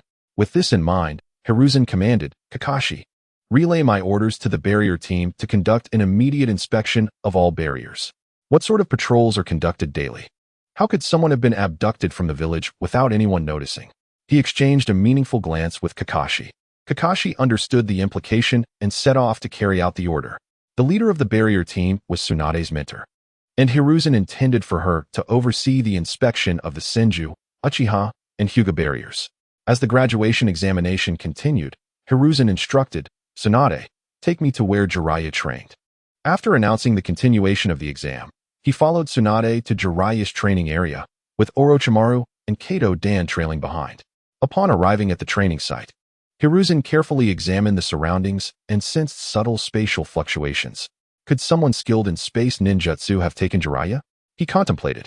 He recalled the characters from the original narrative, particularly Obito Uchiha, who had not yet been born, and the Flying Thunder God technique, which Jiraiya, with his limited knowledge, likely could not master. Another possibility was that the Rinnegan of Madara Uchiha could be involved, as he was aware of Konoha's barriers. The original narrative suggested that Madara awakened the Rinnegan in his old age and used it to summon the outer path to extend his life, eventually transferring the Rinnegan to Nagato, who had not yet been born. If it were Madara, he might have awakened the Rinnegan prematurely, Hiruzen mused, recalling theories from previous Naruto enthusiasts who speculated on Madara's base being beneath the Hill of Graves. At present, Madara was at his peak, and the Rinnegan was enigmatic. Although Hiruzen felt confident in his current strength, he knew that facing Madara Uchiha, a legendary figure who had fought for years during the Warring States period, required utmost caution. Ideally, he would delay Madara, but the possibility that Jiraiya was captured by him spurred a determination within Hiruzen not to abandon his comrade. Realizing the search had yielded no results, Hiruzen promptly resolved to prepare for a confrontation with Madara Uchiha. He soared back to the Hokage office with Tsunade, Orochimaru, and Konohamaru, landing just in time for Konohamaru to fetch a map of the ninja world. Hiruzen began sealing various ninja tools within scrolls, along with an array of sealing techniques, into a larger scroll. With the map in hand, Hiruzen pinpointed the location of the Hill of Graves and placed it within a scroll. He then prepared a series of documents to seal into another scroll, handing it to Konohamaru with a solemn expression. Konohamaru, I believe I know who has taken Jiraiya. I will seek him out, if I do not return within a week. Open this scroll and act according to its instructions. He secured the large scroll to his waist and donned his battle armor. Konohamaru, observing Hiruzen's actions, realized the gravity of the situation. Hokage-sama, who is the enemy? We can confront him. Do not put yourself at risk. Hiruzen paused at Konohamaru's concern and replied, This battle is not one determined by numbers, and while I may not necessarily lose, my responsibility as Hokage is to protect the village. At this moment, Orochimaru and Tsunade understood the implications. Their master, akin to a father figure, was about to embark on a perilous mission to rescue Jiraiya. Torn between the fatherly figure of their master and the brotherly bond with Jiraiya, Orochimaru's eyes filled with tears as he clung to Hiruzen's leg, pleading, Master, must you go? Jiraiya is already lost. I cannot bear to lose you as well. Indeed, let that foolish Jiraiya perish. It is better for you not to go, Master, Tsunade added, tears streaming down her cheeks. Hiruzen, touched yet bemused by their sentiments, knelt and gently placed his hands on the heads of Orochimaru and Tsunade, drawing them close as their three heads rested together in solidarity. When it comes to your concerns for the master's safety, the master feels gratified. However, Jiraiya, much like you, is also a disciple of the master. Regardless of who encounters peril, the master would risk his life to fight fiercely. Do not impede the master. This is the path he has chosen. All dangers arise from a lack of strength, so children, strive diligently in your training. Moreover, the master is not weak. Let him demonstrate the strength of a father. With that, he pulled up Orochimaru and Tsunade to stand. At that moment, the door swung open, and T-Rune Koharu entered. Gazing at the scene, especially puzzled by Sarutobi Hiruzen, the Hokage, clad in full battle attire. Sarutobi Shinji quickly relayed the earlier events to T-Rune Koharu and Mito Kazumi, hoping they could dissuade Sarutobi Hiruzen. After hearing Shinji's account, Mito Kazumi immediately remarked, "Hiruzen, as Hokage, how can you be so irresponsible? Is the village devoid of ninjas? Do you need to personally intervene?" He had just clarified that Jiraiya might have disappeared while forcefully using the summoning technique without signing a contract. Where do you intend to search for him? Listening to Mito Kazumi's words, Sarutobi Hiruzen was bewildered for a moment, but then his eyes lit up as he exclaimed, "So it is Mount Myaboku." Chapter 47, Journey to Mount Myaboku. Encountering Shikaku, Sarutobi Hiruzen recalled from the original narrative that Jiraiya had once ventured to Mount Myaboku through the summoning technique without a signed contract during his youth. It was likely the same this time, which prompted him to blurt out Mount Myaboku. It seemed that the old toad of Mount Myaboku had lured Jiraiya to seek the savior. Mito Kazumi, feeling perplexed, inquired, "What is Mount Myaboku?" "It's nothing, nothing. I must have misinterpreted. Please elaborate on the situation. How can Jiraiya utilize the summoning technique?" Sarutobi Hiruzen asked, feeling somewhat deflated, as he had mentally prepared himself for various scenarios. Yet, the reality of not having to venture forth felt disheartening, akin to throwing a punch into thin air, leaving him fatigued. Jiraiya, that rascal, does not truly possess the summoning technique. He merely observed a teacher performing the technique and memorized the hand seals. Then, he sneakily attempted to perform the technique alone. Logically, without a signed contract or using blood ties, there should be no reaction to the summoning technique. Yet, Jiraiya had inexplicably vanished, which was quite strange. Mito Kazumi also expressed her doubts. What was the name of that teacher? We have searched for so long and found nothing. How does he know? That would be Inuzuka Hayama from the Inuzuka clan. He was once a jonin but lost a leg in the war. Now he has a prosthetic leg. His partner witnessed Jiraiya's disappearance, T-Rune Koharu stated. All right, let us not be overly critical of him. Communication takes time. Everyone, please step outside. I need a moment to think about how to retrieve Jiraiya. Sarutobi Hiruzen waved his hand, ushering them out. Observing Hiruzen's weary demeanor, the group exchanged glances. Orochimaru and Tsunade felt a sense of relief, as it seemed the master would not have to take risks, indicating that Jiraiya might not be in danger after all. They all complied and exited. Sarutobi Hiruzen rested his hands on the table. The original narrative indeed hinted that Jiraiya had inadvertently ventured to Mount Myaboku. However, he feared the butterfly effect. The ninja world had undergone considerable changes. What if it was not Mount Myaboku? Furthermore, why did he go there if the summoning technique had not activated? What schemes did that old toad at Mount Myaboku have in mind? The tragedy of Jiraiya's life began in Mount Myaboku, where he ceaselessly wandered the ninja world, teaching his disciples earnestly, yet none met a favorable end, including himself. Perhaps it was the power of fate or the meddling of that old Otsutsuki Kagaya. Nevertheless, he decided to journey to Mount Myaboku, though he was uncertain of its location. Sarutobi Hiruzen resolved to inquire with Uzumaki Mito. As the Senju clan bore the legacy of one of the three great sacred lands, the Shibakuzen, which might hold knowledge of Mount Myaboku's whereabouts. With that thought, Sarutobi Hiruzen took out a blank scroll and swiftly penned his notes before sealing it and leaping out of the window into the sky. Sarutobi Hiruzen landed at the entrance of the Senju clan's territory, where the guards bowed, "Hokage-sama. There is no need for such formalities. Is Mito-sama available? I have a matter to discuss," he replied. The clan guard, accustomed to the Hokage's visits, responded, "Hokage-sama, please." Over the past 2 years, Sarutobi Hiruzen had visited frequently and no longer required guidance. He nodded to the guards and entered. navigating the familiar paths to the residence of the First Hokage and Uzumaki Mido. Since the First Hokage had disbanded the clan, few remained in the Senju territory. Just Tsunade's immediate family, some clan elders, and necessary guards. Many houses had become dilapidated. Knock, knock. Sarutobi Hiruzen rapped on the door. Come in, he heard. Stepping inside, he found Uzumaki Mido organizing some documents. She glanced back and asked, Hiruzen, what brings you here? Mido-sama, it is about my disciple Jiraiya. He has gone missing while practicing the summoning technique. From my research, I suspect he has gone to Mount Myaboku, and I wish to inquire about its exact location as I intend to journey there. Mount Myaboku? Those frogs?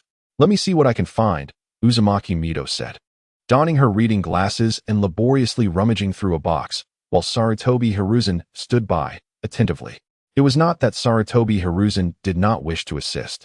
It was merely that many of the materials contained taboo subjects, and if they documented secrets of the Senju or Uzumaki clans.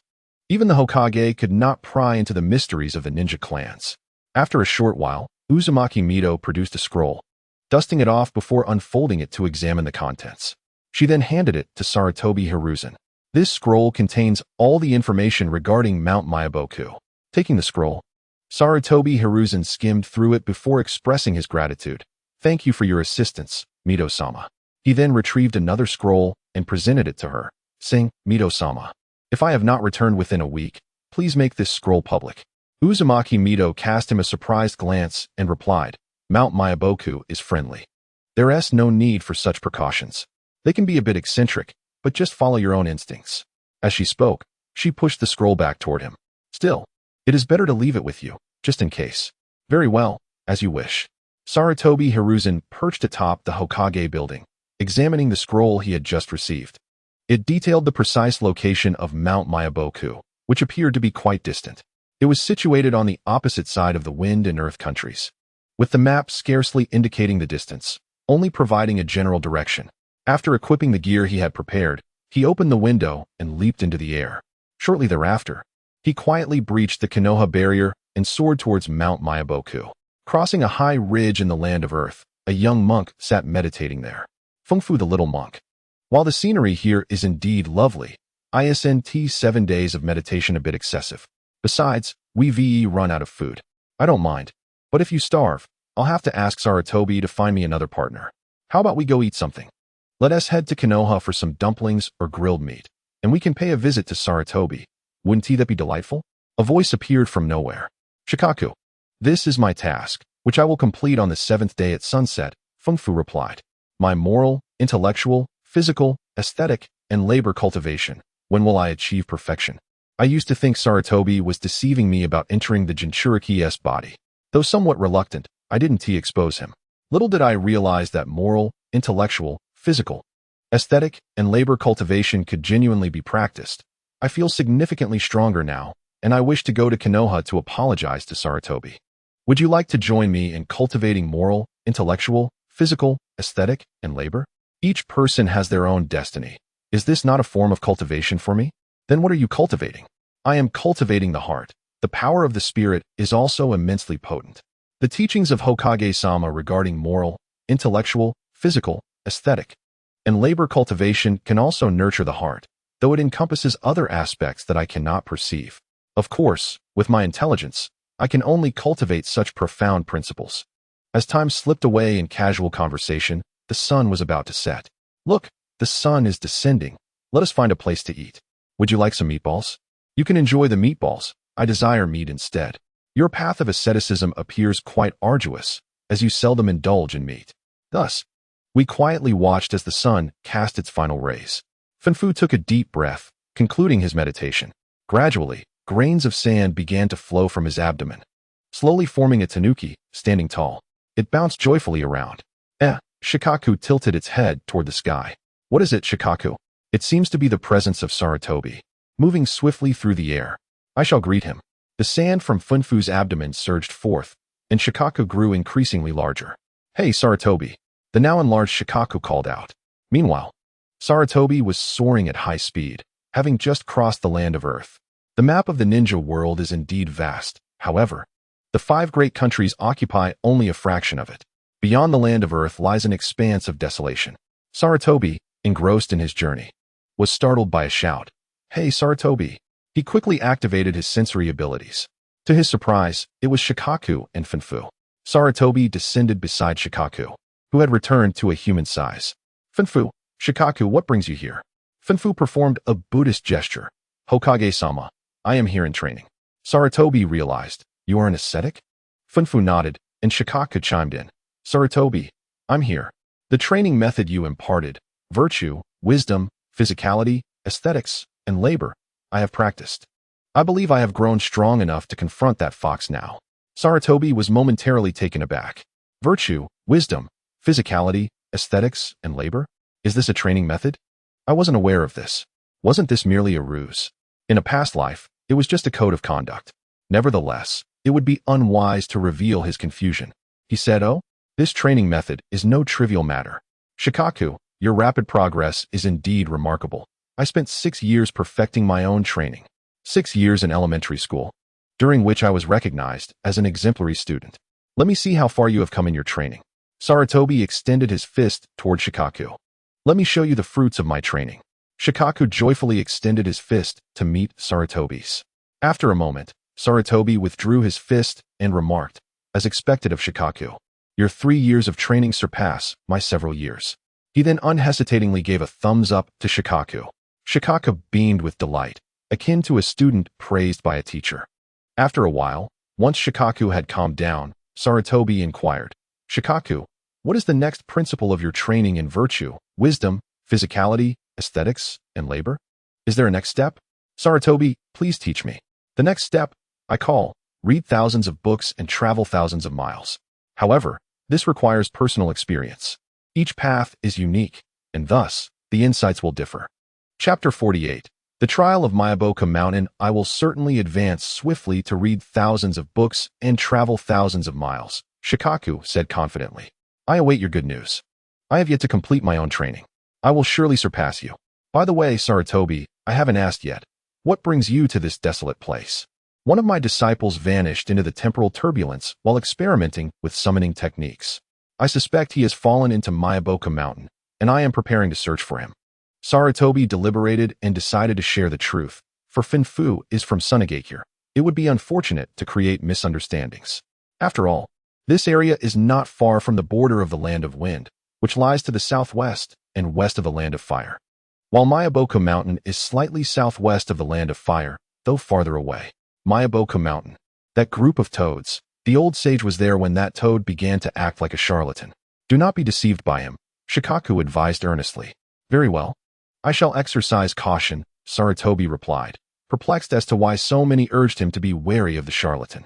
He decided to proceed nonetheless and added, "I shall take my leave now. You continue your training." Sarutobi leapt into the air and departed. As Sarutobi soared through the sky, he couldn't help but chuckle at the exchange with Shikaku regarding their training. Initially, the concept of virtue, wisdom, physicality, aesthetics, and labor was merely a playful deception. Yet it seemed Shikaku had indeed derived significant value from it. Why? This leads us to the matter of tailed beasts. In his later years, Sage of the Six Paths divided the 10 tails into 9 tailed beasts, primarily out of fear that upon his demise, the 10 tails would resurrect uncontrollably, leading to the destruction of the ninja world he had saved. Thus, he weakened the 10 tails to prevent its revival. He educated the 9-tailed beasts in knowledge and principles, hoping to guide them onto the right path. Through this education, the 9-tailed beasts developed distinct personalities. After the sage's passing, his son Indra became lost in the pursuit of power, attempting to resurrect the 10 tails and gather the tailed beasts. Though ultimately thwarted by Ashura, an indelible scar was left in the hearts of the 9-tailed beasts and the ninja world. The 9-tailed beasts complied with the sage's directive to conceal themselves from the world, yet there always existed restless souls seeking to find and subdue them, with varying degrees of success. When the tailed beasts appeared in warfare, it inevitably resulted in immense casualties. Consequently, the suffering inflicted upon humanity was unjustly attributed to the tailed beasts. Over the millennia, all anguish was blamed upon them, reminiscent of a cult-like reverence. Yet the tailed beasts received only malevolent sentiments. This led to the corruption of their chakra, turning it a dark crimson hue, and their natures grew increasingly volatile, becoming more inclined toward destruction. In truth, with the immense chakra possessed by tailed beasts, if utilized with finesse, even shadow-level ninjas would be no match, let alone those of superior ranks. It was not the case that any shadow-level ninja could equally contend. Stronger ones could dominate the tailed beasts. Currently, Shikaku's situation stemmed from having heeded Sarutobi's playful words, training in the concept of virtue, wisdom, physicality, aesthetics, and labor, slightly opening the cage, enveloping the malevolent thoughts of sentient beings. The specific circumstances surrounding this revelation were unclear even to Sarutobi. Reflecting upon the original work, the chakra of the Nine Tails transformed from a dark crimson to a golden hue, perhaps indicating this very point. After bidding farewell to Shikaku, Sarutobi encountered no further disturbances on his journey. After a day and night, he felt he was nearing his destination. After searching the vicinity, he finally discovered a locale resembling Myaboka Mountain. In this barren landscape, a verdant oasis appeared, a veritable paradise. At the pace of an ordinary ninja, it would take nearly a month to reach. Sarutobi cautiously approached Myaboka Mountain, sensing a comfortable atmosphere, as if the air were rich in oxygen or perhaps imbued with the unique natural energy of the ninja world. Sage energy? Sarutobi adjusted his robes and called out at the entrance. I, Sarutobi Hiruzen, the Third Hokage of Konohagakure, have long heard of the esteemed Myaboka Mountain and have come to pay my respects today. Upon finishing, he amplified his voice through his magnetic field, broadcasting it far and wide. Meanwhile, Jiraiya had begun a sorrowful existence since his inexplicable arrival at Myaboka Mountain. After vanishing for 2 days during his graduation examination, he was likely unable to pass. Upon arriving at Myaboka Mountain, he was met by an array of uniquely shaped toads, including an elderly toad who prophesied that the child of prophecy would emerge among his disciples, possessing world-altering power that could bring unprecedented peace or utter destruction.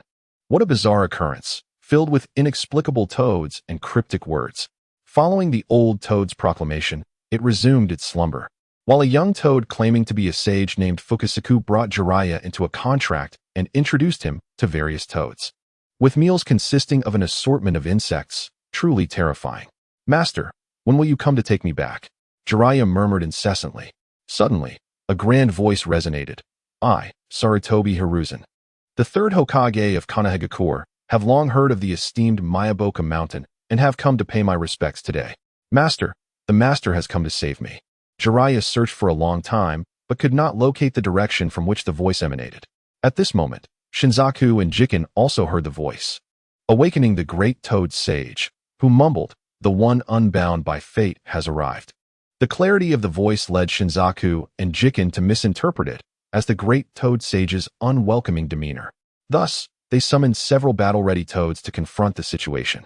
After Sarutobi Hiruzen finished speaking, he remained stationary, only to be surprised when a few large toads rushed towards him.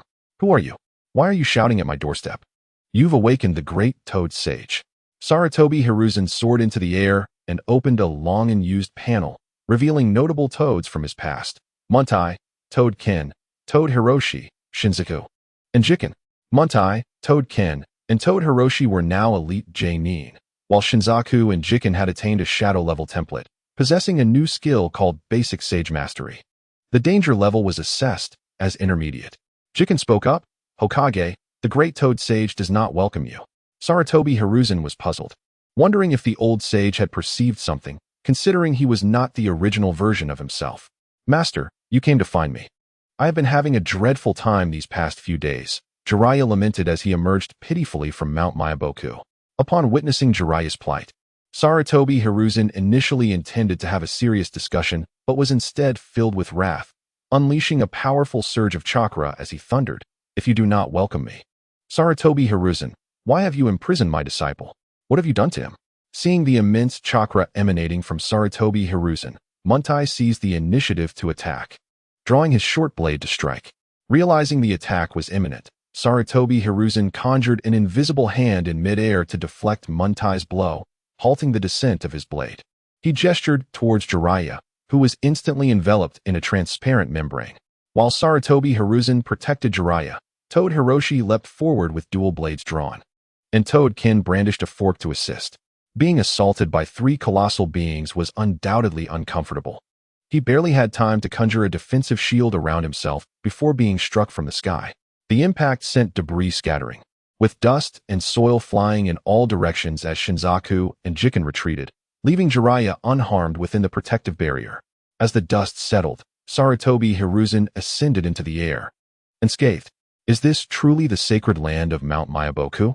He mused, exerting downward pressure that pinned the three large toads to the ground, rendering them immobile. Observing his sons subdued, Shinzaku and Jiken recognized the gravity of the situation and began forming hand seals, unleashing various unique ninjutsu towards Sarutobi Hiruzen. Unfortunately, their techniques were easily dismissed by his wave of the hand. Jiraiya, within the protective barrier, pleaded, "Please, stop fighting." Yet those engaged in battle were far from inclined to cease.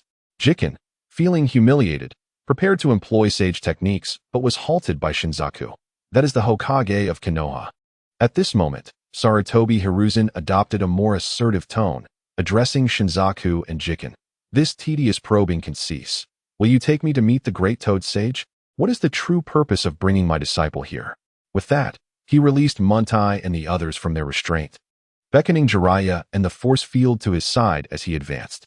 Noticing Shinzaku and Jiken still in a daze, he prompted, "Let us proceed." It was only then that they regained their composure and led the way.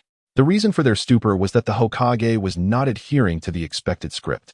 They had anticipated a fade of one being the benevolent face and the other the stern one, gradually convincing him to meet the great Toad Sage. Instead, this Hokage had shattered the routine and directly addressed the matter at hand. Meanwhile, Sarutobi Hiruzen was reprimanding Jiraiya. "This is what you get for not putting in the effort. For procrastinating, for recklessly dabbling in ninjutsu. Do you have any idea how worried everyone has been?" As he walked, he waved his hands in the air, each motion eliciting a painful ouch from Jiraiya, who had longed for his master's attention, only to receive a thorough scolding. It was reminiscent of those mischievous children who would run away from home, only to later yearn for their parents to come looking for them, oblivious to the anxiety they caused their loved ones. Jiraiya, an orphan, had never experienced the care of parental figures. However, after being taken in by Sarutobi Hiruzen, he had come to see his master as a paternal figure through their daily interactions.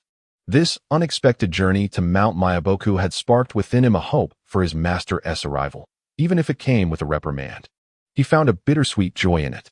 Chapter 49.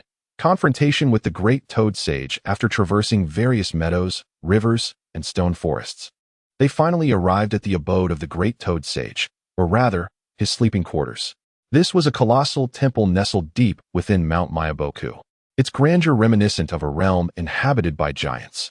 Under the guidance of Shinzaku and Jiken, they approached an altar adorned with an inscription of the character for sage.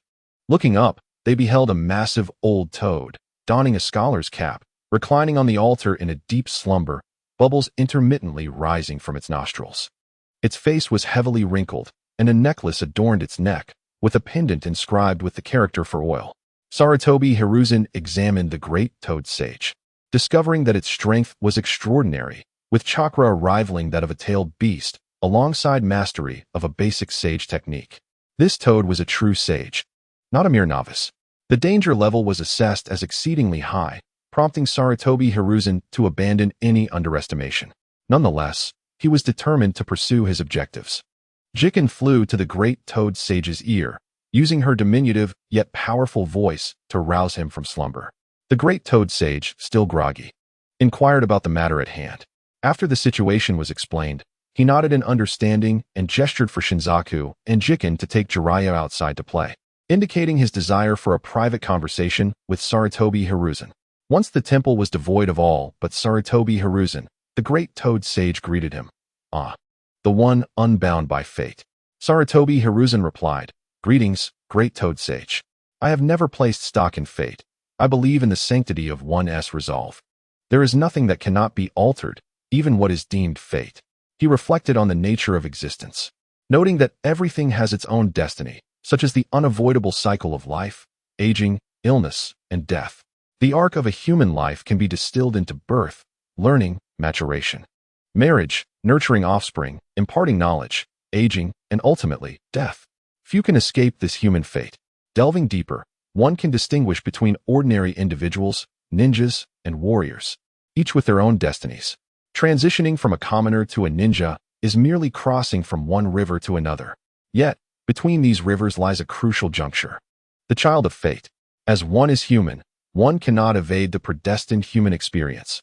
One may alter their own fate, and perhaps one day, change the fate of humanity, guiding it into a broader river. The great Toad Sage spoke eloquently. Sarutobi Hiruzen, impressed, mused, "Indeed, you are a sage. Your philosophies are quite profound." He inquired, "I have heard that you often dream of foreseeing the fates of many. Have you ever dreamed of the fate of Mount Myaboku?"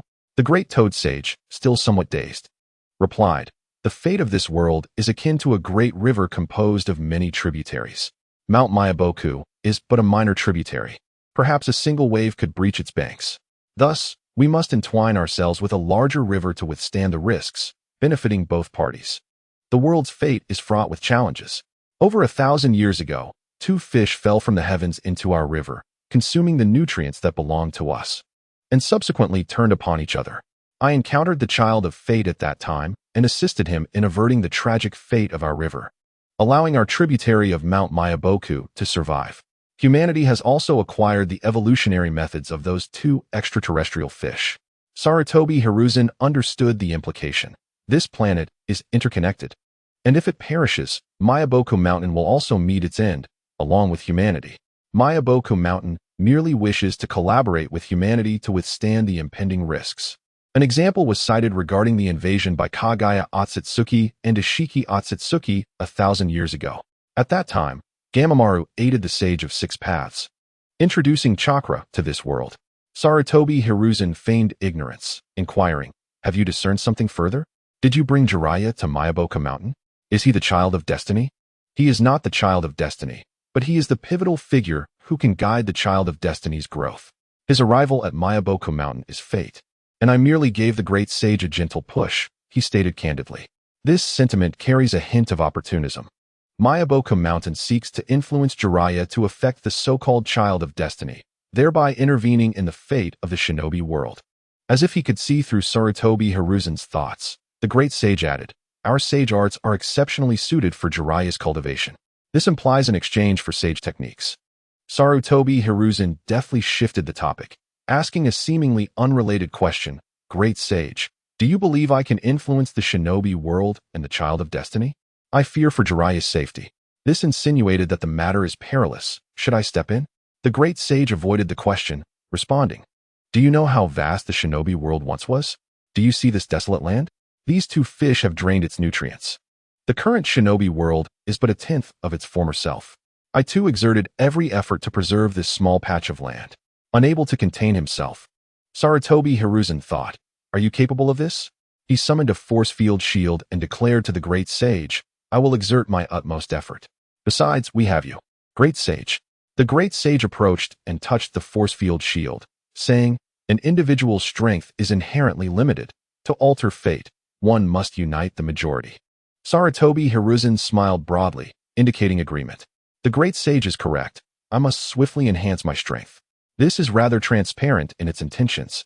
Fortunately, the great sage was unconcerned and stated, "You may attempt to cultivate the sage arts of Myaboku Mountain.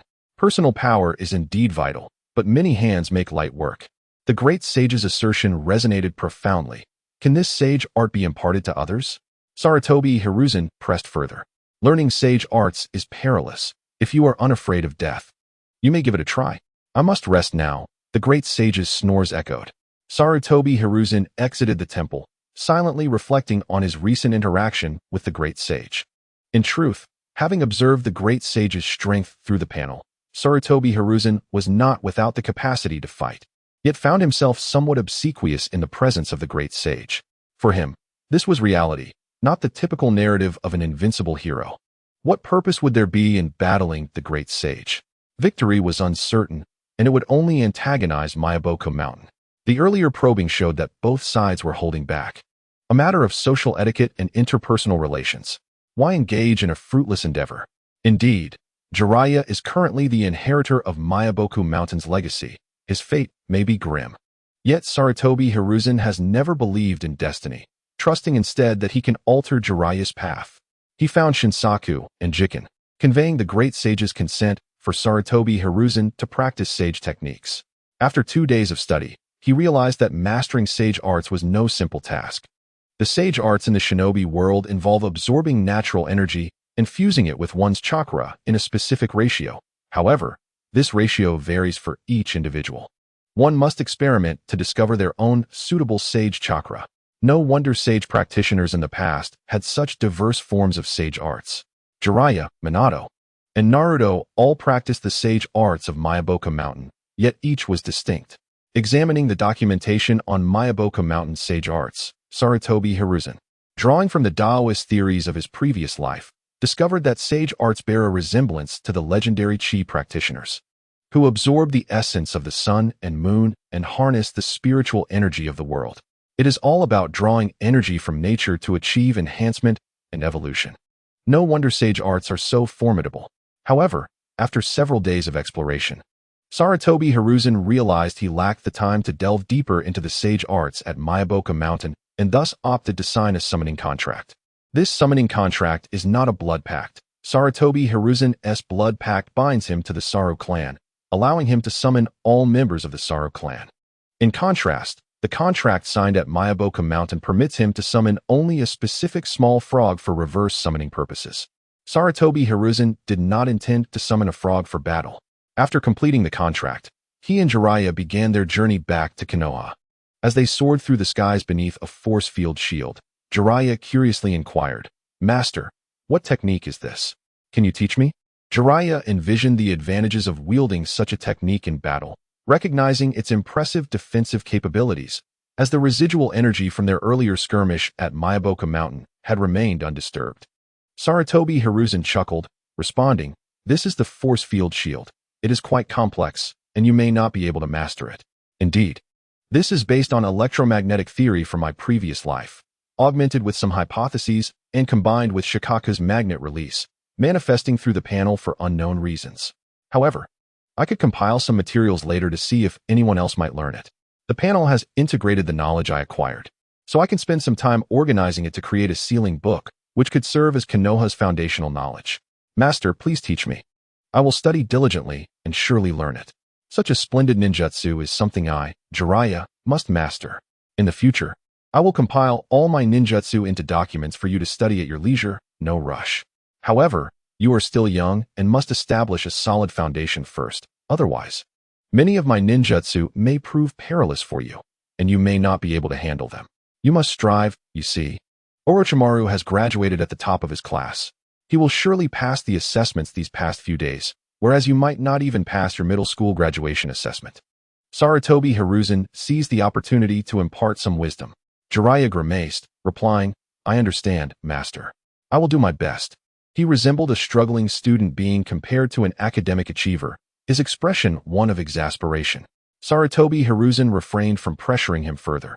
After all, he was growing up, and he feared that too many admonitions might spark independent thoughts. He could only offer occasional guidance. Chapter 50. The only student who did not pass the graduation assessment. Might Guy Sarutobi Hiruzen hurriedly returned to Konoha with Jiraiya on the 7th day after leaving the village. After briefing Mito Kagaya and TJ Kamachi on the events that transpired, he made sure to arrange a retest for Jiraiya. After a night's rest, Sarutobi Hiruzen immersed himself once more in the bustling duties of Hokage. One day, while diligently working at his desk, Sarutobi Shinji knocked and entered, presenting a document. "Hokage-sama, here is the list of students who passed this year's middle school graduation assessment. Only one student named Might Guy has not passed. All 102 others, including Jiraiya, who took the retest yesterday, have successfully graduated." Without lifting his head, Sarutobi Hiruzen replied, "Place it on the table. I will attend to it when I have time." Yet, Sarutobi Shinji did not leave, remaining at the desk. "Is there something else?" Sarutobi Hiruzen asked, somewhat puzzled. After the completion of the middle school graduation assessment, arrangements regarding the students' placements must be addressed, along with your on-site speech and the presentation of various awards. "Hokage-sama, this matter has been delayed for several days and requires expedient attention." "Oh, so you are urging me," Sarutobi Hiruzen sighed, recognizing the pressure. "I only returned 2 days ago. It seems I went to Mayaboka Mountain on the day of the middle school exam. It has now been 9 days." Very well, very well. I cannot afford to provoke you. Sarutobi Hiruzen resignedly picked up the document and glanced at it. Orochimaru had graduated with full marks as the top student. Tsunade performed adequately, while Jiraiya, that rascal, barely scraped past the passing line. Embarrassed, one might ponder the impressive performance of Kato, who is swiftly approaching the level of Orochimaru. Then there is Might Dai, whose exceptional prowess in physical combat is overshadowed by failures in other disciplines. Is this truly the father of the legendary Kai? He warrants further examination. Sarutobi Hiruzen, sealing the scroll, instructed, Mizuki, please make the necessary arrangements. Tomorrow's graduation ceremony will feature award presentations. So notify the security and Umbu to select candidates. Additionally, gather information on Might Dai. Logically, with the increased investment in the Ninja Academy's resources by Sarutobi Hiruzen, ascending to Chunin should be a mere formality. However, Might Dai's remarkable capabilities cannot be overlooked. The office fell silent as Sarutobi Hiruzen contemplated the differences between his secretaries, Shiranui Gunma and Mizuki. Mizuki was the type to push her superiors towards action, dedicated to the cause, yet she lacked the ease with which Gunma navigated tasks. Though Gunma operated smoothly, he required direction. Without it, he appeared lethargic, albeit proficient when engaged. In the afternoon, Mizuki returned with Might Dai's dossier. Upon reviewing it, Sarutobi Hiruzen noted that Dai's perfect score in physical combat was merely due to the scale being out of 100. Had it been out of 1,000, he would have excelled nonetheless. His theoretical grades were mediocre, and his practical skills in shuriken throwing were abysmal. Not to mention his lack of proficiency in the body flicker technique. Mizuki, arrange a special assessment for Might Dai. Schedule a match against a seasoned Chunin, and I shall observe shortly. He rapped his knuckles against the wall, summoning Hatake Kakashi. Kakashi, gather those young ones to witness. Let them learn from the strengths of others. Sarutobi Hiruzen commanded. By the time Mizuki had completed the arrangements, evening had descended. Sarutobi Hiruzen donned the ceremonial Hokage robes and hat, making his way to the third training ground. Upon arrival, he found Might Dai already positioned in the center, facing a seasoned Chunin, presumably Sarutobi Jiro. Mizuki, did you struggle to find candidates? You've chosen one from your own clan. This assessment was tailored for Dai, whose physical abilities were commendable, despite his theoretical shortcomings.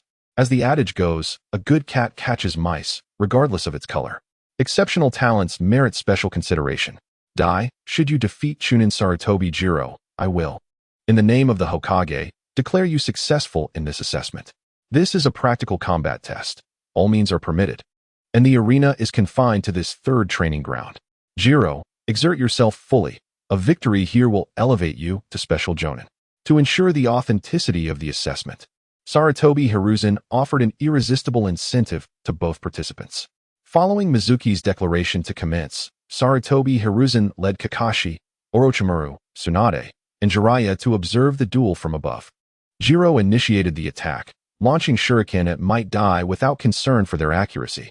He swiftly formed hand seals to perform a water-style technique, conjuring a mire to impede Dai's advance, a prudent strategy against a taijutsu specialist, showcasing Jiro's seasoned expertise. As Dai evaded the shuriken, he found his path obstructed by the swamp. Quickly maneuvering to the side to flank Jiro, he was met with Jiro's earth-style technique, the earth flow wall, which shielded him. Undeterred, Dai charged forward, shattering the wall and sending Jiro flying. Jiro crashed to the ground, transforming into a log, merely a substitution technique. Suddenly, Dai found himself ensnared in the mire once more, his feet sinking. A glance over his shoulder revealed Jiro forming more seals, this time for a fire-style technique.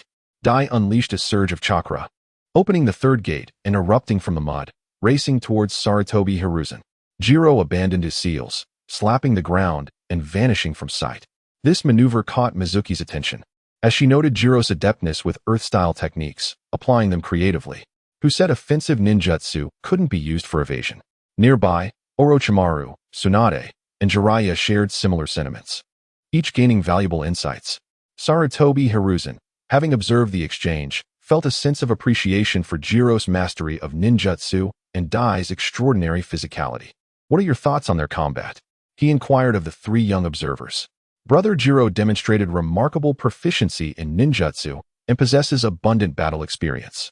As for Dai, his physical skills are exceptional.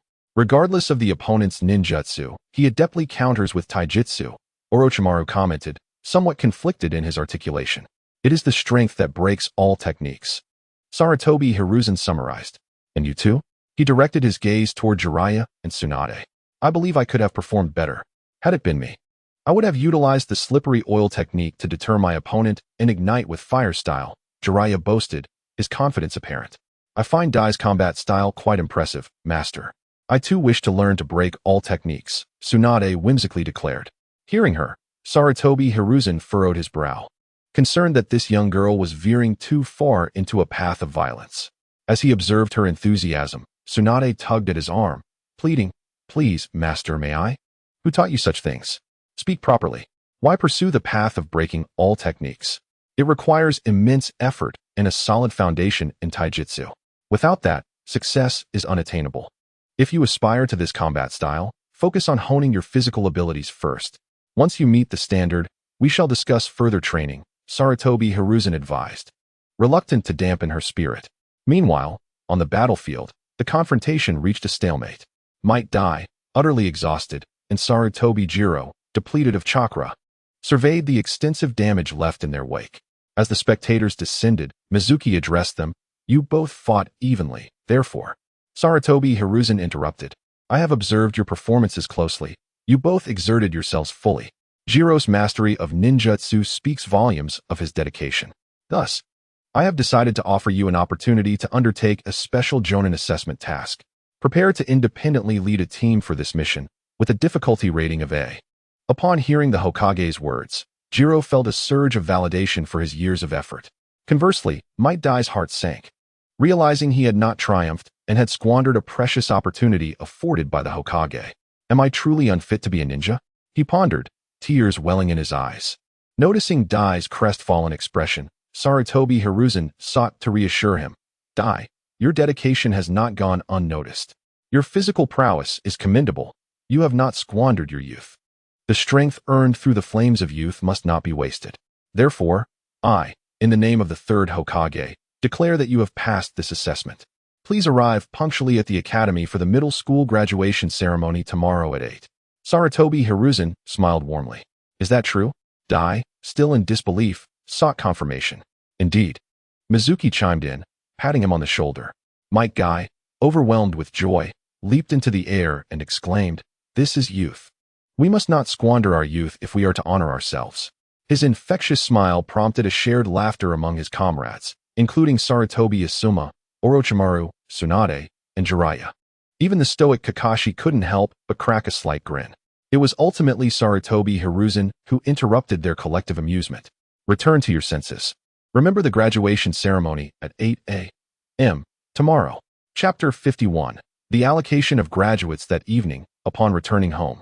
Sarutobi Hiruzen was cornered by several of his disciples in the study, who inquired about his thoughts on the afternoon's assessment. Do you pity Might Guy? One asked. Perhaps he would fare better as an ordinary citizen. The path of a ninja is inherently one that demands innate talent. Without that gift, it can be a challenging road. Orochimaru asserted sharply. Jiraiya and Tsunade exchanged glances, seemingly at a loss for words, perhaps having never contemplated such a notion. Your perceptions of right and wrong will be for you to discern in due time. What I can offer is my understanding, though I cannot claim it to be absolute. In my view, talent, bloodline, and physical prowess are merely tools for ascending the pinnacle of the ninja path, not crutches.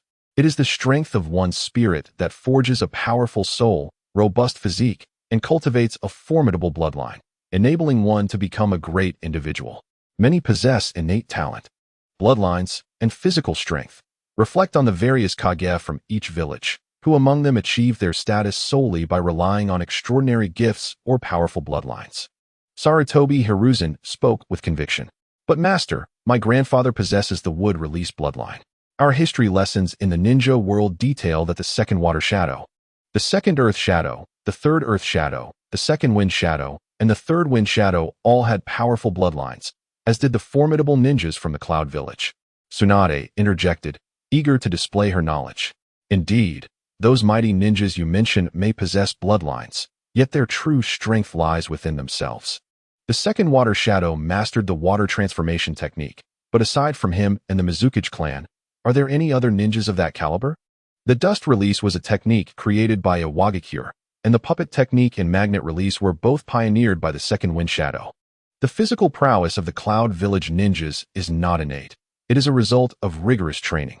As for the Uchiha clan, renowned for their Sharingan, aside from Uchiha Madara, are there truly any other exceptionally powerful ninjas among them? Therefore, do not let talent or bloodlines confine you.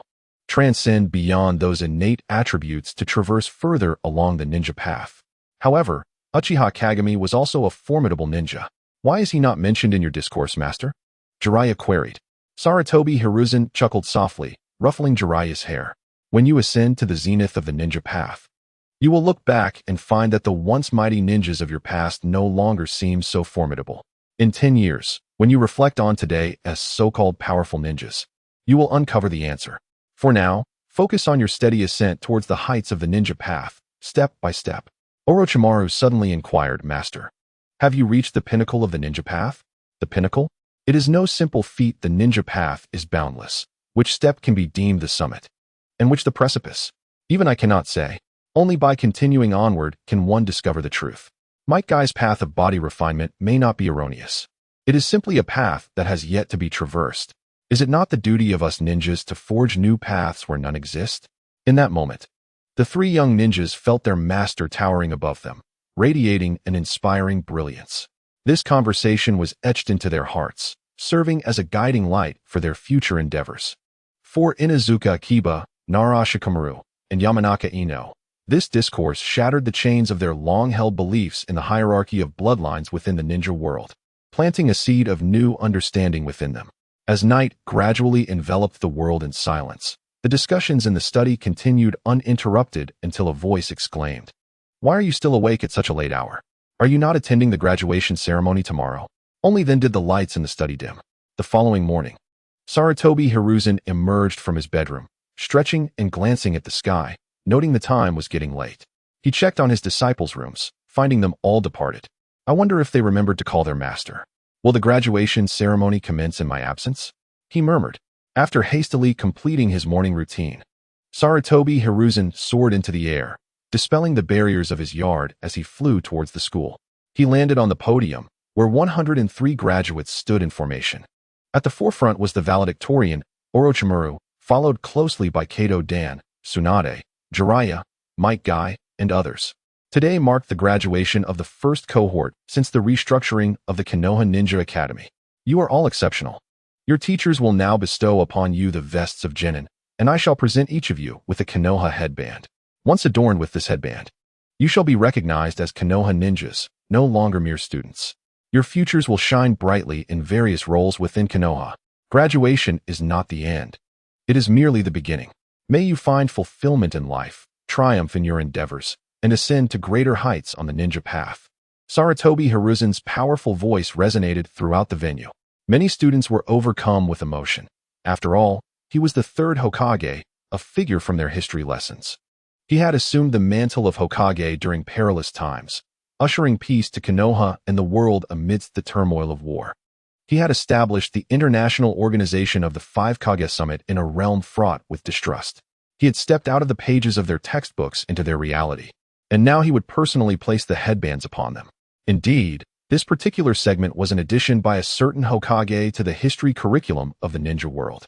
Kakashi and Sarutobi Shinosuke each carried a tray behind Sarutobi Hiruzen. The Hokage proceeded to adorn each student with their unique headbands, specially crafted for this occasion. The front bore the Konoha symbol, while the back was inscribed with the words, First Graduating Class of Konoha Ninja Academy. He placed the headband on Orochimaru first, accompanying it with a medal. The inscription on the back read, Valedictorian of the First Graduating Class of Konoha Ninja Academy. He patted Orochimaru on the shoulder, saying, I hope you continue to be a beacon of excellence. Orochimaru accepted his master's expectations, silently vowing not to disappoint him. The second was Kato Dan, followed by Tsunade. Eventually, Sarutobi Hiruzen approached the final student, preparing to place the headband upon the last graduate. As was customary, he opened the panel to review the student's name. For even the Hokage required a facade of familiarity. Among over 100 graduates, he was only acquainted with a few, and the rest were strangers. Thus, he glanced at the panel, only to be met with an unusual display. Chapter 52. The Allocation of Graduates. 2. Name, Baroque Body, 11 Spirit, 99 Energy, 22 Skills, Intermediate Body Proficiency, Intermediate Combat Proficiency Abilities, Intermediate Wind Proficiency, Intermediate Fire Proficiency, Intermediate Earth Proficiency, Intermediate Water Proficiency, Intermediate Lightning Proficiency, Beginner Energy Proficiency, with a mere 1 point in physical prowess. This individual appeared to be an ordinary person, yet possessed a soul of a Nin, with only 2 points in energy. Initially skeptical of potential foul play, Sarutobi Hiruzen noted the extensive array of intermediate skills, suggesting this student had maxed out the curriculum of the ninja school. It seemed he was a Yandere at heart. To pass the graduation assessment with an ordinary physique was no small feat. Sarutobi Hiruzen cast a furtive glance at the student, noting his pale complexion, and took the opportunity to assess his physical condition. The boy was riddled with scars. The hardships he had endured in pursuit of becoming a ninja and graduating were evident. Before the third Hokage, who cast a glance at him, Beilu, who hesitated, silently pleading in his heart, "Please do not take away my opportunity to become a ninja." Observing the anxious Beilu, Sarutobi Hiruzen revealed a paternal smile and said, "You are Beilu, aren't you? From today onward, you shall be a Nin of Konoha." He placed the forehead protector on him and continued, "To be a ninja of Konoha, a robust physique is indispensable. I see you are somewhat frail. You need to strengthen your body. After the graduation ceremony, come to my office." After distributing the forehead protectors, Sarutobi returned to the podium. The students below were chattering excitedly, and Sarutobi refrained from interrupting their joyous moment. He turned to Uchiha Kagami, representing the Konoha Guard, who had come to select candidates. "These graduates are all promising, but please leave some for other departments. Our guard is in dire need of personnel, Hokage-sama. You can see how overwhelmed we are with our vast responsibilities. We require many more. We would gladly retain all of them in the guard." After years of experience as the head of the guard, Uchiha Kagami had become quite astute, even playing the poverty card. "Look at the Umbu. They are severely understaffed. Let us at least ensure one full team for them. If you do not allocate some personnel to the Umbu, you can be certain that Danzo will come looking for trouble." Sarutobi wished to establish the Umbu promptly, as it was his elite unit. He felt that the previous restructuring of the guard, which divided customs and patrol duties among them, was flawed and posed risks. Currently, it was manageable under the capable leadership of Uchiha Kagami, but what about the future? Would the head of the guard wield more power than the Hokage himself? Sarutobi intended to resolve this issue swiftly and formalize the Umbu, as this direct unit was essential for safeguarding his forthcoming reform plans. How about allocating a squad to the Umbu and assigning the rest to the guard? You dream too much. There are other departments to consider. I am also contemplating the establishment of a foreign affairs department. We simply do not have enough personnel, not to mention the medical department and the political affairs department. My Hokage office could also use some fresh talent. Why not assign a few of your disciples directly to assist you in the Hokage office?" Uchiha Kagami suggested nonchalantly. Sarutobi replied with a hint of exasperation, "That sounds simple, but those kids see me every day. They're probably eager to escape. Children grow up, and they become harder to manage. A few years ago, taking them out for ramen would make them ecstatic. Now, they have their own ideas. I find your disciples quite obedient, especially Tsunade. She always calls me Uncle Kagami. It's not as troublesome as you claim. Wait until you see their self-filled assignment preference forms. They all wish to go to the guard." As Sarutobi and Uchiha Kagami reminisced quietly, time passed until the final step of the graduation ceremony arrived, the assignments. 3 departments were present to recruit graduates. The first was the Konoha Guard, the most formidable force. The second was the Political Affairs Department, the village's administrative center, and the third was the Umbu, the smallest in stature, with its leader Danzo dispatched to a trade company, leaving only Captain Kakashi Hatake present. Uchiha Kagami, Nara Shikamaru, and Hatake Kakashi stood at the forefront, each representing their respective departments. Most students had filled out their assignment preference forms days before the ceremony. Many aspired to join the guard, which had gained prominence in recent years, as the patrol unit offered paid opportunities to explore the Land of Fire, a chance for graduates who had never ventured beyond Konoha to see the world. However, due to an agreement between the Hokage and the head of the guard, the department would not be accepting so many recruits, leaving the remainder to be assigned to other departments. The Political Affairs Department attracted a considerable number of applicants as well, providing a comfortable life with less combat. Conversely, the Umbu had the fewest interested applicants, as their missions remained shrouded in secrecy and rarely surfaced in the village. Unsurprisingly, Orochimaru, Tsunade, and Jiraiya all opted for the guard, while Kato Dan was allocated to the Umbu despite his preference for the guard. Once assignments were complete, it was time for each department to address the graduates. Uchiha Kagami stepped forward to address the 68 recruits he had selected, leaving 23 for the Umbu and 12 for the political affairs department. The latter only required a few clerical staff, so the majority ended up in the Umbu. From this day forth, you are ninjas of the Konoha Guard. Our duties include protecting the village and maintaining public order, as well as patrolling the country and guarding checkpoints. Remember, we are the guardians of Konoha. Anyone who threatens the security of our village stands against us. Do you have the confidence to safeguard our home together? Yes. The graduates responded with fervor to Kagami's impassioned words. Observing this scene, Sarutobi could not help but reflect on the transformative power of society. Over the years, Kagami's work in the guard had made him increasingly adept at handling matters. No longer the Navi youth who once sought Sarutobi's assistance for clan meetings at the South He Shrine. Nara Shikamaru and Hatake Kakashi also took the stage to speak, though their words did not resonate with the same intensity. Let each department take their leave. Kagami, come to my office afterward, Sarutobi instructed as he departed with Beilu-hu. Chapter 53. Settling Beilu-hu on the rooftop of the Hokage building. Sarutobi descended with Beilu-hu into his office. Once seated, Sarutobi gazed at Beilu-hu and inquired, Beilu-hu, your physical condition is quite poor. You may struggle with the high-intensity training and combat assignments expected of a ninja. Despite his joy at having passed the academy entrance exam, Beilu-hu's heart sank at Sarutobi's words, for the Hokage held the power to determine a ninja's fate. Anxiously, Beilu-hu replied, Hokage-sama, I will do my utmost to complete any tasks assigned by the village, even at the cost of my life. The mission department assigns tasks based on rank. They will not burden low-ranking ninjas with high-difficulty missions. All assignments are commensurate with your rank, so there is no need for desperate measures to complete them. Can you share why you are so determined to become a ninja? Hokage-sama, do not be afraid. Speak freely. Encouraged by Sarutobi's reassurance, Beilu-hu began to recount his story. A tale unique to him unfolded before Sarutobi's eyes. Beilu-hu's father was a wandering ninja during the Warring States period, possessing skills at the lower ninja level, and made a living by taking on escort missions for merchant caravans.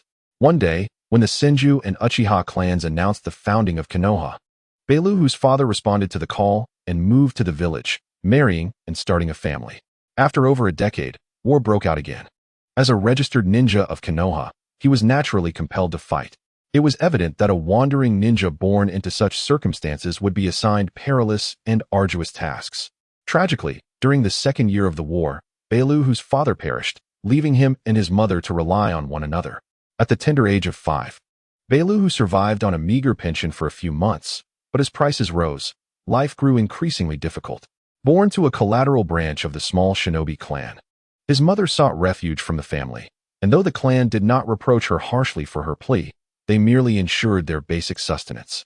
Thus, from a tender age, his mother imparted to him the wisdom that only by becoming a ninja could he carve a path for himself. This phrase resonated deeply within his young heart, and he dedicated himself fervently to training, aspiring to be a ninja. However, his frail constitution rendered him unsuitable as assessed by his maternal clan, leading him to enroll in a school. Through sheer determination and remarkable comprehension, he ultimately achieved his dream of becoming a ninja, and now, standing here at graduation, he reflected on his journey. Sarutobi Hiruzen was moved. This story echoed the struggles of ordinary individuals from his previous life. He was inclined to offer the boy an opportunity. In the original narrative, the boy possessed exceptional comprehension and creativity, albeit his physique was deemed inadequate for a ninja. Yet, under Sarutobi's guidance, physical limitations could be surmounted through various means. Sarutobi spoke gently. Very well, Baru. I shall transfer you from the Umbu to the Hokage's office.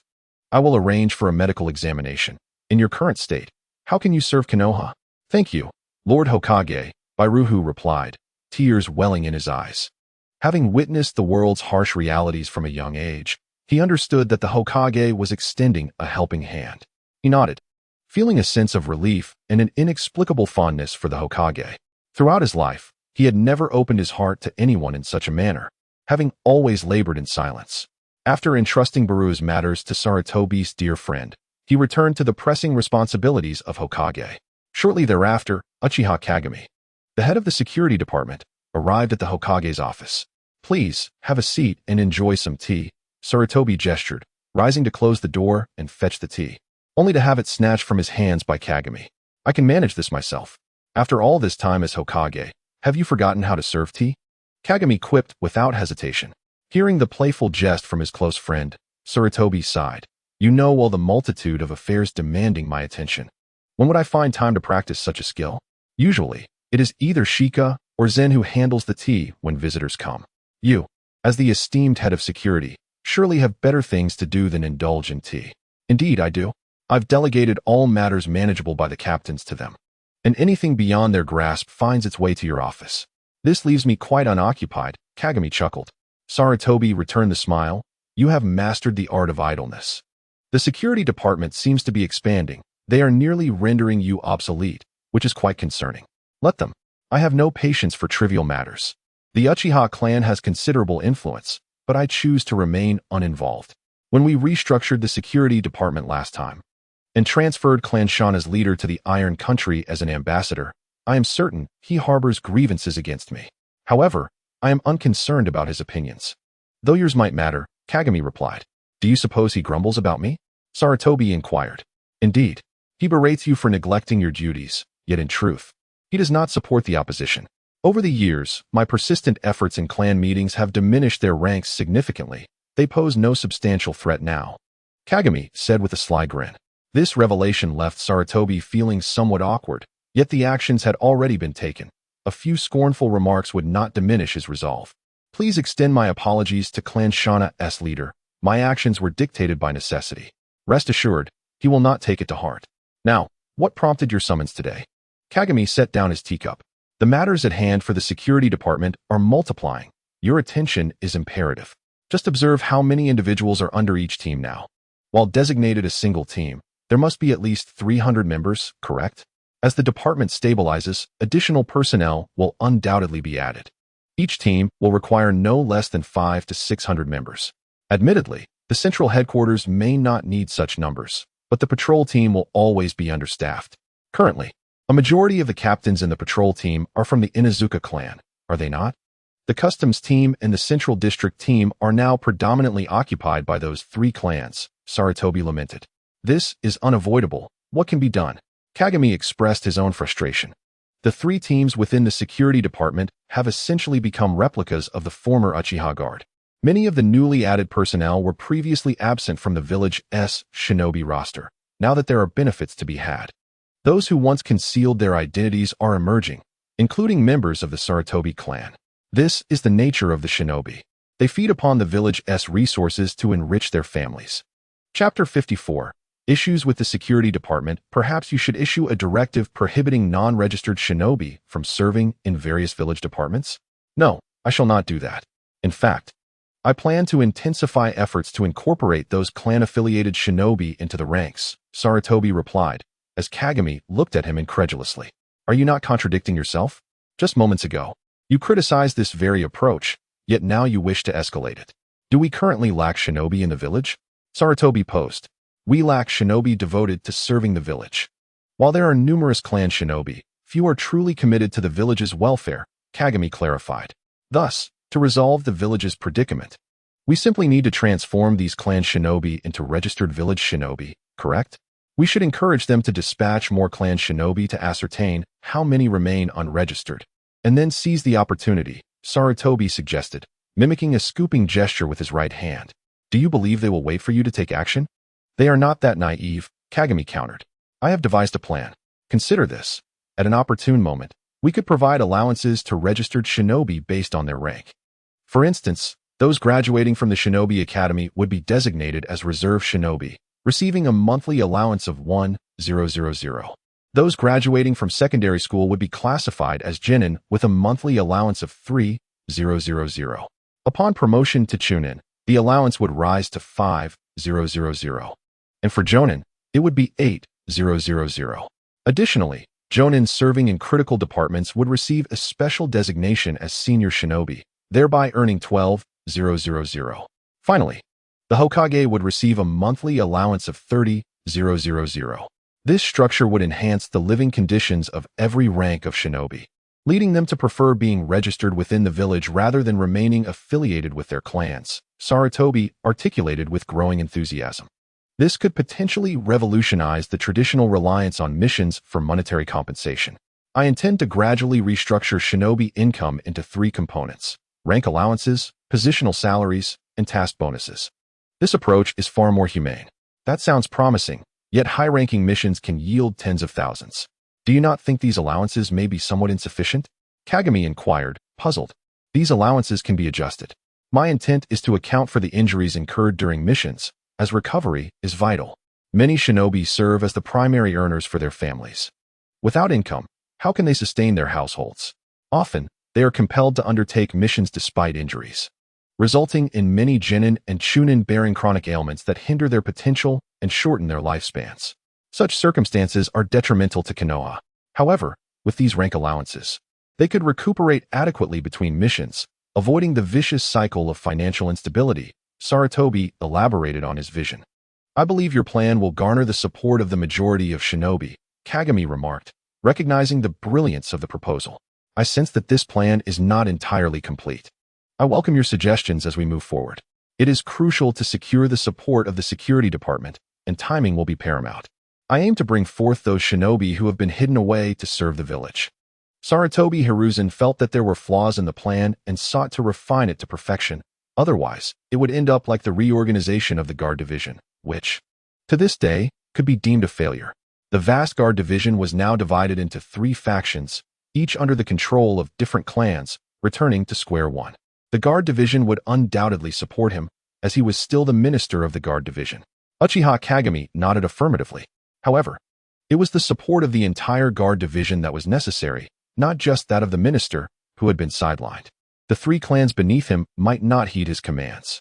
When the Guard Division was reorganized, it was promised that there would be a competition for various positions within 5 years, and with only a year and a half remaining, he needed to prepare himself.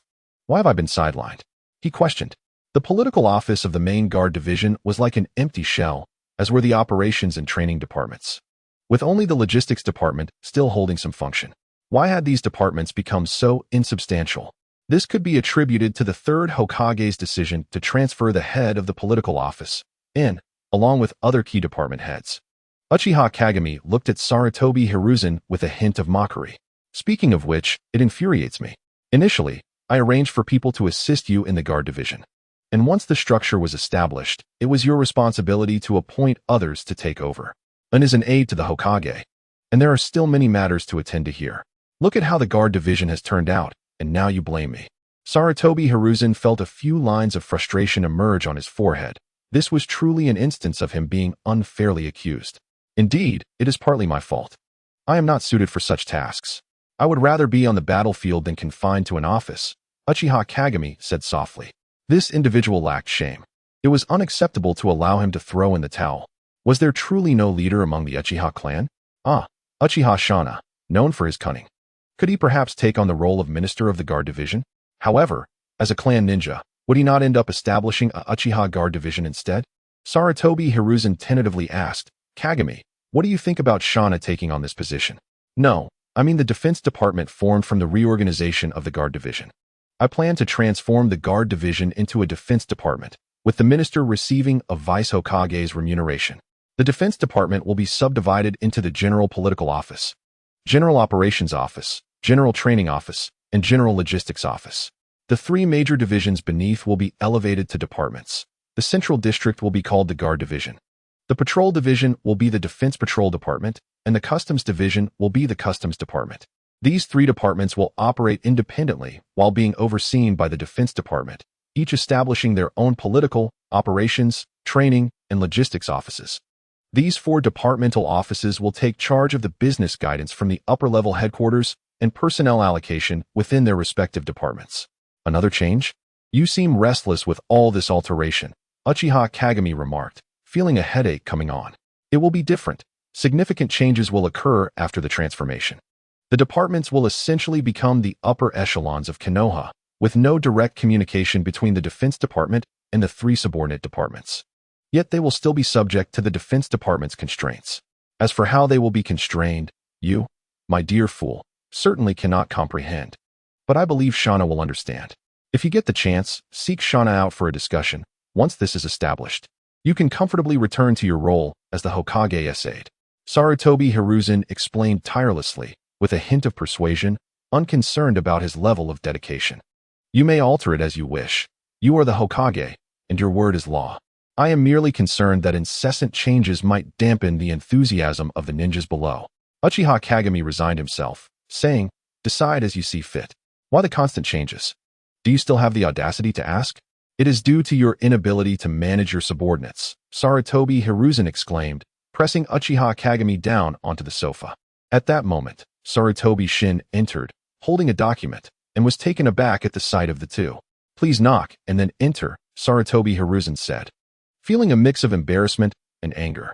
Uchiha Kagami, unfazed, pushed past Sarutobi Hiruzen and adjusted his attire. Sarutobi Shin knocked again before entering. Once Sarutobi Hiruzen composed himself and sat behind his desk, he said, "Come in."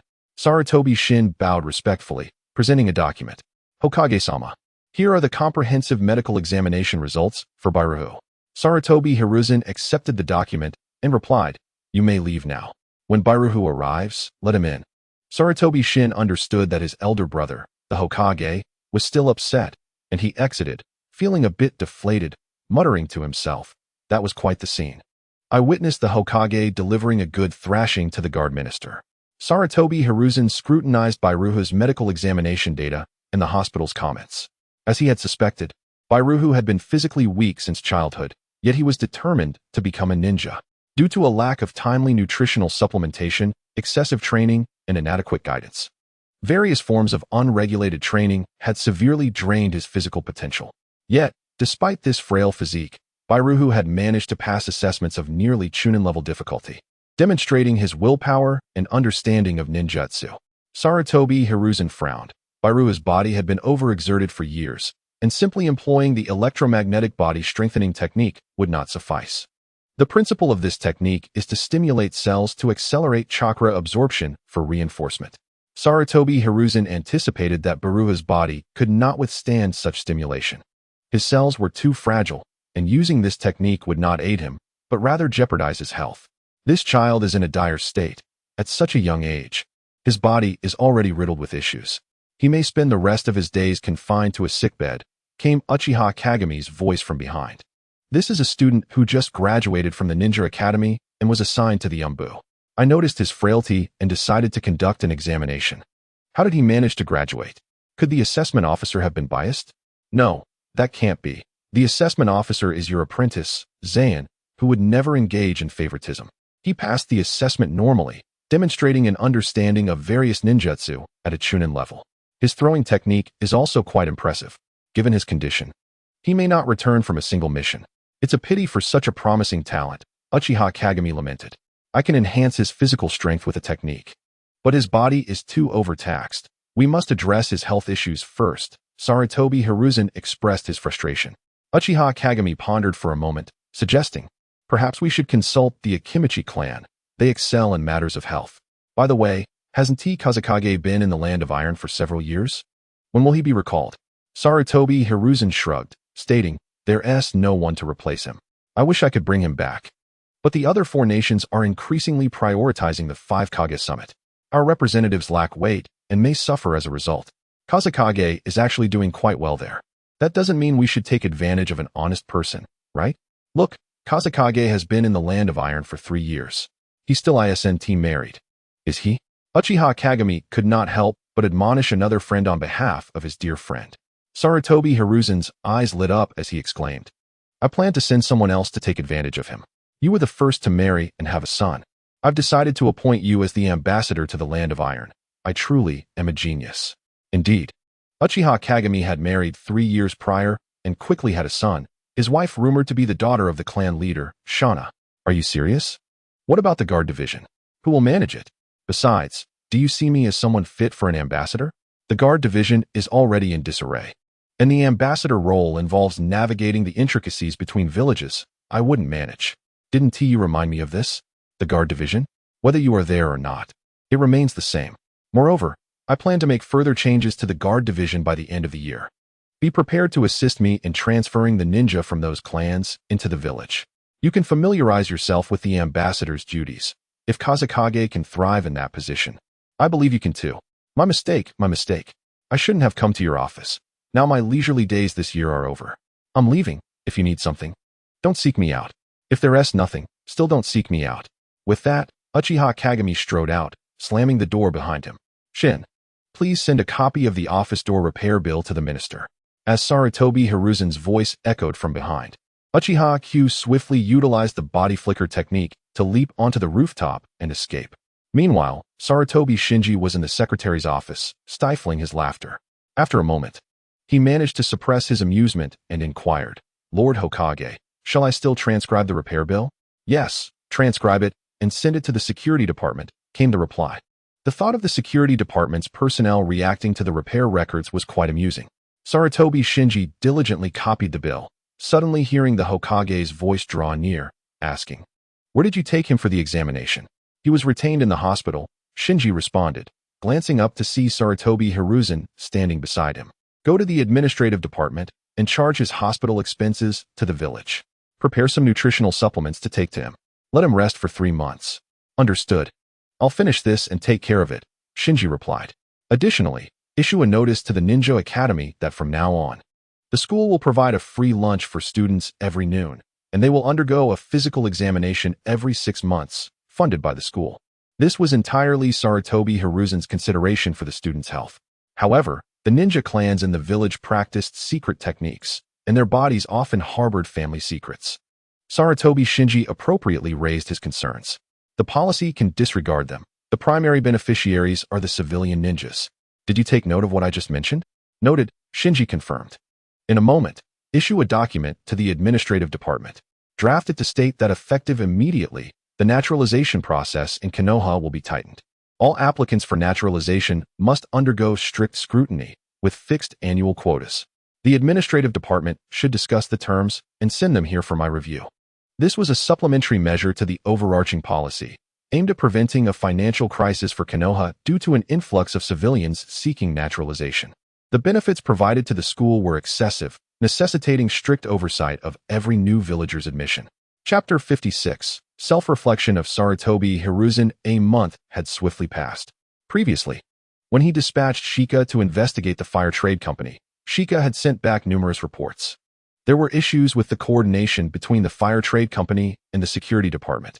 The standard procedure was as follows. First, the fire trade company would distribute the cargo lists to various merchant caravans, while the security department would receive the escort task. The squad assigned to the escort would verify product information and routes, including starting and ending points. They would then arrange the route through designated checkpoints, ultimately compiling a document for the caravan supervisor, which would allow for a smooth departure. The ninja would coordinate with patrols along the route and the checkpoint inspections. Due to the security department's daily billing for escort missions, cross-border tasks could take a considerable amount of time, leading to exorbitant fees for the caravans. It was also possible that the escort squad would intentionally delay the process. In response, the caravans devised a clever scheme. Once they obtained the passage documents, they would cancel the escort task after a few days, offering double compensation to the task squad. The ninjas were pleased, as they could earn double the payment without enduring a lengthy journey, allowing them to quickly take on new tasks. Some might question, aren't the caravans afraid of bandits? It must be noted that after Sarutobi Hiruzen established the patrol teams, the bandit forces within the Land of Fire had been largely eradicated. With so many ninjas patrolling a given area daily, which bandit would dare to commit robbery? Other nations likely experienced similar outcomes, leading to a golden age for the merchant caravans. However, the impact on Konoha was that they were no longer receiving funds. The reason was that the fire trade company discovered they no longer required Konoha's escorts. They could reach their destinations independently. Why would they send money to Konoha? As long as they had the necessary documents to pass through, they could manage without Konoha's involvement. If it weren't for the checkpoints established by Konoha, which required documentation for passage, the fire trade company's personnel might have disbanded the security department entirely. The customs department's stance was clear: any legitimate document would suffice for passage, whether issued by the customs or the fire trade company.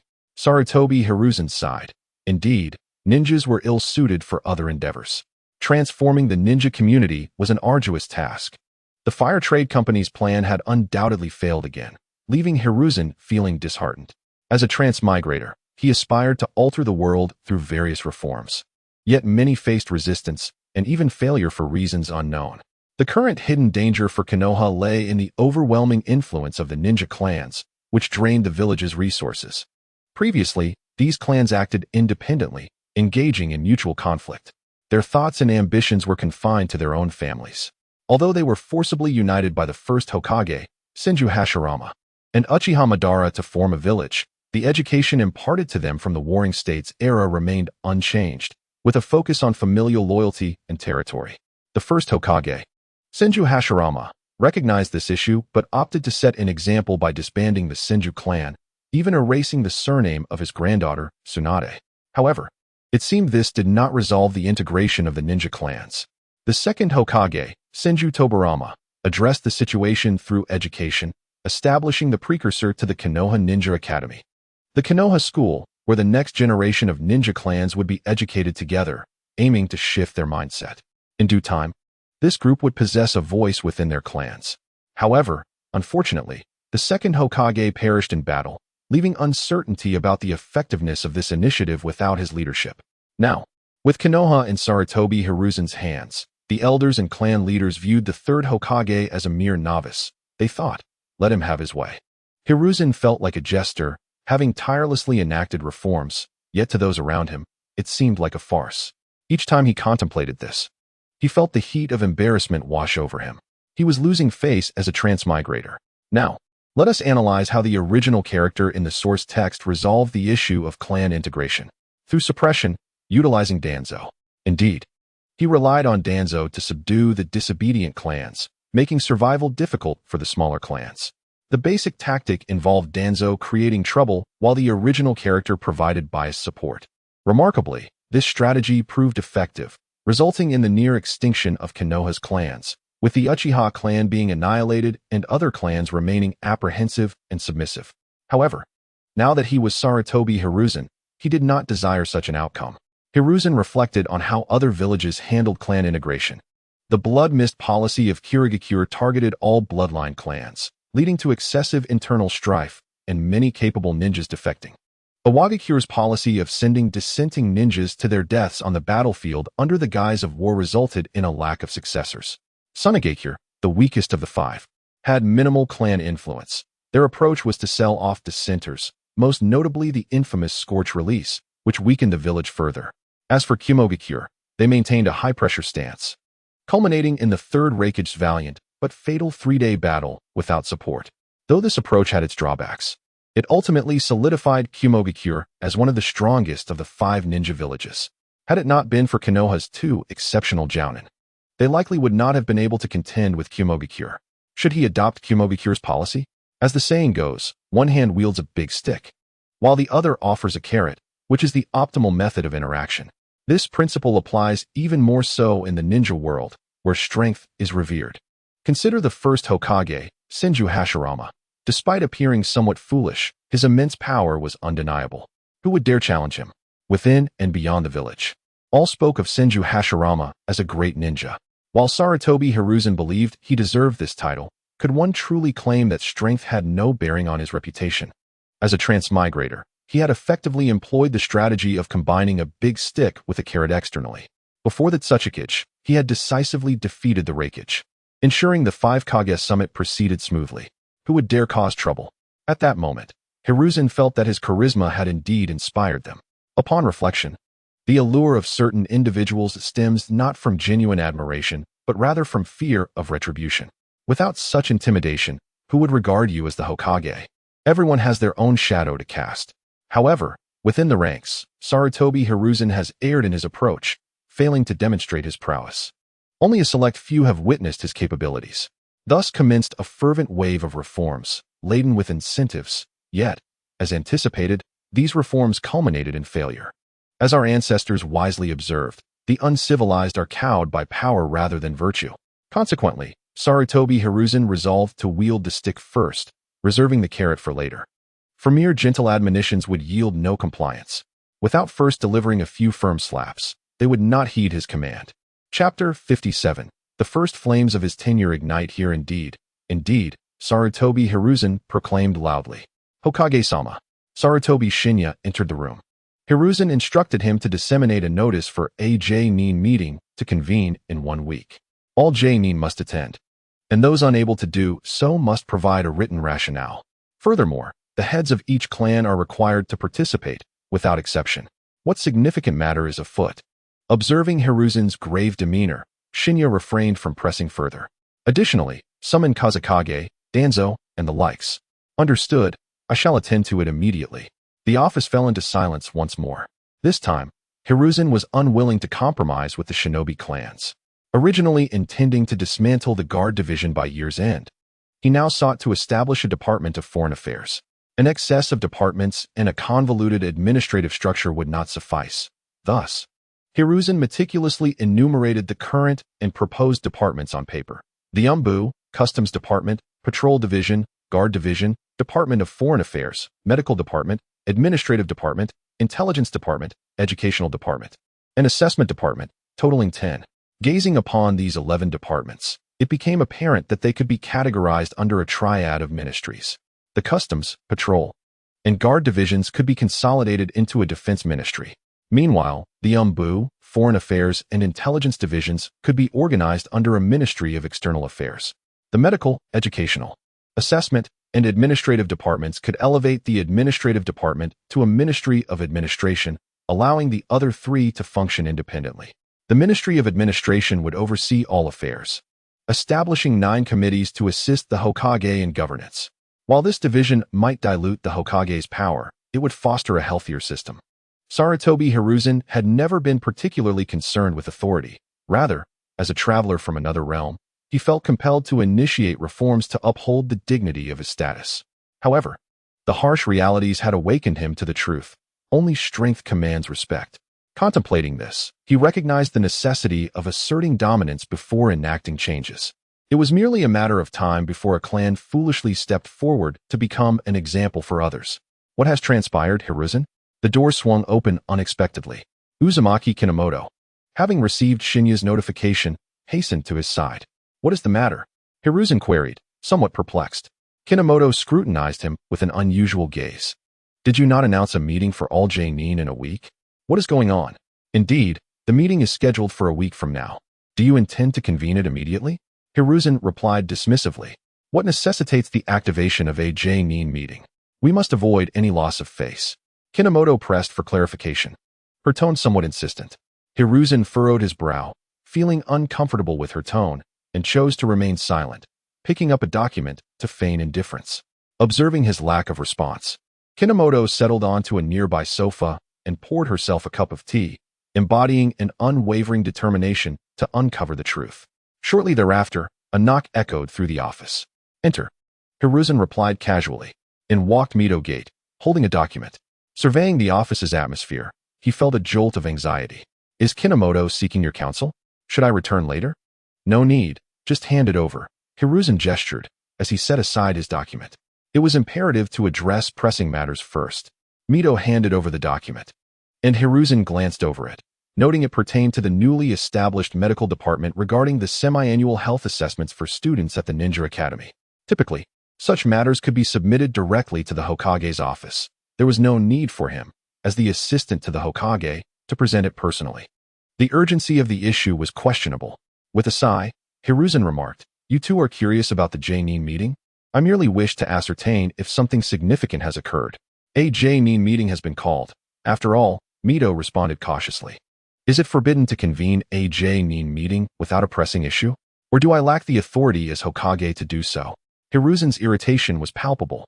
As the Hokage of Konoha, he undoubtedly possessed the right to summon a J-nin meeting. As long as you are aware, that suffices. I was merely inquiring, Mito replied, observing Hiruzen's growing impatience and deciding against further questioning. Hiruzen, what has become of you? We are merely concerned about your well-being. Has becoming Hokage altered you? Kinomoto remarked nonchalantly from the sofa.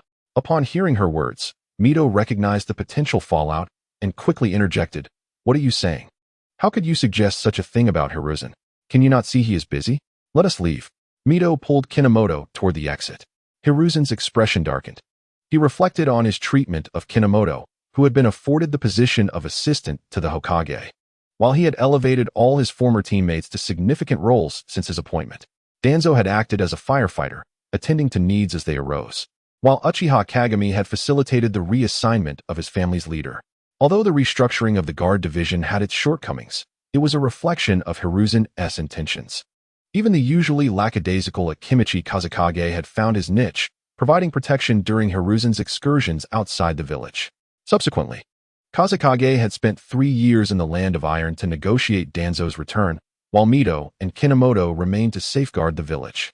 During Hiruzen's absences, Mito often managed village affairs and accompanied him to the daimyo's residence. It was not that Hiruzen had excluded Kinomoto from his travels. Rather, she had expressed reluctance to venture out, prompting him to leave her behind to manage village matters. Yet, when Hiruzen assigned her the task of distributing compensation for fallen comrades and disability benefits, she took months to complete it, requiring his prodding to finalize the process.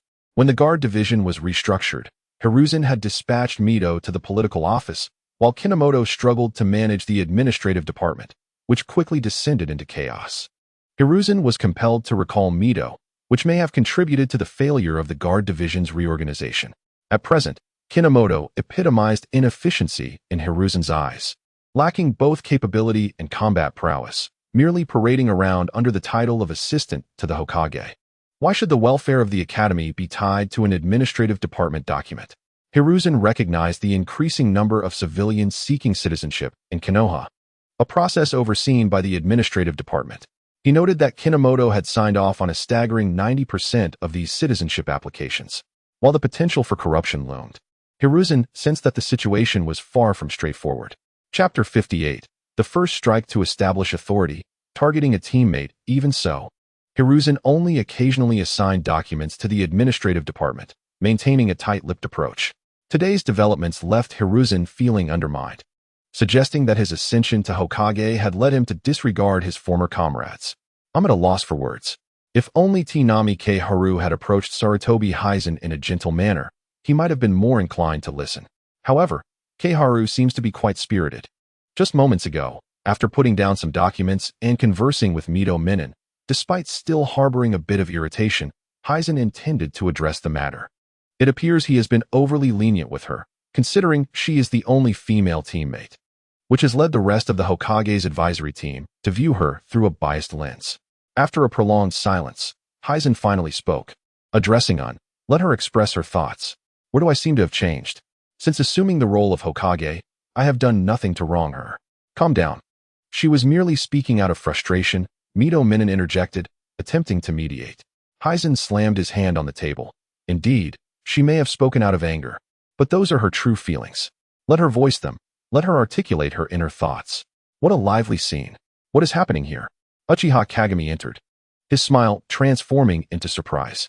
The tension in the room suggested a confrontation. "Haru, what's wrong? Did Hizen bully you?" Kagami pondered for a moment before approaching to smooth things over. After all, they were comrades. "Kagami, you need to weigh in. Just now, Hizen's brother came from the administrative department to inform me that Hizen intends to convene a Jonin meeting in a week. I was concerned that something had gone amiss. So I came to inquire, only to find Hizen in a foul mood, taking it out on me. Is this what it means to be Hokage, disregarding comrades?" Haru expressed her dissatisfaction. "Well, I too came to inquire about the situation. Regardless of your frustrations, you shouldn't lash out at your comrades," Kagami said with a smile, taking a seat on the sofa. He picked up the teapot to pour tea, only to discover it was empty. "Look at that. Even the Hokage has no tea to offer." Thanks to Kagami's light-hearted banter, the standoff began to dissolve, and everyone found a place to sit. Hizen clumsily brewed a pot of tea and presented it to them, while he himself brought a stack of documents to the table. "Here. This is the information regarding the fire trade company from Rakukushin. I can't possibly read this. Just tell us what it's about." Kagami pushed the documents away. Mito Minen, however, took a serious look at the papers. Hizen summarized the situation and explained his reasons for convening the Jonin meeting. Is it really necessary to hold a Jonin meeting? If you have thoughts to share, we can discuss them. With more people, there will be more opinions. Keiharu said with a displeased expression. Hizen glanced at her meaningfully but remained silent. Kagami rose, saying, holding a Jonin meeting is fine or not. It depends on Hizen's objectives. I'm indifferent. If there is something to handle, just call us and tell us how we can assist. I'm not adept at political maneuvering. Perhaps you should enlist Danzo's help? Keiharu pursed her lips and replied, I don't think a Jonin meeting is necessary. Those nobles are like vampires. We can simply reclaim what is rightfully ours without complicating matters. Keiharu remained opposed. At that moment, all three turned their gazes toward Keiharu. Why are you all looking at me like that?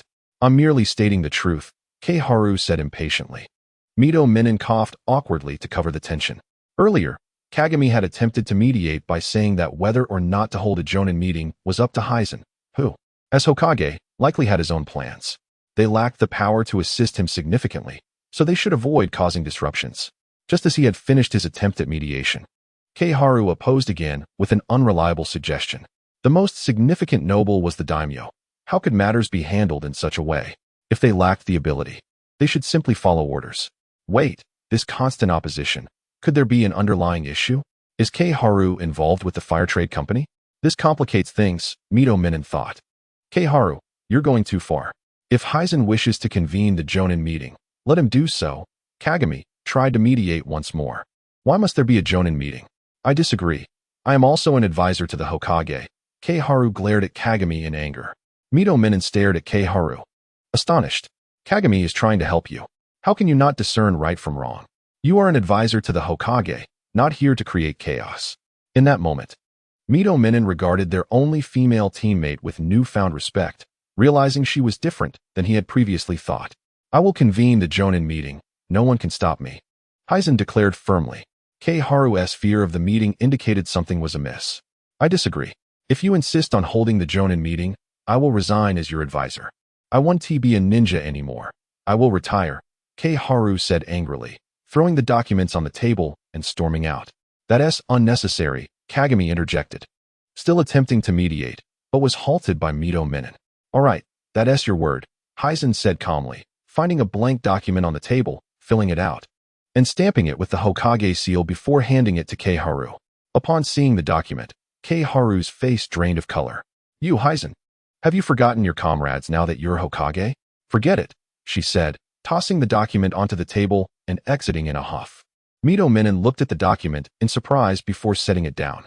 Kagami picked it up and examined it, saying, Hizen, is it really necessary to go this far? Kagami, don't you understand?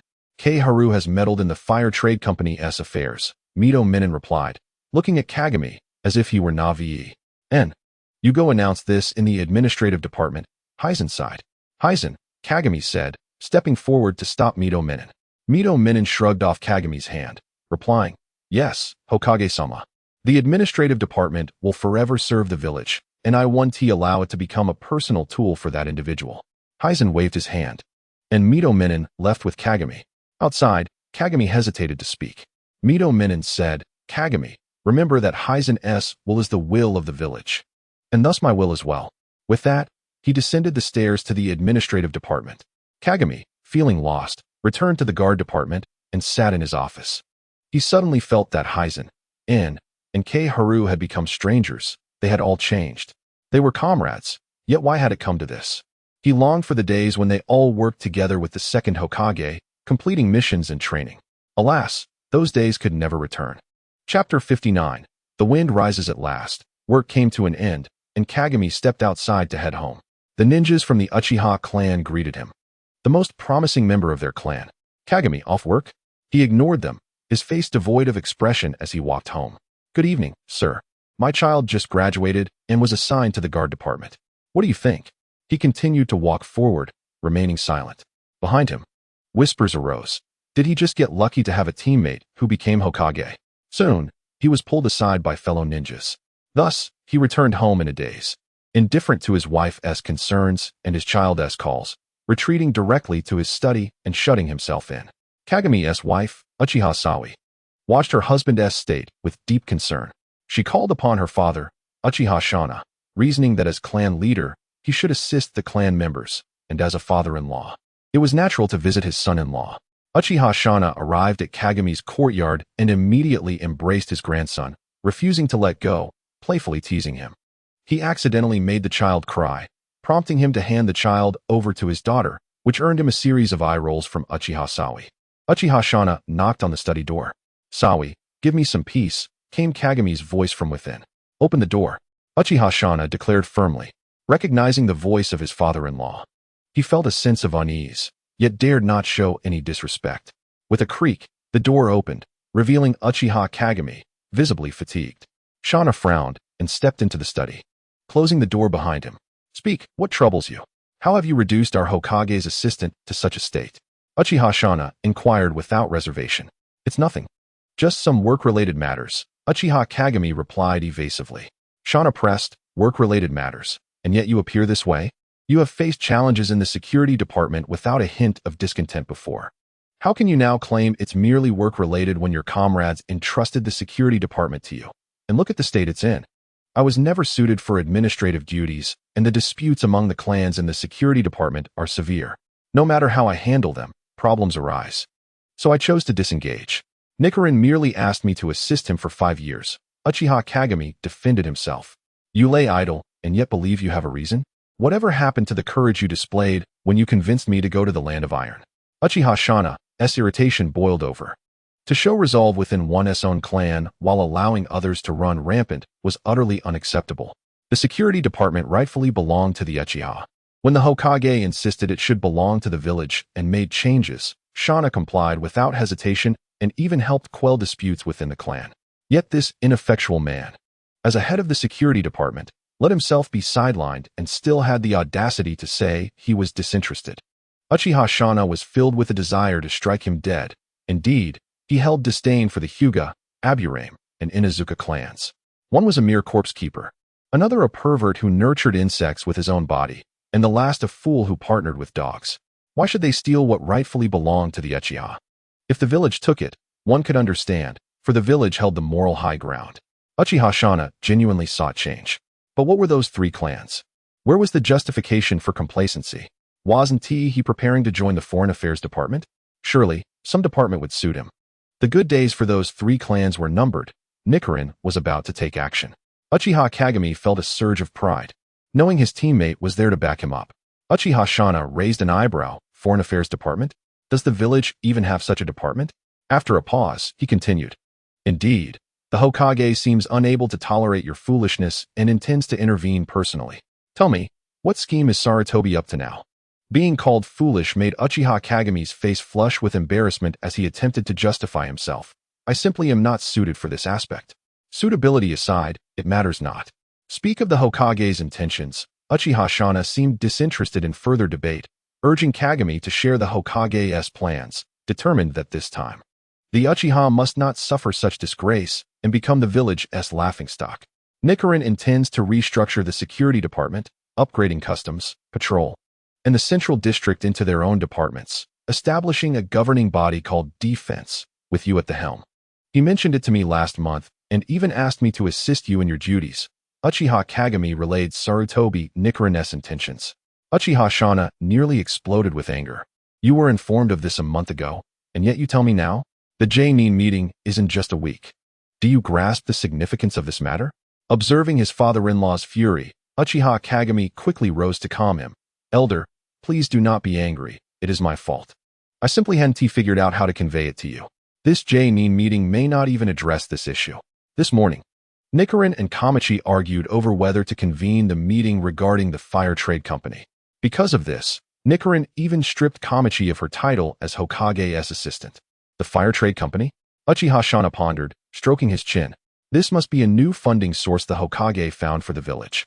I have heard the village might even receive a 30% share. This could be beneficial for the village. What issues have arisen? Or could it be that Kamachi is involved in something dubious? I recall hearing from several minor clans that the fire trade company is profitable with little effort required. The Hokage has removed Kamachi from her position. It seems the situation is quite dire. Seeing that Uchiha Shana remained silent, Uchiha Kagami continued recounting the events of the afternoon. This only solidified Uchiha Shana's conviction that Kamachi was a fool, openly opposing decisions made by the Hokage without understanding her own limitations. The role of Hokage's assistant was inherently subordinate to the Hokage, yet she dared to use it as leverage against him. 3 times she had opposed him. Kamachi must have ulterior motives within the Fire Trade Company, causing the village to miss out on profits that should have been theirs. Elder, do you think Nichiren has changed? Since becoming Hokage, he seems less close to us. Uchiha Kagami sought some psychological reassurance from Shana. Uchiha Shana erupted with indignation. Has becoming Hokage's assistant gone to your head? Can't you see that Kamachi has ulterior motives within the Fire Trade Company, and you dare to defend her? Are you unaware of the Fire Trade Company's importance to the village? Moreover, that was a trial transaction between the Hokage and the daimyo. It is a game of strategy between the village and the daimyo's estate. Any personal interference is sheer folly. Your teammate made a grievous error and was merely stripped of her title as Hokage's assistant. Consider yourself fortunate. Chapter 60. Clouds Gather Elder. Why are you also? Uchiha Kagami was taken aback, having sought a bit of comfort only to be scolded instead. Seeing his son-in-law still in denial, Uchiha Shana felt compelled to explain the gravity of the situation. This J-nin meeting would not be simple. Think of the parties involved in the Fire Trade Company. Konoha, the daimyo's estate, and the nobility. The primary collaboration is between the daimyo's estate and Konoha. The nobility merely benefits from the situation. Consider it. If someone brought them to the table only to snatch the bowl away, wouldn't that be tantamount to courting disaster? The daimyo's estate represents the interests of the entire Land of Fire, while Konoha embodies the interests of all ninja clans.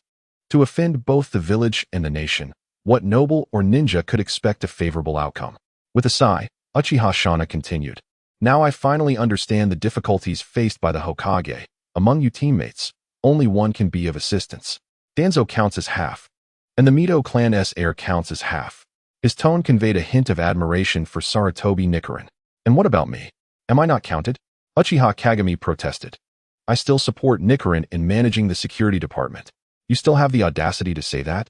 Do you not see the state of the security department? What you call assistance is nothing but chaos. In the end, it is still the Hokage who has to clean up your mess. One must possess self-awareness. If you cannot be of help, it is a matter of ability. If you are merely causing trouble, that is sheer foolishness.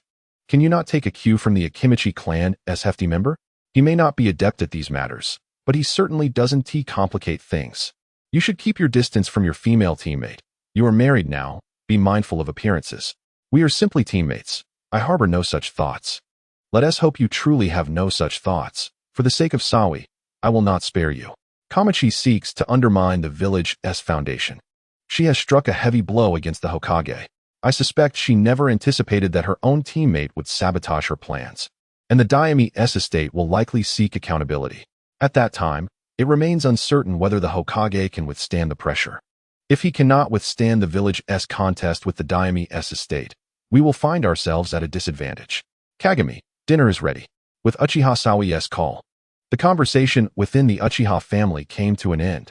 Meanwhile, other clans were also discussing the news released from the Hokage building today.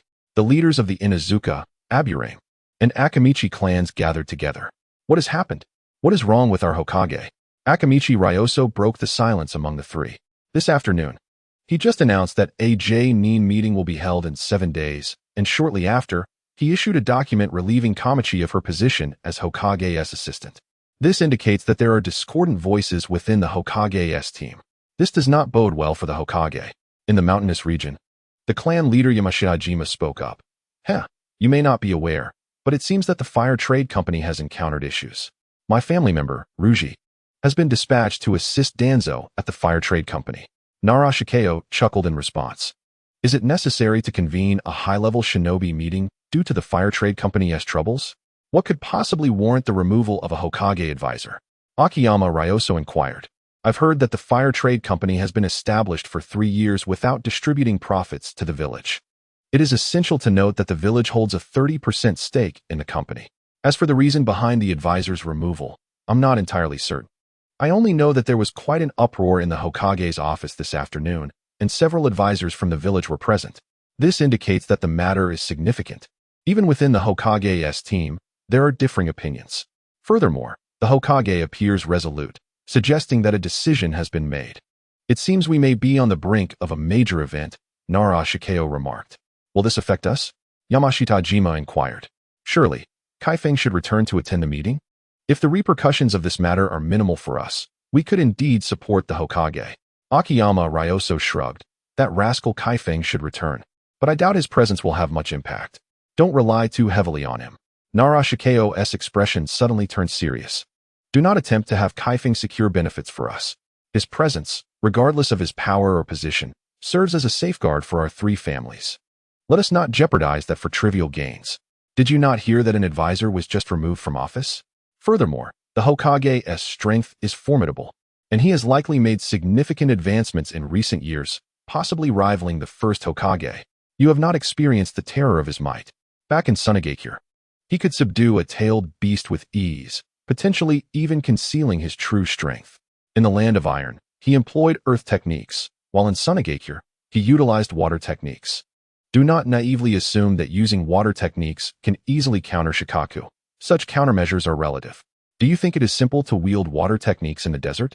After returning from Konohagakure, he has acquired some form of aerial technique. Do not underestimate the Hokage. Those who dismiss his capabilities will surely be taken aback. Comparing him to the First Hokage seems rather exaggerated. Yamashita Jima expressed skepticism. Even if it is somewhat exaggerated, he is unlikely to be weaker than the Second Hokage. You have not seen how Kaifeng has been impacted. He still diligently practices our family's secret techniques even in the Land of Iron. Akiyama Ryoso jested about his own descendant. I merely wish to remind you that the Hokage is a powerful ninja, and strength is paramount in the shinobi world. Do not let his gentle demeanor cause you to overlook his capabilities, Naruto lamented, realizing that his well-meaning advice was disregarded by his two old friends. Never mind. Our three clans share a unified stance. Our position will reflect that of the Inuzuka, Nara, and Akimichi clans. Changing the subject, he suggested, let us enjoy some tea. Meanwhile, the Hyuga clan also convened a clan meeting, led by clan leader Hyuga Nobitsuna. The elders were quite taken aback by the recent events. This is a significant incident. One of the Hokage's advisors has been removed. How do we express our stance at the upcoming high-level shinobi meeting? One elder proposed. I believe the Hyuga clan must adopt a firm position. We are now the foremost clan in Konoha, especially considering the Uchiha's recent decline. Even losing control of the security department. It would be amusing to imprison a few Uchiha and observe their reactions, another elder suggested. This seems unwise. The Uchiha still have a Hokage advisor, while we possess only a single regional police force. Moreover, this does not align with our clan's long-standing strategy, Hyuga Nobitsuna interjected, interrupting the elders' unrealistic fantasies. Perhaps we should observe the situation before making a decision.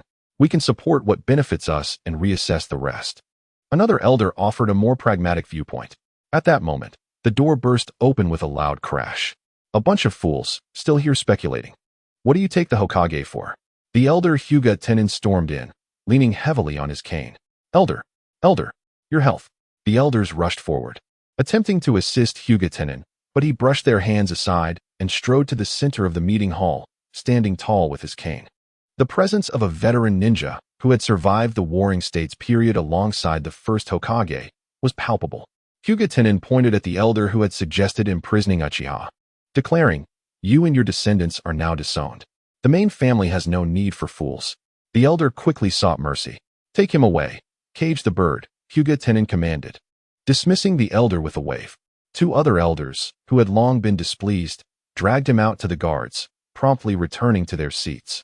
Once settled, Hyuga Tenin addressed the assembly. Do not think to coerce the Hokage under the guise of family interests. He is not one to be trifled with. Do not let his previous mildness lead you to underestimate him. Strength demands respect. I have had the fortune to witness the Hokage's training through my Byakugan. His power is formidable, nearly rivaling that of the First Hokage. Consider his decisive actions. Today, he has removed an advisor without hesitation. At the upcoming high-level shinobi meeting, we must unequivocally support the Hokage. Elder, we are still unaware of the details, Hyuga Nobitsuna inquired. It is unnecessary to know specifics. The Hokage's position is clear. You are the clan leader now. The responsibility of the clan's fate rests on your shoulders. The missteps regarding the security department were yours. The Hokage will undoubtedly intervene. Nobitsuna, Do not find my words tiresome. You have never witnessed the battle prowess of the First Hokage, Hyuga Tenin concluded, laboriously exiting the meeting hall, leaving the assembly in a state of contemplation or shock. Meanwhile, the Sarutobi clan convened a meeting, but theirs lacked the importance of the others, as their clan member was the Hokage. As long as the Sarutobi clan did not overstep, they had little to worry about. The Shimura clan leader, Shimura Hiroshi, presided over their clan meeting, his expression grave as he addressed the elders. Look at the mess you've created. Today, a Hokage advisor was removed. And you still act recklessly, believing that Danzo will protect you. Just look at how Tsunade has been stripped of her advisory position. Do you think this Hokage would hesitate to act against his allies? Would he allow sentimentality to spare Tsunade? What makes Danzo any different? Law does not punish the majority. We have united numerous minor clans. At the upcoming high-level shinobi meeting, we are not without strength, one elder asserted. The times have changed. We live in an era of villages. He is the Hokage, and he embodies righteousness. He will only be removed if he commits a grave error. Let us not speak of removal. It is not so straightforward. He has held the position for too long and has firmly established himself, Shimura Hiroshi countered, dismissing that proposal. Instead, let us contemplate how to assist our clan in navigating this situation. The Fire Trade Company's issues have involved many clans, and we must work together to suppress this matter at the upcoming high-level shinobi meeting. What are you thinking? This issue cannot be suppressed. If you attempt to collude, Danzo's position as Hokage will be jeopardized. Besides, the Fire Trade Company is a significant financial matter for the village. Do you think the Uchiha, Hyuga, and Senju clans will simply let it go? The participants are mostly minor clans, and even with their numbers, they hold little advantage at the high-level shinobi meeting. Perhaps we should wait for Danzo to return and let him handle it. The youth may possess a fresh perspective and devise a better solution. This would mean making Danzo the scapegoat. I wonder how he would react upon returning. The two incidents at the Hokage building sent ripples across the previously tranquil landscape, as if a stone had been cast into still waters. In the tranquil village of Konoha, which had enjoyed a few years of peace, various ninja clans convened meetings almost simultaneously. The common folk of Konoha might remain oblivious to the underlying tensions, yet during the past few nights, ninjas had been seen traversing the rooftops. Some exchanged knowing smiles, while others maintained a solemn silence. There were clandestine exchanges of intelligence and negotiations of interests between clans, all in preparation for the upcoming J-Nin meeting. Time flowed gently as ninjas from different departments returned to the village. On the eve of the J-Nin conference, Danzo and Naruto returned to the village, forgoing the comforts of home and heading straight to the Hokage's office. Upon knocking, they found Sarutobi Hiruzen engaged in conversation with Akimichi Choza. Choza, you have returned as well, Danzo greeted with a smile. Naruto observed their pleasantries, contemplating whether to present his documents now or wait until later. Sensing Shikaku's hesitation, Sarutobi reached out, taking the scroll from him and placing it on the desk. Choza, displaying keen awareness, excused himself. Danzo retrieved another scroll, seemingly hesitant. As Sarutobi's gaze fell upon him, Danzo steeled himself and placed the scroll firmly into Sarutobi's hands before resolutely turning to leave. Outside the Hokage building, Choza strolled leisurely, feeling somewhat estranged from the village after spending most of his recent days in the Land of Iron. The village had undergone significant changes, rendering many places unfamiliar to him.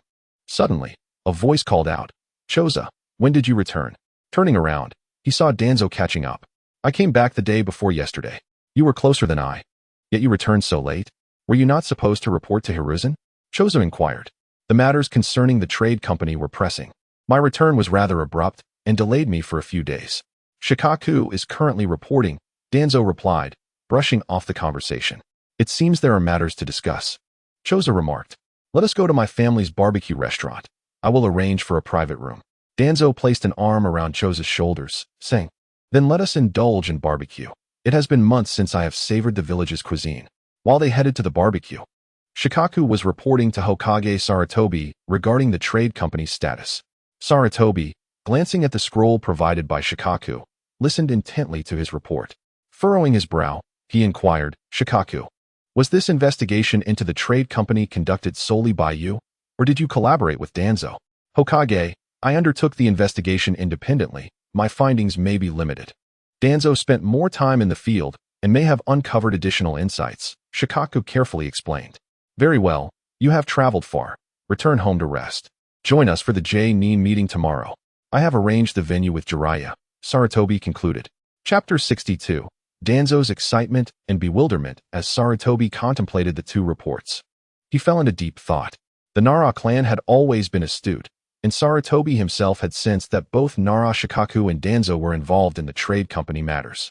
Shikaku's report was succinct and candid, employing a style that hinted at potential oversights by others, suggesting that the ultimate decision lay with the Hokage. Essentially, he indicated that while he had noted their involvement, it was up to Sarutobi to delve deeper if he wished to address the issue. After all, how could the Nara clan be held accountable when Shikaku had only recently returned? Danzo's report, by contrast, laid bare all the details, including the collaboration of the Uchiha clan with other minor clans. Having spent ample time in the trade company, he had surely unraveled the intricacies involved, yet he seemed hesitant. It was only after Sarutobi reassigned Shikaku for further investigation, coupled with the expulsion of Komatsu, that Danzo had made up his mind. It appeared Danzo too was grappling with the balance between clan loyalty and village duty. At the barbecue restaurant, Danzo and Choza settled into a private room. Choza, your Akimichi clan truly excels in business. Even a meal can become a feast. Unlike our Uchiha clan, Danzo lamented, this time, our clan inadvertently interfered with trade company affairs. I initially handled the negotiations myself, but my clan nearly jeopardized the company due to their greed. Danzo began venting his frustrations. Though the situation was not as dire as he portrayed, the trade company would not collapse, merely risk being sidelined from Konoha, which was indeed a serious matter for the village. What are your plans? Choza asked, his curiosity piqued. Hiruzen is furious about the trade company. Was Komatsu involved as well? He was expelled outright, he added. Komatsu allied with the Uchiha clan and several smaller clans, collaborating with some nobles to siphon off benefits meant for the village, Danzo lamented. Incredulous that a former comrade would resort to such treachery when they had all pledged to support the village. Danzo, be honest, did you have a hand in this? Choza queried, skepticism evident in his gaze. Danzo, meeting Choza's gaze with composure, replied, am I that foolish? The trade company negotiations were led by Hiruzen, alongside myself and In. Did I not grasp the significance of this matter? It is a game between the Hokage and the daimyo, as well as between the village and the daimyo's court. Currently, both Hiruzen and the village find themselves in a precarious position. That's reassuring, Choza exhaled, relieved. At that moment, the staff brought forth the grilled meats, and they fell silent, focusing on their meal. Choza, your clan's barbecue recipe is truly exceptional. I could savor it endlessly. You cannot fathom how I have endured these past months. Dealing with those fools, Danzo laughed. Indeed, our Akimichi clan takes pride in our culinary prowess, Choza agreed, continuing to indulge in the feast. Yet, Danzo paused, a cloud of concern shadowing his features. True to their long-standing partnership, Choza probed, Danzo, if something troubles you, speak up. Danzo set down his utensils. I am uncertain whether I can continue as the Hokage's advisor. What is your perspective on the role of Hokage's advisor? Choza countered. As the advisor, one is meant to assist the Hokage in governance, Danzo articulated, adhering to a conventional response. Thus, the advisor must not complicate matters for the Hokage. Look at Komatsu. He could not maintain his position. Hiruzen appointed us as advisors out of nostalgia, but aside from you and In, who can truly support him? You are well aware of the challenges he faces in his role, he continued. Indeed, Komatsu has changed. I cannot comprehend her actions, Choza concurred. After a moment's hesitation, Choza finally revealed, Hiruzen intends to establish a new position known as the Deputy Hokage. This role will be subordinate to the Hokage, and in the absence of the Hokage, the deputy will exercise full authority. Additionally, a Ministry of Affairs will be created, consisting of 9 committee members who will oversee significant village events. Today, during our discussion, Hiruzen expressed his inclination for you and In to assume this deputy position. He is still deliberating who to choose, as we are all comrades. You should consider this opportunity. Upon hearing this, Danzo's face flushed with excitement. Was this not a position tailor-made for him? Though titled Deputy Hokage, it still bore the name of Hokage. Since the Second Hokage appointed Hiruzen, Danzo had harbored aspirations of leading Konoha to prosperity. However, only upon reaching the role of advisor did he truly grasp the challenges involved. Now, with Hiruzen willing to share the Hokage's authority, how could Danzo not feel exhilarated? As I observed Danzo's fervent excitement, Akimichi Torafu remarked, "Calm yourself for a moment. When your Shimura clan sought to ally with those minor families, it was under your name, and the same goes for the matter with Koharu. Tomorrow, at the J-Nin meeting, those smaller clans will falter, and they will undoubtedly use you as a scapegoat. Although you did not partake in these actions, no one will believe that but us." Danzo found himself in a state of bewilderment. What sort of individuals were in power within the Shimura clan? Despite his hesitations regarding assisting his family during the Fire Trade Company incident, now his clan was committing wrongful acts under his name, and he was left to bear the consequences. Watching Danzo's expression shift from exhilaration to confusion and then to fury, Akimichi Torafu continued, "You should return to your clan and see for yourself. The village is rife with rumors that you and Koharu were involved in this matter." With a heavy heart, Danzo departed from the barbecue, making his way towards the Shimura clan's compound. After months of toil, returning to the village only to be bombarded with shocking news of a new deputy position being established, for which he was a candidate, was disheartening. His brief joy was quickly overshadowed by the realization that his family had shifted the blame onto him, making it highly unlikely for him to secure that position. What purpose did such a clan serve? They offered no assistance and only hindered his progress. So be it. From now on, the clan is the clan. And I am myself. I, Danzo Shimura, am the inheritor of the wills of the First and Second Hokage. I am Danzo of Konohagakure, not merely Danzo of the Shimura clan.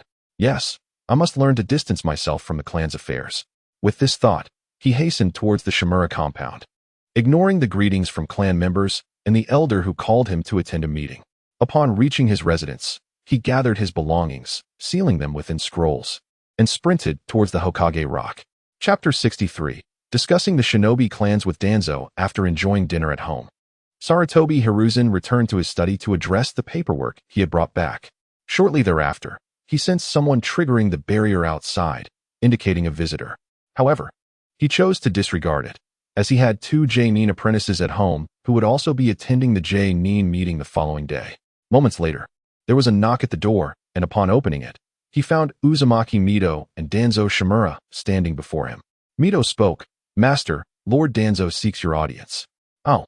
Mito, please brew us 2 cups of tea," Hiruzen replied, gesturing for Danzo to step into the study. Once they were seated, Danzo was eager to speak, but Hiruzen, with a warm smile, interjected, "Danzo, your heart is troubled. Is this the resolute Danzo I once knew? Do not rush. First, enjoy some tea." Not long after, Mito returned with a tea tray, setting it down with the teaware and 2 cups of tea prepared. After placing the tray, she quietly exited the room. Hiruzen waved towards the tray, and 1 cup floated towards Danzo. "Come, taste this." With the tumult of his thoughts gradually settling as he sipped the tea, Danzo sighed. "Hiruzen, it is no wonder the teacher chose you in the end. I find myself lacking compared to you. When it comes to the village and the clan, I cannot wholly lean towards the village. Even until the last moment regarding the Fire Trade Company, I hesitated. I could waver for the Shimura clan on such a grand matter. Yet the clan did not hesitate to shift all responsibilities onto me." Hiruzen abruptly inquired, "What are your thoughts on the shinobi clans?" Danzo was not taken aback by this question, as he viewed the clans as potential threats to Konohagakure. After careful contemplation, he replied, "The shinobi clans are obstacles to the village's development. To advance the village, we must dismantle these obstacles." Listening to Danzo's grandiloquent assertions, Hiruzen felt an indescribable disappointment. In this world, disputes often culminate in annihilation. The original Danzo and his counterpart had acted in much the same manner, leading to the decline of the shinobi clans and a significant weakening of Konoha. These clans resembled the powerful families of ancient China, parasitically feeding off the ruling power. Yet they remained untouchable due to external threats. Throughout Chinese history, invasions from nomadic tribes initiated conflicts at the nation's pinnacle, gradually leading to decline and eventual regime change. The struggle against these families persisted for millennia, never fully extinguished. Humanity's intrinsic nature as social creatures leads them to band together for warmth and support. Thus, as long as people harbor selfish desires, the existence of similar entities cannot be eradicated. They simply evolve into different forms. History teaches us that extermination is futile. After a generation is wiped out, another will inevitably rise. Only a truly great leader, one who redistributes resources and dismantles the wealthy, can stifle the growth of such groups. Hiruzen had no inclination towards the indiscriminate extermination of clans. Destroying the shinobi clans would only serve to diminish his own power. Did he truly believe that the other forbidden villages would remain passive? His intention had always been to promote education, disseminating knowledge of ninjutsu to dilute the influence of the shinobi clans within the village. Once commoners became the majority among ninjas, he could gradually address the shinobi clans. Danzo. We could initially eradicate a few smaller clans involved in these matters, he suggested, observing Danzo growing increasingly fervent, as though he wished to eliminate all shinobi clans immediately. Danzo, have you considered this? If all the clans are extinguished, what will we have to defend against the other forbidden villages? Hiruzen interrupted Danzo's fervor. That is not my proposal, Danzo clarified. I do not advocate for the complete annihilation of the clans at once, but rather a gradual removal of a few at a time, coupled with a mandatory requirement for each clan to provide talented individuals for our use. Danzo possessed his own ideology and endeavored to persuade Hiruzen. Having heard these sentiments, Hiruzen was not surprised, as they mirrored Danzo's actions in the original narrative. He followed Danzo's line of reasoning, stating, assuming you are successful and the existing clans are eliminated, then what? Will shinobi clans cease to exist? In a few decades, the descendants of these commoner ninjas will become the next generation of shinobi. Given more time, as their numbers grow, these similarly named ninjas will band together to form a new shinobi clan. What then? Danzo displayed a callous attitude, responding, when that time comes, we will simply eliminate another batch. People are like chives, cut them down, and in 20 years, they will regrow. Moreover, by then, we may no longer be around, and it will be up to the next generation of ninjas to handle it. I find this line of thinking flawed, Hiruzen countered. Humans possess inherent selfishness, often gravitating towards those with whom they share close ties or blood relations. For instance, consider the actions of Koharu. Do you believe he should be imprisoned and executed? Yet, I merely dismissed him from his position as my aide. In primitive societies, families served as the fundamental units, with humans banding together to form various groups, clans, the very precursors to shinobi clans. The widespread dissemination of chakra accentuated the capabilities of these clans, ensuring that this primordial organizational structure endured throughout the history of the shinobi world. This stability allowed clans to evolve into social units with considerable influence in economic, political, and ideological spheres. In the shinobi world, individuals are categorized into different clans based on their bloodlines. As chakra spread, the abilities of powerful clans became distinctly evident, manifesting through their techniques and establishing clear characteristics that defined them as formidable clans. These powerful clans, dissatisfied with their current status or lacking resources, began to prey upon weaker clans, sowing the seeds of war. It was not until the First Hokage united with Uchiha Madara to establish the village that the shinobi world transitioned from the era of clans to that of hidden villages. During this transitional period, the clans were integral to the village yet remained distinct from it. Our generation's responsibility is to integrate the clans into the village, transforming their power into that of the village itself. The indiscriminate slaughter of the shinobi clan contradicts the ideals of the First Hokage and could severely weaken Konoha's core strength, leading to disarray among other clans and villages. This discord may herald the arrival of war, potentially resulting in Konoha's obliteration. After extensively enlightening Danzo on the origins and transformations within the shinobi world, Sarutobi Hiruzen, feeling parched, grasped a teacup and downed its contents in one go. Are we then to be powerless against the shinobi clans? Many of these clans have evolved into entities that exploit their lower-tier ninjas while subverting the village's policies, becoming a malignant presence. Danzo, feeling a surge of defiance, was genuinely disheartened by the recent actions of the Uchiha clan. Chapter 64. The transformation of the era. Sarutobi Hiruzen chuckled softly, remarking that this situation demonstrated the shinobi clan's inability to keep pace with the times. Are our current attitudes towards them justified? Today, the clans have devolved into tools for their leaders to pursue personal gain. When we implement stringent measures against them, the lower echelons will perceive it as an affront to their entire lineage, fostering animosity towards the village. Thus, we must adopt a measured approach.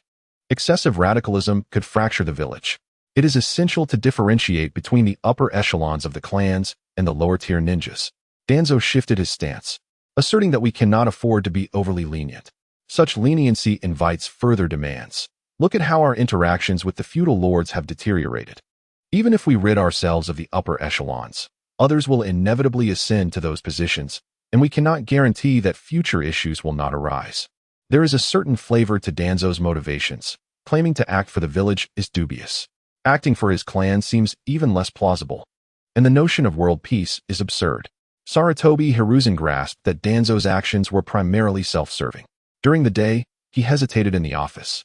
Yet now he appeared as a zealous advocate for the eradication of the shinobi clans, almost eager to eliminate the Uchiha clan first. What accounts for this stark transformation? It likely stems from two factors. 1. A discussion regarding the Shadow's role, and 2. His anger over the Uchiha clan's recent maneuvers. The first motivation pertains to power, while the second is a quest for personal vindication. Perhaps both factors are at play. Ultimately, both motivations serve as interests.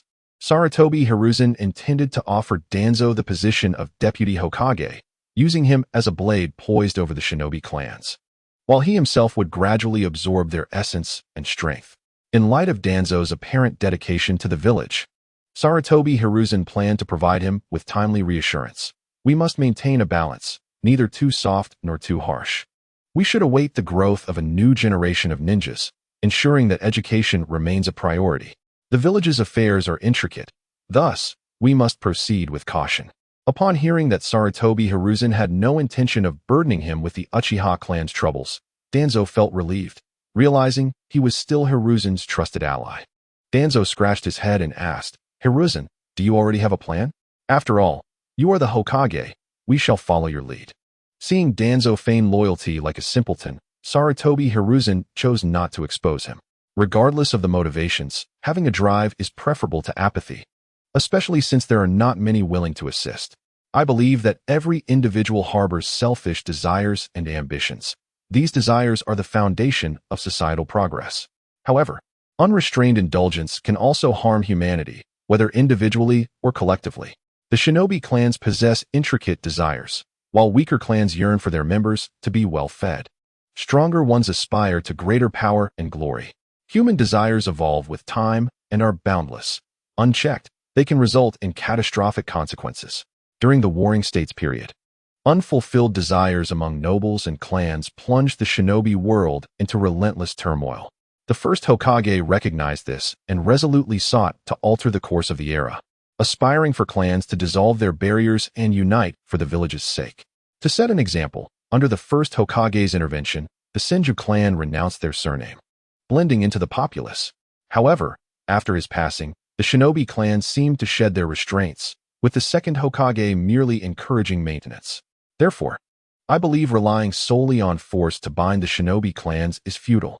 Danzo appeared somewhat disheartened after hearing this. So what shall we do? In terms of strength, we cannot rival the First Hokage. In strategy, we cannot outmaneuver the second. Do not despair, Sarutobi Hiruzen encouraged. Success is in human hands. We can discover our own path. The foundations laid by the First and Second Hokages are solid. Can we not build upon them to advance the village further? We must have confidence in ourselves, especially since I have found a glimmer of direction. With the vast history of our great nation, these challenges are not insurmountable. The shinobi clans are not aristocrats. This is, after all, an extraordinary world where individual prowess can wield significant influence. I knew it. Hiruzen would not undertake uncertain endeavors, nor would he convene the Jounin Council without assurance. Danzo's eyes brightened with sudden clarity. He then inquired, "What solutions have you discovered to constrain the shinobi clans? Is there any way I can assist?" Observing Danzo's eager thirst for knowledge, Sarutobi Hiruzen felt an inexplicable satisfaction, even if aware of Danzo's performative tendencies. Sharing his plans with him would facilitate better cooperation. My vision is to establish a system prioritizing the village's interests. I propose the creation of 3 ministries: the Ministry of Internal Affairs, the Ministry of Defense, and the Ministry of Foreign Affairs. The latter will oversee the Umbu, a newly established diplomatic department, and an upgraded intelligence department. The Ministry of Defense will encompass the Guard Division, which will be divided into customs and patrol departments, along with a newly formed Guard Division derived from the former. Additionally, new departments for healthcare, education, and assessments could be temporarily placed under the Ministry of Internal Affairs. The Ministry of Internal Affairs will govern all Konoha affairs, with 9 commissioners appointed to decide significant matters by voting, adhering to the principle of majority rule. To safeguard the Hokage's authority, I propose granting the Hokage a veto power. Isn't that diluting the Hokage's power? What does this veto power entail? Danzo gazed at Sarutobi Hiruzen in astonishment. Truthfully, my focus has never been on power. It has always been on the village and every individual within it, Sarutobi Hiruzen replied, raising his gaze to the lights and speaking slowly. Danzo could not help but acknowledge Hiruzen's superiority. Over time, he increasingly felt overshadowed by Hiruzen. When the second Hokage appointed his successor, Danzo had wondered why it could not be him. But after Hiruzen streamlined the village's affairs, Danzo believed he could have done just as well. Now he thought, it is fortunate that Hiruzen assumed the role of Hokage. Sarutobi Hiruzen turned to Danzo, noticing his silence. What is the matter? I shared my thoughts. Why are you unresponsive? Can you not cooperate a little? Seeing Danzo remain unresponsive, Sarutobi Hiruzen felt a sense of ennui wash over him. Who understands the pain of sharing ideas without any cooperation? Chapter 65. The beginning. Regaining his composure, Sarutobi Hiruzen continued, with so many positions, including heads of departments and commissioners, to prevent a series of issues arising from prolonged tenures. I propose conducting assessments every 5 years. These evaluations will assess performance and categorize it into 3 levels: upper, middle, and lower. Those who pass their assessments may choose to remain, be promoted, or be reassigned. In the midst of assessments, one must align with the village's policies for either retention or reassignment. Under scrutiny, the village's evaluation may lead to immediate demotion or even dismissal. After a brief pause, for words escaped his lips, including Hokage. This revelation startled Danzo considerably. Hayashi, you are still young. There is no need to pass on the mantle so soon. No, it is not a passing of the mantle, but an election. All eligible jonin from Konoha may contest for the position. Whether they hail from clan backgrounds or are common ninjas, whoever secures the majority vote at the jonin assembly shall ascend to the role of Hokage. We require a robust system to regulate the shinobi clans, compelling them to strive for the Hokage position, to compete and contend under the rules we establish. Our regulations will undeniably prioritize the village's core interests. Those aspiring for the Hokage title must place the village above all. Observing Sarutobi Hiruzen's composure as if he had everything well planned, Danzo smiled and said, since you have made up your mind, announce it at tomorrow's jonin meeting. I believe everyone will support you. Deep down, Danzo felt a sense of joy. He had initially resigned himself to remaining in Hiruzen's shadow for a lifetime. The notion that he might become Hokage in 5 years was exhilarating. Noticing the slight upward curve of Danzo's lips, Hiruzen understood his thoughts but dismissed them. Did Danzo truly believe he could compete with the youth 5 years hence? Or that he could gain the village's majority approval? Yet, at the age of 30, was retirement not a tad premature? Hiruzen interrupted Danzo's musings. Danzo, regarding the trade company, I hope you will address it tomorrow at the jonin meeting. The matter of the trade company primarily involved the Shimura clan and the Uchiha clan, in collaboration with several smaller clans. To avoid any public discord, Hiruzen had already dismissed a former Hokage advisor, and it would be better for Danzo to unveil it himself, allowing for some maneuverability. Now, it depended on Danzo's sentiments toward his clan. If he handled it well, it could pave the way for him to experience the role of a deputy Hokage. After a long moment of contemplation, Danzo replied, I was the first to investigate the trade company matter, so it is fitting for me to explain it. Rest assured, Hiruzen, we shall always be partners. Indeed, tomorrow's jonin meeting might be a turning point for the village. Go now, get some rest, and recharge your spirits. Hiruzen began to usher people out, handing Danzo the speech he had prepared. The next day, the conference room, which had been tidied in advance, gradually filled with attendees. How have you been, Lord Iyama? Greeted Shimura Hiro, the head of the Shimura clan, to Iyama, the head of the Sarutobi clan. With a hearty laugh, Iyama replied, eating well, sleeping well, everything is splendid. To live long, one must not concern themselves too much with other matters, with so many young ones in the clan. If they aren't given tasks, the clan cannot sustain itself. His words were a subtle admonition to Hiro not to meddle excessively. I wish I could let go, but the youth in our clan are still too inexperienced. Many matters remain unresolved to the elders' satisfaction, so I have no choice but to take charge. Oh, the burdens of old age, sighed Hiro. If only I had a nephew as Hokage, it would be your turn to laugh at me. Elsewhere, The two powerful clans sat together. Hyuga Shinrei tilted his head, eager to converse with Uchiha Shizune regarding this Jonin meeting. Yet, before he could finish, Uchiha Shizune interrupted. I cannot accept such a title. Our Uchiha clan is currently under the leadership of Mikage. Any clan matters should be discussed with him. With that, Shizune rose to summon Mikage, who sat beside the dais. Was it necessary? At that moment, Shinrei understood the implications. Mikage was a comrade of the Third Hokage and currently served as an advisor. Undoubtedly, the Uchiha would align with the Hokage. Regrettably, the Hyuga clan lacked a clan member in such a position. Shinrei contemplated this silently.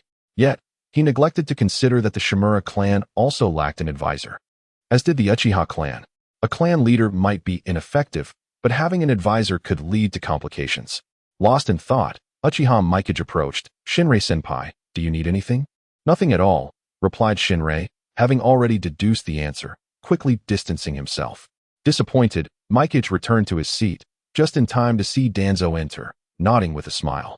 Danzo reciprocated the nod solemnly, then moved past the conference table to sit at the left of the main seat, methodically arranging the documents in front of him. Although he appeared serious, excitement bubbled within him. Perhaps this time he might become the Deputy Hokage? After all, a Deputy Hokage is still a Hokage, and in 5 years, he could run for the title of Hokage. Immersed in his daydreams, Danzo failed to notice that Hiruzen had already taken his seat. Yamato, have all the Jonin assembled? Asked Sarutobi Hiruzen. Yamato stood, surveying the room.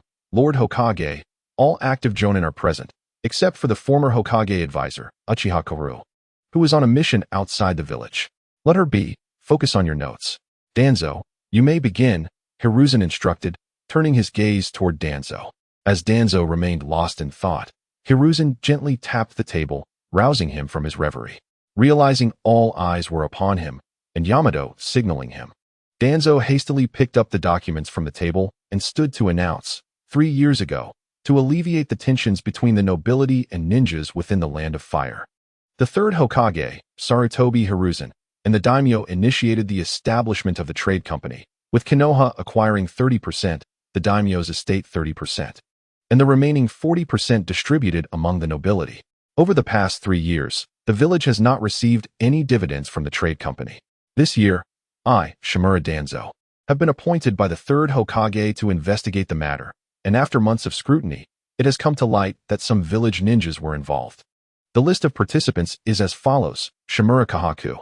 This action has severely undermined the unity of our village and the friendship with the daimyo, causing substantial losses and irreparable damage to the village's reputation. Chapter 66. Betraying the village, who would dare?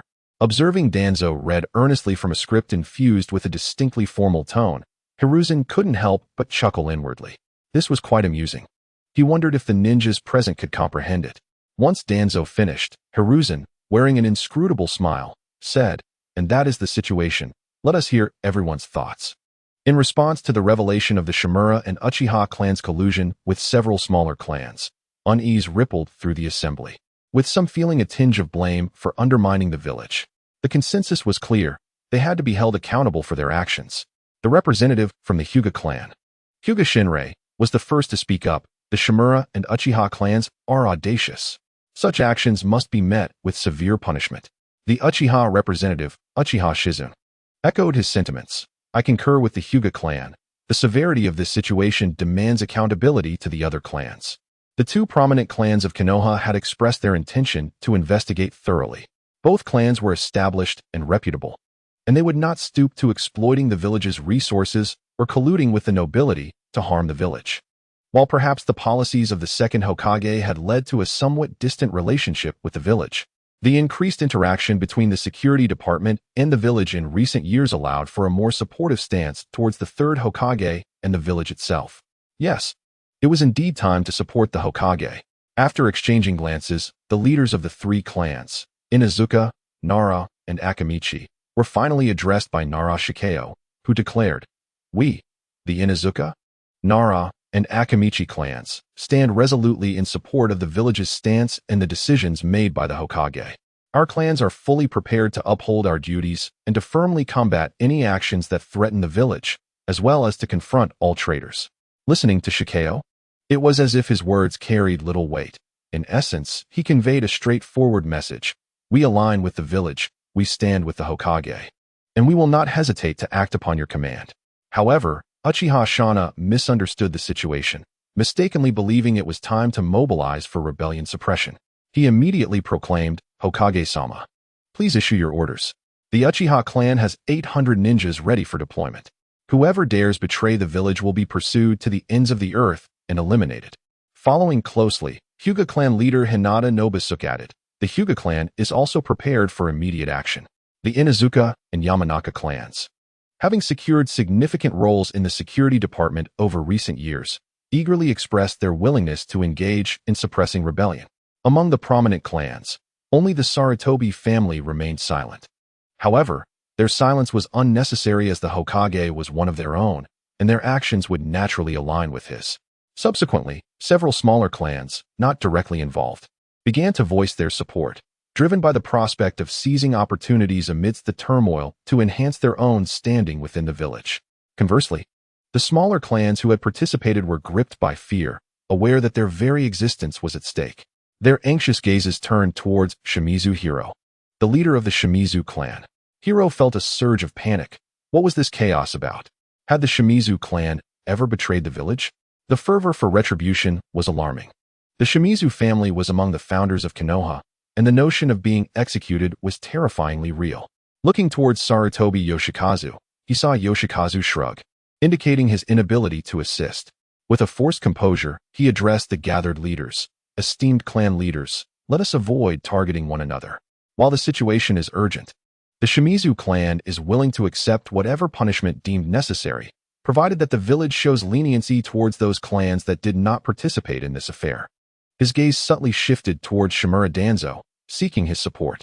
Danzo, leaning nonchalantly, ignored him, implying that he should resolve his own issues without dragging him into it. The leader of the Nara clan, Nara Izumi, found himself in a precarious position, lacking a clear direction in the absence of the former Hokage, Nara Kasumi. Reluctantly, he echoed Hiro's sentiments, agreeing to the proposed resolution. This approach aligned with Sarutobi Hizashi's intentions, prompting him to exchange a meaningful glance with Danzo, urging him to announce the consequences. Danzo, undeterred, rose to deliver his judgment. This incident represents a severe breach of village protocol, profoundly damaging the relationship between our village and the daimyo. It constitutes an act of betrayal, a blatant disregard for the will of the fire, and a rejection of the ideals of the First Hokage. Such actions are utterly unforgivable. According to Konoha's regulations, those who betray the village shall be classified as rogue ninjas, subject to pursuit by the entire ninja world, and all participants must face lifelong imprisonment. However, upon investigation, it was revealed that the majority of the ninjas involved were unaware of the full scope of the situation, with those in the know primarily comprising the higher echelons of various clans. To avoid repercussions for lower-ranking ninjas, and in adherence to humanitarian principles, the penalties were outlined as follows. Those who were aware would be labeled as rogue ninjas and imprisoned indefinitely. Those who had encroached upon village property would be required to compensate the village treasury threefold. As for those who were unaware, they would be dismissed from their ninja positions permanently, with a requirement to return any appropriated village resources, repaying double to the village treasury. It was hoped that this would serve as a cautionary tale, reminding future ninjas to uphold the will of the fire and remain true to their origins. This proclamation was delivered with an air of formality, yet it was evident that Sarutobi Hizashi had initially devised several punitive options, with this being the most severe, reflecting Danzo's ruthless nature even towards his own clan. Sarutobi Hizashi had originally proposed 3 courses of action, the first being this harsh one, intended to deter any potential insubordination during the high-ranking ninja meetings. The second proposal involved dismissing the knowledgeable and conspiratorial parties from the ninja ranks permanently, while those unaware would lose their positions and be required to relearn the ninja code, starting anew as genin. The third option was to impose fines to cover the village's losses, which had been a contingency plan in case of widespread opposition from the clans. Now, with the Uchiha and Hyuga clans openly declaring their intent to eliminate the rogue ninjas, those who had committed the infractions were left with no choice but to comply, as the show of strength from the major clans left little room for defiance.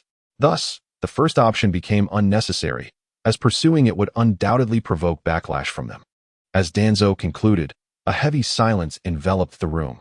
The leaders of the major clans furrowed their brows. Although the punishment was not directed at them, they still perceived it as excessively harsh. Despite their earlier fervor to eradicate rogue ninjas, the prospect of actual enforcement required careful consideration. Noticing the pallor on the faces of the smaller clan leaders, Sarutobi Hizashi quickly interjected, "Danzo, let us not be so rigid. The village bears some responsibility for this incident. As many aspects remain unresolved, perhaps we should adopt the second proposal, dismissing the knowledgeable and conspiratorial parties while allowing the unaware to retain their positions, providing them with an opportunity to start anew. Of course, any encroached village property must be returned. I believe we cannot afford to be lenient, otherwise. What precedent will we set for the future?" Danzo maintained his uncompromising stance. While they indeed erred, the village must also offer everyone a chance to rectify their mistakes. Mito Gate Inazuka chimed in, subtly indicating that Danzo should relent. "Very well, let us settle this matter. However, let it be clear that there will not be a second chance. Should a similar incident reoccur, the consequences will be doubly severe." Receiving the signal, Danzo fell silent. Let us proceed to the voting phase. Noticing that the senior ninjas remained mute, Sarutobi Hizashi prompted the commencement of the next agenda item. As the voting process commenced, nearly 200 senior and special ninjas began to cast their votes. Those who had participated in the wrongdoing found themselves compelled to vote in favor, as the pressure of the situation left them with no alternative. Regardless of their personal opinions, opposing the decision would signify dissent, jeopardizing their standing within the village. Following the vote, they faced removal from their positions. While some would merely begin anew as Jinin, others would find themselves unable to continue their ninja careers altogether. At least within Konoha, even if they were barred from being ninjas, they could still maintain a semblance of connection to the village. Leading a civilian life in a place as secure as Konoha, betraying the village? Such thoughts were laughable. Any who dared to do so would be pursued by their former comrades. With the voting concluded, the matter was deemed resolved. Yet, one leader from a smaller clan, voicing discontent, stepped forward. "Hokage-sama, esteemed clan leaders, while I respect the village's decision, I must express my concern. The first Hokage, Senju Hashirama, led us in establishing this village, which brought years of peace to the ninja world, allowing us smaller clans the chance to thrive. We have enjoyed several years of peace, free from the ravages of conflict. However, it was not long before the ninja world erupted into an even more intense war, resulting in countless casualties among the various clans of ninjas. The great clans may endure, taking the time to recuperate, as they possess ample resources and wealth to nurture the next generation. But what of us, the lesser clans? What are we to do? Our children also require cultivation, which necessitates funding. Did we not establish our village for the sake of a better existence? Why is it that we, the smaller clans, find ourselves devoid of the means to raise our children? Where has all the money gone? I am aware that the village has funds, especially with the daimyo increasing allocations. Is it too much to ask for our lesser clan to receive some financial support for nurturing our children?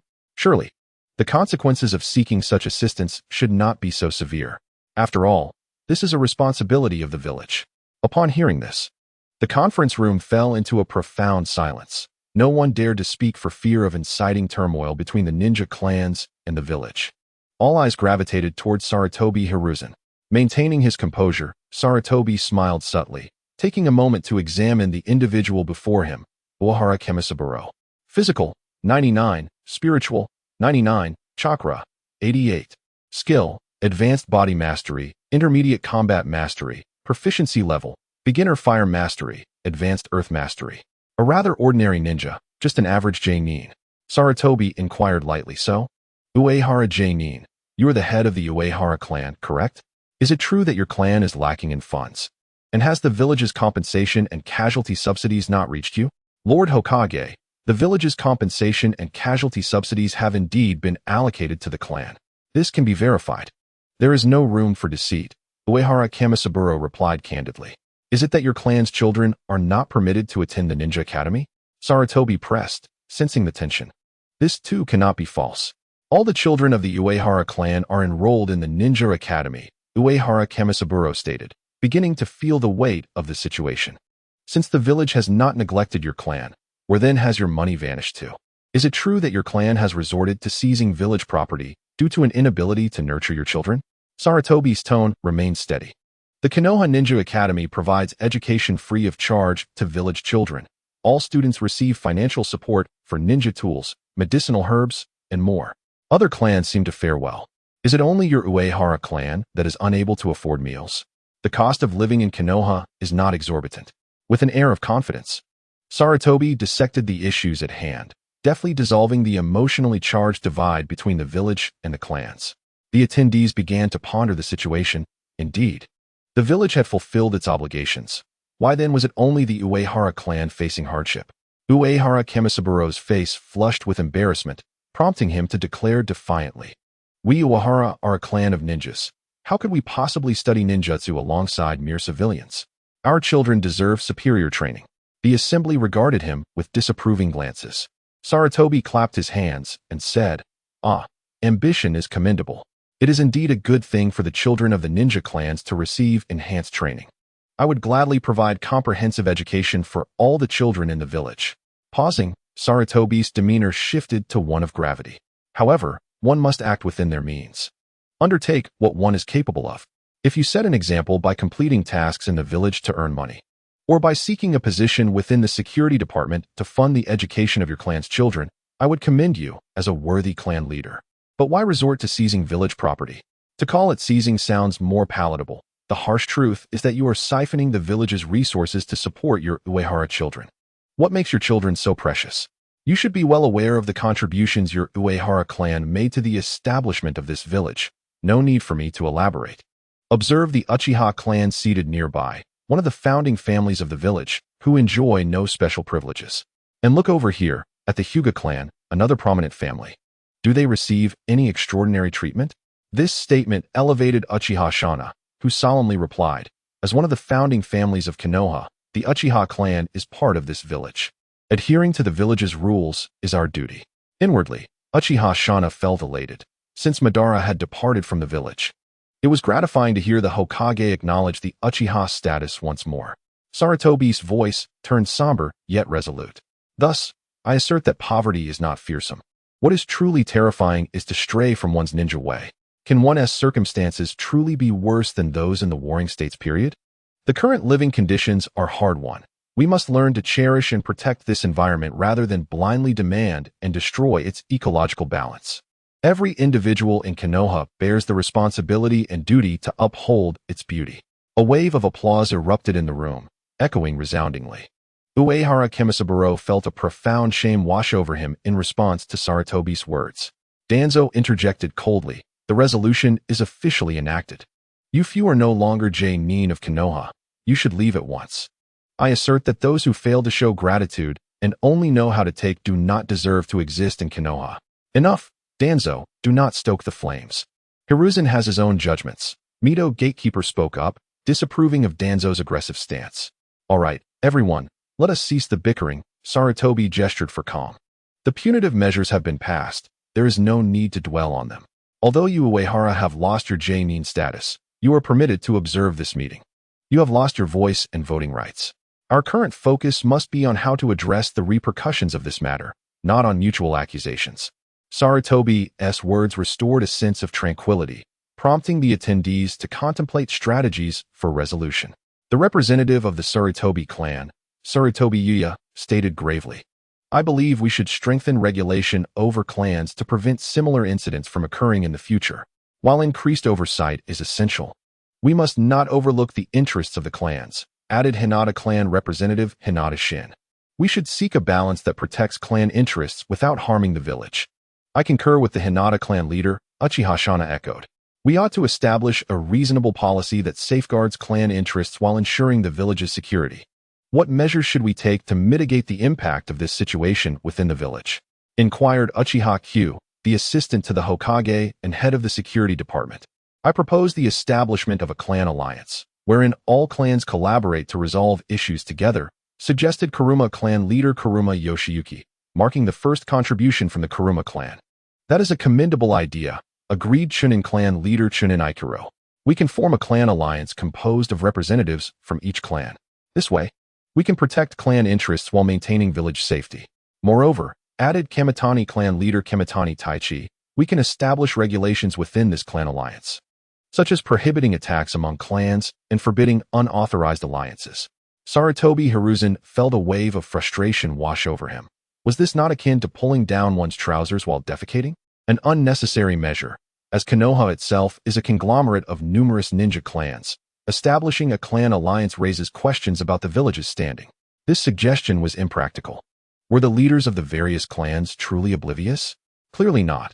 Their awareness indicated a deeper discontent regarding the power dynamics within the village.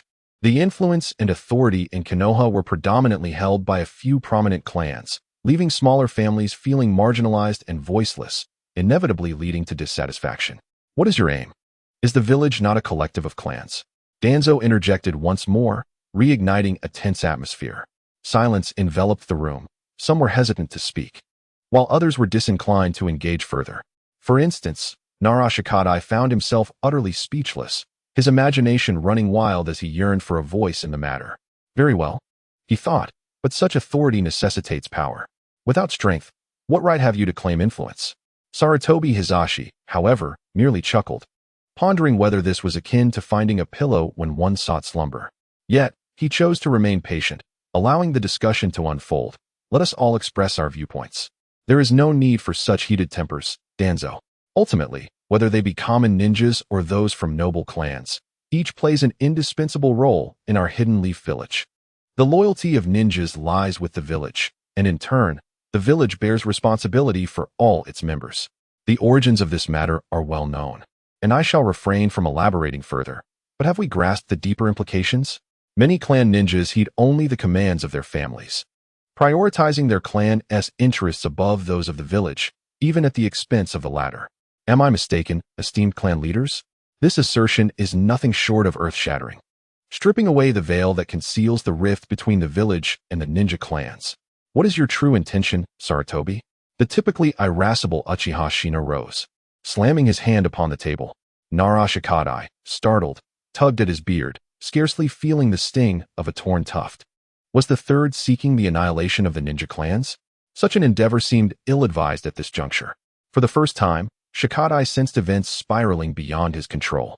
The Ino-Shikicho trio had always aligned with the Hokage, yet if the third truly aimed to eradicate their clan, they could no longer follow. If the third were to obliterate the ninja clans, then the Ino-Shikicho would have to excuse themselves. What was Sarutobi up to? Had he conferred with Lord Mito? In a corner, the representative of the Senju clan, Senju Daiki, shook his head in bewilderment. Ever since the first Hokage, Senju Hashirama, disbanded the Senju clan, he had attended every Jonin meeting as a mere observer. Youngsters act with too much haste. The village aspires to progress, and the established strategy is to bridge the divide between clan ninjas and common ninjas. This is a grand strategy for the village. However, such matters should not be laid bare in open discussion. The first Hokage's strategy was to dissolve the Senju clan as an example, while the second Hokage's approach involved covertly suppressing the ninja clans. Politics does not operate in such a manner. Nonetheless, out of trust for Lord Mito, Senju Daiki rose to speak. It appears Lord Hashirama possessed foresight. My Senju family has been disbanded for many years. However, I advised the third to reconsider his course of action. This was a subtle expression of support, quietly offering an escape route. Chapter 69, One Village. One dream to avoid misunderstandings. Sarutobi Hizashi first stood to thank Senju Daiki, then continued. I believe the village supersedes individual clans. The ninjas within it should prioritize the village's interests. The village is akin to a large family, while the clans represent smaller ones. Without the larger family, what becomes of the smaller ones? He then turned to Uchiha Shina, asking, shouldn't the interests of your Uchiha clan take precedence over those of an ordinary Uchiha household? Before Shina could respond, Hizashi continued, what comprises a large clan? Let me elucidate. It consists of individuals sharing a surname, united by a common ideology, fostering mutual trust and collaboration to face external challenges. By consolidating our strengths, we can advance the village. Why can we not achieve mutual trust and unity? Uchiha Shina scoffed. Why? Because I am Uchiha, and he is Hyuga. He gestured at others. Each possesses their own surname. Over 20 years ago, we were fierce enemies.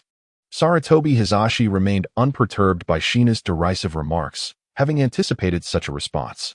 He replied calmly, yet, We now share an identity as Konoha ninjas, united in the belief that we must avert war and safeguard all that we cherish.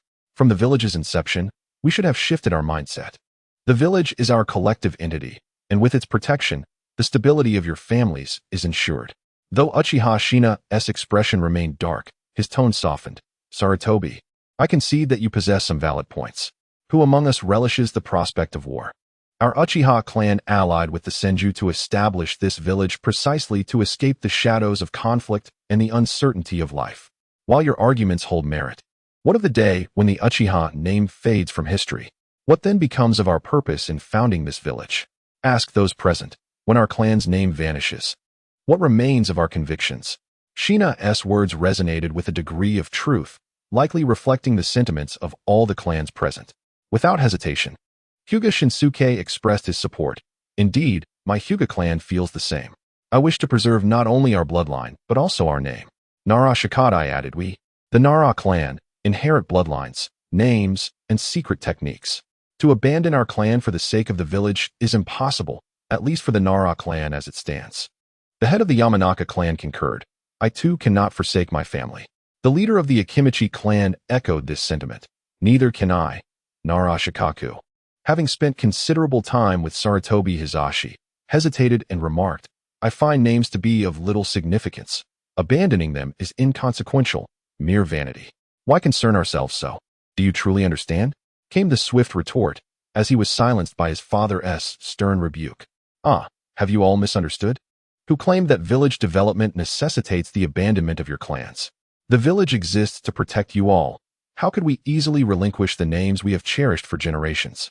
Sarutobi Hizashi responded with a smile.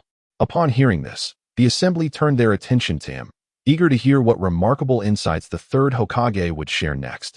Unfazed, Hizashi laid bare his prepared thoughts. Building a village and nurturing a clan are not mutually exclusive endeavors. There exists a term called win-win, which benefits both the village and the clans. Since the village's establishment, although we reside together, we have largely operated independently. The barriers between clans persist, as each cultivates its own ninjas. Recognizing this, the Second Hokage established the Konoha Academy, the precursor to the Hidden Leaf Ninja School, aiming to dismantle the divides between clans and foster camaraderie among the next generation, thereby achieving integration. While the response was limited, the outcome proved beneficial. Interactions between clans noticeably increased.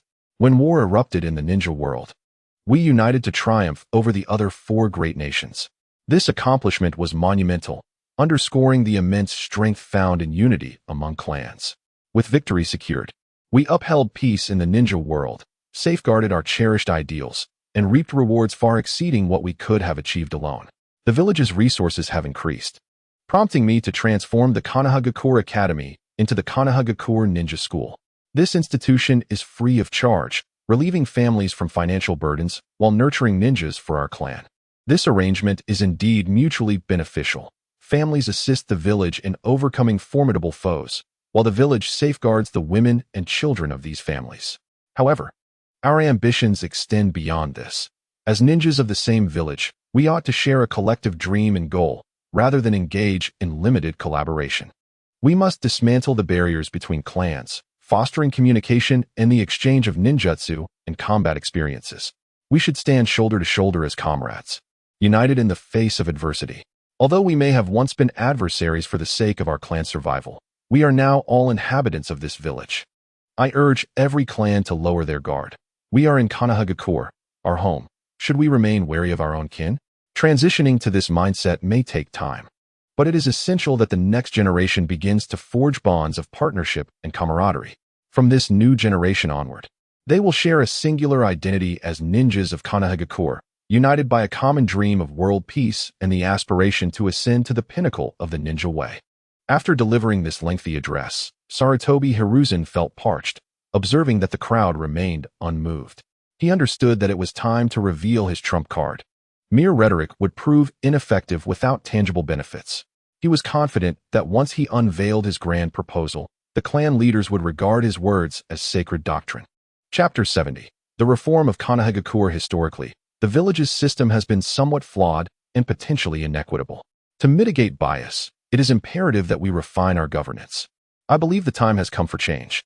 The affairs of the village are numerous, and relying solely on the Hokage is bound to result in oversights.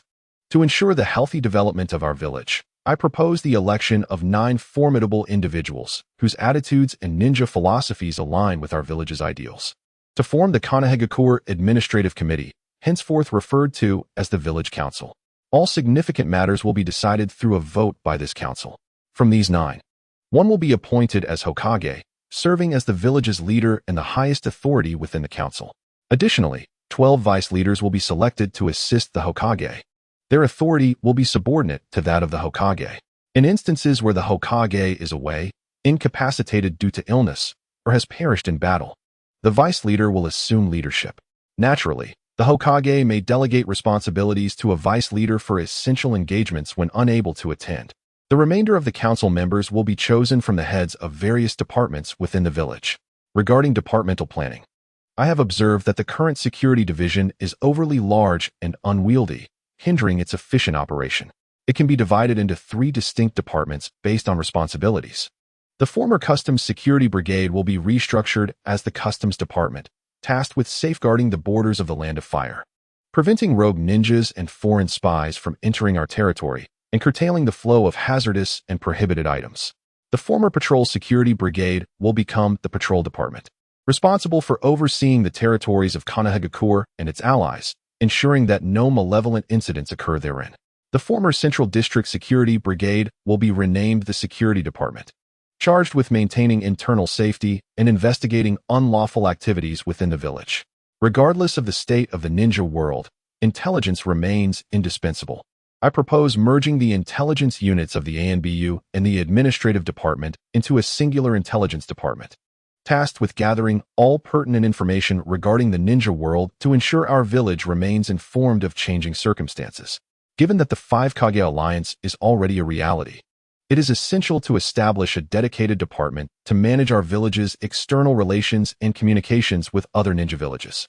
Thus, I advocate for the creation of a Foreign Affairs Department, responsible for articulating Konohagakure's stance on international matters and actively engaging in the resolution of disputes with other nations and villages. The shadow of war has only recently receded, and many of our ninjas perished due to lack of timely assistance, while others suffered debilitating injuries without prompt medical care. I often find myself moved to tears by the sacrifices made by those who served our village, enduring pain and hardship.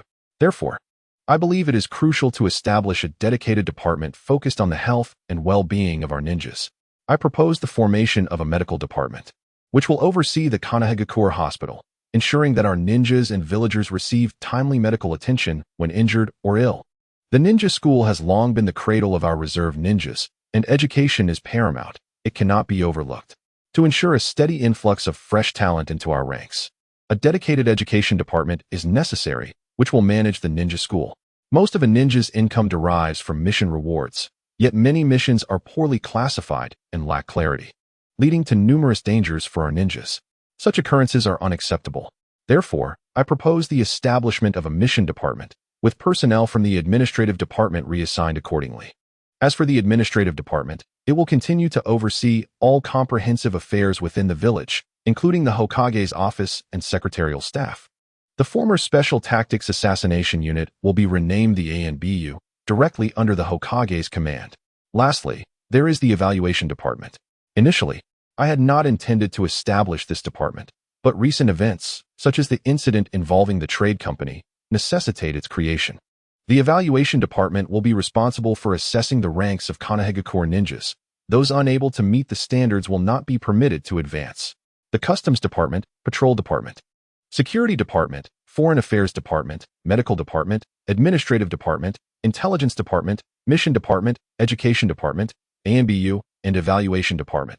These 11 entities will oversee various aspects of village governance.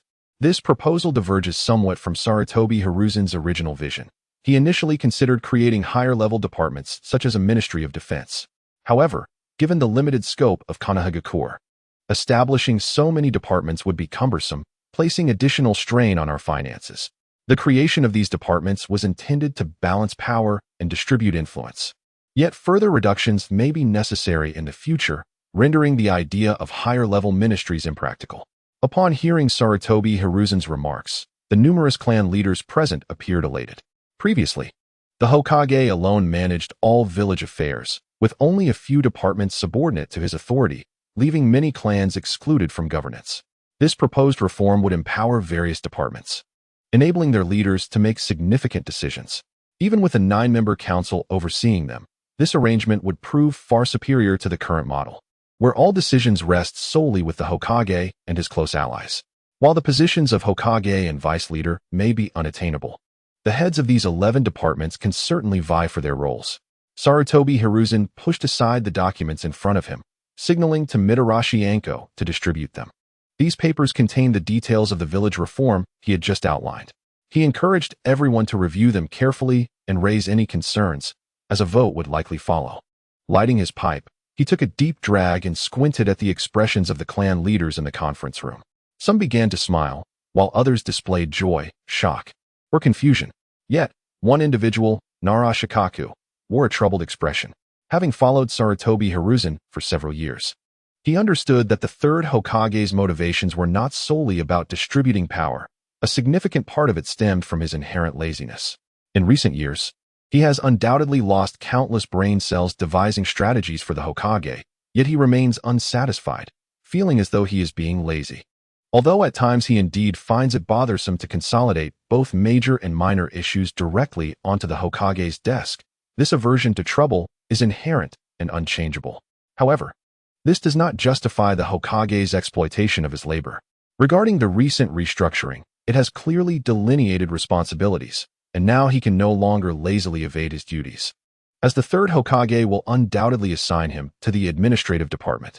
Indeed, I could push my father into the administrative department, for surely the competition among the 11 departments will be fierce, with the leaders of various clans vying for the positions. I, Amir Karami, would do well to refrain from competing with the magnates. A voice interrupted Narashika's reverie. Hokage-sama, I have some confusion here. Could you elaborate? Chapter 71. The Division and Limitation of Hokage Authority. Upon hearing this, Sarutobi Hiruzen looked up to find it was Narashikadai.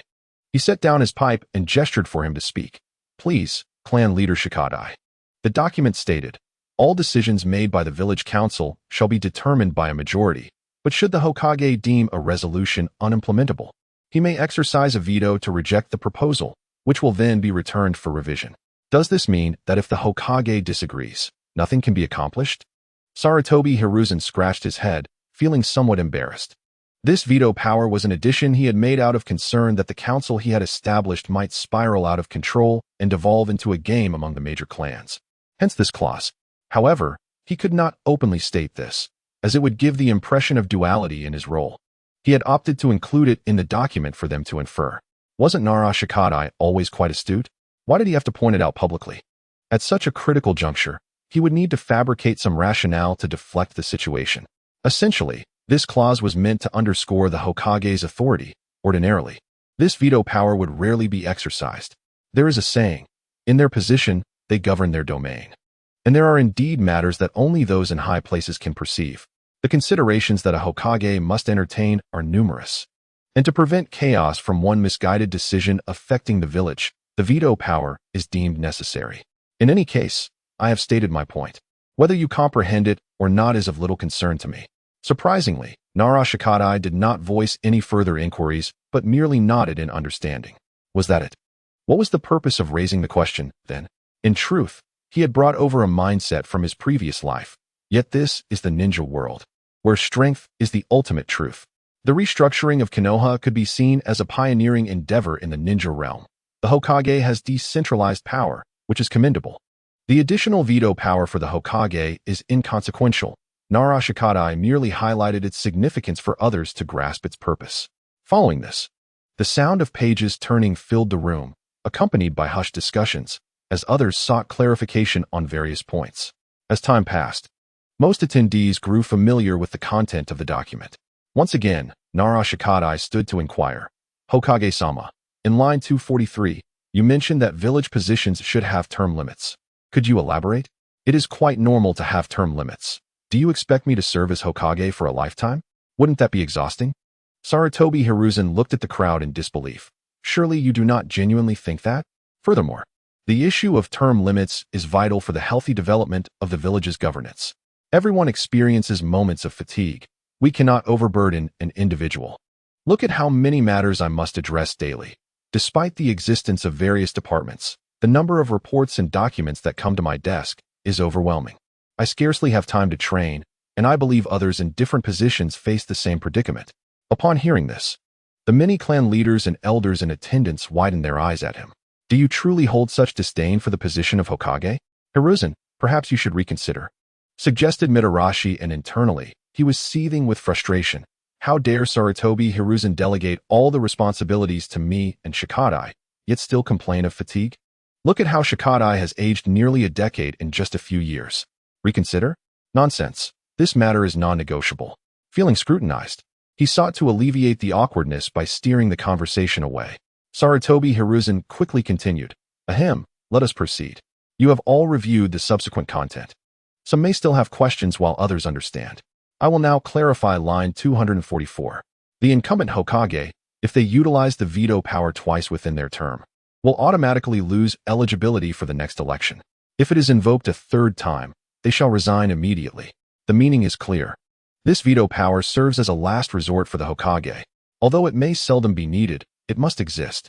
However, to prevent future Hokages from misusing this authority, limitations have been imposed.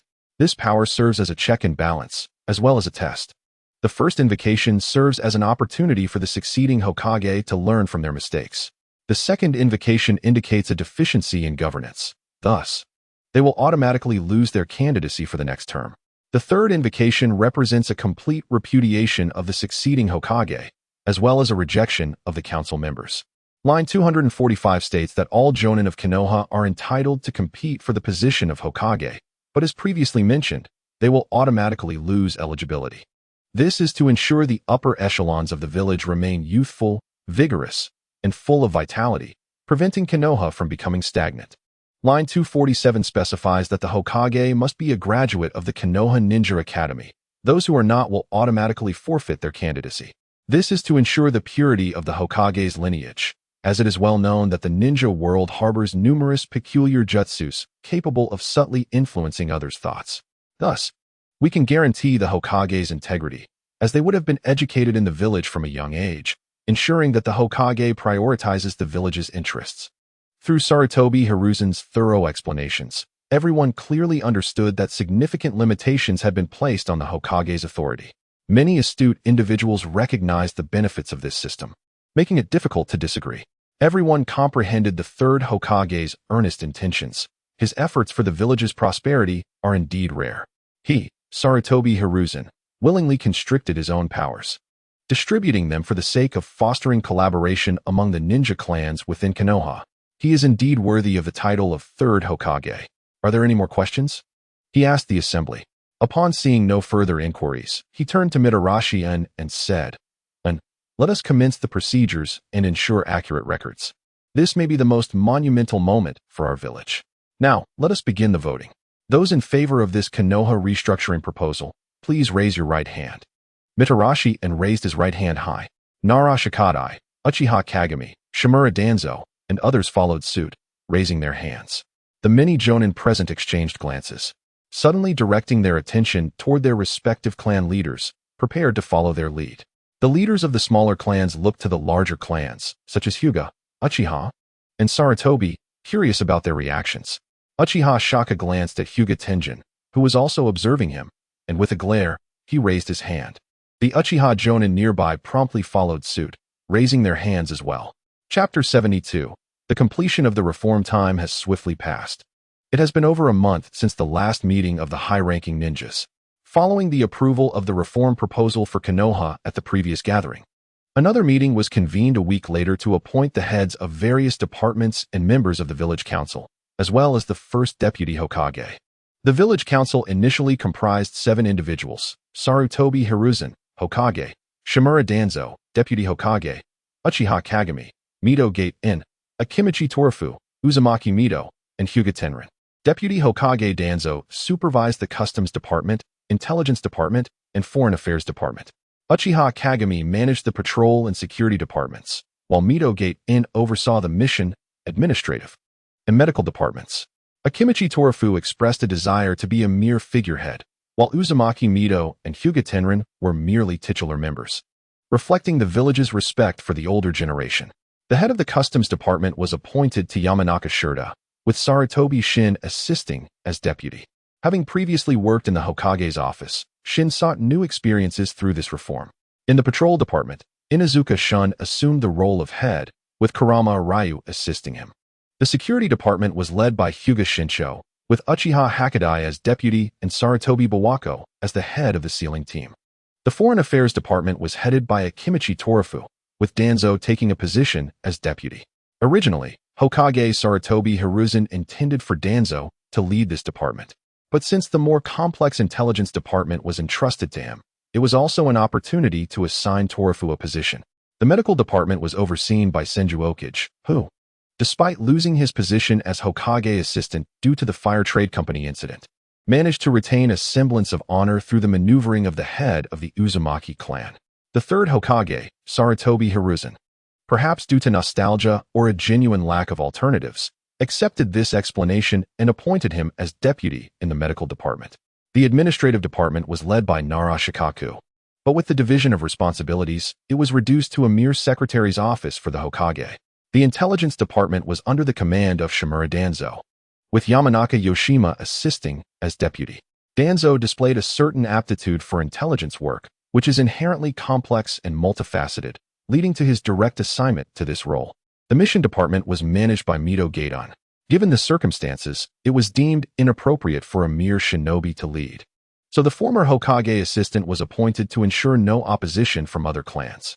The education department was concurrently overseen by Hokage Sarutobi Hiruzen, as education remained paramount and required his direct supervision.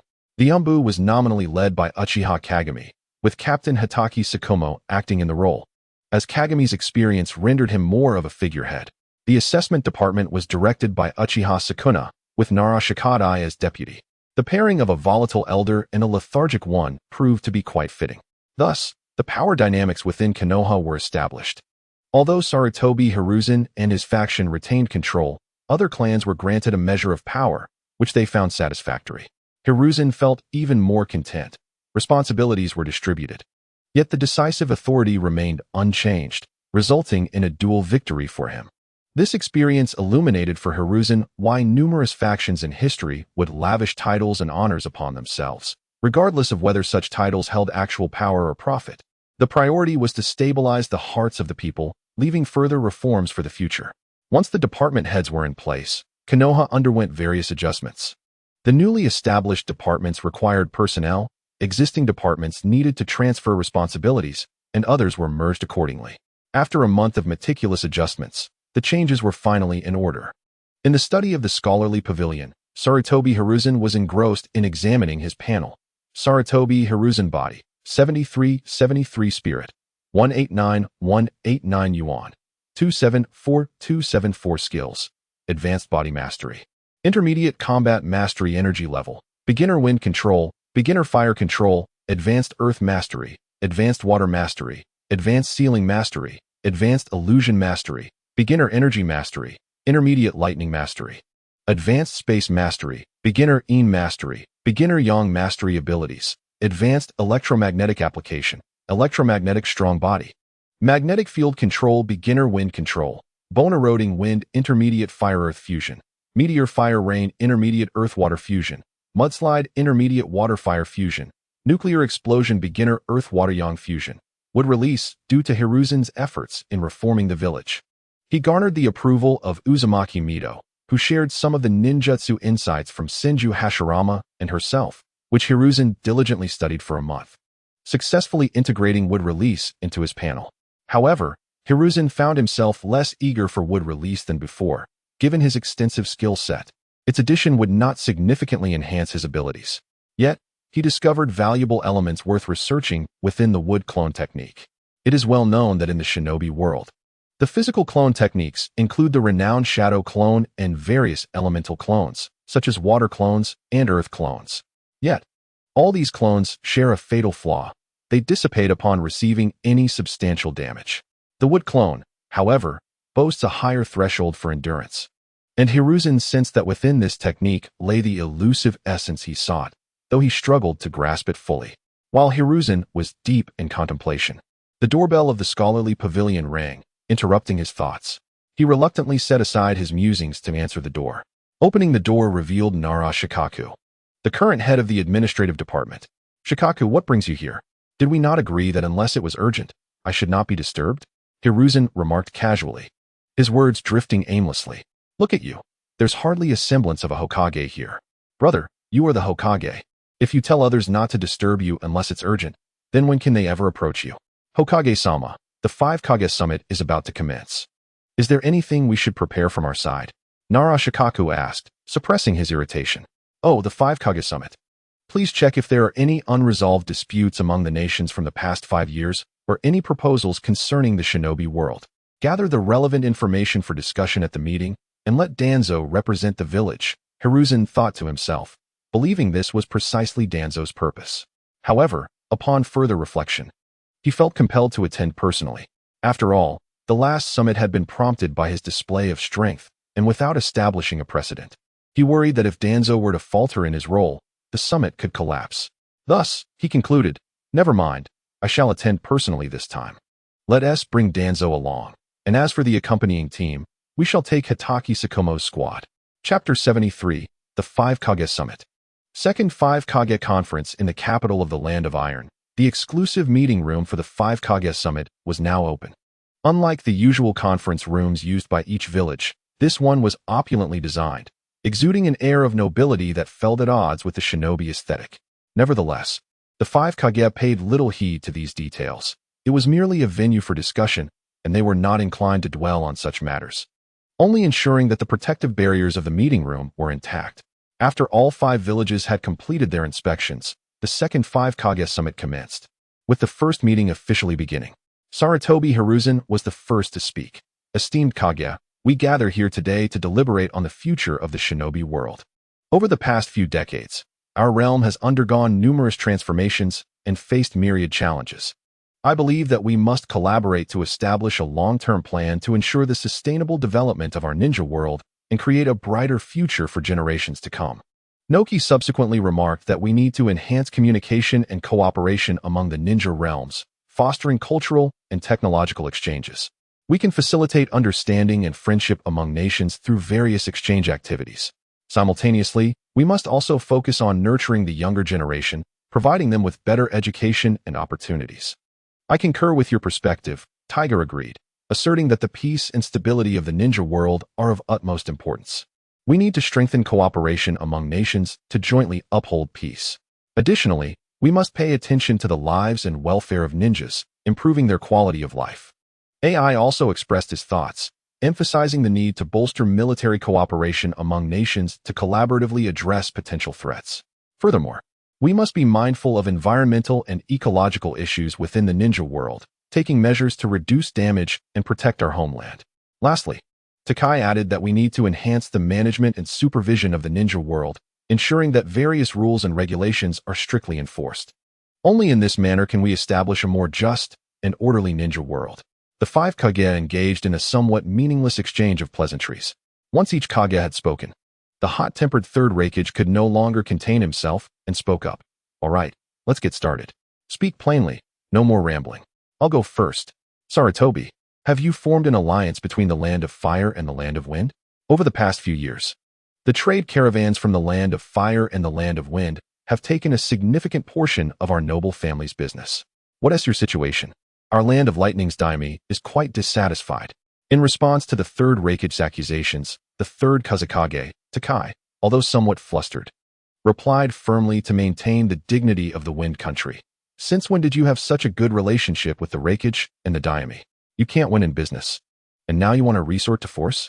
Sarutobi Hiruzen appeared more seasoned. "AI, what do you mean by an alliance between the Land of Fire and the Land of Wind? Didn't we 5 great ninja villages form an alliance 5 years ago? What? Does your Konohagakure intend to withdraw from the alliance?" AI found himself at a loss for words. Should he declare Konohagakure's withdrawal from the alliance, it would inevitably invite scrutiny from the other 4 nations. Though war may not break out easily, there would certainly be other forms of obstruction, which would be no less troublesome. "Hokage, Let's not discuss anything else. The Hokage is supposed to be taciturn. And I also received inquiries from my daimyo of the Earth country. As Noki handed AI a lifeline, he subtly jabbed at Sarutobi Hiruzen, indicating a silent solidarity with Konohagakure. It's amusing. We from the land of fire and the land of wind have merely begun our exchanges. You are welcome to join in. Here is how we can proceed. Details omitted to avoid excessive elaboration. Sarutobi Hiruzen had no genuine intention of forming a united front with the Wind Country against the land of lightning and the land of earth. So he casually invited them to participate. After outlining the plan, he continued, I propose that all 5 great nations engage in such cooperation. It is a mutually beneficial endeavor. A profound collaboration among the 5 great nations will inevitably lead to a more enduring peace in the ninja world. The era of instant warfare has passed. Noki considered this and thought it unnecessary to engage in conflict over trivial matters concerning the nobility. After all, cooperation could be quite advantageous. Of course, it was not solely because Konohagakure and Konohagakure could not match Konoha's strength. I believe this is feasible. What do you think, Hokage?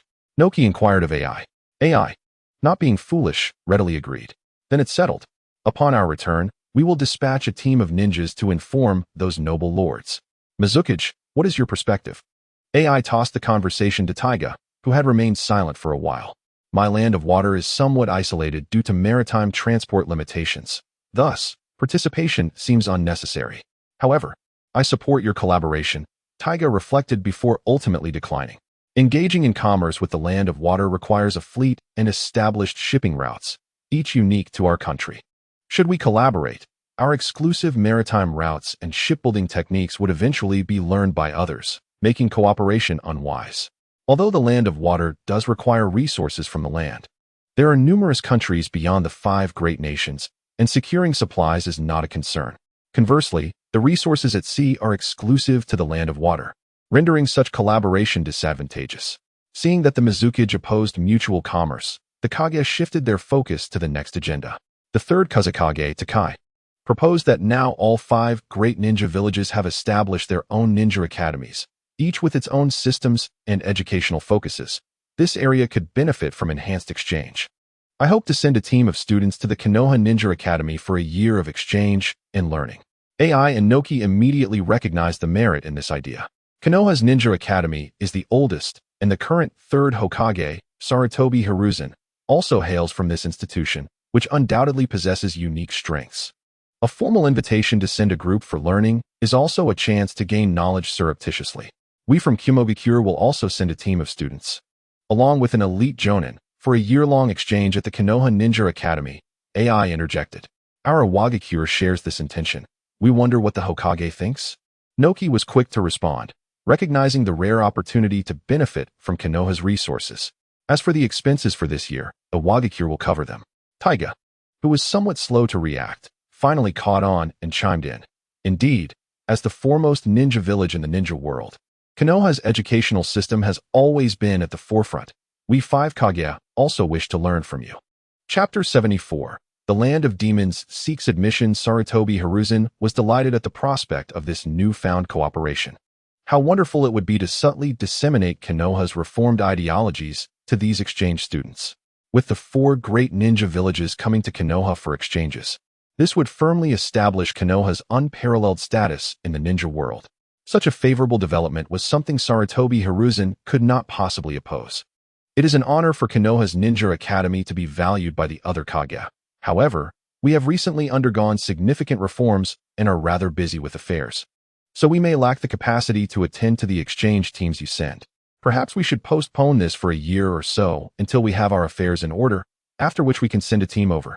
After much contemplation, Sarutobi Hiruzen decided to delay. Konoha is not entirely stable at this moment. The smaller clans that have not received their share of the spoils need appeasement. And if the exchange teams from other villages were to visit, it could lead to significant issues. A delay would grant Konoha some breathing room and also heighten the interest of the other Kage. Human nature dictates that easily obtained things are seldom cherished. How can the Hokage keep things to himself? Given that Konoha's reform is also something we can learn from, I propose that in addition to the exchange students, we send a team of ninjas to Konoha to study your reform outcomes. As is customary, the Third Hokage took the lead. If the previous exchange students came with a mindset of learning, this new team aiming to study reforms likely harbored intentions of causing unrest. What are you thinking, brother?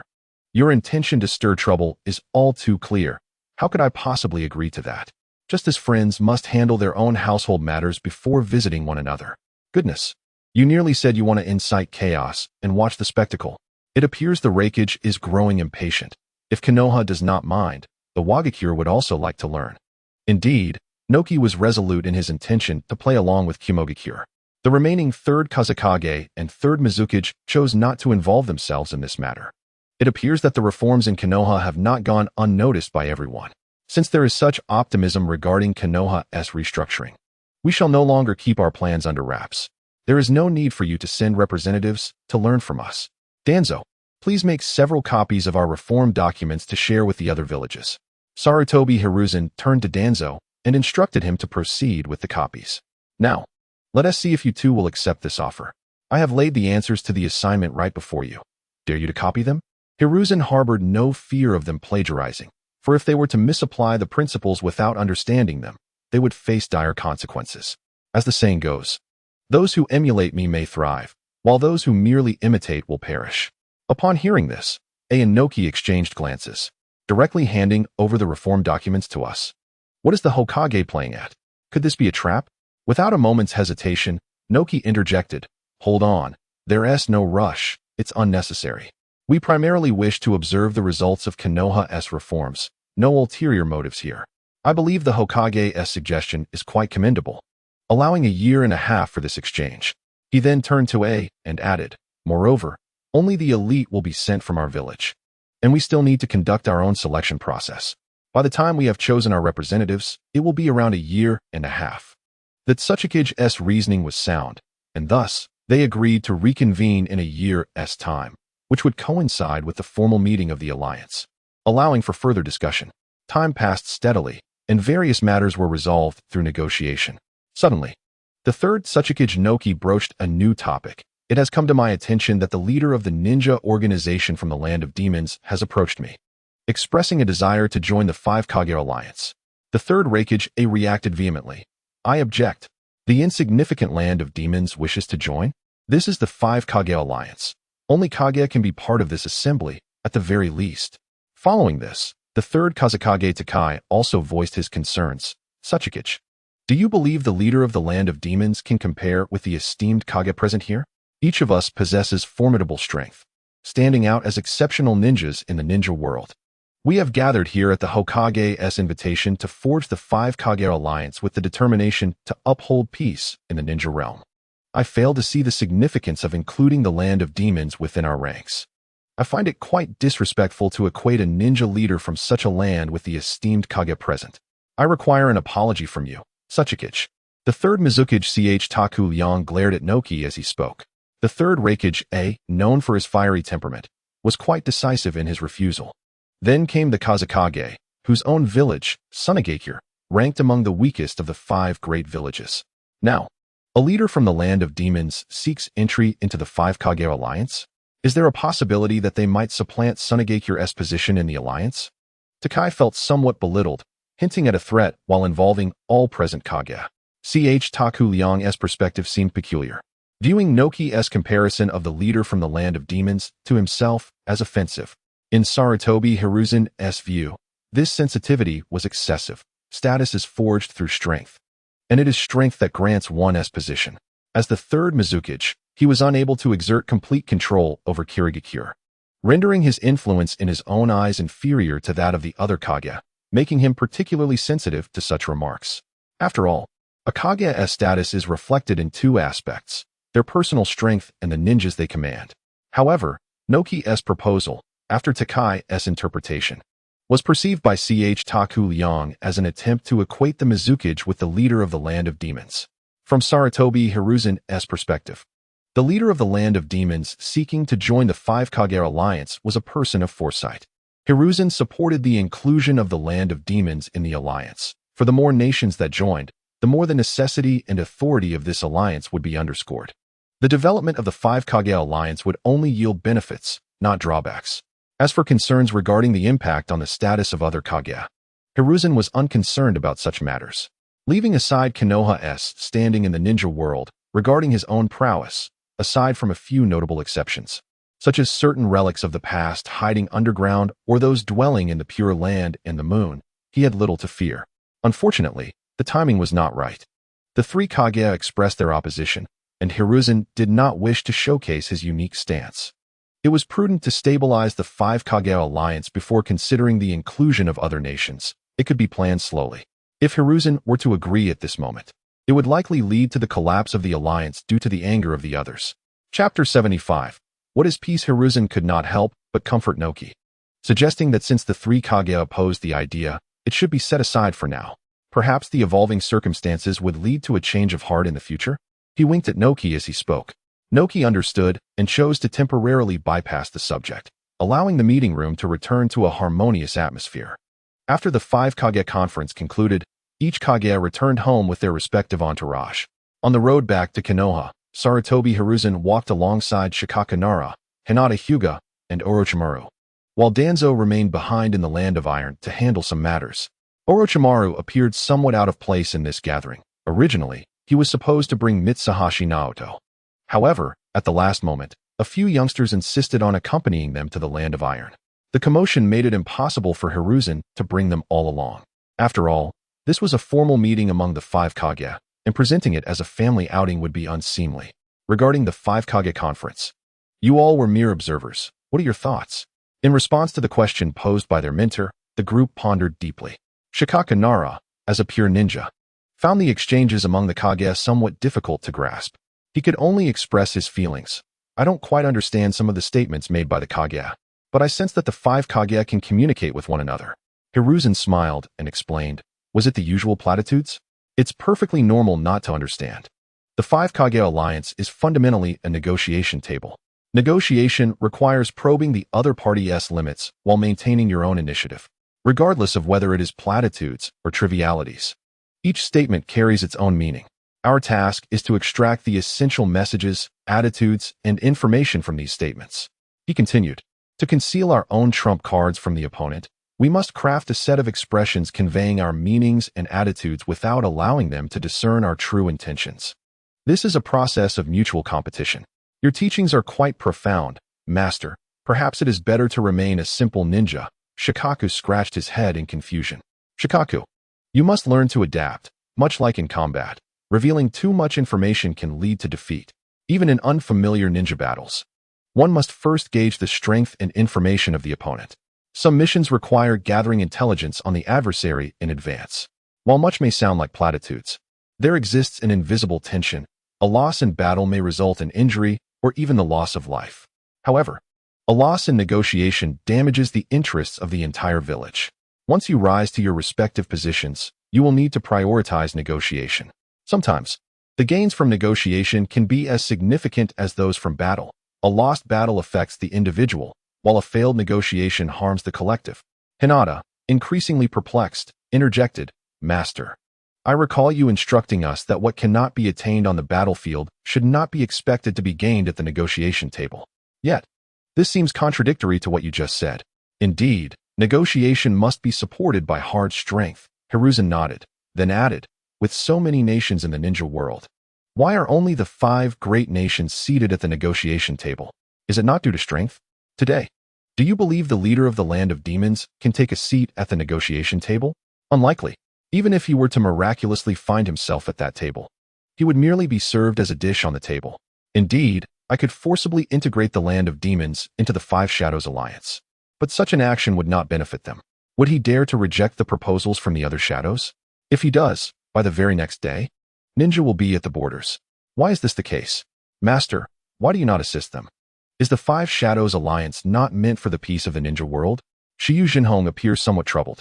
The master has already aided him. By not allowing him at the negotiation table, I am indeed helping him. Without strength, the desire to join the table only leads to being served as a meal. Master, I am not omnipotent. I wish for peace in the ninja world, which is why I have compelled several major ninja villages to the negotiation table. In the past, they engaged in undeclared wars or covert attacks. Now, I have brought them into the open, where any issues are laid bare. The five hidden villages are all watching. As long as they are not afraid of being taken advantage of by others, they may engage in battle. This is my means of constraining them. For instance, during the ceasefire negotiations between the land of earth and the land of water, the other shadows are listening in. As long as they cannot reach an agreement and are prepared to continue the war, the other nations might strike unexpectedly. Would they dare to remain at an impasse? Thus, their negotiations are fraught with caution, which is why they can achieve some level of success. Otherwise, the animosity between the mist and rock villages, both harboring shadow-level grievances, would not be so easily resolved. Once the Five Shadows Alliance is firmly established and the 5 major ninja villages have reaped sufficient benefits, only then will the lesser nations have their turn at the table. Perhaps they will share in the bounty, or perhaps they will find themselves as the main course. Who can say for certain? Sarutobi Hiruzen elaborated on his intentions, dissecting the situation for his disciples. Orochimaru, somewhat disappointed, remarked, "Though master, your establishment of the Five Shadows Alliance aims to uphold world peace, I observe that the other shadows within it lack the resolve to maintain such peace. What I see is merely the petty squabbling of great powers, exchanging interests. Peace is thus relative. There can be no absolute peace. As long as humanity exists, peace will be elusive. My capabilities are limited. I can only prioritize the peace of Konoha, then that of the Fire Country. And only if there is surplus capacity can I interfere in the peace of the ninja world. Do not expect every individual to embrace the ideology of peace.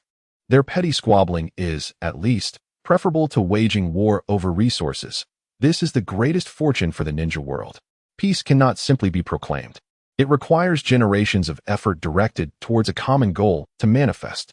Sarutobi Hiruzen carefully counseled Orochimaru, this disciple who most concerned him, fearing that a single disagreement might render the world devoid of meaning, leading him down a path of disregarding human life and desecrating the deceased. This was not the vision Sarutobi had hoped to witness. Having entered the world of Hokage, he still held hope to guide him back to righteousness. Subsequently, Sarutobi Hiruzen smiled and encouraged his disciples. "Now that I have brought the 5 major ninja villages to the negotiation table, I have ensured a relative peace. However, plans are not accomplished overnight. They may require years to bear fruit. Within a decade, the village will be entrusted to your generation. When that time comes, you may step onto this stage and showcase your aspirations." "Master, can you not continue leading Konoha further?" Orochimaru asked, puzzled. Chapter 76. The master fears you may go astray. Sarutobi Hiruzen chuckled as he affectionately ruffled Orochimaru's hair. While the intention is noble, the most pressing need for Konoha at present is to establish a sound system. For a company or a government to function effectively, it must rely on a robust system rather than solely on a singularly brilliant leader. It is not that a wise and powerful leader is undesirable. Rather, a system offers greater sustainability. A competent leader can elevate a regime, yet what happens when that leader is no longer present? One cannot expect each succeeding leader to possess the same brilliance. Thus, a system remains an essential factor for the continuity of power. A capable leader may raise the ceiling of potential, but a strong system ensures a floor below which one cannot fall. As Sarutobi Hiruzen pondered, Orochimaru pressed on, "Master, is there something I am not meant to know?" "No, I am merely considering how to convey this to you. I have previously shared with you the history of Konoha and the ninja world, correct?" Sarutobi Hiruzen inquired. Observing the 3 nodding in agreement, he continued. "The history from the Sage of 6 Paths founding the ninja religion to the Warring States period is shrouded in obscurity. I shall not elaborate on it. I have previously touched on the events from the Warring States to the present, so let us focus on the unique circumstances of Konoha. After the founding of Konoha by the First Hokage, Hashirama Senju, and Uchiha Madara, a myriad of clan powers were united, rendering them nearly invincible. Other ninja clans, sensing the shift in power, began establishing their own villages. At that time, these villages were merely alliances of ninja clans cloaked in the guise of villages, with a loose system. However, the First Hokage was overly idealistic and adopted a soft approach in foreign policy, despite grievances from other ninja clans. Under the strength and charisma of the First Hokage, Konoha managed to maintain stability. After the First Hokage was injured, the Second Hokage, Tobirama Senju, discerned the village's vulnerabilities. To promote the integration of various ninja clans, he established the Konoha Academy, the precursor to the ninja school, with the aim of nurturing friendships among the next generation of ninja clans. It was during this time that I entered the Ninja Academy, and later, the Second Hokage selected 6 of the most outstanding students to be his disciples. Myself, Uchiha Kagami from the Uchiha clan, Akimichi Torafu from the Akimichi clan, Nara Shikaku from the Nara clan, Mito clan's Mito Yen, and the Uzumaki clan's Uzumaki Koshi. We were companions and teammates, forging deep friendships through numerous missions. After the first Hokage's passing, the fragile peace maintained under his formidable strength was shattered, leading to the outbreak of a 7-year-long ninja war. This conflict was more intense and widespread, culminating in the death of the Second Hokage in battle, after which I ascended to the position of Third Hokage. The First and Second Hokage were foundational figures in the establishment of the village, thus their authority as Hokage was firmly rooted. However, when I first took office as Hokage, I lacked such a foundation. The clan leaders were reluctant to heed my directives. Fortunately, I had the support of my comrades, and together, we sought to quell the disputes within the ninja world by convening the Five Shadows Conference. Perhaps by divine favor, the war concluded favorably. Within the village, I gradually gained a voice, traversing the northeast and southwest to secure benefits for Konoha, and thus I began to consolidate my control. Yet, I also recognized a lurking crisis within the village, the outdated system. All village policies must be enacted through the clan leaders. Although I currently possess the capability and confidence to manage the situation, what of the future? What will happen to the next Hokage? Will they be forced to follow my path? As time progresses, the social classes within the village will solidify, and pathways for advancement will gradually close. Lower-ranking ninja may find themselves without prospects. Therefore, I must take precautions and establish a benchmark for future Hokage, creating a system for the village. As the disciples listened to Sarutobi Hiruzen's soliloquy, they felt a surge of emotions. Why must such a wise master be constrained by those who fail to grasp the larger picture? Master, why do exceptional individuals always seem to be bound by the foolish? Orochimaru questioned, somewhat indignantly. What is wrong with this child? Is he on the wrong path? Do not speak so. They are the predecessors of the village. Foolishness is not absolute. Each individual possesses their strengths and weaknesses. The perspectives and considerations of each person differ based on their position and vantage point. I contemplate matters with the village and the shinobi world as my foundation, while they base their considerations on their clans. This divergence in perspective inevitably leads to conflict. Currently, the majority of individuals within the village prioritize their respective clans, with fewer who regard the village as their focal point. Therefore, the mission of my generation, including yours, is to transform those who are clan-centric into individuals who prioritize the village. You inquired earlier about why the master is constrained by them. It is not so much a limitation as it is self-imposed restraint. Each individual must adhere to their own principles and moral boundaries. Those devoid of such moral foundations are unworthy of the title of human. A moral baseline serves as one's self-imposed limitation. For the powerful, this baseline acts as a tether, enabling them to venture further and soar higher. Like a kite, when it loses the string that binds it, it may attain a semblance of freedom but loses its anchor, quickly succumbing to the tempest, torn apart, and cast to the ground. Sarutobi Hiruzen, with narrowed eyes, advised Orochimaru, saying, Orochimaru, I hope you do not lose that tether which binds and restricts you. In the original narrative, following the demise of his disciple, Senju Rope Tree, and the death of his friend, Cat Dan, he found himself adrift, unable to discern the meaning of life. He was dispatched to the root, where he conducted inhumane experiments, enduring unfathomable darkness, ultimately severing the very line that bound him by taking the life of his own teacher. One must vigilantly oversee this disciple. It is all too easy to descend into darkness. However, this notion is merely a vestige of Sarutobi Hiruzen's ingrained perception. He has since supplemented the childhood that Orochimaru lacked and has diligently guided him, unwittingly stepping into the role of a father figure. His earlier objections were simply manifestations of his dissatisfaction with his own father, who had been constrained by the heads of various clans. Will Orochimaru truly tread the path destined for him? The likelihood is slim.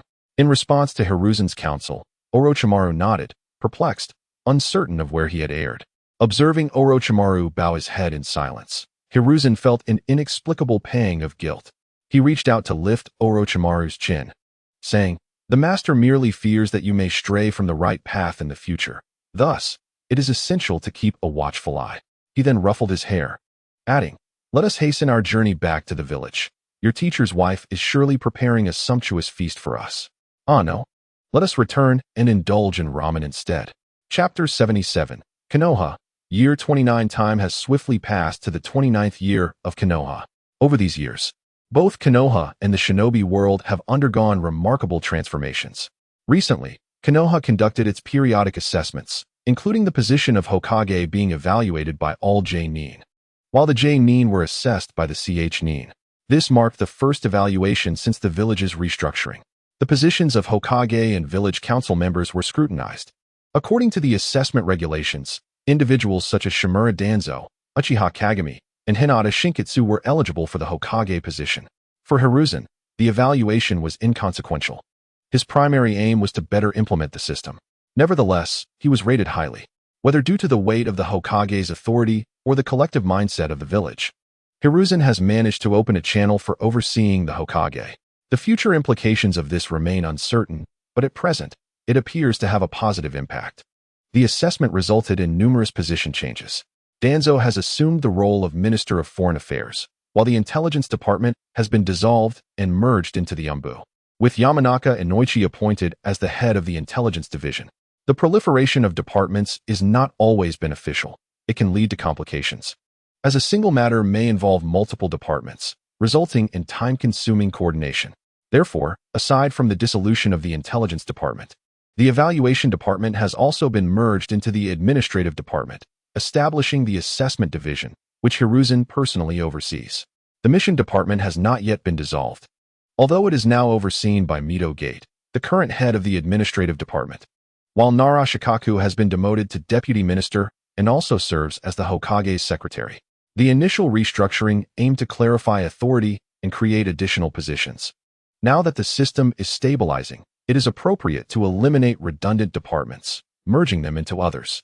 Konoha, despite its considerable population, is still a small town, and establishing so many departments seems excessive. If the population increases and matters become more complex, additional departments can be established later. For now, a simplification is in order. As there is a high enthusiasm for missions within the village, and the mission department has expanded significantly, logically, it should not fall within the scope of dissolution. However, the completion of missions necessitates the evaluation department, which now registers tasks, and the intelligence division must facilitate the transfer of mission information. Previously, these departments operated independently, which led to inconveniences. The current merger of several departments has significantly enhanced efficiency. The new generation of shinobi is beginning to emerge, with figures such as Hitaki Sakumo, who at the age of 24 has assumed the role of Umbu Minister, while several of his disciples have been promoted to J-nin. The children have matured, each developing their own ideologies, with the most reassuring being Yuhi Kurenai and Uzumaki Naruto. Although Hitaki Sakumo now serves as the Umbu Minister, he is occasionally prone to overthinking, particularly prone to fixating on trivial matters, necessitating occasional attention. As for Tsunade, her reckless spending habits have led to her being denied an allowance by Uzumaki Mito, forcing her to occasionally seek financial aid from Hiruzen, who seizes the opportunity to place her in the medical department. It is worth noting that the former head of the medical department, Senju Taiki, has resigned and does not wish to hold any position. Currently, the head of the medical department is Akimichi Torafu, who is serving as a temporary replacement. Jiraiya remains influenced by the teachings of Mayaboko Mountain, obsessively seeking the child of prophecy. He currently holds a position in the patrol and intelligence departments. Among his disciples, only Orochimaru appears most suitable for cultivation. The position of the next Hokage may ultimately fall to him.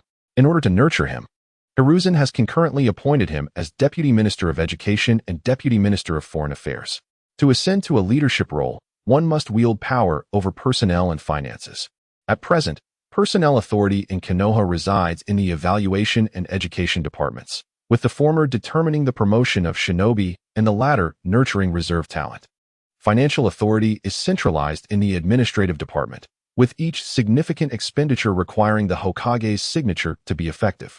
Appointing him to the education department is intended to enable him to cultivate his own talents, while the foreign affairs department role is designed to familiarize him with the current state of the shinobi world. Naturally, Hiruzen intends for him to gain experience across various positions in the future. Around the same time, Cat Dan has also been promoted to J-nin.